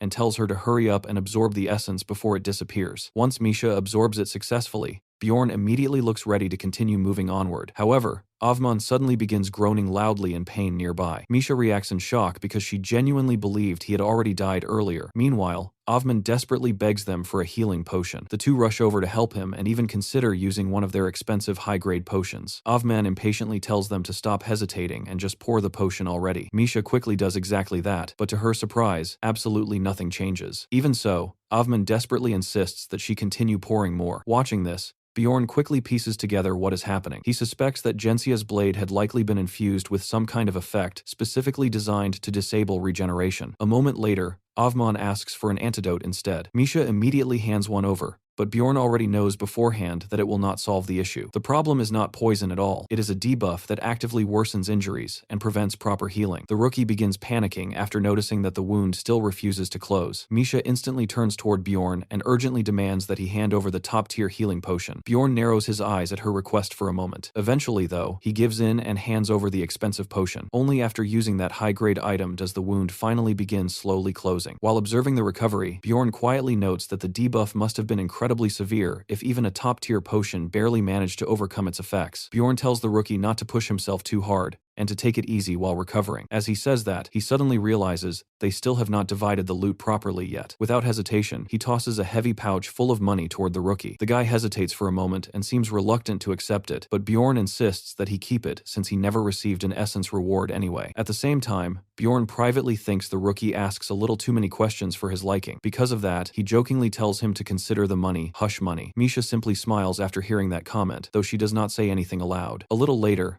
Mr. Bear finally regains consciousness. He comments that he was lucky to survive the situation. Ironically, Bjorn low-key regrets that he survived because if Mr. Bear had died, they could have made an enormous amount of profit from all his belongings. Mr. Bear then offers to repay Bjorn for the expensive healing potion they used on him. Bjorn immediately tells him the price is 5 million stones. That number visibly catches Mr. Bear off guard, because the potion normally costs only around 1 million. Bjorn casually plays dumb and says that maybe he must have gotten scammed when he bought it earlier. In response, Avman simply smirks and remarks that the value of an item changes depending on the circumstances and situation. Since he does not currently have enough money to pay the debt immediately, Avman instead hands over a numbered item as collateral. The item is extremely rare and valuable because it essentially grants its owner 3 separate second chances against death. Bjorn briefly debates in his head whether he should just keep the item itself instead of accepting money later. Before he can decide, however, Avman suddenly calls Bjorn by his real name. The unexpected reveal immediately shocks Misha. She instantly demands to know how Avman knows Bjorn's real identity. Avman simply replies that he will never forget what the two of them did for him. After saying that, he leaves through the portal. Misha then prepares to follow him through the portal as well, but Bjorn stops her and instead leads her in the opposite direction. He explains that there are still some things he needs to take care of first. Together, The two of them walk deeper into the icy cave. Later on, Bjorn hands Misha a glowing red crystal. Confused, she asks whether he found it hidden somewhere inside the ice. Bjorn explains that the crystal is something useful for him and also mentions that it increases both of their cold affinity stats. Afterward, Bjorn begins laying out blankets around the area, which confuses Misha even more. He explains that they never really got proper sleep earlier and points out that there is no place safer to rest than a rupture that has already been completely cleared.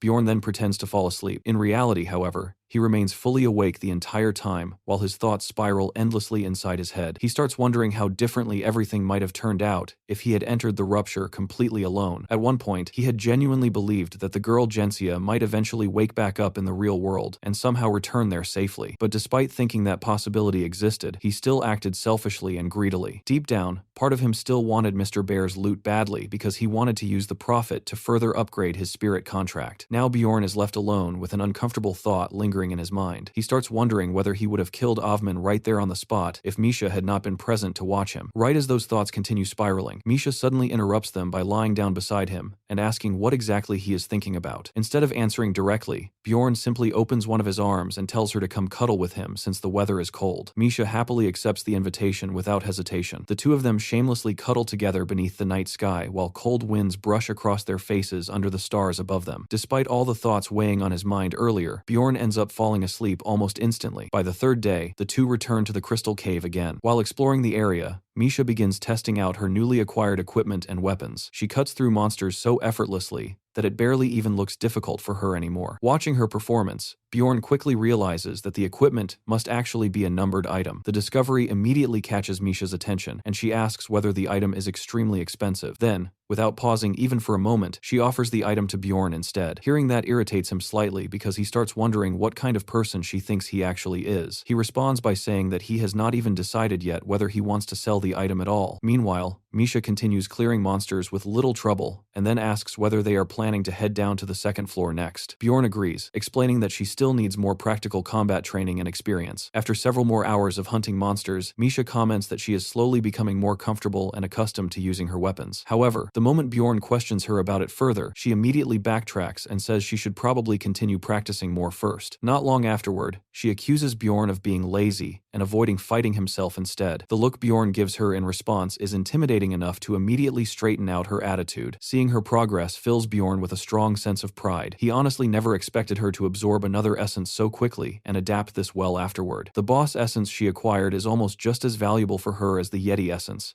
because she is fundamentally a swordswoman who benefits greatly from armor penetration abilities. The skill set granted by the essence is the kind that only becomes stronger and more useful over time. This is especially true when combined with the Yeti essence's ice affinity effects, along with combat styles focused on consecutive attacks and resistance against crowd control. Bjorn then advises her to start practicing chaining her skills together using her fists instead of relying entirely on her weapons. Otherwise, the monsters are simply dying too quickly from her blades for her to properly train the abilities. Even with that advice, however, the monsters still continue getting killed in a single hit anyway. Because of that, Bjorn finally tells her that they will perform a more serious and proper test once they reach the second floor. Bjorn gets the feeling that Misha probably thought she was finally about to get a chance to relax for once. He starts opening his mouth to lecture her, but before he can even say anything, she cuts him off and says there is no such thing as an easy path anyway. She flashes him a smug grin afterward and says they should stop wasting time and keep moving already. Bjorn quietly wonders whether she is simply that happy about successfully predicting what he was going to say. Still, instead of pointing it out, he lets it slide and goes along with it. As the two continue traveling down the path, the crystals around them suddenly begin glowing bright red. The sudden change causes Misha to freeze in place immediately, but Bjorn calmly tells her to relax because it is only the floor lord beginning to awaken. He casually tells her to keep walking. At first, Misha nods along happily. Then the actual meaning of his words finally sinks in, and she instantly starts panicking. Bjorn places a hand on her shoulder and tells her to calm down. Switching into explanation mode, he begins talking about the situation more seriously. He explains that they can still avoid direct confrontation by sneaking past the area and using the portal before the floor lord fully becomes a problem. While talking, he physically shakes Misha around like a rag doll in an attempt to calm her nerves down. Eventually, Misha asks who could possibly have summoned the floor lord in the first place. Bjorn assumes it was done intentionally. He theorizes that some powerful clan is probably attempting to hunt it down right now, especially because he previously sold information about the Floor Lord back in the spirit realm. What bothers him most is how quickly everything moved. Only 2 weeks have passed since preparations supposedly began, which feels suspiciously fast to him. Eventually, the two of them finally arrive on the second floor. Bjorn feels slightly irritated because reaching this point ended up taking an entire day. The long journey makes him miss having Rottmiller around since traveling was much smoother with him. As he looks around the area, Bjorn realizes it has been quite a while since he last came here. That thought reminds him of his old adventure alongside Einar. Unfortunately, those memories leave a bitter feeling in his mouth because they also bring back thoughts of the Plunderer incident. The recollection causes Bjorn's mood to suddenly worsen. Noticing the change in his expression, Misha asks whether he really hates this place that much. She then admits that she personally does not like it here either. Bjorn explains that he specifically chose this location for a reason. From this point onward, the route leading to the third floor simply requires heading north. On top of that, because there are only 2 people in the party right now, this setup makes it much easier to summon a Death Knight for a raid encounter. For Bjorn, that makes the area perfect. Not only can they earn a large amount of experience points here, but it is also the ideal opportunity to properly test how much Misha has improved and how far her abilities have progressed. Not long afterward, Bjorn and Misha encounter a pair of death fiends. Bjorn immediately tells Misha to focus on attacking while he keeps the monsters distracted himself. The two of them charge forward at the same time while shouting loudly. Bjorn takes the lead position and raises his shield to block the first incoming attack directly. At the same moment, Misha circles behind the creatures and starts slashing into them repeatedly. One of the death fiends quickly begins freezing from the waist upward after getting trapped between the effects of cold concentrate and icy destruction. Misha continues relentlessly attacking the creature, causing the fiend to scream violently before summoning undead minions in response. The moment the undead appear, Misha immediately yells at Bjorn to watch out. However, the zombies rushing toward him end up experiencing something far worse than expected. The instant they bite into him, they are hit by the effects of Bjorn's acidic blood. Their mouths begin burning horribly, forcing them to recoil backward in agony almost immediately. Seeing that, Misha quickly dashes over and asks whether he is okay. But the moment she gets closer, she notices his wounds regenerating and healing almost instantly, right before her eyes. She jokingly comments that he might actually be some kind of monster himself. Her remark makes Bjorn blush slightly, and he awkwardly tells her to stop getting distracted and focus on the fight instead. At the same time, he secretly wonders what kind of reaction she will have once he levels up even further in the future. Not too long afterward, the two successfully defeat the Death Fiends. By this point, Misha has finally started getting comfortable with using her newly acquired powers properly. Later on, they encounter a Chimera Wolf possessing an extremely powerful crowd control ability. Even so, Misha simply activates her fortification skill and forcefully pushes through the monster's control effects. Bjorn immediately warns her to be careful because fortification consumes a massive amount of mana. Misha casually ignores his warning completely. As expected, sometime later the consequences catch up to her. She starts collapsing from exhaustion after burning through too much mana. Bjorn ends up carrying her around by the collar like an annoyed owner dragging a grumpy cat. While carrying her, he tells the exhausted, sleepy kitten to stop overdoing things and recover her strength properly. Eventually, the two settle down near some ruins to rest for the night. While there, Bjorn overhears several unexpected explorers talking nearby. The group has absolutely no idea that a barbarian is currently resting close enough to hear every word they are saying. At first, Bjorn decides it is probably better not to bother with them, since Misha will need to wake up soon anyway. Then suddenly, one specific comment stops him cold. One of the voices starts joking about another barbarian, supposedly sleeping somewhere nearby. The group laughs while talking about stealing the barbarian's heart. The situation becomes even worse when one of them casually jokes that mages prefer their ingredients fresh. That comment becomes the final straw for Bjorn. Instantly enraged, he rises to his feet and crushes the stone he had been holding without hesitation. This was not something he could simply ignore anymore, especially because an innocent baby barbarian was involved. Bjorn suddenly drifts into a flashback and remembers that, out of the original group of barbarians he started with, only about 1/3 of them actually survived and made it out alive. What disturbs him even more is the fact that monsters were not the only reason so many of them died. After thinking about that unpleasant memory for a moment, Bjorn forces himself to shake the thoughts away and refocus on the present situation. He watches the suspicious explorers settle down to sleep and begins considering what he should do about them. For a moment, he seriously contemplates killing all of them immediately. In his mind, wiping them out right there would probably be both the fastest and safest solution possible. In the end, however, he chooses not to do that. Instead, he wakes Misha up and tells her to gear up and get ready. At the camp nearby, one of the explorers is currently standing guard while the others sleep. Then suddenly, Bjorn takes a deep breath and unleashes an enormous shout into the sky loud enough to violently wake everyone in the area. Misha immediately looks irritated and asks why he suddenly started screaming like that. Bjorn casually replies that he simply felt like doing it. Afterward, the two of them calmly walk toward the camp, while pretending to be surprised that other explorers are nearby. However, the man carrying a hammer immediately warns them not to approach any closer. He quickly tells someone named Lewis to wake up the barbarian sleeping nearby. The sleepy barbarian wakes up in confusion,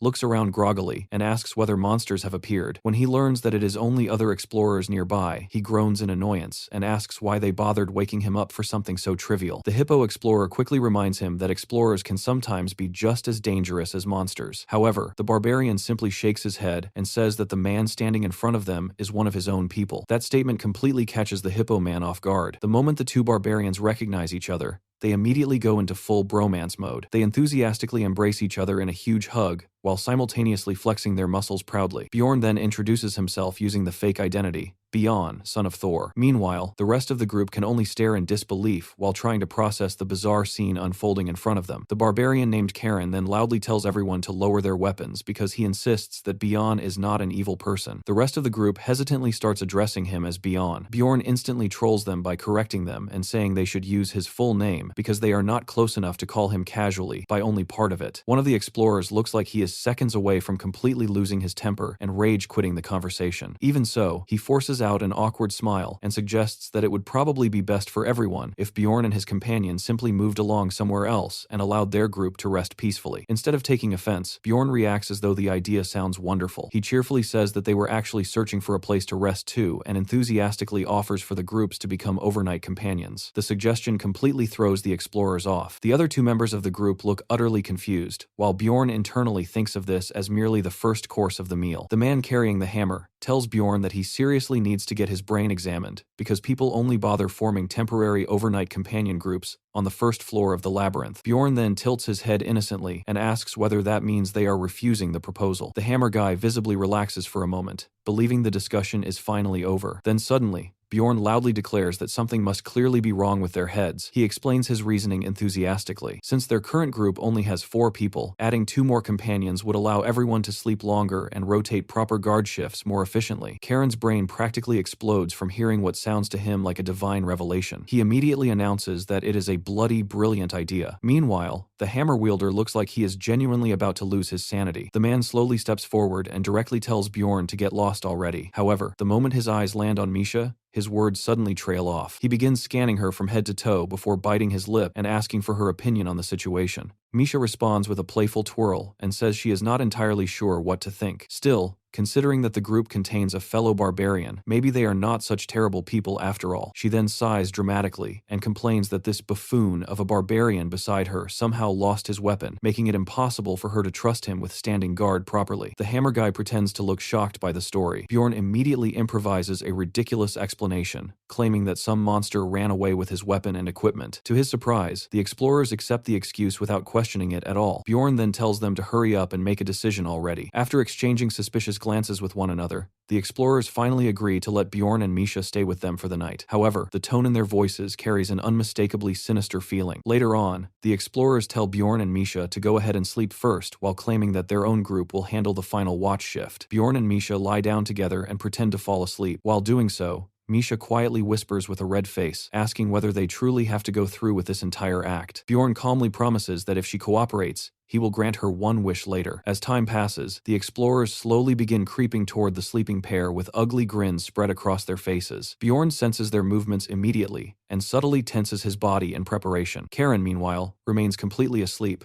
leaving Bjorn to analyze the danger alone. It quickly becomes obvious to him that the explorers plan to kill all 3 of them simultaneously. Just as the first attacker prepares to strike, Bjorn suddenly stretches his body and lets out a fake yawn. He casually opens his eyes, greets them normally, and even asks whether they are hungry too. The explorers instantly force fake smiles onto their faces and offer him some beef jerky in response. At the exact same moment, however, the hammer wielder secretly prepares a massive downward swing and calls Bjorn a fool before smashing the hammer directly onto his head. Then the man experiences the shock of his life. The attack accomplishes absolutely nothing. Bjorn coldly asks him whether his hand accidentally slipped. Sweat immediately starts pouring down the attacker's face as he hurriedly claims that it was all just a mistake. Bjorn does not wait to hear any further explanation. He instantly drives his fist directly into the man's face with crushing force. The second explorer watches the entire thing unfold in complete horror. Meanwhile, Bjorn casually remarks that perhaps his own hand slipped too because he happened to be hungry. At that moment, Karen finally wakes up and groggily asks what is happening around him. The panicking explorer immediately screams for Louis to shoot. Karen notices the incoming arrow through the reflection visible on the surface of his axe. Reacting at the very last second, he barely manages to block the shot with his arm. Immediately afterward, he storms toward the hippo-looking explorer, grabs him by the neck, and lifts him straight into the air. Furious, Karen demands to know what the hell they thought they were doing. The terrified explorer immediately starts begging for his life, but the enraged barbarian shows absolutely no sympathy toward him. At the same time, the final remaining enemy is taken down by Misha, who knocks him unconscious using the blunt side of her sword instead of the blade. Afterward, Misha admits that earlier she had not been completely sure whether Bjorn's suspicions were justified. Now, however, she fully understands that Bjorn was absolutely correct from the beginning. These people really are nothing more than cheap, second-rate plunderers. A short while later, the hippo guy nervously begins flipping through a notepad he has with him. As he reads aloud from it, the contents reveal past conversations, where the group casually talked about wiping out barbarians, as though it were some kind of hobby. Just as he reaches a section that seems even worse, he suddenly freezes and stops talking. Bjorn calmly asks why the yap session suddenly ended. Without waiting for an answer, Bjorn tightens his grip around the man's hand. The pressure immediately makes the explorer squeal and panic in pain. Then a loud crunch echoes out as one of his bones breaks, causing the chubby man to completely lose his nerve. Realizing survival matters more than pride, he finally caves in. Tears stream down his face as he forces himself to continue reading the next entry aloud. The line describes barbarians as being worse than monsters, while also claiming they are just as stupid as monsters too. Karen can only stare blankly in disbelief after hearing that. Unable to process it properly, he asks who exactly made that statement. The answer turns out to be Victor. Bjorn does not react outwardly at all. He simply coldly orders the terrified man to continue reading. Eventually, the conversation written in the notes shifts toward discussing appearances, and Misha's name suddenly comes up. The group had apparently described her as stupid but attractive. The notes further reveal that some of the explorers were unsure whether they should really get involved with a woman who was apparently sleeping with a barbarian. The moment Misha hears that part, her entire face turns bright red like a tomato. She immediately snatches the notepad away and begins reading ahead herself. A murderous look flashes across her eyes the moment she discovers that the hammer guy was the one who originally said it. Instantly, she declares that he belongs to her now. Meanwhile,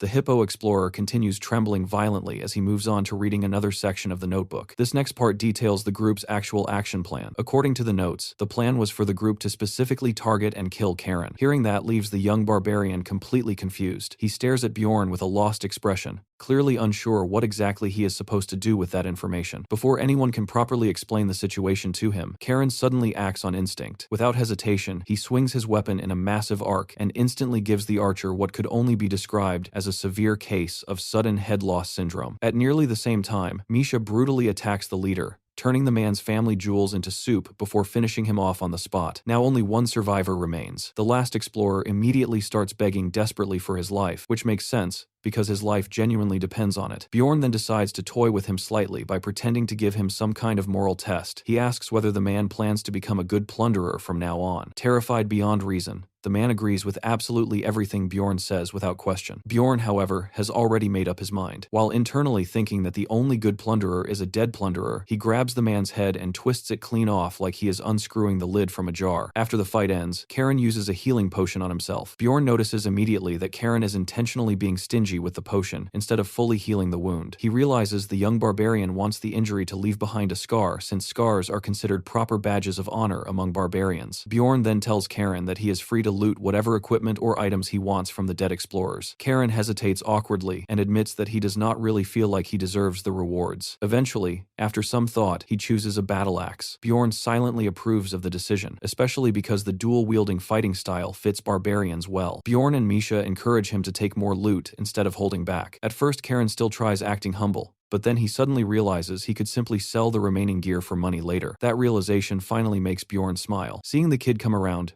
Bjorn offers to personally escort Karen all the way back to the first floor safely himself. Later, back inside the crystal cave, Karen tried speaking first, but Bjorn jumped in and introduced himself again. The moment the younger barbarian realized he was actually talking to little Valken, the guy almost lost his damn mind from excitement. Karen quickly accepted the earlier deal and decided he would sell the loot to finally buy proper equipment instead of running around with trash gear. Bjorn kept throwing more fatherly advice at him about becoming stronger, and every single word only pushed the kid's motivation even higher. At this point, barbarians were still treated like the weakest race around, basically walking prey in everyone's eyes, even though they had insane, untapped potential hiding underneath all that bullshit reputation. Bjorn started thinking that maybe if more talented barbarians began rising up, the whole cycle could eventually change, letting their people become strong enough to survive for the long run. Honestly, it would help him too, because stronger barbarians meant fewer useless cannon fodder deaths and way more respect for their race. In Bjorn's eyes, mages only carried such huge reputations because of the magic tower backing them up. Without it,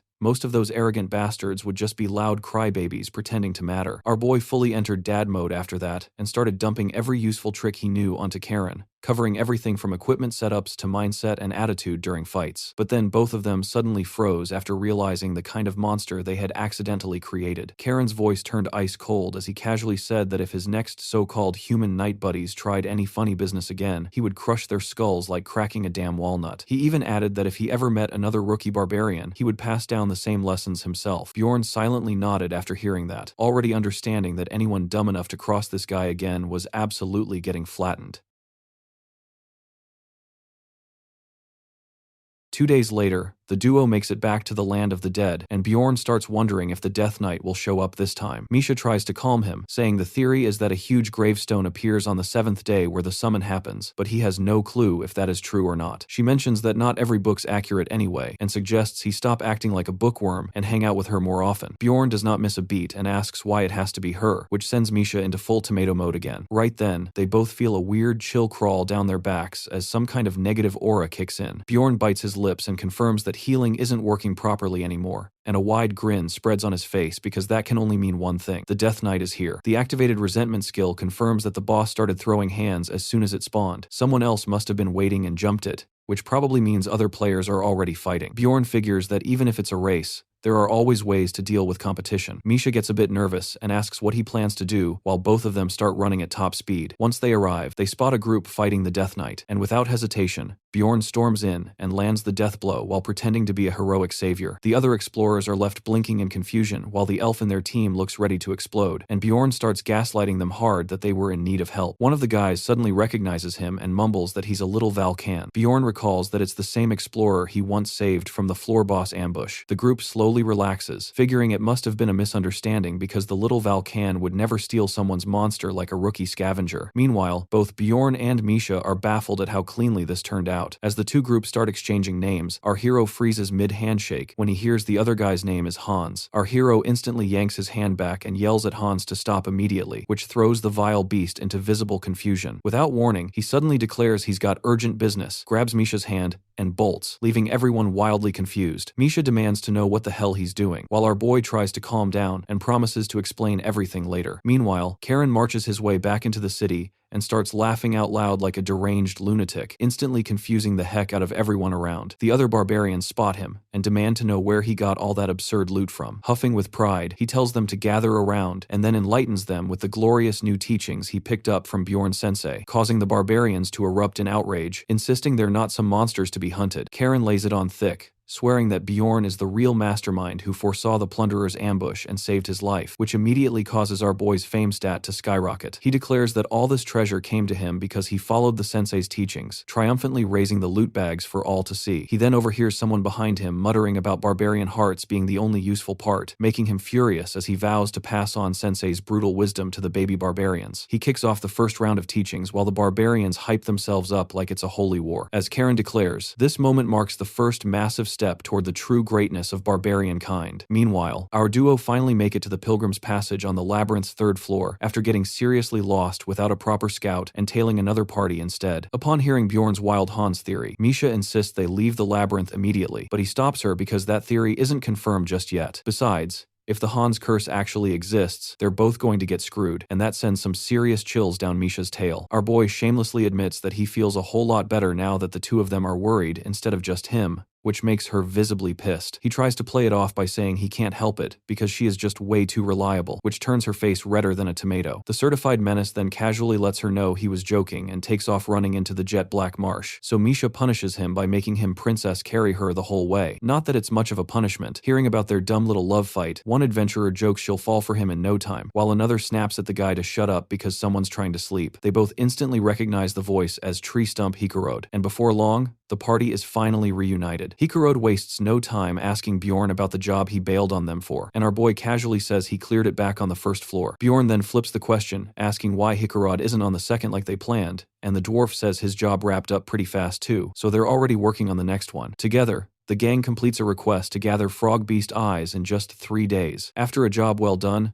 Dwalki flirts with Misha by calling her their lucky charm, but Hikarod instantly shuts him down by saying Bjorn's the real one, bringing them good luck. Before things get weird, Bjorn suggests they move to the next floor, as it is a waste to sit around for the rest of their time on the 3rd floor. After another 3 days of painfully long walking, the squad finally reaches the Witch's Forest with barely 3 hours left before the portal closes. Bjorn tosses Rottmiller a quick compliment for getting them there in time, and without wasting another second, he rushes toward the portal when he unexpectedly hears a familiar voice calling his name from behind, right as he steps in. Now on the 4th floor, he still can't get the voice that sounded like Erwin out of his head, but the odds of her actually being there feel like 1 in a million, especially since the 3rd floor is huge, just like her personality. As a new wave of monsters charges explorers the second they arrive, our boy jumps into action, and after some solid coordination, the team wipes them out. The moment the horde drops, a panel informs him that the trial is complete and 4 differently colored portals open inside the room. Dwalki points out they don't have much time, and the loot on the lower levels sucks, so they need to pick fast. After a quick discussion, they choose the Door of Wisdom first. With Rottmiller leading the way, the team steps into the portal, but our hero soon comes to regret that decision, as he finds himself barely standing against a brutal behemoth. While Rottmiller, Hikarod, and Dwalki look like their souls have already left their bodies. To see how exactly we got here, let's wind it back a few hours ago when the team took the Gate of Wisdom on the bottommost floor of the tower on the 4th floor. After that, they kept descending floor after floor until they finally reached the 12th, where out of absolutely nowhere, they were jumped by a troll, which is a nasty 5th-tier monster that shouldn't even exist there in the first place. Misha panics hard at the sight of the beast. While our boy isn't too shocked because he's faced 5th-tier monsters before in the tower a couple of times, but that only happened on the 100th floor or higher. Seeing a boss-tier monster pop up like a surprise mother trucker, Bjorn curses the ugly bastard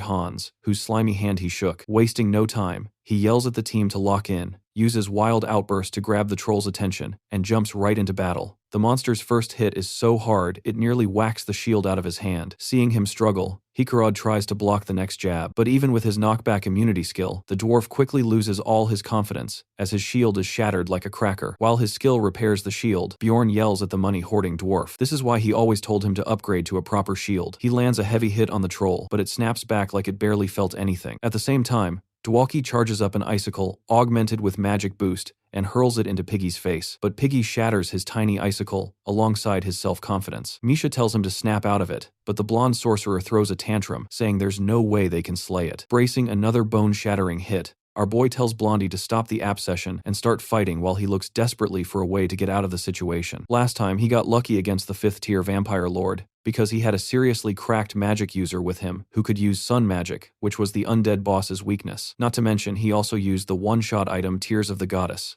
Even then, the bloody pain in his side didn't die. Meanwhile, the ugly bastard he's fighting now is the king of not dying thanks to its insane regeneration and hard as rock skin. Knowing he's the only one on the team who barely meets the stat requirements to even fight the thing, he tells everyone to hold out because this is going to be a long fight. 15 hours pass, and the team is following Bjorn's strategy for Dwalki to use curses, while he and Hikarod hold out his tanks as long as possible to allow Misha to land hits any chance she gets. However, it doesn't seem to be working out too well, as the troll keeps targeting Dwalki, who gets saved by Rottmiller at the very last second. Barely holding out, our boy asks the blonde mage how much mana he's got left, to which he replies, maybe 2 or 3 minutes. Bjorn tells him to stop using the curse, but even then, Dwalki says he can only hold out for 7 minutes tops, while Misha struggles to do any serious damage because the troll's bones are extra thick with 3 Cs. Realizing he has no other choice, our guy suddenly tells Hikirodad to take over tank duty as he shifts to plan B. Wrapping around the troll, he uses his mace, the greatest smashing tool mankind ever made, to do some damage, but that sends the troll into battle fever, which makes the nasty boss stronger and immune to pain. Still, that doesn't scare our fearless barbarian who keeps beating it like it's a piñata full of candy until the right arm is damaged enough for Misha to come in and slice it off. After its arm falls to the ground, the troll casually grows another one, using hyper regeneration that even catches our boy off guard. But everything is going according to his plan. Knowing it won't be able to use the regeneration skill for 2 whole minutes, he gets serious and activates Gigantification, as his last chance at taking it down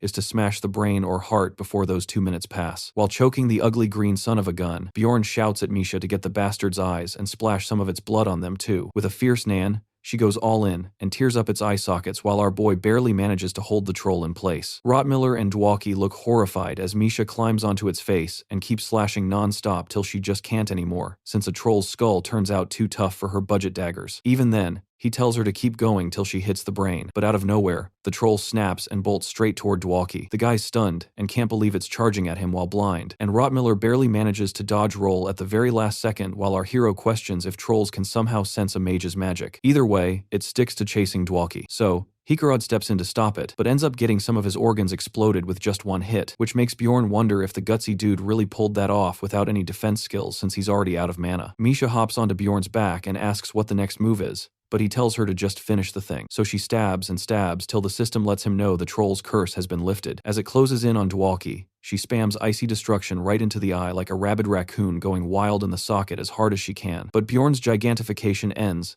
and both hit the ground hard. That turns out enough though, and he watches the blind troll finally drop in front of him, leaving just 5 XP points and a single magic crystal behind. No essence or any loot worth the pain and trauma they just pushed through. While he barely manages to stand, Misha rushes over to Rottmiller and Dwalkie. That beckhomes the moment he truly sees how twisted this nightmare is, and how his best call in the heat of it all ends up turning Dwalkie into a vegetable for the rest of his disabled life. Misha tries waking Rottmiller while the dwarf lies there folded on the ground like roadkill. It turns out the scout just passed out from the pain of his mangled arm, so he tells Misha to shift focus to Dwalkie, who took real damage. She sees the mage's limp body lying there and asks Bjorn through tears what to do, and he tells her to move. Bjorn hates admitting it, but the potion he has now feels like a band-aid on an amputation, and Dwalkie looks like the walking definition of squishiness as a human mage with 0 muscle to his name. Seeing the guy like this after having his spine folded like a lawn chair and probably crushed from the inside, Bjorn grits his teeth knowing he just wasted his best potion in the damn ice cave. Right then,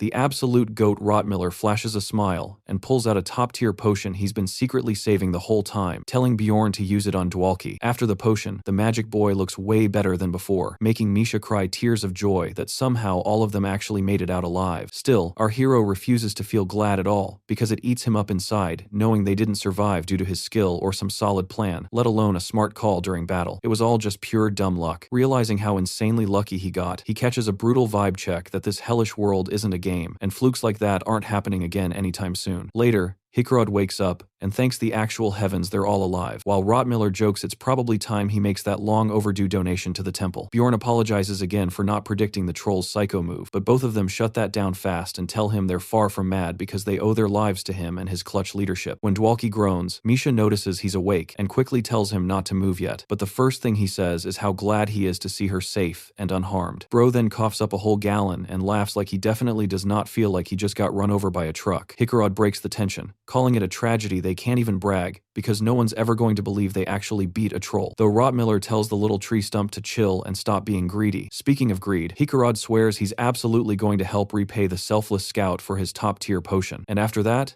Misha turns to Bjorn and asks what the next move should be. Going full serious, he makes it clear he's not some cold-blooded leader, and says the best call is to stay put until the labyrinth shuts down and kicks them all outside, though deep down he regrets just how much that dumb troll really cost them. After a long week stuck inside, the labyrinth finally closes and they get transported back to Rafdonia. What Bjorn doesn't know is that a very unexpected surprise is already waiting for him the day after he finally returns to the outside world. Back in the city, the party rushes with Dwalkie to get him healed at the temple the moment they come out. The magic boy finally lets out a deep sigh of relief as Hikarodoid brings him back, leaving Bjorn a bit surprised that the priests at the temple wield divine healing. Even top-tier potions worth a kidney can't replicate. Rottmiller asks him if he feels strange at all, but Dwalkie jokes he's feeling fit enough to binge read books for a full day straight if he wants. With that, they all agree to meet up again in 2 days, and Misha returns to the apartment with Bjorn. He feels a little disappointed that they didn't get any magic stones this time around, so they'll just split the reward from the quests they had taken. Realizing how rough this entire expedition turned out, he mentally throws every swear word he knows at the stupid troll while Misha stays curious about what's currently going through his head. Out of nowhere, he turns her redder than a tomato by casually saying they should go back together and take a nice bath, after which he plans to organize his things, much to her disappointment. She quickly shuts down her wandering thoughts and tells him she'll take a shower at his place instead, since hers is just too far, to which he agrees without a second thought. Back at his room, the ever-dense barbarian shocks her with a 2-minute shower and instantly dives into building his Gundam, saying she can take as long as she wants. My guy literally zones her out and focuses on organizing what loot he can sell and what to keep, like the only thing he's ever going to smash is the game itself. Just then, he hears someone knock on the door, and the moment he opens it, he tells the man from the guild to hurry up and spit out what he wants. Sweating harder than a Fortnite player in a tournament, the man informs him that some barbarian named Karen Tarson wants Bjorn to act as a witness in order to prove he's not a plunderer just because he casually massacred a couple of human parties and took their loot. Noticing his homie is probably in danger, he throws on his clothes and tells Misha from the doorway that he needs to head out for something important. And when she asks what's going on, Bro tells her he doesn't have time, and she should head home once she's done. Meanwhile, in the city, Erwin is sprinting through the streets like a maiden in love, because a couple of days back inside the labyrinth, she was in the witch forest with her sister, who teaches her how to navigate using mana signals from the portal, in case the party doesn't have a scout. Erwin picks it up pretty quick, and manages to find the path toward the gate without any real effort or trouble. Suddenly, she hears a familiar voice praising Rottmiller's skills,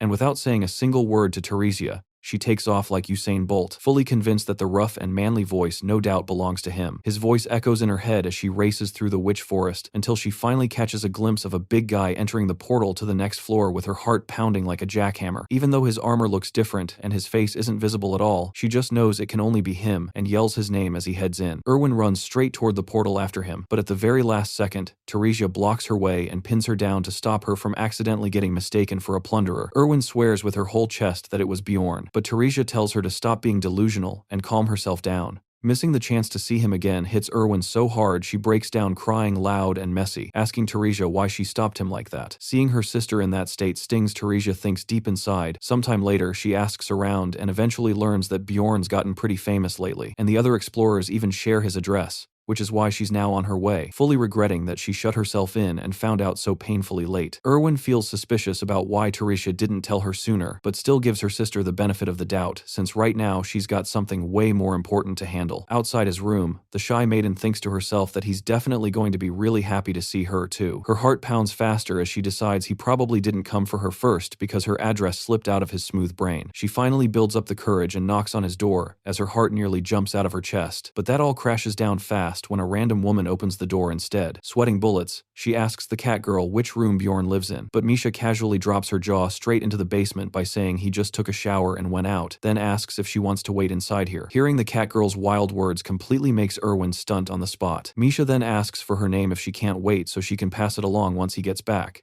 making it sound way too much like they live together. With a sly little grin, Erwin asks Misha if she could wait inside, and Misha says she can. The moment Erwin stepped inside, Misha quickly apologizes because the room is messy with gear, but Erwin tries to assert dominance and says she expected this, claiming she's done the thing with him too. Completely unaware, Misha just assumes she's another one of his adventurer friends before she realizes it looks suspicious and rushes to clarify that they're not plunderers or doing anything bad. Erwin confidently replies that she already knows he's not that type of guy at all, and with a demonic grin, she sarcastically throws shade at the man stealing cat girl, saying it would be pretty rude to take what already belongs to someone else. Meanwhile, Bjorn sits in the Explorer Guild's waiting area, demanding to know why the woman he once held hostage suddenly wants to meet him. The branch manager stalls, but Bjorn smirks and says he has no time to waste on pointless meetings, which throws the manager off completely. He gets up to leave, but the manager quickly chimes in that he can't reveal the details. Bjorn shuts him down anyway and walks off, forcing the man to chase after him. About 20 minutes earlier, when Bjorn arrived, the branch manager immediately said Karen could leave, but that Bjorn had to stay. That alone set off a few alarms in his head, as it became obvious that Karen was just bait. The manager tries to make it sound like he planned to ask for Bjorn anyway, and mentions that Miss Urban requested to see him. It takes Bjorn a moment to realize that it's the same girl he used as a hostage during the prison break, and the mention instantly pisses him off, but he questions why that has anything to do with him. Meanwhile, inside his office, District Manager Urbans recalls the entire incident and suspects his daughter might be planning to snatch his position. He realizes the branch manager must have taken her side. The butler adds that it was probably the young miss who arranged the meeting with the barbarian too, but Urban just calls her a fool for rebelling against him. He figures she's still caught in some rebellious phase and finds it laughable that the branch manager is using her to keep his job. Looking more serious now, he decides he'll just get rid of both of them and thinks that while he's at it, eliminating the annoying barbarian wouldn't be a bad idea either. Bjorn is caught in a sudden downpour and figures he might as well grab something to eat since he can't go anywhere. Not long after,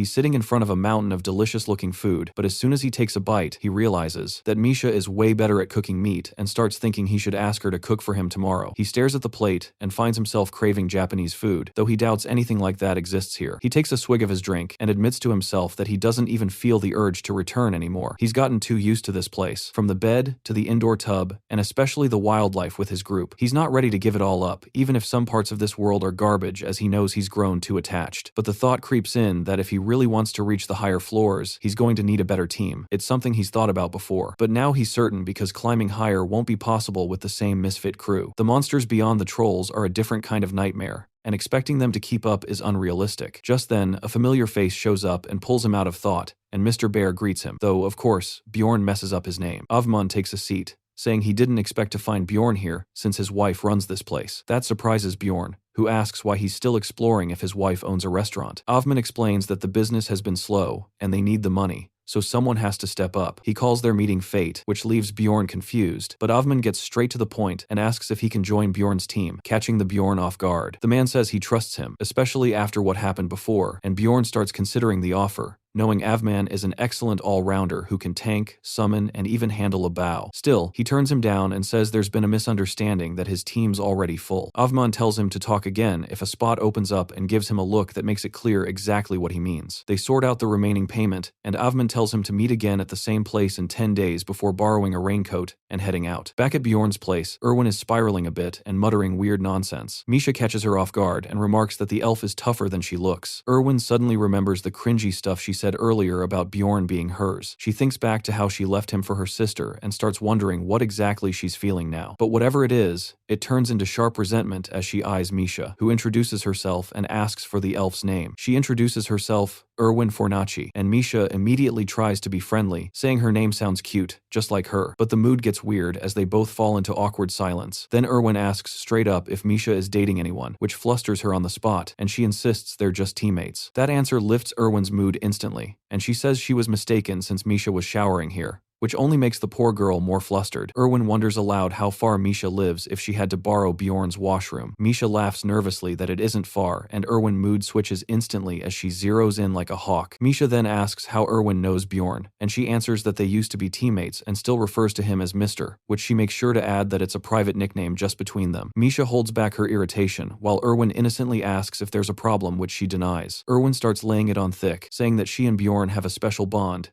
and that they cherish each other, but Misha claps back that all of that is probably just one-sided. Erwin's hand starts to tremble as she tells her to say that again. Misha doesn't back down and says she's been with him for months and he never once brought up the elf. Erwin slams her hand on the table and yells that she's lying, but Misha stays cool and tells her she can ignore the attitude, but that resentment in her attitude is seriously making her angry. Erwin starts sweating as Misha continues, saying there's one thing she's now sure of. That grabs Erwin full attention and she asks what it is, though inside she already knows this girl is now the enemy. Without warning, Erwin explodes and starts throwing insults, but Misha finally shows her a tiny bit of her powers, which sets the elf's mood straight. Erwin slips into despair, feeling like she's about to lose everyone important to her all over again. Her voice shakes as she starts sobbing and begs Misha not to take his hunk away. Just when Erwin starts begging, Bjorn makes his way up the stairs and opens the door, and his eyes widen in surprise as he didn't expect to see Erwin there, who quickly wipes her tears. Misha greets him, but the elf looks like she's on the verge of breaking down, and Bjorn wonders if the two have already met. Erwin then dashes toward him at full speed with tears in her eyes,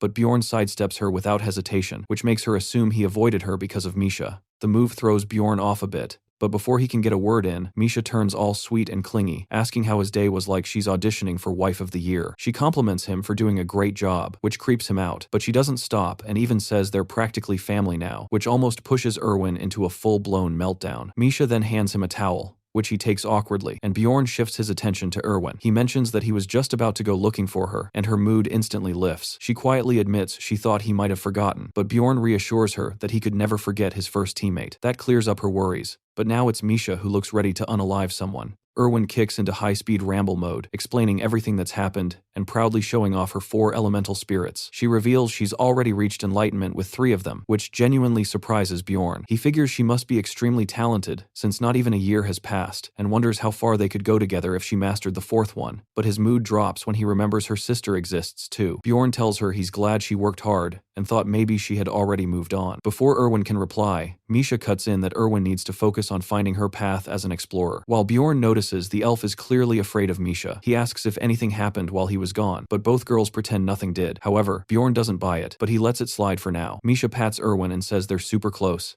and the elf just agrees with whatever she says, while Bjorn thinks there's definitely something off here, but he sends them both off since he wants to rest. They both head off in the same direction, but Erwin offers for Misha to go ahead first because she clearly doesn't trust her, and Misha returns the offer, saying the feeling is mutual. After a drawn-out staring match, they end up going together anyway. Erwin is lost in thought that if Bjorn hadn't shown up, she probably would have ended up on her knees begging, and now Misha must think she's a complete weirdo. At a crossroad, their paths finally split. Misha side-eyes her and asks if she's planning to come tomorrow too, and Erwin doesn't even hesitate before saying yes. Misha grabs her head like a stressed grandma, while Erwin fumes internally that it was her perfect date that got ruined. Misha waves her off and turns to leave, but Erwin calls out and thanks her for not telling Bjorn anything. Misha responds by making her promise one thing, that even though she clearly plans to keep visiting, she has to keep what happened a secret, as she doesn't want Bjorn worrying about it. Sometime later, Erwin returns to her sister and throws her arms around her, declaring that she finally found her hunk. Her sister sigh, assuming training will now take a back seat. But Erwin surprises her by saying she wants to get even stronger. Now there's someone she absolutely has to beat, so she asks her sister to help. The next morning, Misha starts pounding on Bjorn's door at 6:30, which wakes him up in a rotten mood. He opens the door and groggy asks what she's doing here so early. She tilts her head with fake innocence and says she wants to treat him to breakfast today. Then she adds that they have to stop by Commelby too to split their earnings, so he better hurry up. Later that day, after everything is done, Misha sees him off and Bjorn heads back to his apartment, but as he turns the corner, his eyes widen in surprise when he spots Erwin waiting right by his door. Her face lights up the moment she sees him, and he asks how long she's been there, but instead of answering, she asks if the two of them had been out all day. Bjorn explains that they had business in Commelby, and then asks what she's doing here. Erwin looks a bit nervous, and says she's starting special training with her sister from tomorrow, which means she'll only be able to see him once a week now. She adds that she'd love to visit more often, but doing that would take forever. That confuses Bjorn, who asks what she means by that. But Erwin just takes off running, and says she'll see him next week. Meanwhile, over at the district manager's office, Urbans has summoned Rottmiller. He starts by asking if the scout has been an explorer for 8 years, which Rottmiller confirms while wondering what this is even about. The district manager compliments him for not asking unnecessary questions, even though it's obvious he's confused. But Rottmiller just tells him to get to the point already. The district manager gives off an ominous vibe and says that Rottmiller is being too suspicious, as the offer he's about to make is going to benefit him as well. The next morning, they all decide to meet up at the tavern for lunch, where they split the loot, which turns out to be about 550,000 stones per person. The Frogman sorcerer's gear sells for way more than expected, and Hikarad laughs that it was all thanks to Rottmiller's skinning technique. Rottmiller gets a bit flustered and says he has to do something since he's no help in battle anyway. Meanwhile, Bjorn starts running some quick numbers in his head and realizes he's crossed over 1 million stones in total savings, which is more than what he made in the last 2 months combined. And with those insane essences Misha picked up, they made an absurd amount of profit. He figures that at this pace, he'll be unlocking the 6th seal pretty soon. He gulps down his drink with that in mind, but Hikarad suddenly stops him and shouts that they have to share their first round together. Everyone bangs their mugs in celebration, and just like that, the party kicks off for real with none of them holding back. A little while later, Misha excuses herself as she has to go meet her family today, which makes Dwalki look a bit down. Rottmiller also looks spaced out and gets up to leave while saying he has business elsewhere. Bjorn regrets not leaving early himself, since now the dwarf will definitely be annoyed if he goes, but Hikarad is already lost in the party with other dwarves, forgetting about the rest entirely. That gives Bjorn an opening to leave, but Dwalki speaks up out of nowhere and asks if they can have a word instead. Bjorn assumes the mage wants to talk about something serious, but Dwalki barely holds himself together as raises his mug with a shaking hand and proposes a toast first. Bjorn asks if he's okay, but Dwalki brushes it off and says he's fully recovered. Bjorn taps his own head and asks how he's doing up there, pointing out that this was his first real brush with death, and if he thinks he can handle going back into the labyrinth. Dwalki looks caught off guard for a moment, then admits that the idea of returning still makes him shiver. He genuinely thought he was going to die back there, but says it's something every explorer eventually goes through, and he'll get over it by their next dive. Bjorn instead asks why he's so set on continuing, to which Dwalki answers that he honestly finds adventuring with their gang fun. He explains that originally he had a different reason, which Bjorn recalls had something to do with bringing glory to the Baron's name, but Dwalki admits that was a lie. What he really wanted was his father's attention, though he passed away soon after, and now even his brother doesn't care, as he recalls how casually the Baron brushed him off. He begins to stutter that the only reason he managed to move past it was because of something else. And Bjorn already starts getting nervous as he takes a wild guess where this might be going. Dwalki gets cheesy and says it's because Bjorn and the others were always there for him, which makes Bjorn cringe. The mage tries to elaborate, but Bjorn cuts him off, saying he gets it already. Dwalki immediately slams more beer, like someone raised by alcoholics, and declares that Bjorn is actually pretty friendly, despite looking like a serial murderer. He sets his mug down and stares straight into Bjorn's eyes as he barely manages to spit out the question of whether Bjorn is dating Misha. His face burns red, and Bjorn instantly realizes that must have been the whole reason he got dragged into this conversation. Meanwhile, Rottmiller walks through the city while thinking about last night's conversation. The district manager had looked over his file and pretended to sympathize, saying it must be frustrating that he's leveling up so slowly while the barbarian leaves him in the dust. Rottmiller tries to speak, but the man cuts him off, gaslighting him hard that the others in Bjorn's group aren't normal humans, and wonders aloud how long they'll even bother staying with him. Perhaps 4 months if they pity him enough. He adds that he's trusting Rottmiller to make the wise choice, leaving the scout more confused than ever. Back at Bjorn's inn,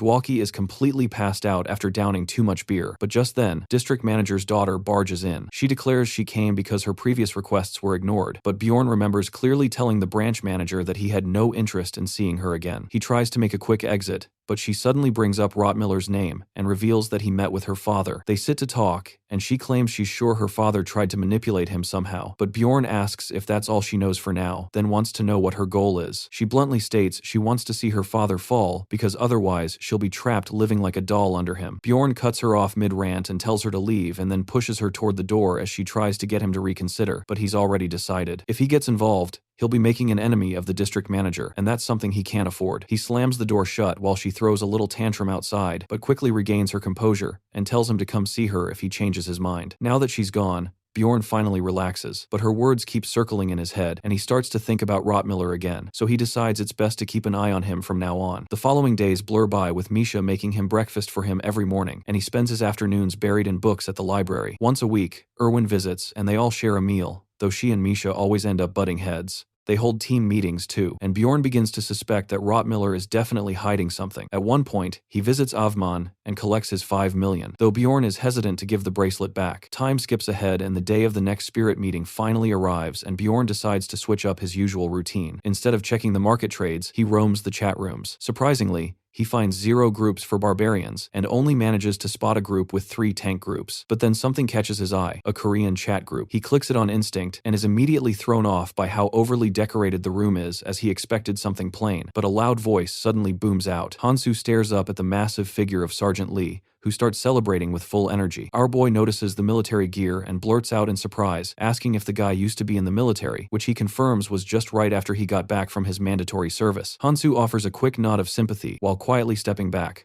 already cringing at just how cursed this guy's luck was. After 5 minutes of swapping sob stories, they finally introduce themselves, and the sergeant looks pleasantly surprised to learn they share the same last name. He introduces himself as Lee Beko, and adds that he's 23, which makes Hansu blink in confusion. But the sergeant explains that it's already been 10 years since he landed in this world. Hansu starts to point out that this would technically make him older now, but Sergeant shuts it down immediately, declaring that he's going back, so they better count his real age. He gives Hansu a hard look and menacingly asks if he'll agree to that, which Hansu nervously does. Then Sergeant starts inspecting him from head to toe and says he wants to test something, to which Hansu blinks and asks what kind of test he means. The sergeant explains that although he wants to trust him, he needs to make sure it's a Korean-only test, since apparently Beiko's gotten popular and people tried faking their nationality just to get help from him. Sergeant asks him to say the first thing that comes to mind and signals that the test is about to begin, while Hansu starts to get a bit nervous. Sergeant throws out random questions as if he is trolling Hansu, and somehow they both end up shouting the military oath, but Hansu quickly clarifies that he only served as a public service worker. The sergeant drops into a chair and says this will be the final test, suddenly putting on a dead serious face. He asks Hansu what he thinks of Lee Wanyong, and without skipping a beat, our boy immediately starts spitting slurs,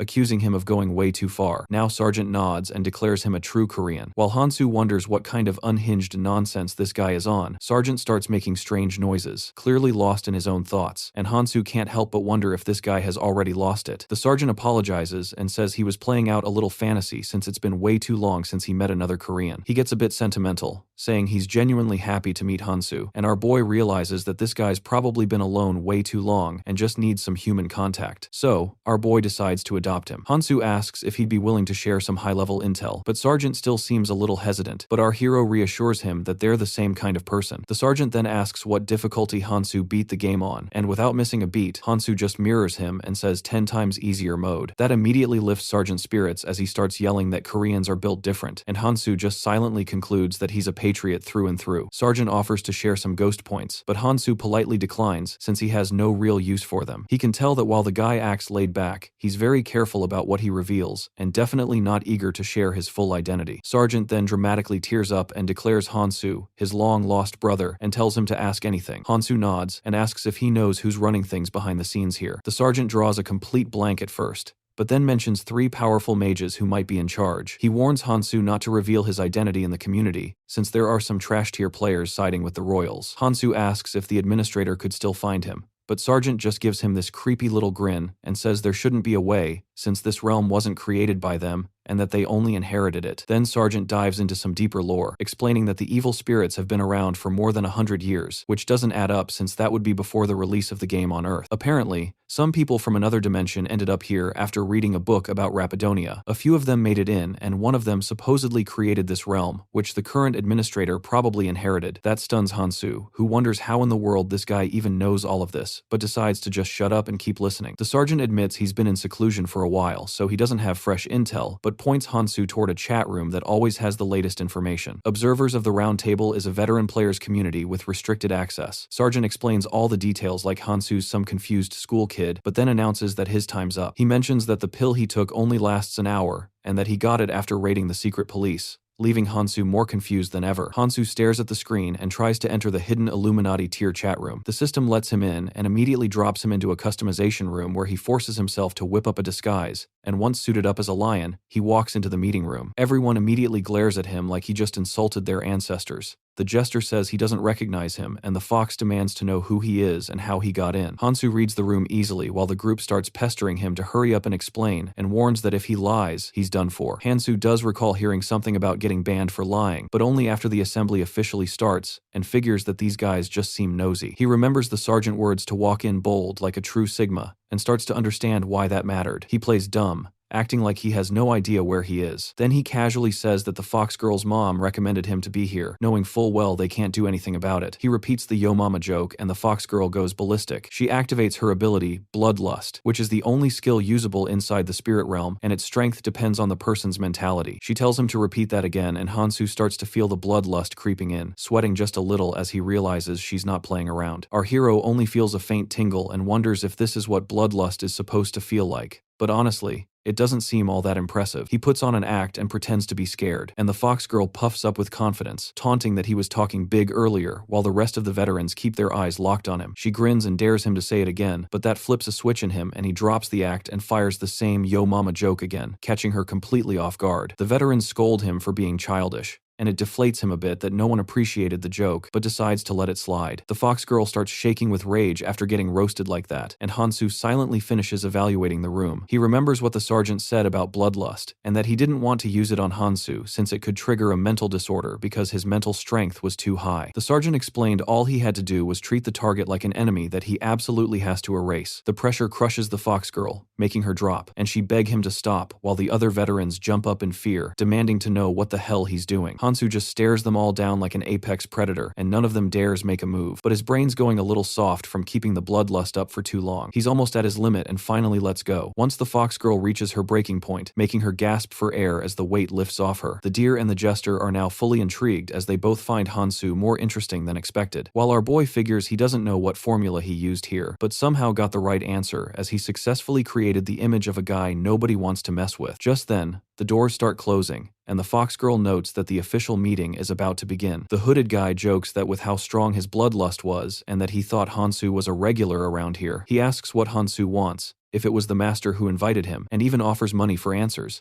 while Hansu just thinks to himself how polite this guy has gotten. He asks what makes them think that, and they answer that it's because he showed up right after the master vanished. The jester adds that this was why the fox girl tried to test him only to get wrecked in return. Everyone's hungry for info on the master, but Hansu shuts them down as he declares that he is not answering anything. The fox girl tries to speak, but the jester cuts in and asks to start the meeting already. He explains the rules. Everyone shares intel others don't know, and if it's already known, the crystal glows red. The jester starts off saying, the Raftonia king is getting worse, but the crystal glows red since everyone already knew that well, everyone except Hansu. The jester throws Hansu a look like he's passing on some inside message, and then tries again. This time he says, the captain of the Rose Knights died yesterday, making the crystal glows green, and everyone agrees it's a solid piece of news, while Hansu silently wonders who that even was. Next up, the fox girl says the Jagan clan successfully raided the first floor lord, to which the crystal glows green. Hansu now realizes it was Jagan clan who bought the intel from their group and figures it was smart of him to join this place after all. Then the hooded guy speaks, claiming that activating a hidden piece on the Silent Fair's island can summon up to 3 Lavganas. The group nods like it's good intel, but the crystal still turns red because Hansu already knew it. He tries again, saying the fairies found traces of the thief who stole the divine relic, but even though that info is vague, they let it pass since it involves the relic. Now it's Hansu's turn, and he knows he has to dig up something good if he wants to keep that mysterious powerhouse image alive. He says that if 3 people take down a half-demon, it guarantees an essence drop to which the crystal glows green, and he breathes a sigh of relief. But the veterans lose their minds as they can't even comprehend the idea of 3 people taking down a half-demon. Hansu is confused since he sees them as relatively easy, but admits they're rare. He silently praises himself for choosing this obscure info as no one else would have known something like that. Then the deer takes the next turn, which ends the first round. However, someone suggests going for a second round, but everyone else calls it for the day. The jester asks Hansu if he's done too, but gets visibly upset when our boy says yes. Hansu realizes that if it was just the 2 of them, he could get questioned into revealing his identity, so he decided to dip. The whole group silently stares at him, waiting for him to say something while our hero simply looks back and figures he's been the main character tonight. He drops a cold line, asking if that is all they have to offer, and then makes his exit. After he's gone, the fox girl starts trembling again as she explains that if he'd pushed just a little further, it could have caused permanent damage. And what's worse is that he stopped right at her limit as if on purpose. The hooded guy confirms it wasn't his fault either, saying Hansu shut down a fully manifested will in seconds. The deer brings up Hansu's earlier half-demon comment, but the jester stands up, asking if they all really believe that came from in-game knowledge. He slams his fist and tells everyone to bring better intel next time, fearing that if our boy loses interest, it'll be a major loss to the group. The deer tries to argue, but the jester cuts him off, reminding him that Hansu left disappointed. He urges them to find or make something juicy because he refuses to miss another opportunity like this. Meanwhile,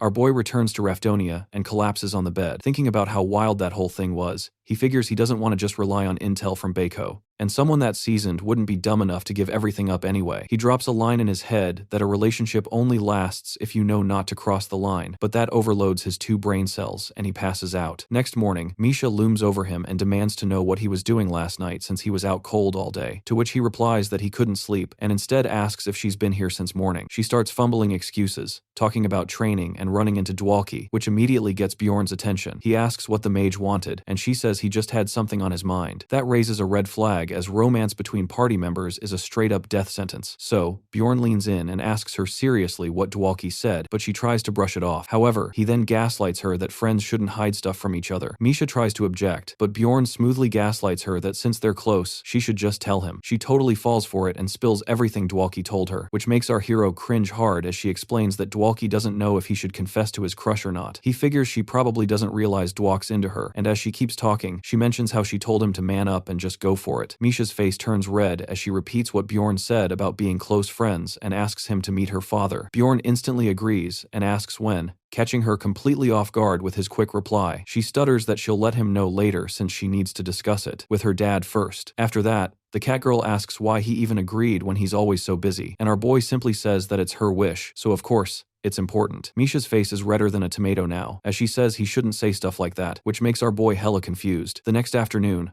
our hero heads to the sanctuary after a long nap and tells himself to avoid using bloodlust again. And just moments later, loud screams echo from the Shavman's hut as Bjorn blasts through the 5th level of the Immortal Seal, reassuring himself that there's just one more to go before he unlocks the new ability. 3 days later, Bjorn is riding a carriage with Misha and finally understands why she sleeps over whenever she visits her family. Before he can get too lost in thought, Misha snaps him back to the present by saying they've arrived. They finally reach the Beast Folk Sanctuary, and to his surprise, it's just as advanced as human cities, if not more. Just then, a kid starts yelling about how Bjorn's a barbarian until his father panics and slaps a hand over his kid's mouth. Misha asks why our hero is staring so much and nervously wonders if he already wants to leave, but Bjorn plays it cool, saying he's just surprised since it looks nothing like the basic huts back home, and he wonders if all sanctuaries are built like this. Misha asks what he means, and Bjorn says he thought beast folk lived out in forests raising animals. She explains that they dropped those traditions ages ago, which ticks him off since now it feels like barbarians are the only ones stuck in the Stone Age. Eventually, Misha stops in front of her house, and Bjorn stands there flabbergasted at how massive and fancy it looks, especially considering the chief of his village still lives in a tent. Misha tells him not to be nervous, though her body is shaking like a blender. So, Bjorn Uno reverses her that she needs to take a chill pill herself. She rings the bell while getting lost in thought, remembering how she used to believe all her problems would vanish if she got a spirit beast. Her father asked her about the glacial beast she contracted,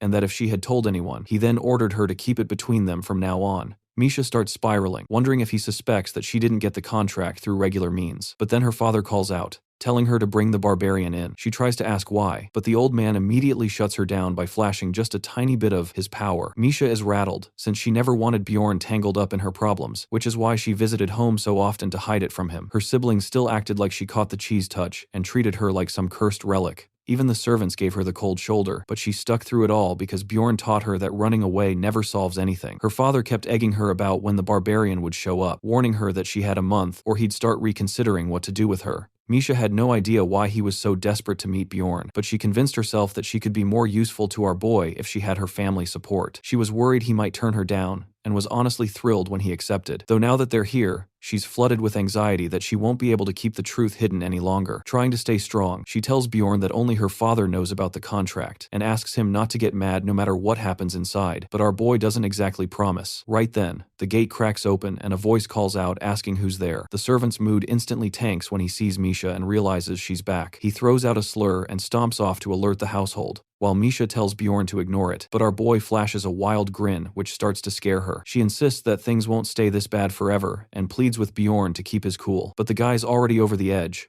wondering what kind of trash father lets his daughter get treated like this. And the cherry on top is that the old man even had the nerve to invite him over, which leads Bjorn to one solid conclusion that her father clearly thinks this barbarian's some kind of idiot. Bjorn starts getting serious as he senses a nasty wave of murderous intent rolling out from the house, like he just stepped into a monster dungeon. He takes a deep breath, then lets out a loud war cry that echoes down the corridor. The servant turns back and yells at him to learn some manners, but Bjorn just leans in and slowly whispers with a creepy grin that maybe there's something seriously wrong with the guy's head. Just as things start heating up, Misha jumps in and tells him to stop. Bjorn tries to play it innocent, but she calls him out instantly and says she already knows that whatever he just said means he's planning to smash the guy's skull in, which makes the servant sweat like crazy. Meanwhile, our boy just starts acting like a villain whose plan just got exposed. Bjorn gives her a serious look and quietly tells her that it's fine to do what she wants for once, that she shouldn't keep holding herself back. Misha pushes back, saying it's her family, but he fires right back and asks if they're more important than her life, and adds that if her answer is yes, he'll stop right here. Then she stays silent,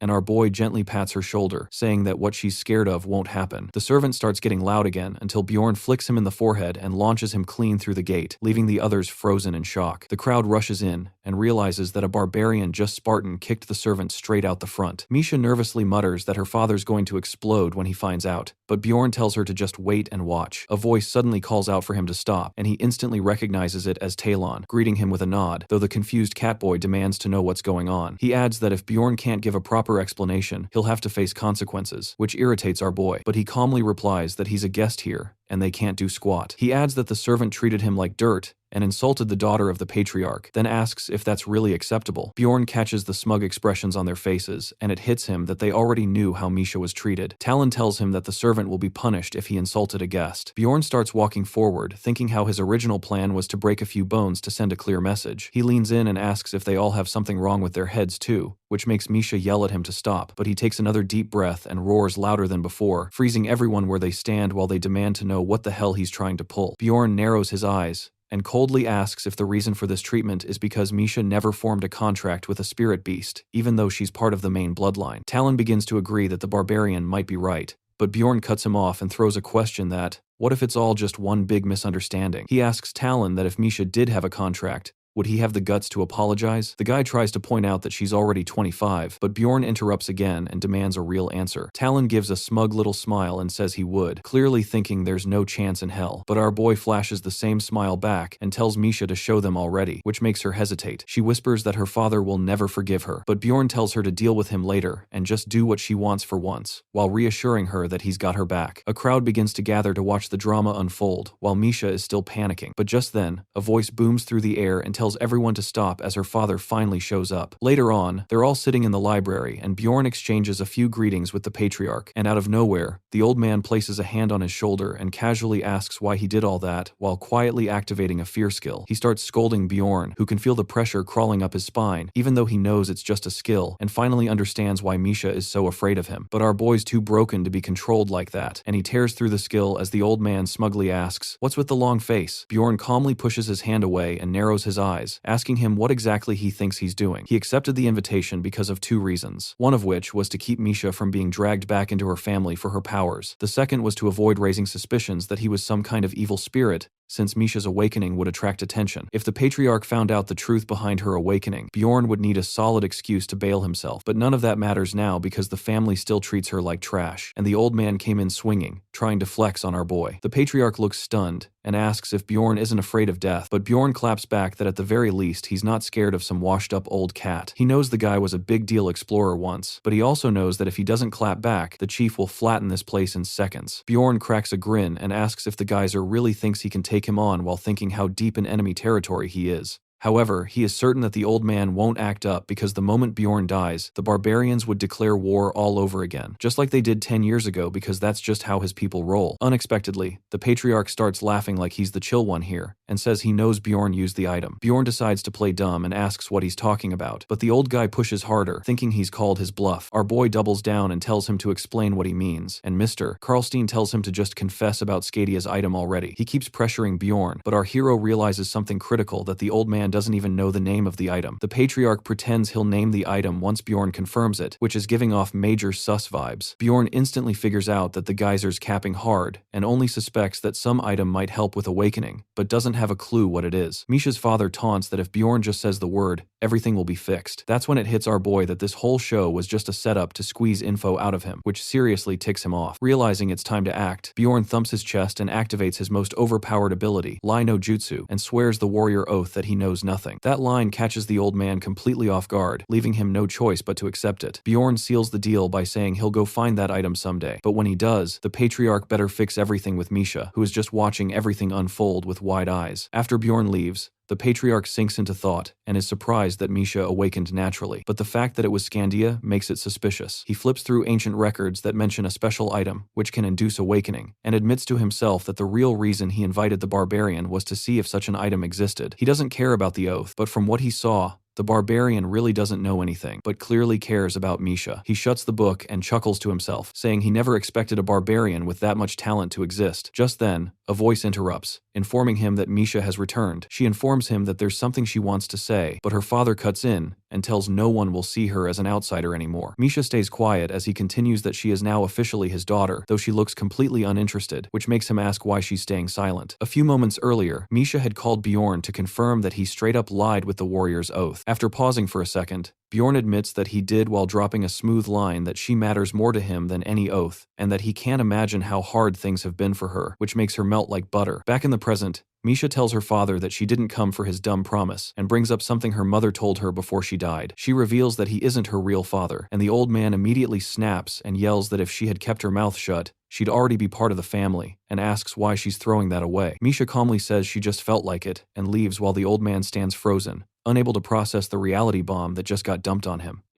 10 days later, Bjorn sits at a tavern with Rottmiller while grumbling to himself about how annoying it is not to fully trust a party member. After hearing a certain warning, Bjorn finds it hard to believe Rottmiller would betray him, so he decides to handle it head-on. He straight up asks why he went to the guild, which makes Rottmiller put down his mug as he realizes why Bjorn's been giving him the bombastic side-eye all day. He asks how our hero even found out, and Bjorn says he knows someone at the guild. Rottmiller explains that the district manager called him in and offered a reward to betray the party, but he turned it down. Bjorn then asks why he kept it to himself, and Rottmiller says he thought it would mess up the group's vibe. Bjorn thanks him for being honest, and they tap mugs as he decides that nothing needs to change because Rottmiller's still a loyal top G. The next day finally arrives, and the labyrinth is set to open. Erwin wishes Bjorn luck and walks off, but before he can relax, Misha storms in, demanding to know what the elf was doing there, and our hero nervously explains she just dropped by to say hi. He tells Misha that he's about to take a nap until it's time, and asks what she plans to do, but she is still ticked off. Around 7 hours later, it's finally go time, and Bjorn notes that the mage and dwarf are running late. Just then, Misha points toward a group of baby barbarians, and our hero rushes over like a worried grandpa, asking if they're lost. He tells them to follow the explorers for directions, but they give him a strange look since all that's already obvious to them. Bjorn's confused, but introduces himself, only for the group to completely lose it after realizing they've met their crush celebrity. He then asks how they know about the explorer GPS technique, and one of them says they learned it at the sanctuary. That completely stuns Bjorn, and he asks if they didn't get shown some weird map like he was, but the kid just looks puzzled. Bjorn then warns them to protect their hearts from the nasty plunderers, but they already know that lesson too, which makes him wonder who taught them. It turns out it was Karen all along, and the kids wave goodbye to their idol and charge into the labyrinth while Bjorn smiles like a proud old man watching his chicks fly off. And as if right on K, the other two finally show up. Hikarad explains that Dwalki ate too much and had to push it all out, making the mage flush red, while the dwarf casually tells him it's nothing to be embarrassed about. Bjorn cuts them off and says they need to move out. The team finally steps through the portal, with Dwalki riding piggyback on Bjorn as they burst forward at full speed. A few days earlier, Rottmiller had pitched the idea of a speedrun, hoping to be the first to open a portal, even though it seemed unlikely. Now back in the present, the group sprints through the crystal cave, while Bjorn thinks this is way more fun to do in real life. Rottmiller spots another team ahead and bolts off on a shortcut, ignoring Misha's shout to wait. Just then, a group of goblins jump out, which makes Rottmiller freeze, but Misha dives in and slices them down in seconds like a pro. Rottmiller clenches his fists as bad memories start flooding in. He yells at the group to keep going and charges ahead again while calling out directions. Even with their enhanced stamina from essences, the crew's drenched in sweat after hours of running. Bjorn shouts back to Dwalki that he's gotten heavier, and Dwalki reminds him that he's the one who said Misha likes bigger men. Our hero remembers that conversation, but it was just a dumb excuse to stop him from confessing while the mage turned it into a mukbang livestream. Everyone's trying their best, but despite everything, the portal is already open when they arrive. Rottmiller collapses, slamming his fists into the ground as he spirals into a full-on breakdown. Meanwhile, Bjorn watches quietly, realizing there's a clear skill gap and the time to leave this team with Misha might be coming soon. Rottmiller starts convincing himself that it's not over yet, reasoning that the first team likely entered half an hour earlier, and if they push hard enough, they might still overtake them. The rest of the group nervously nods along, but Bjorn shuts it down immediately, calling out that they're acting like lunatics and everyone's already worn out. He drops Rottmiller's full name and tells him to calm down already, which nearly makes the scout rage quit, but he manages to cool off and apologizes to the group, while everyone lets out a sigh of relief. They then enter the second floor into the stone desert, and thankfully, Rottmiller is still guiding them well. However, Bjorn still decides to keep a close eye on him because that district manager encounter and the scouts' earlier breakdown felt way too shady. As they pass through the starry sky zone again, Misha gets lost in the view while Dwalki throws out a cheesy line about wanting to enjoy it with someone that instantly makes her cringe. He tries to own it while Hikarad stirs the pot from behind with some teasing. Later on, they reach the 4th floor sky tower and Bjorn states that he knows all these monsters and then lets out a war cry as the team jumps into the fight. They wipe the monsters out like they're made of paper, and just like that, the first trial is cleared, and they now have to decide which gate to choose. The Bravery Gate is the standard route, though it forces you to wait 4 hours before the next stairs. Wisdom Gate is riskier as it is full of traps and puzzles, but lets you jump up to 5 floors without cooldown. Then there's the dreaded Patience Gate, where you relive your worst memories, but finishing it can get you a numbered item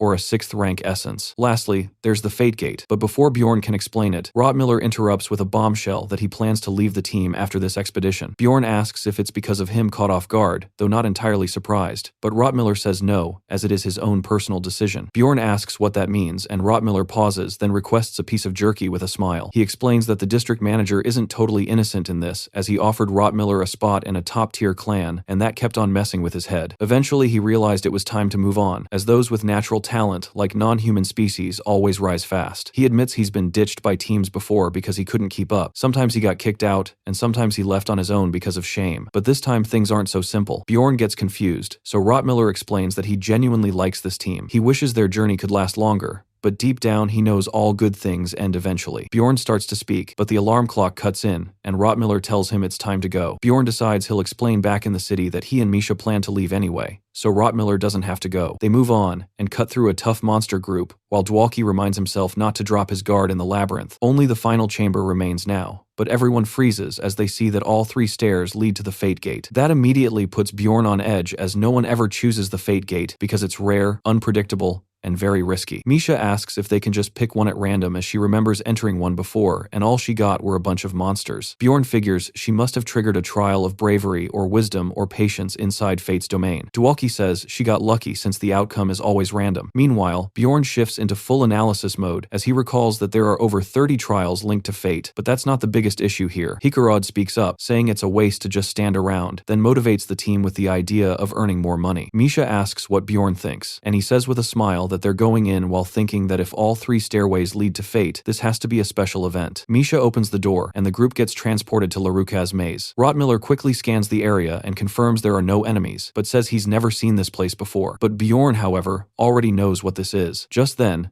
the field effect activates, and the Guardian of Balance comes into play. Dwalki nervously suggests they camp out till the labyrinth closes, but Rottmiller points out they don't know how this place even works. Bjorn is more concerned about whether they can clear the place at all with this current team, and asks if anyone feels different. Misha says she feels lighter, but Hikarad doesn't feel anything. Then Rottmiller and Dwalki both say they feel stronger and start wondering why. Bjorn pieces it together and figures the Guardian of Balance must have redistributed his overpowered stats to the rest of the party. He doesn't say it directly, but drops a hint, groaning that his body feels strange. Rottmiller shifts to detective mode and realizes it must be a stat mixing condition. He asks what they should do next, and Bjorn tells them to explore and look for an exit. Our hero states, if nobody knows this place, then the reward must be worth it, and Rottmiller replies that he respects the grind. Hikarad starts to give some strategic advice, but Dwalki suddenly yells out that this must be Gabrilius's arrangement, the work of the last great sage. Even Rottmiller admits it sounds possible, while Hikarodad starts sweating as he nervously asks if there are monsters to deal with here. And with that, the Outcast team begins their final expedition. As they dive deeper into the maze, Misha says something about the whole place feeling sketchy, and Dwalki loudly declares he'll protect her, but she immediately reminds him that she's the one who was doing the protecting. He doubles down that they will both protect each other while Bjorn dies inside from the cringe, but Hikarad silently roots for him. Sometime later, they run into a 6th-ranked goat monster who immediately starts throwing hands.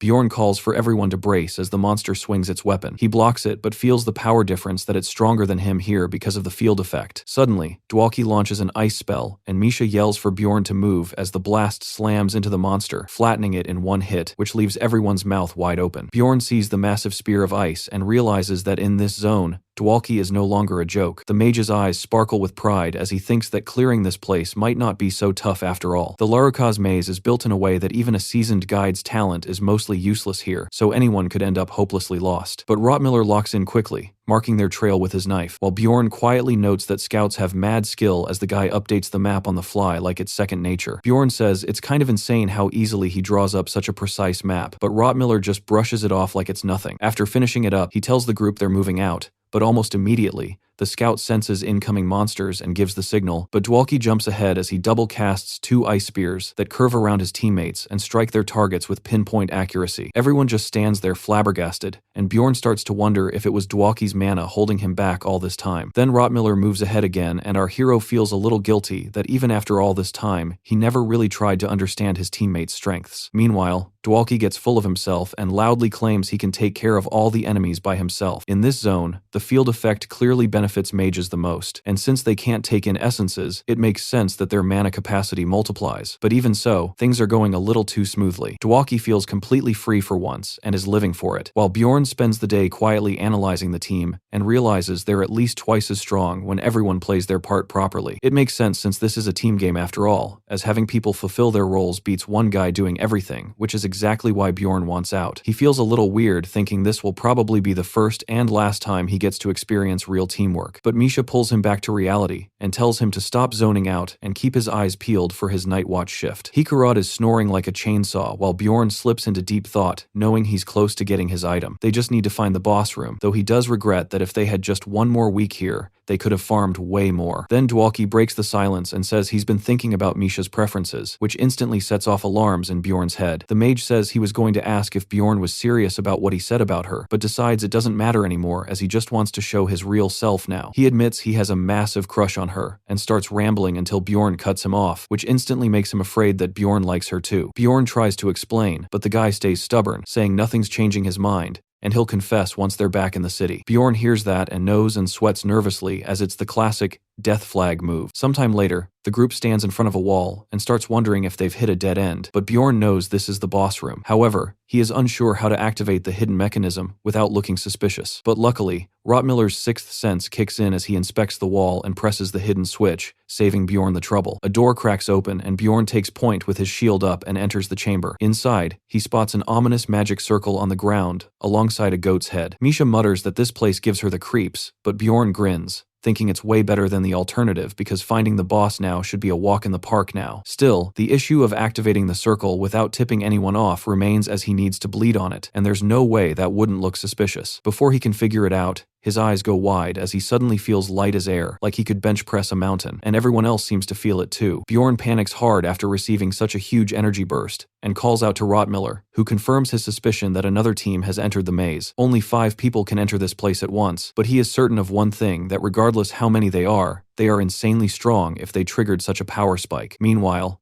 elsewhere in the maze, a group of 3 people emerges, and the horned man smirks that he finally reached this place. Behind him, the old priest looks upward and questions why the heavens would give so much power to someone this evil. The horned guy casually threatens to rip out the priest's tongue, but the old man doesn't flinch as he states that pain doesn't scare him. Then the threat shifts to his grandson, and that shuts him up instantly. The horned guy glances over at the 3rd member, who is curled into a ball, and tells him to man up land. Stop acting like he just lost an arm. He chuckles at the idea that all it took to open this place was the arm of a 5th rank adventurer. The priest stares at him in horror and asks if that guy isn't his teammate. The hooded guy just shrugs it off and kicks the scout to get up already. The old man tries reasoning again, saying the guy literally lost an arm, but the hooded guy shoots him a death stare and tells him to shut it. The scout pulls himself together and tells the priest he's fine, and just then, the field effect kicks in, which makes the horned guy freeze as he notices a shift in power. He turns to the old man and asks what just happened, who replies that his divine powers dropped slightly. The horned guy makes sure he heard that right, and then turns to the scout, who also says he feels weaker than usual. He figures that if even a 5th ranked scout is losing strength, that means someone else is in here. He peels off his hood with a twisted stretching across his face, and says it's time to find out where the little rats are hiding. Meanwhile, Bjorn figures out that some other explorers have entered the maze, and they're way stronger than anything they've come across so far. His own stats have nearly doubled, meaning those guys must already be on the 6th floor level. Misha looks a bit confused, but still says they should probably work together, while Hikarad thinks it's kind of odd that Bjorn seems this freaked out. Even Dwalki looks way too confident, but Rotmiller cuts through the noise and says they need to find a way out of this place. They ask what Bjorn wants to do, but he doesn't answer. He just moves first, activates the demon circle with his own blood, and summons the monster. The rest immediately start panicking, realizing that Bjorn must have triggered it somehow. Baphomet's supposed to be one hell of a tough boss, yet somehow they all manage to bring it down in under a minute. Once it drops, the group finds a new item known as the map of Laruka's maze. Bjorn starts freaking out because that fight was way too easy, and now he's wondering just how broken those other explorers really are. Deciding he's had enough of this, he tells the others that they need to get out, and fast. Everyone can tell he's acting off, but Bjorn tells them to assume the worst. Based on this fight, those other guys must be ridiculously overpowered. Even if their stats are the same, the gap in essences, gear, and skill must be massive. The others start looking nervous as Bjorn makes it clear he's seriously worried someone might get hurt if they don't move now. A few seconds later, the team is full-on sprinting through the maze while Rotmiller shouts out directions. Some big mobs show up and Bjorn yells at Dwalki, who unleashes upgraded ice magic that wrecks them with wide-range damage. Bjorn grins while thinking they could only pull this off on small fry at first, but since the mobs are going to unfreeze in a second, he swings his mace around and reduces them to dust as they press forward. After running non-stop all day, Bjorn finally gives the call to rest. Hikarad is wheezing like he smokes 40 packs a day, but still claims he's in better shape than when they were on floor 1. He turns to ask Bjorn something, but stops when he sees the guy looking like he's seen a ghost. The dwarf points out that they've been sprinting for 6 hours straight, and asks if Bjorn's still feeling anxious. Earlier, just before the Baphomet fight, Bjorn had admitted that something felt off, and it was the same kind of tension they felt right before running into the floor lord on the 3rd floor. He'd begged the team to trust him just this once, but even Dwalki had doubts, saying they must have gotten far enough to lose whoever's tailing them. Misha looks drained, but still asks if they should keep going, to which Bjorn says yes, and she nods without complaint. Rotmiller looks at the map with a frown and asks why Bjorn thinks heading toward the center would help them escape, but our boy already knows that's the boss room. The scout quietly says he also feels like something bad is going to happen if they ignore Bjorn's instincts, and as soon as he says that, the rest of the team immediately loses it. Bjorn notes that even Rotmiller's sixth sense must have leveled up a lot, and Dwalki asks if he's being serious. Our hero realizes that the scout's words suddenly made his own warnings sound way more legit. While Misha panics and says they better keep moving, the rest of the team starts gearing up like they've got brand new legs, which kind of ticks Bjorn off since they didn't believe him earlier. With that, they're off again, running full speed for the next 12 hours. And during the way, they deal with wave after wave of mobs, until they finally arrive at the room belonging to the maze's boss. Suddenly, the massive door lights up, reacting to their presence, and Bjorn immediately yells for everyone to prepare for battle. A huge minotaur begins to rise out of the ground, and our barbarian lets out a wild battle cry. He figures this beast must be a 4.5 rank monster, at least since it's clearly an advanced mutant variant. Bjorn takes a direct hit from the monster's charge, thinking he won't even need to go full gigantification mode for this one. The minotaur then bursts into flames and barrels toward him again while the team screams at him to dodge. Bjorn holds his ground as he blocks the hit and eats some burn damage, but it's manageable thanks to his 3rd level seal. Dwalki activates an ice spell that boosts Bjorn's flame resistance, and what really surprises Bjorn is that he didn't even need to ask for it. The rest of the crew dives in while Dwalki keeps applying curse magic to weaken the beast. Misha rushes forward with her poison blade and carves a deep slash across its chest, while Bjorn freezes for a moment, trying to process where this absolute unit of a team came from. Somehow they take down the advanced mutant monster in under 10 seconds, and our hero just stands there stunned. He starts thinking that this must be what their team looks like in its final form, as they have every element of a high-tier squad, and wishes they could be like this outside this dungeon too. He snaps back to reality as Misha says there's no essence this time, and no portal either, while Rotmiller suggests that whatever they're looking for might be behind the nearby doors, and that they should check it out. Dwalki mentions that he can feel strong mana radiating from the jewel, so Bjorn kneels and picks it up, thinking this might come in handy when things go completely sideways. As for the portal, Rotmiller speaks up and says it's probably the blue dot on the map, and Bjorn silently applauds his 6th sense again. But just as they're getting ready to move, a voice rings out from nearby. Someone calls out that they nailed it and starts giving heat to the old man that if they hadn't sacrificed another arm, they would have completely lost the trail. Liger Vagos folds his arms and demands that Bjorn at least say thank you for using his powers. The priest starts begging the guy to take whatever he wants and spare the others, but Ligar doesn't buy it and asks why the whole group's gone silent like they just saw a ghost. Meanwhile, Bjorn stands there frozen in shock because in just one sentence, this guy somehow sends a chill down his warrior spine that makes his body tense up instinctively for the worst. Bjorn clocks that every second counts now, so he opens up his senses to grab whatever information he can. He knows this guy clearly has prior knowledge of the area, but it's way too suspicious how he got here this fast. Then he recalls the part about sacrificing an arm and connects the dots that one of them must be a Karui follower. He figures the priest is being forced to go along with this freak show, and now he's wondering what kind of dirt the dragon guy has on him. With the tension rising, Bjorn settles on one thing, that this guy is absolutely insane. So, it's time to switch to Plan D. Our hero finally says that he didn't expect to see other explorers around. The guy mocks him that he's not deaf after all, and Bjorn asks him if he knows the way out of here. Bjorn plays the rookie to bait some advantage, but his plan instantly gets trashed the moment the guy points a ring at him, which was glowing yellow. Bjorn instantly starts sweating bullets, as he realizes it's a fate tracker, a numbered item that turns green if you can clap someone, and red if you're about to get clapped. Right now, it's yellow, meaning things could go either way. Which sucks, because now the Dragon Slayer is going to stay on full alert. The guy figures Bjorn knows exactly what the ring is, and right after that, he starts pulling a blade from the ground that Bjorn immediately identifies as an arc sword, the kind that can slice through just about anything, which confirms he's at least an 8th level explorer with high-grade essences. The Draconian then demands that Bjorn hand over everything he found here. Knowing bluffing's off the table, Bjorn decides not to play dumb as he pulls out the high mana stone and offers it up. The guy grins and tells him to hand it over if he wants to leave in one piece. And even the others start urging Bjorn to just give it up, but he figures there's no use negotiating with a maniac. So our boy does the most logical thing, saying that he's suddenly feeling super hungry and swallows the jewel just like that, and even lets out a burp to rub it in. The Dragon Slayer snaps and rushes at him with his sword, which Bjorn tries to block, but the blade phases right through, stopping just short of his body, leaving even him confused for a second. Then Bjorn smirks and says, if the guy had gone an inch deeper, he might have stabbed the jewel inside him. The lunatic backs off and demands to know what Bjorn wants now, while Bjorn taunts him that he gave up pretty quick, but the guy warns that his friends will be next. Bjorn raises a finger and says he only needs 1 day, and swears not to do anything underhanded again. The dragon guy looks baffled, asking if he doesn't want to beg for his life, but Bjorn figures that line means nothing to someone like him, and decides to take a completely different route, which the guy seems to find find amusing. Liger smirks and asks how he's supposed to trust them, but Bjorn drops the warrior's pledge and tells him they're just too tired to fight right now. The guy's eyes start glowing and he asks if Bjorn seriously thinks he can beat him, but Bjorn snaps back that even in the face of defeat, a warrior should never give up. A little while later, the squad is seen sprinting full speed in the opposite direction, while Hickarod begs for a break. They finally take a breather, and Rottmiller asks Bjorn if that lunatic will really keep his word. Bjorn recalls that they were only given 12 hours, and warned not to try the same trick again. He curses that if not for that cursed ring, he might have pulled off a better plan. He then gathers his thoughts and reminds himself he has to stay sharp for everyone's sake. Rottmiller checks the map and says they'll hit Bjorn's destination by 11, but wants to know what's even there. Dwalki jumps in saying it's a bad idea to fight the guy, and even Hikkarad agrees.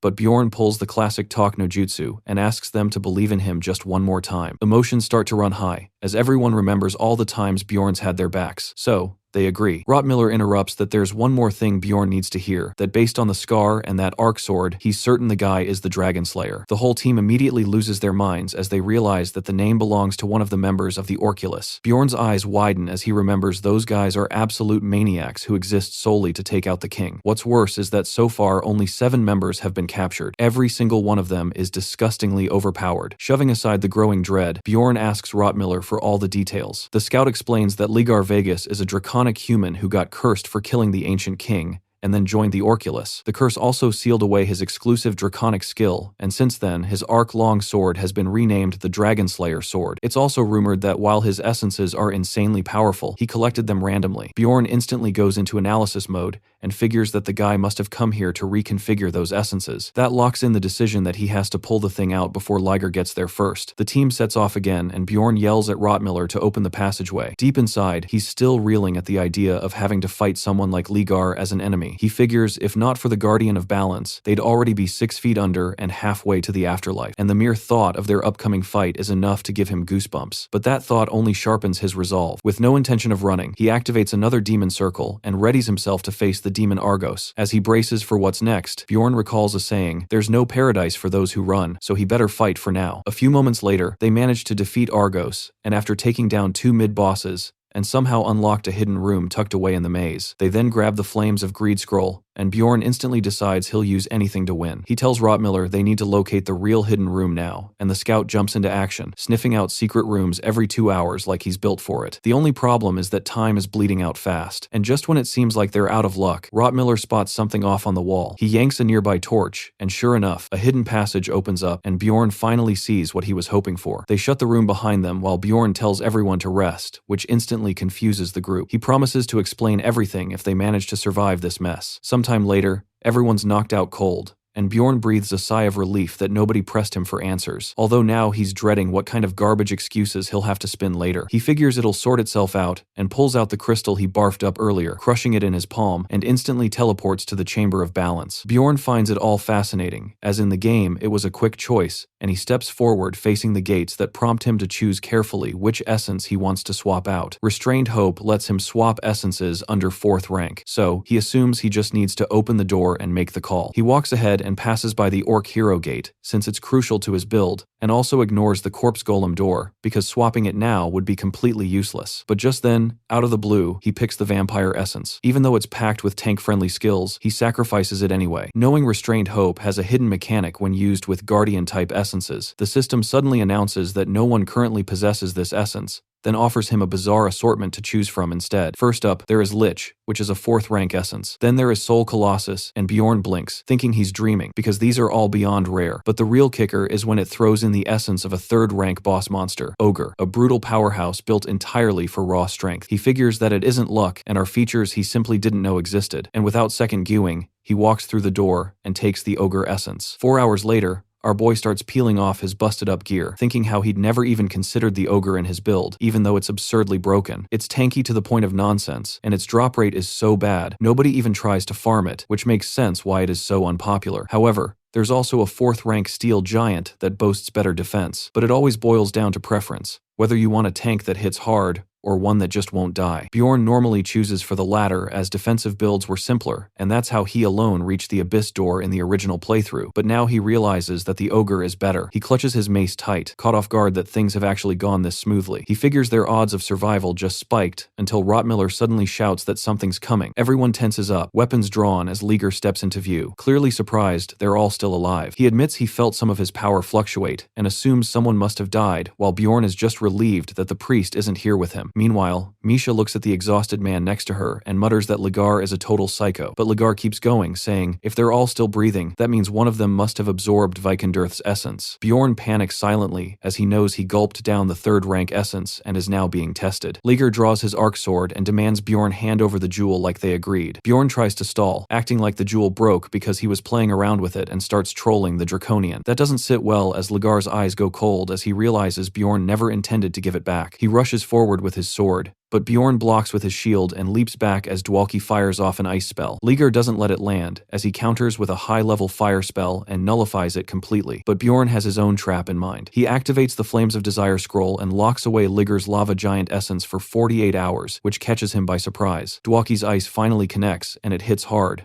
But Ligar just smirks and asks if that was why they were so confident. Bjorn starts sweating buckets again as the guy just pulled out Dark Curtain, which is a skill Bjorn didn't even know he had and completely shifts the playing field. In the blink of an eye, Ligar's blade lashes out again and Bjorn barely blocks it with his shield, but doesn't get time to breathe before another swing comes in. But this time, the sword gets stuck in Bjorn's arm, and that's when Ligar realizes he's been played again. Bjorn's annoyed he was forced to show this early, but it's too late now that his passive iron leather skill gives resistance to slicing attacks, and he knows Ligar's already scheming a way around it. Seeing no other choice, Bjorn shifts into offense as he channels the first actual attack skill he ever got, swing, and brings his mace down with everything he's got. Ligar reacts a second too late and takes a clean hit from the attack, jumping back to recover, but Bjorn wastes no time yelling at Dwalki not to give him even a second to breathe. The mage follows up with curse magic, which instantly worsens the damage, and that's enough to tick the Draconian off. He slashes back and manages to cut Bjorn's arm a little, catching him off guard with just how fast the guy still is, even with a curse stacked on him. Bjorn starts backing up as he barely dodges hit after hit as it makes it harder to keep up. Just then, Ligar uses after image technique and yells that he won't let them die easily. Bjorn manages to block the next slash with his arm, while Misha sneaks in and lands a clean stab into Ligar's side. That makes the guy lose it as he roars and goes straight for her. Now Misha roasts his mismatched horns, which sends him into an even deeper rage, and he yells at her not to get cocky and charges, while his clone keeps Bjorn occupied. Hikarodad starts summoning lightning from the back and yells that he's here too before launching it at the guy. But Ligar dodges it mid-rush and tells the dwarf to mind his own business. He quickly uses Seal of Terror to try and paralyze the group with fear, but Hikarod is already prepared and activates his wrist guards to block it clean. The shockwave sends Ligar flying backward, while Bjorn realizes that Guardian of Balance is still active, since that wasn't a negative skill. He drops his shield, which is pretty much useless against the arc sword, and decides to trust Iron Leather and charges in. Our boy then activates Wild Outburst, boosting his stats, and teams up with Misha as they rush the Draconian together. But Ligar doesn't just stand there, and he counters with Holy Blade. Bjorn instantly yells at Misha to get out of the way, as the two of them barely manage to dodge the explosion. Misha shouts that she's alright, but before she can even catch her breath, Ligar flash steps behind her and yells that he's got one as he lunges forward. At that exact moment, a volley of arrows rains in and forces him to back off, and he curses under his breath. Bjorn silently praises Rottmiller for the perfect timing, and then locks eyes with the overpowered trash can again as the fight starts to drag on. Though he's at least relieved that Ligar doesn't seem to have any regeneration type skills or numbered items with him. Rottmiller keeps supporting from the back like a pro, dropping potions at just the right time, while Ligar looks genuinely confused at how Bjorn doesn't even seem to feel pain. Bjorn suddenly decides that this has to end here, as if they don't finish it now, there's a risk they might bring that priest back. Seeing a narrow opening, Bjorn barrels in and forces Ligar on the defensive, and quickly realizes that his traffic light ring is now glowing red. Not wasting even a second, he lets out a war cry and activates gigantification on his arms. With his size and strength boosted, he manages to grab Ligar and shouts that it's over. He slams down with a swing, aiming to end it all. But just before the impact, a monstrous aura spreads through the battlefield. Everyone's magic points plummet, and even Bjorn's gigantification shuts off mid-swing, and his attack falls short as he blinks in shock, wondering what just hit them. It doesn't take him long to figure it out, as Ligar somehow managed to use the draconic skill, Silence of the Soul, the same one that was supposedly sealed. And to seal it in, Misha yells out that she suddenly feels weak. Bjorn starts brainstorming that the Guardian of Balance equalized their stats. He even had a way to deal with the Arc Sword, and with that hidden card up his sleeve, Bjorn really believed they had enough to beat even an 8th rank explorer. He calls himself an idiot for thinking that as his stats are crashing fast, realizing that he forgot the biggest lesson, that despair doesn't knock first. Whether it's a rare disease crippling him, a freak car accident taking a loved one, a fire that randomly burned his relative's house, or a mother vanishing into thin air, these are all the things that can happen without any warning at all. Ligar starts catching his breath while Bjorn realizes his master plan has failed, and panic kicks in as he wonders what the cost of that failure will be. Out of nowhere, the arc sword starts to resist Ligar's grip, and the guy mutters that he won't be able to use it for now and casually stores it away. Getting back up, he says they really don't understand how much of his time they've wasted. In a flash, he kicks Bjorn straight in the chest and sends him flying. Before anyone can react, he appears behind Misha, grabs her wrist mid-step, and makes her drop her blade before kicking her aside too, ensuring full gender equality. He picks up the sword and starts walking forward again, but Rottmiller shouts for everyone to move as another volley of arrows rains in. Ligar slashes them away like nothing, while Bjorn struggles to stand. While the squad tries to patch up, Bjorn notices that the Draconian isn't doing great either. He lost access to his arc sword, but the big question now is whether he still has healing potions. Even with that advantage, their current situation is complete garbage, and worst of all is that they can't even run anymore. Just then,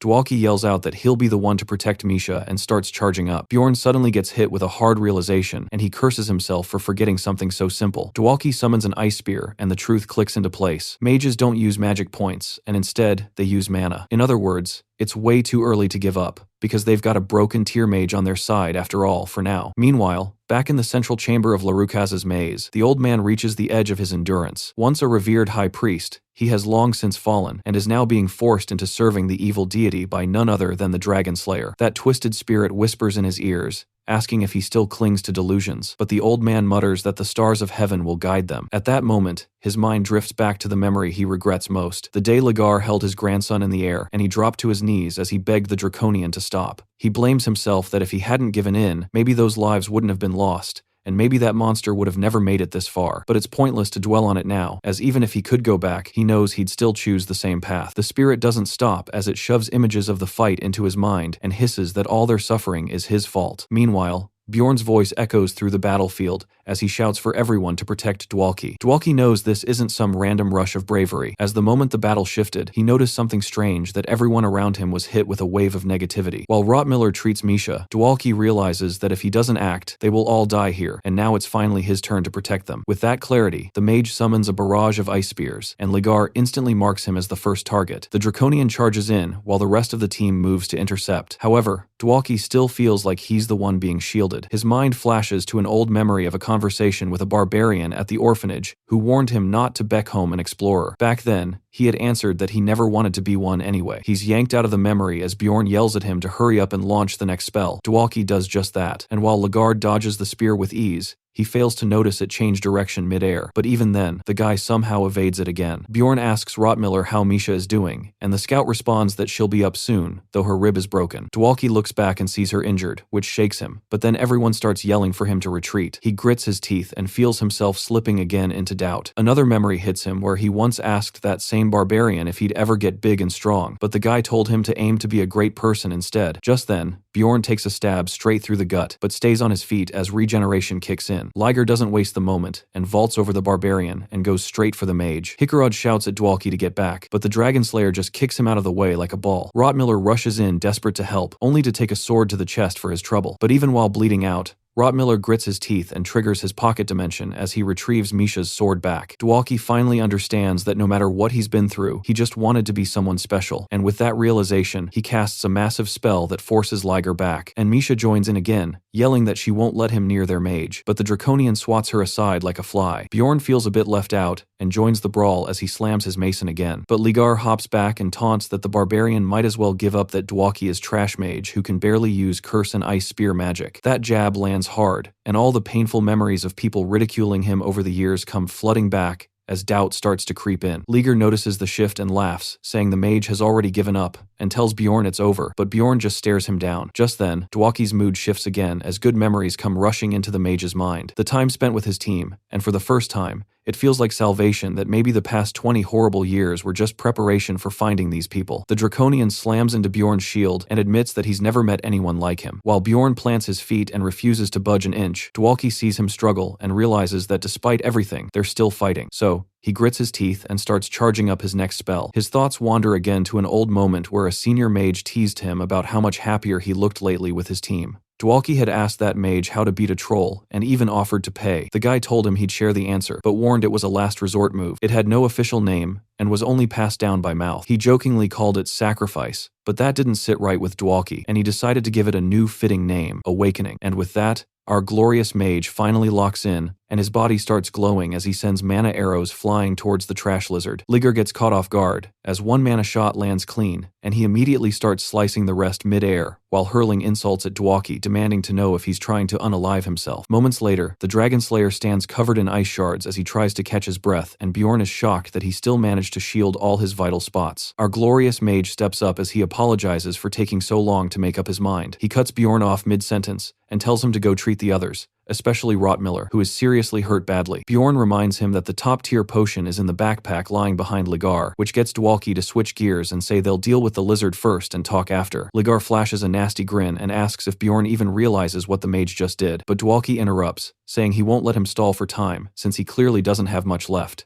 The glorious mage hurls another massive ice spell, which finally forces Ligar to pull out the arc sword despite the curse resisting him. He struggles to lift it up and then takes a sweeping swing that cuts clean through the spell, catching even Dwalki off guard. Ligar charges in again, but Dwalki grits his teeth and casts another massive ice spell, shoving him back once more. Bjorn notes that this guy is going to be a thorn in their side till the end, though this level of bad luck feels like routine by now. Without hesitation, he grabs his mace and charges straight at the Dragon Slayer. Ligar grits his teeth in anger and rushes in for a killing blow, and Bjorn panics for a second, but luck plays its card as the arc sword starts resisting its wielder, which forces Ligar to drop it. Screaming in frustration, he pulls out another sword from his pocket dimension, and Bjorn realizes it must be rejecting him for using the draconic tongue. Suddenly, Dwalki shouts for Bjorn to move as he throws curse magic at Ligar, while Bjorn keeps dodging the attacks, puzzled by how desperate the draconian seems to want to stay close and finish early, almost like he's terrified of Dwalki. It feels off as Dwalki can easily back him up since he has a lot of mana for curse spells and mana units, but then his eyes go wide as he remembers Dwalki's warning not to let Ligar stall for time. That's when it hits him that the answer is time, because Dwalki's current magic is terminal. He immediately yells for the mage to use Cold Tempest, and the words make Ligar break into a cold sweat. Dwalki tries to argue, but Bjorn just shouts again, and the mage finally throws down a full-scale blizzard. Bjorn takes a battle stance and taunts Ligar, asking how he handles cold. Realizing they need to finish this now, Bjorn fights like he's got nothing left to lose. The two exchange heavy blows, and somehow he even lands a couple of good shots. Then, using everything he has got, he smashes his mace into Ligar's chest, which sends the draconian flying back. But just when it looks over, something unexpected happens. Ligar's second heart skill activates, and a thick protective shield forms around him, leaving Bjorn catching his breath in frustration as he yells out some racial slurs to the draconian for using such a numbered item. Then his eyes shift back, and what he sees makes his blood run cold, as Dwalki is struggling to stay upright and is bleeding from everywhere. Bjorn hits a dead end, as he now has to choose who gets the top-tier potion. Logically, it should go to Rottmiller to get the other potions out, but the mage looks like he's hanging by a thread, so he splits the potion in half and prays to whoever's listening that it works out. Bjorn knows it's probably a terrible decision that might doom them all, but now the line between life and death has already been drawn. A moment later, everyone's magic points returns, which gives him a bit of relief as his strength kicks back in. Dwalki then weakly calls out and asks what happened to the Dragon Slayer. The others tell him to save his breath, but the mage doesn't care and asks again. Bjorn explains that Ligar isn't dead, but he's not doing well either. Misha and Hikarad yell at Dwalki to hang in there, though Bjorn realizes no potion is going to fix this. However, the others still keep trying to feed him more. Dwalki calls out their names,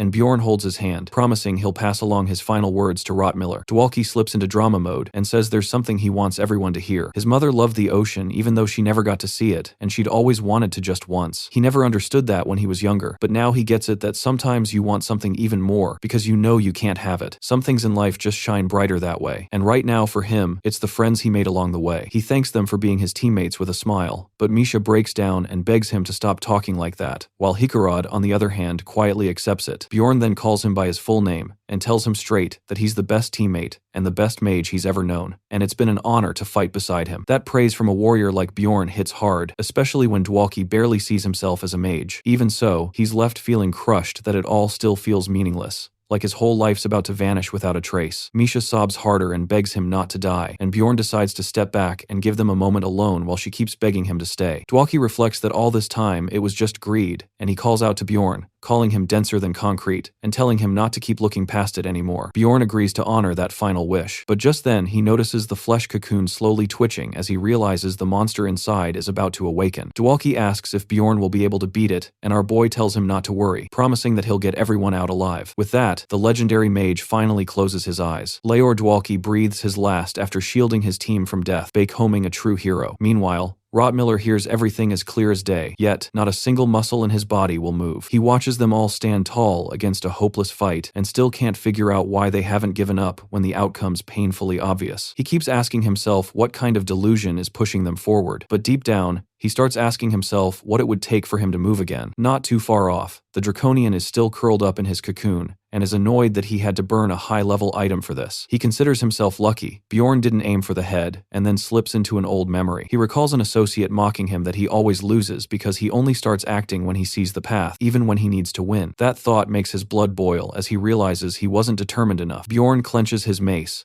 the weight of their loss still hanging in the air, while the others grieve, and in his head, he knows there's no paradise waiting for him, whether he fights or flees. He locks in that it ends now, and the Draconian has to go while their stats still match up. He tells Hikarad to get on his feet, then stares down the monster, who smugly tells him to come at him while brandishing the arc sword. Hikarad's about to snap, but Bjorn orders him to stay calm and fight smart, or else they're all finished. The dwarf nods as he casts emergency restoration on Bjorn's shield and reassures him that he knows exactly what Dwalki wants them to do. With that, both tanks charge forward, ready to end this mess, once and for all. What follows is a brutal brawl, with neither side pulling any punches. The Dragon Slayer title isn't for show either, as the Draconian throws down hard and proves he's got that beast instinct. Ligar lands a vicious blow that slices off Hikarad's hand, but Misha immediately jumps in, taking his place as Bjorn dives in and tackles the lizard. But it backfires as Bjorn gets flung across the field, losing a hand in the process, and his health drops below 20%, which triggers the hero's path. Ligar smirks as he states that it is his win and activates Holy Blade once more. It looks like it's all over for Bjorn, but just then, out of nowhere, Protagonist Protection Armor kicks in, and with a flick of the wrist, Ligar gets launched backward and drops his sword. The mystery figure turns out to be none other than the priest, which instantly drives Ligar mad, as he demands to know what the old man thinks he's doing. The priest answers simply that he finally saw the answer while blood drips down from where his arm used to be. While watching them fight, he realized that the answer was courage, as he believes this is a sign from Liatlis. He drops to his knees and begins chanting dark magic, knowing full well he can't return to Liatlis anymore, so calls out to Karui instead. The evil spirit answers the call, and the priest tells him to send him to the others, but Karui only laughs that his grandson won't receive salvation. The priest doesn't flinch as Dwalki taught him that anyone can choose to be noble at any time if they truly wish it. Just then, Ligar snaps him out of it and uses a mind control skill as he tries to force the priest to heal him, but the priest resists the command. However, it costs him his other arm as payment to Karui. This catches Ligar by surprise,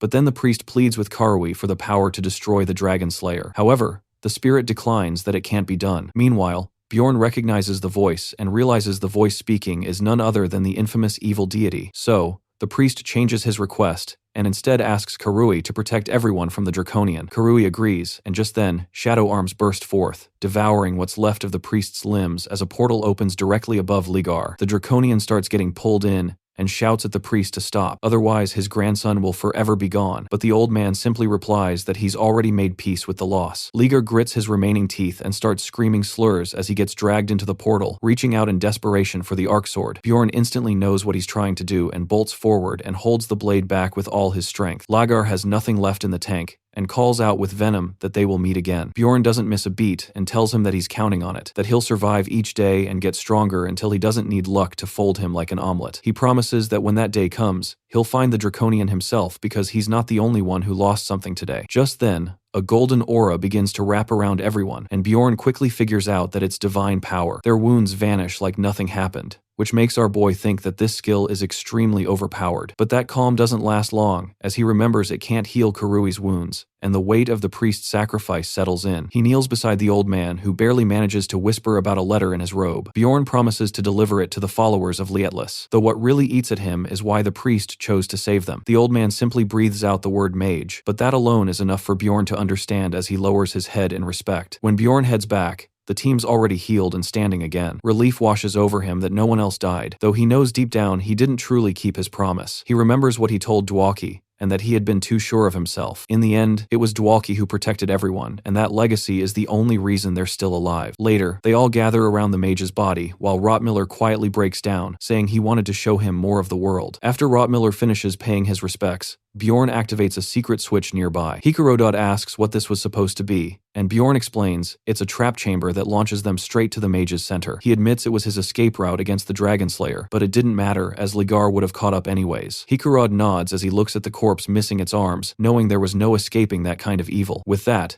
the group enters the Sky Tower and sets up camp. Misha stays close to Dwalki's side while Bjorn watches silently. She asks if there's any way to bring the body back to the city, but Bjorn tells her no, that anyone who dies in the labyrinth is classified as an object and they would need a distortion spell. The only exception is a barbarian's heart, which explains why the tower takes such interest in it. Bjorn grits his teeth because this is how cruel reality is, that they can't even give him a proper funeral. He asks Misha if she plans to rest, but she refuses, wanting to stay with Dwalki just a little longer. Bjorn gives her space and shifts his focus to the letter and reads about the priest's grandson and how he was taken to an underground city called Nork. It shocks him that something like that exists beneath the sewers, and he figures they might be working with Orculus. Suddenly, it clicks as he realizes why that plunderer girl back in the sewers had been so agitated and figures that she's probably with them too. The real kicker comes when he discovers a mention of an underground portal and he goes through all the juicy details in the letter. Bjorn knows he'll have to go full nerd mode to research it all later, but for now, rest comes first as this place is safer than the city anyway, and there's a lot waiting for them once they head back. However, it felt really strange that they've been fighting non-stop for 2 days, and somehow none of them are able to fall asleep. Eventually, the labyrinth closes, and they're transported out while Bjorn starts planning his next move. After exchanging the magic crystals at the nearest guild branch, they also register Dwalki's death, and Bjorn thinks that it only takes 3 minutes to summarize someone's entire life. The cleric watches their faces and quietly notes that Dwalki must have had some solid teammates, and then they all take their leave with nothing but loneliness to accompany them. After that, they head to the temple, where a familiar paladin greets them and asks for proof regarding the great priest Ludwig, who had vanished years ago. Bjorn looks a bit lost, but Kovitz explains it's sensitive business, since they've received a lot of fake reports by people looking to cash in on the reward. Bjorn perks up at the mention of money, and Kovitz confirms that the reward is massive. That's all Bjorn needs to hear to switch into business mode, asking how much it is. The rest of the crew shoot him strange looks, which makes him dial it a bit down, considering what they just went through. Kovitz clarifies that the reward depends on what information they can provide, so he can't give an exact number yet. Bjorn hands over the letter, and Kovitz's entire expression changes as he realizes this is no ordinary claim. He asks them to stay there for a moment, and sometime later, and they're eventually led to the second floor's service hall, where the entire temple's upper circle is gathered. Rottmiller immediately recognizes the archbishop and takes a bow and greeting, surprising everyone.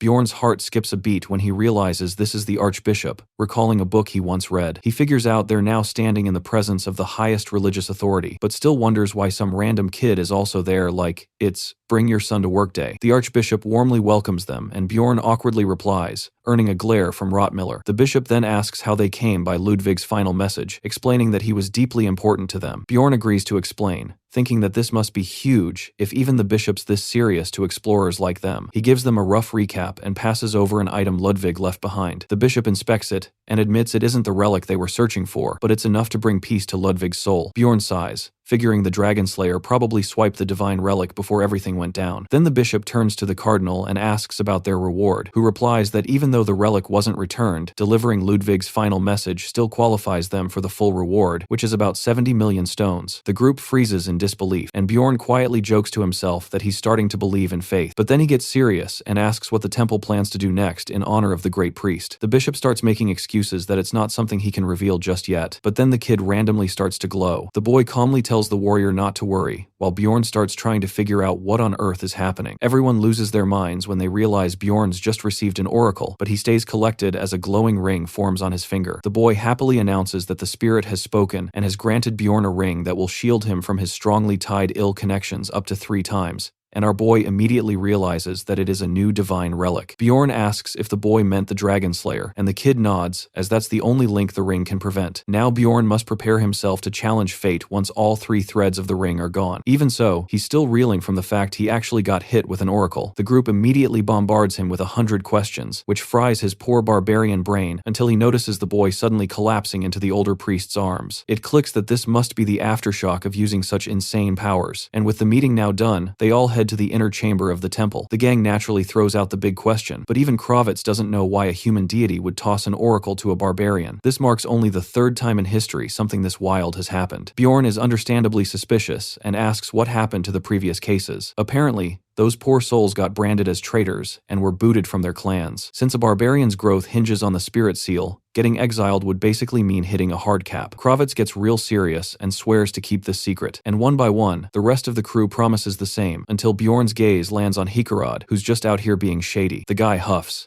but eventually promises not to drink anymore. As he tries to put the matter to rest, trying to focus on the positives, Bjorn thinks it's pretty great that the ring protects him from the Dragon Slayer, but now he's left wondering how long that shield will even hold. He face palms hard and figures that he has to prepare for the worst, while Hikarad begs for a little trust. In the end, Bjorn gambles that he's got at least half a year of safety, until Misha nervously blurts out that one of the ties just snapped, which nearly makes Bjorn lose it. Meanwhile, in the underground city, Amelia stumbles upon a wrecked Ligar and asks what he is doing here. She immediately suspects he threw his team under the bus and starts to wonder who wrecked him so badly. His body looks like a pile of regrets, and she can't help smirking as she's always wanted this guy gone and plans to enjoy the slow burn. Just then, Ligar wakes up and asks for healing, but she coldly replies that she has no reason to. He reminds her about their contract, and while it does forbid her from unaliving anyone inside Nork, but it doesn't say anything about letting the other person die, so she casually starts looting his stuff. She takes a seat nearby to make sure he fully croaks before she leaves, to make sure this doesn't bite her back, but of course, some guards start heading their way. She curses the Dragon Slayer's plot armor, and he tries to threaten her. However, Amelia taunts back and asks if he even remembers who to report her to, which throws him off. Not willing to risk anything, she pulls out the memory-erasing drug that nukes up to a week's worth of memories. Ligar keeps cursing her out, but she shoves the potion down his throat anyway and knocks him clean out. And now it looks like that the poor sap got mugged in the labyrinth. Back at the temple, Bjorn tries to calm himself down that he still has time till the last tie breaks. Just then, someone calls out from behind the door who turns out to be Erwin, asking to come in. He's a little curious at first, but quickly regrets it as she launches into a yapping session about her recent adventures. He eventually cuts her off, flat out, telling her he's tired and wants her to leave. The mood immediately tanks and she quietly leaves with tears in her eyes. The next day, the crew hits up the Explorer Guild and finds out that Dwalki had written them into his will, and the news punches the squad right in the fields. Bjorn's thrown off as Dwalki has always been a ball of sunshine, but clearly he was preparing for the worst. They end up getting the rights to Dwalki's old house, which makes them feel even guiltier and wonder how they can ever repay the guy. After collecting their temple rewards, Bjorn hangs back as he's got something to ask. He pulls Kovitz aside and makes him promise to keep everything secret, to which the paladin agrees, so long as it doesn't go against his deity. Then Bjorn takes out the arc sword and asks what the heck it is, and Kovitz instantly identifies it as the Dragon Slayer's weapon. Bjorn explains how the sword rejects anyone who tries to use it and asks if the curse can be lifted, but Kovitz sets the record straight that the sword's actual name is the Dragon Sword, meant only for Draconians. The whole Dragon Slayer name came after Ligar used it to slay the ancient dragon and somehow lived to brag about it. But the twist is that Ligar never should have been able to wield it. The ancient dragon cursed him in his dying breath and sealed away most of his powers. The guy basically paid with his abilities to steal the blade, and now he cannot even use it, which makes Bjorn connect the dots that Lear's the cursed one. Kovitz advises him to return it to the Draconians, who'd probably reward him big time. Bjorn thanks him for the insight, and as Kravitz sends him off, he calls Bjorn their savior, which gives him an idea as he asks for some free blessings. But Kravitz hits him with another curveball that a second oracle dropped this morning, saying that everything will flow as it should. Bjorn instantly knows it's aimed at him, a clear warning not to scam the temple too hard, but the paladin still offers to listen to any worries if Bjorn ever wants to vent. After that, Bjorn heads to the tavern, where the rest of the squad is already 3 drinks past coping. He silently joins them and lets the grief and alcohol mix freely. Eventually, the gang splits up for the night, and a wildly drunk Misha keeps bumping into Bjorn as she tries to walk straight. He ends up offering her some support and practically drags her toward home. At her doorstep, she mumbles a tired goodbye and turns to go inside side, but Bjorn grabs her arm. With a straight face, he calls her by her full government name and just hits her with the most direct line of his life, asking if she likes him as more than just a teammate. Misha stands there frozen in utter shock while in his head. Bjorn hears Dwalki's voice calling him denser than concrete. Misha lowers her eyes and admits that she does in fact like Bjorn as a man, and quietly wonders if he had already figured that out. Somewhere far off, Erwin suddenly picks up on something on her hubby radar, her instincts buzzing like a malfunctioning radar, and her sister immediately catches on. Teresia narrows her eyes and comments that Erwin has been acting off ever since the day she bumped into Bjorn. Erwin quickly tosses out a few weak excuses and insists that everything's perfectly fine, even though it clearly isn't. Internally, she can't help but think that Bjorn didn't seem all too well when she saw him, though she keeps that concern to herself. When Teresia offers to look into it, Erwin lights up with a little too much enthusiasm, which makes her sister shove an apple into her mouth in response to calm her down. Back with Bjorn and Misha, he finally admits that he never really knew for sure how she felt, and has just been using that uncertainty as a shield. Misha doesn't feel satisfied with that response, so she presses further, asking what he truly thinks of her. After a brief pause, he finally answers that she is someone important to him, and he sees as a precious teammate. Hearing that, Misha's heart cracks as she quietly asks if that meant she wasn't good enough in his eyes. But Bjorn simply points out that it's the same for everyone else, as death in this world always lurks just around the corner. In response, Misha questions if his life philosophy really boils down to survival alone. Bjorn tries to stay firm and tells her again to think of him as just a teammate. However, Misha cuts him off and punches him repeatedly while shouting over and over why she should follow such logic. She confesses that she never even planned to say any of this today, and now that it's out, she can't stop herself. The punches continue, with each one laced with mild ice magic, until she finally breaks down and blurts out that she doesn't even want anything in return, as she just wants things to stay the way they are. She begs him not to take this simple happiness away from her. With that, she storms into her house and announces she won't be cooking for him tomorrow. The next day, Bjorn finds himself staring into a boiling pot of carrots and wonders if this is revenge. Misha watches with narrowed eyes as he eats, reminding him to chew everything properly. He does so without complaint, and finishes the pot as a quiet apology, even complimenting her food and asking what comes next. She coldly replies that she's doing all of this because she wants to, and that his opinion doesn't factor into her decisions. Bjorn silently accepts that she's more mature than he'll ever be, and agrees to everything she says. Misha then lays down the law that the topic of her feelings is to never come up again. After that awkward morning, they regroup with Hikarod and Rottmiller, who are heading to the administrative agency for a reason that is quickly made clear. Misha double-checks if Hikarod is serious, and he assures them that this had always been his dream. He wants to buy Dwalki's house, which comes at a hefty price of 24 million stones. The group collectively decides to only take 5 million stones each from the reward. Once the deal is settled, Hikarod suggests a drink, and the four head to the tavern. After a while, Bjorn finally breaks the silence, announcing that it's time to talk about the team. But before he can continue, Hikarod raises his mug and drops the bomb that he's planning to retire from being an explorer altogether. Rottmiller immediately asks what his next move will be, and Hikarod reveals that he wants to return to his original goal of becoming a blacksmith. He confesses that the labyrinth had just been a way to avoid facing his real issues, but now that Dwalki is gone, he doesn't want to live with any more regrets. Rottmiller raises his mug in support and wishes him the best, and Bjorn jokes that he'll be relying on him for equipment soon enough. Then Rottmiller also reveals that he's also thinking of leaving, as he doesn't feel like he's good enough to keep up. Bjorn quietly keeps drinking, as Hikarod expresses hope that Rottmiller finds what he's looking for. After a long sip, Bjorn finally puts his mug down and declares that he and Misha are forming a team of their own and plan to go even further. He teases that she'll have a tough time keeping up, but Misha just shrugs and says it's karma. Bjorn then urges everyone to stop wasting time and raise their mugs already. Rottmiller takes the lead as they toast to the graduation of the Outcast team. Several mugs later, both Misha and Hikarod pass out over the table, and Bjorn finds himself smiling. But Rottmiller breaks the moment with a sudden question. With no warning, he bluntly asks if Bjorn is an evil spirit. Bjorn slams his fist down in anger and demands to know if this was some sort of joke or accusation. Rottmiller just grins and says that he knew Bjorn would react like that, which only confirms his suspicions that he is one. Rottmiller continues, pointing out that Bjorn never seemed like a typical barbarian. He had no obsession with honor, no blind loyalty to oaths,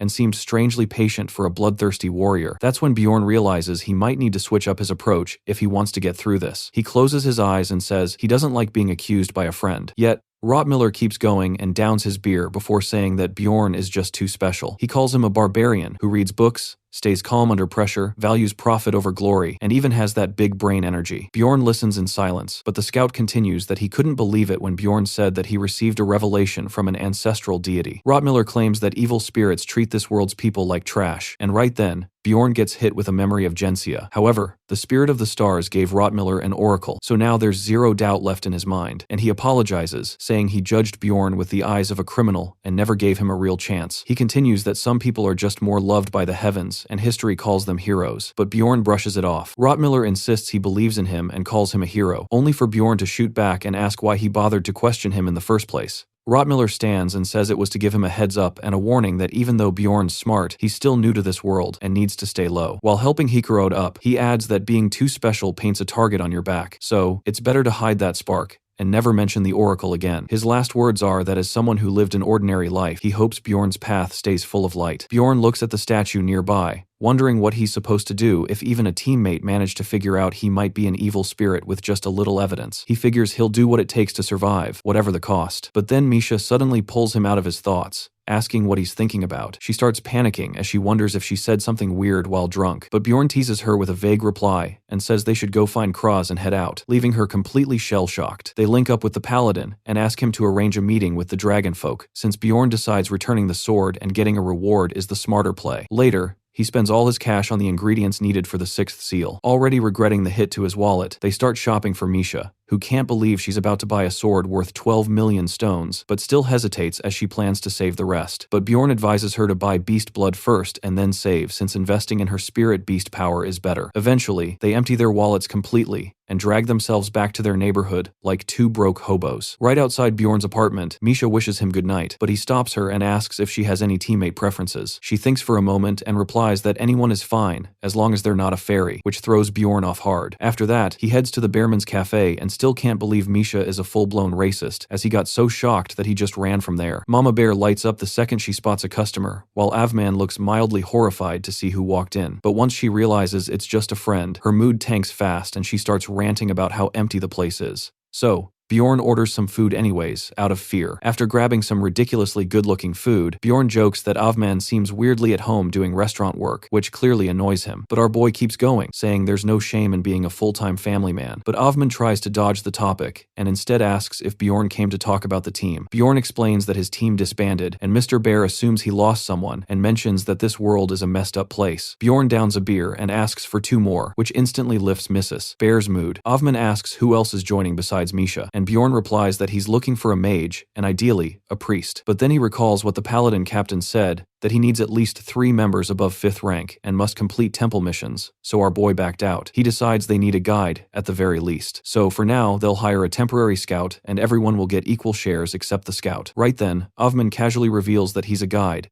and asks for a raise, catching Bjorn completely off guard. He remembers Avman getting lost on the 1st floor, and the bear man starts sweating. As it turns out, he's genuinely terrible with directions, and Bjorn awkwardly replies that he'll think about it after checking with the others. Mr. Bear tries to make small talk, but Mama Bear interrupts, asking how long he plans on wasting time. He starts panicking, but the second she finds out he's joining a new team, she lights up and celebrates that little Vulcan is recruiting her husband. She even says she hated his old party since they ghosted him for 18 months, which floors Bjorn. Avman starts chugging beer again, completely destroying the mature image Bjorn had of him. The next day, Bjorn visits the barbarian sanctuary and is surprised to find it completely empty. A voice calls out to him, asking if he's here for Kaduva's funeral. The news hits him hard, and he immediately realizes Einar's training must have ended. Bjorn admits he didn't know the funeral was today, and the guy tells him it's all right and they should go. After walking for a bit, they reach a clearing where the entire tribe has already gathered around the late chief, under a tree. He spots a depressed Einar who calls out to him, and Bjorn walks over to ask why she's sitting alone. She says she never would have gone through with it if she had known this would happen, which catches Bjorn off guard that no one told her. The ritual Einar completed is called tempering, and it massively boosts physical stats and grants the right to spirit succession, a barbarian-only sorcery that passes an essence to another. However,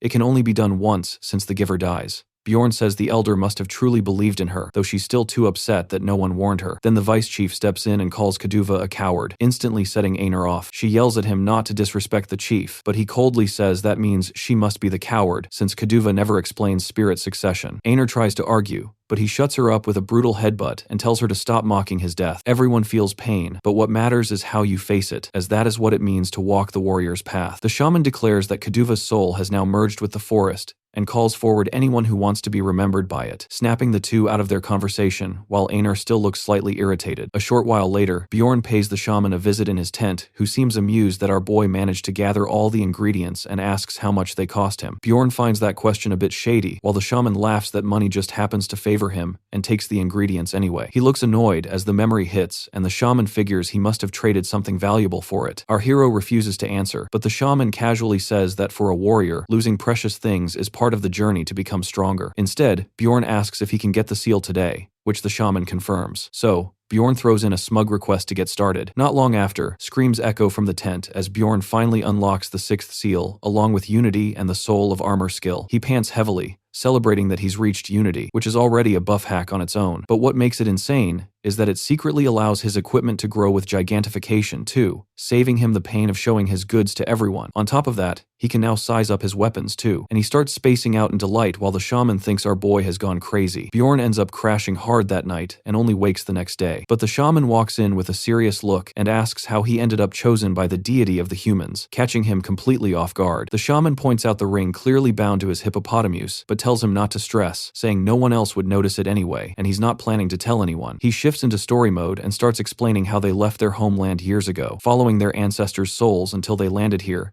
and discovered the existence of higher beings and civilization itself. Bjorn sits up and asks what that's supposed to mean, but the shaman just chuckles and says their ancestors' spirits led them to Rafdonia, so there's no reason to doubt the existence of the spirit of Rafdonia. Bjorn then wonders what the chief would say about this, and the shaman replies that he would most likely kick him out, or worse, end him on the spot. He then asks why Bjorn is even worried about that, since every other species already dropped their outdated traditions, while Bjorn reflects that it probably happened for the same reason it did on Earth. The shaman presses again, asking if he's scared of getting exiled, and that's when it hits Bjorn that even as a shaman, he's still a barbarian at the core. The shaman offers a blunt solution to become the chief instead, which fits the warrior's path perfectly, while Bjorn cracks a grin, finding the idea to be pretty tempting.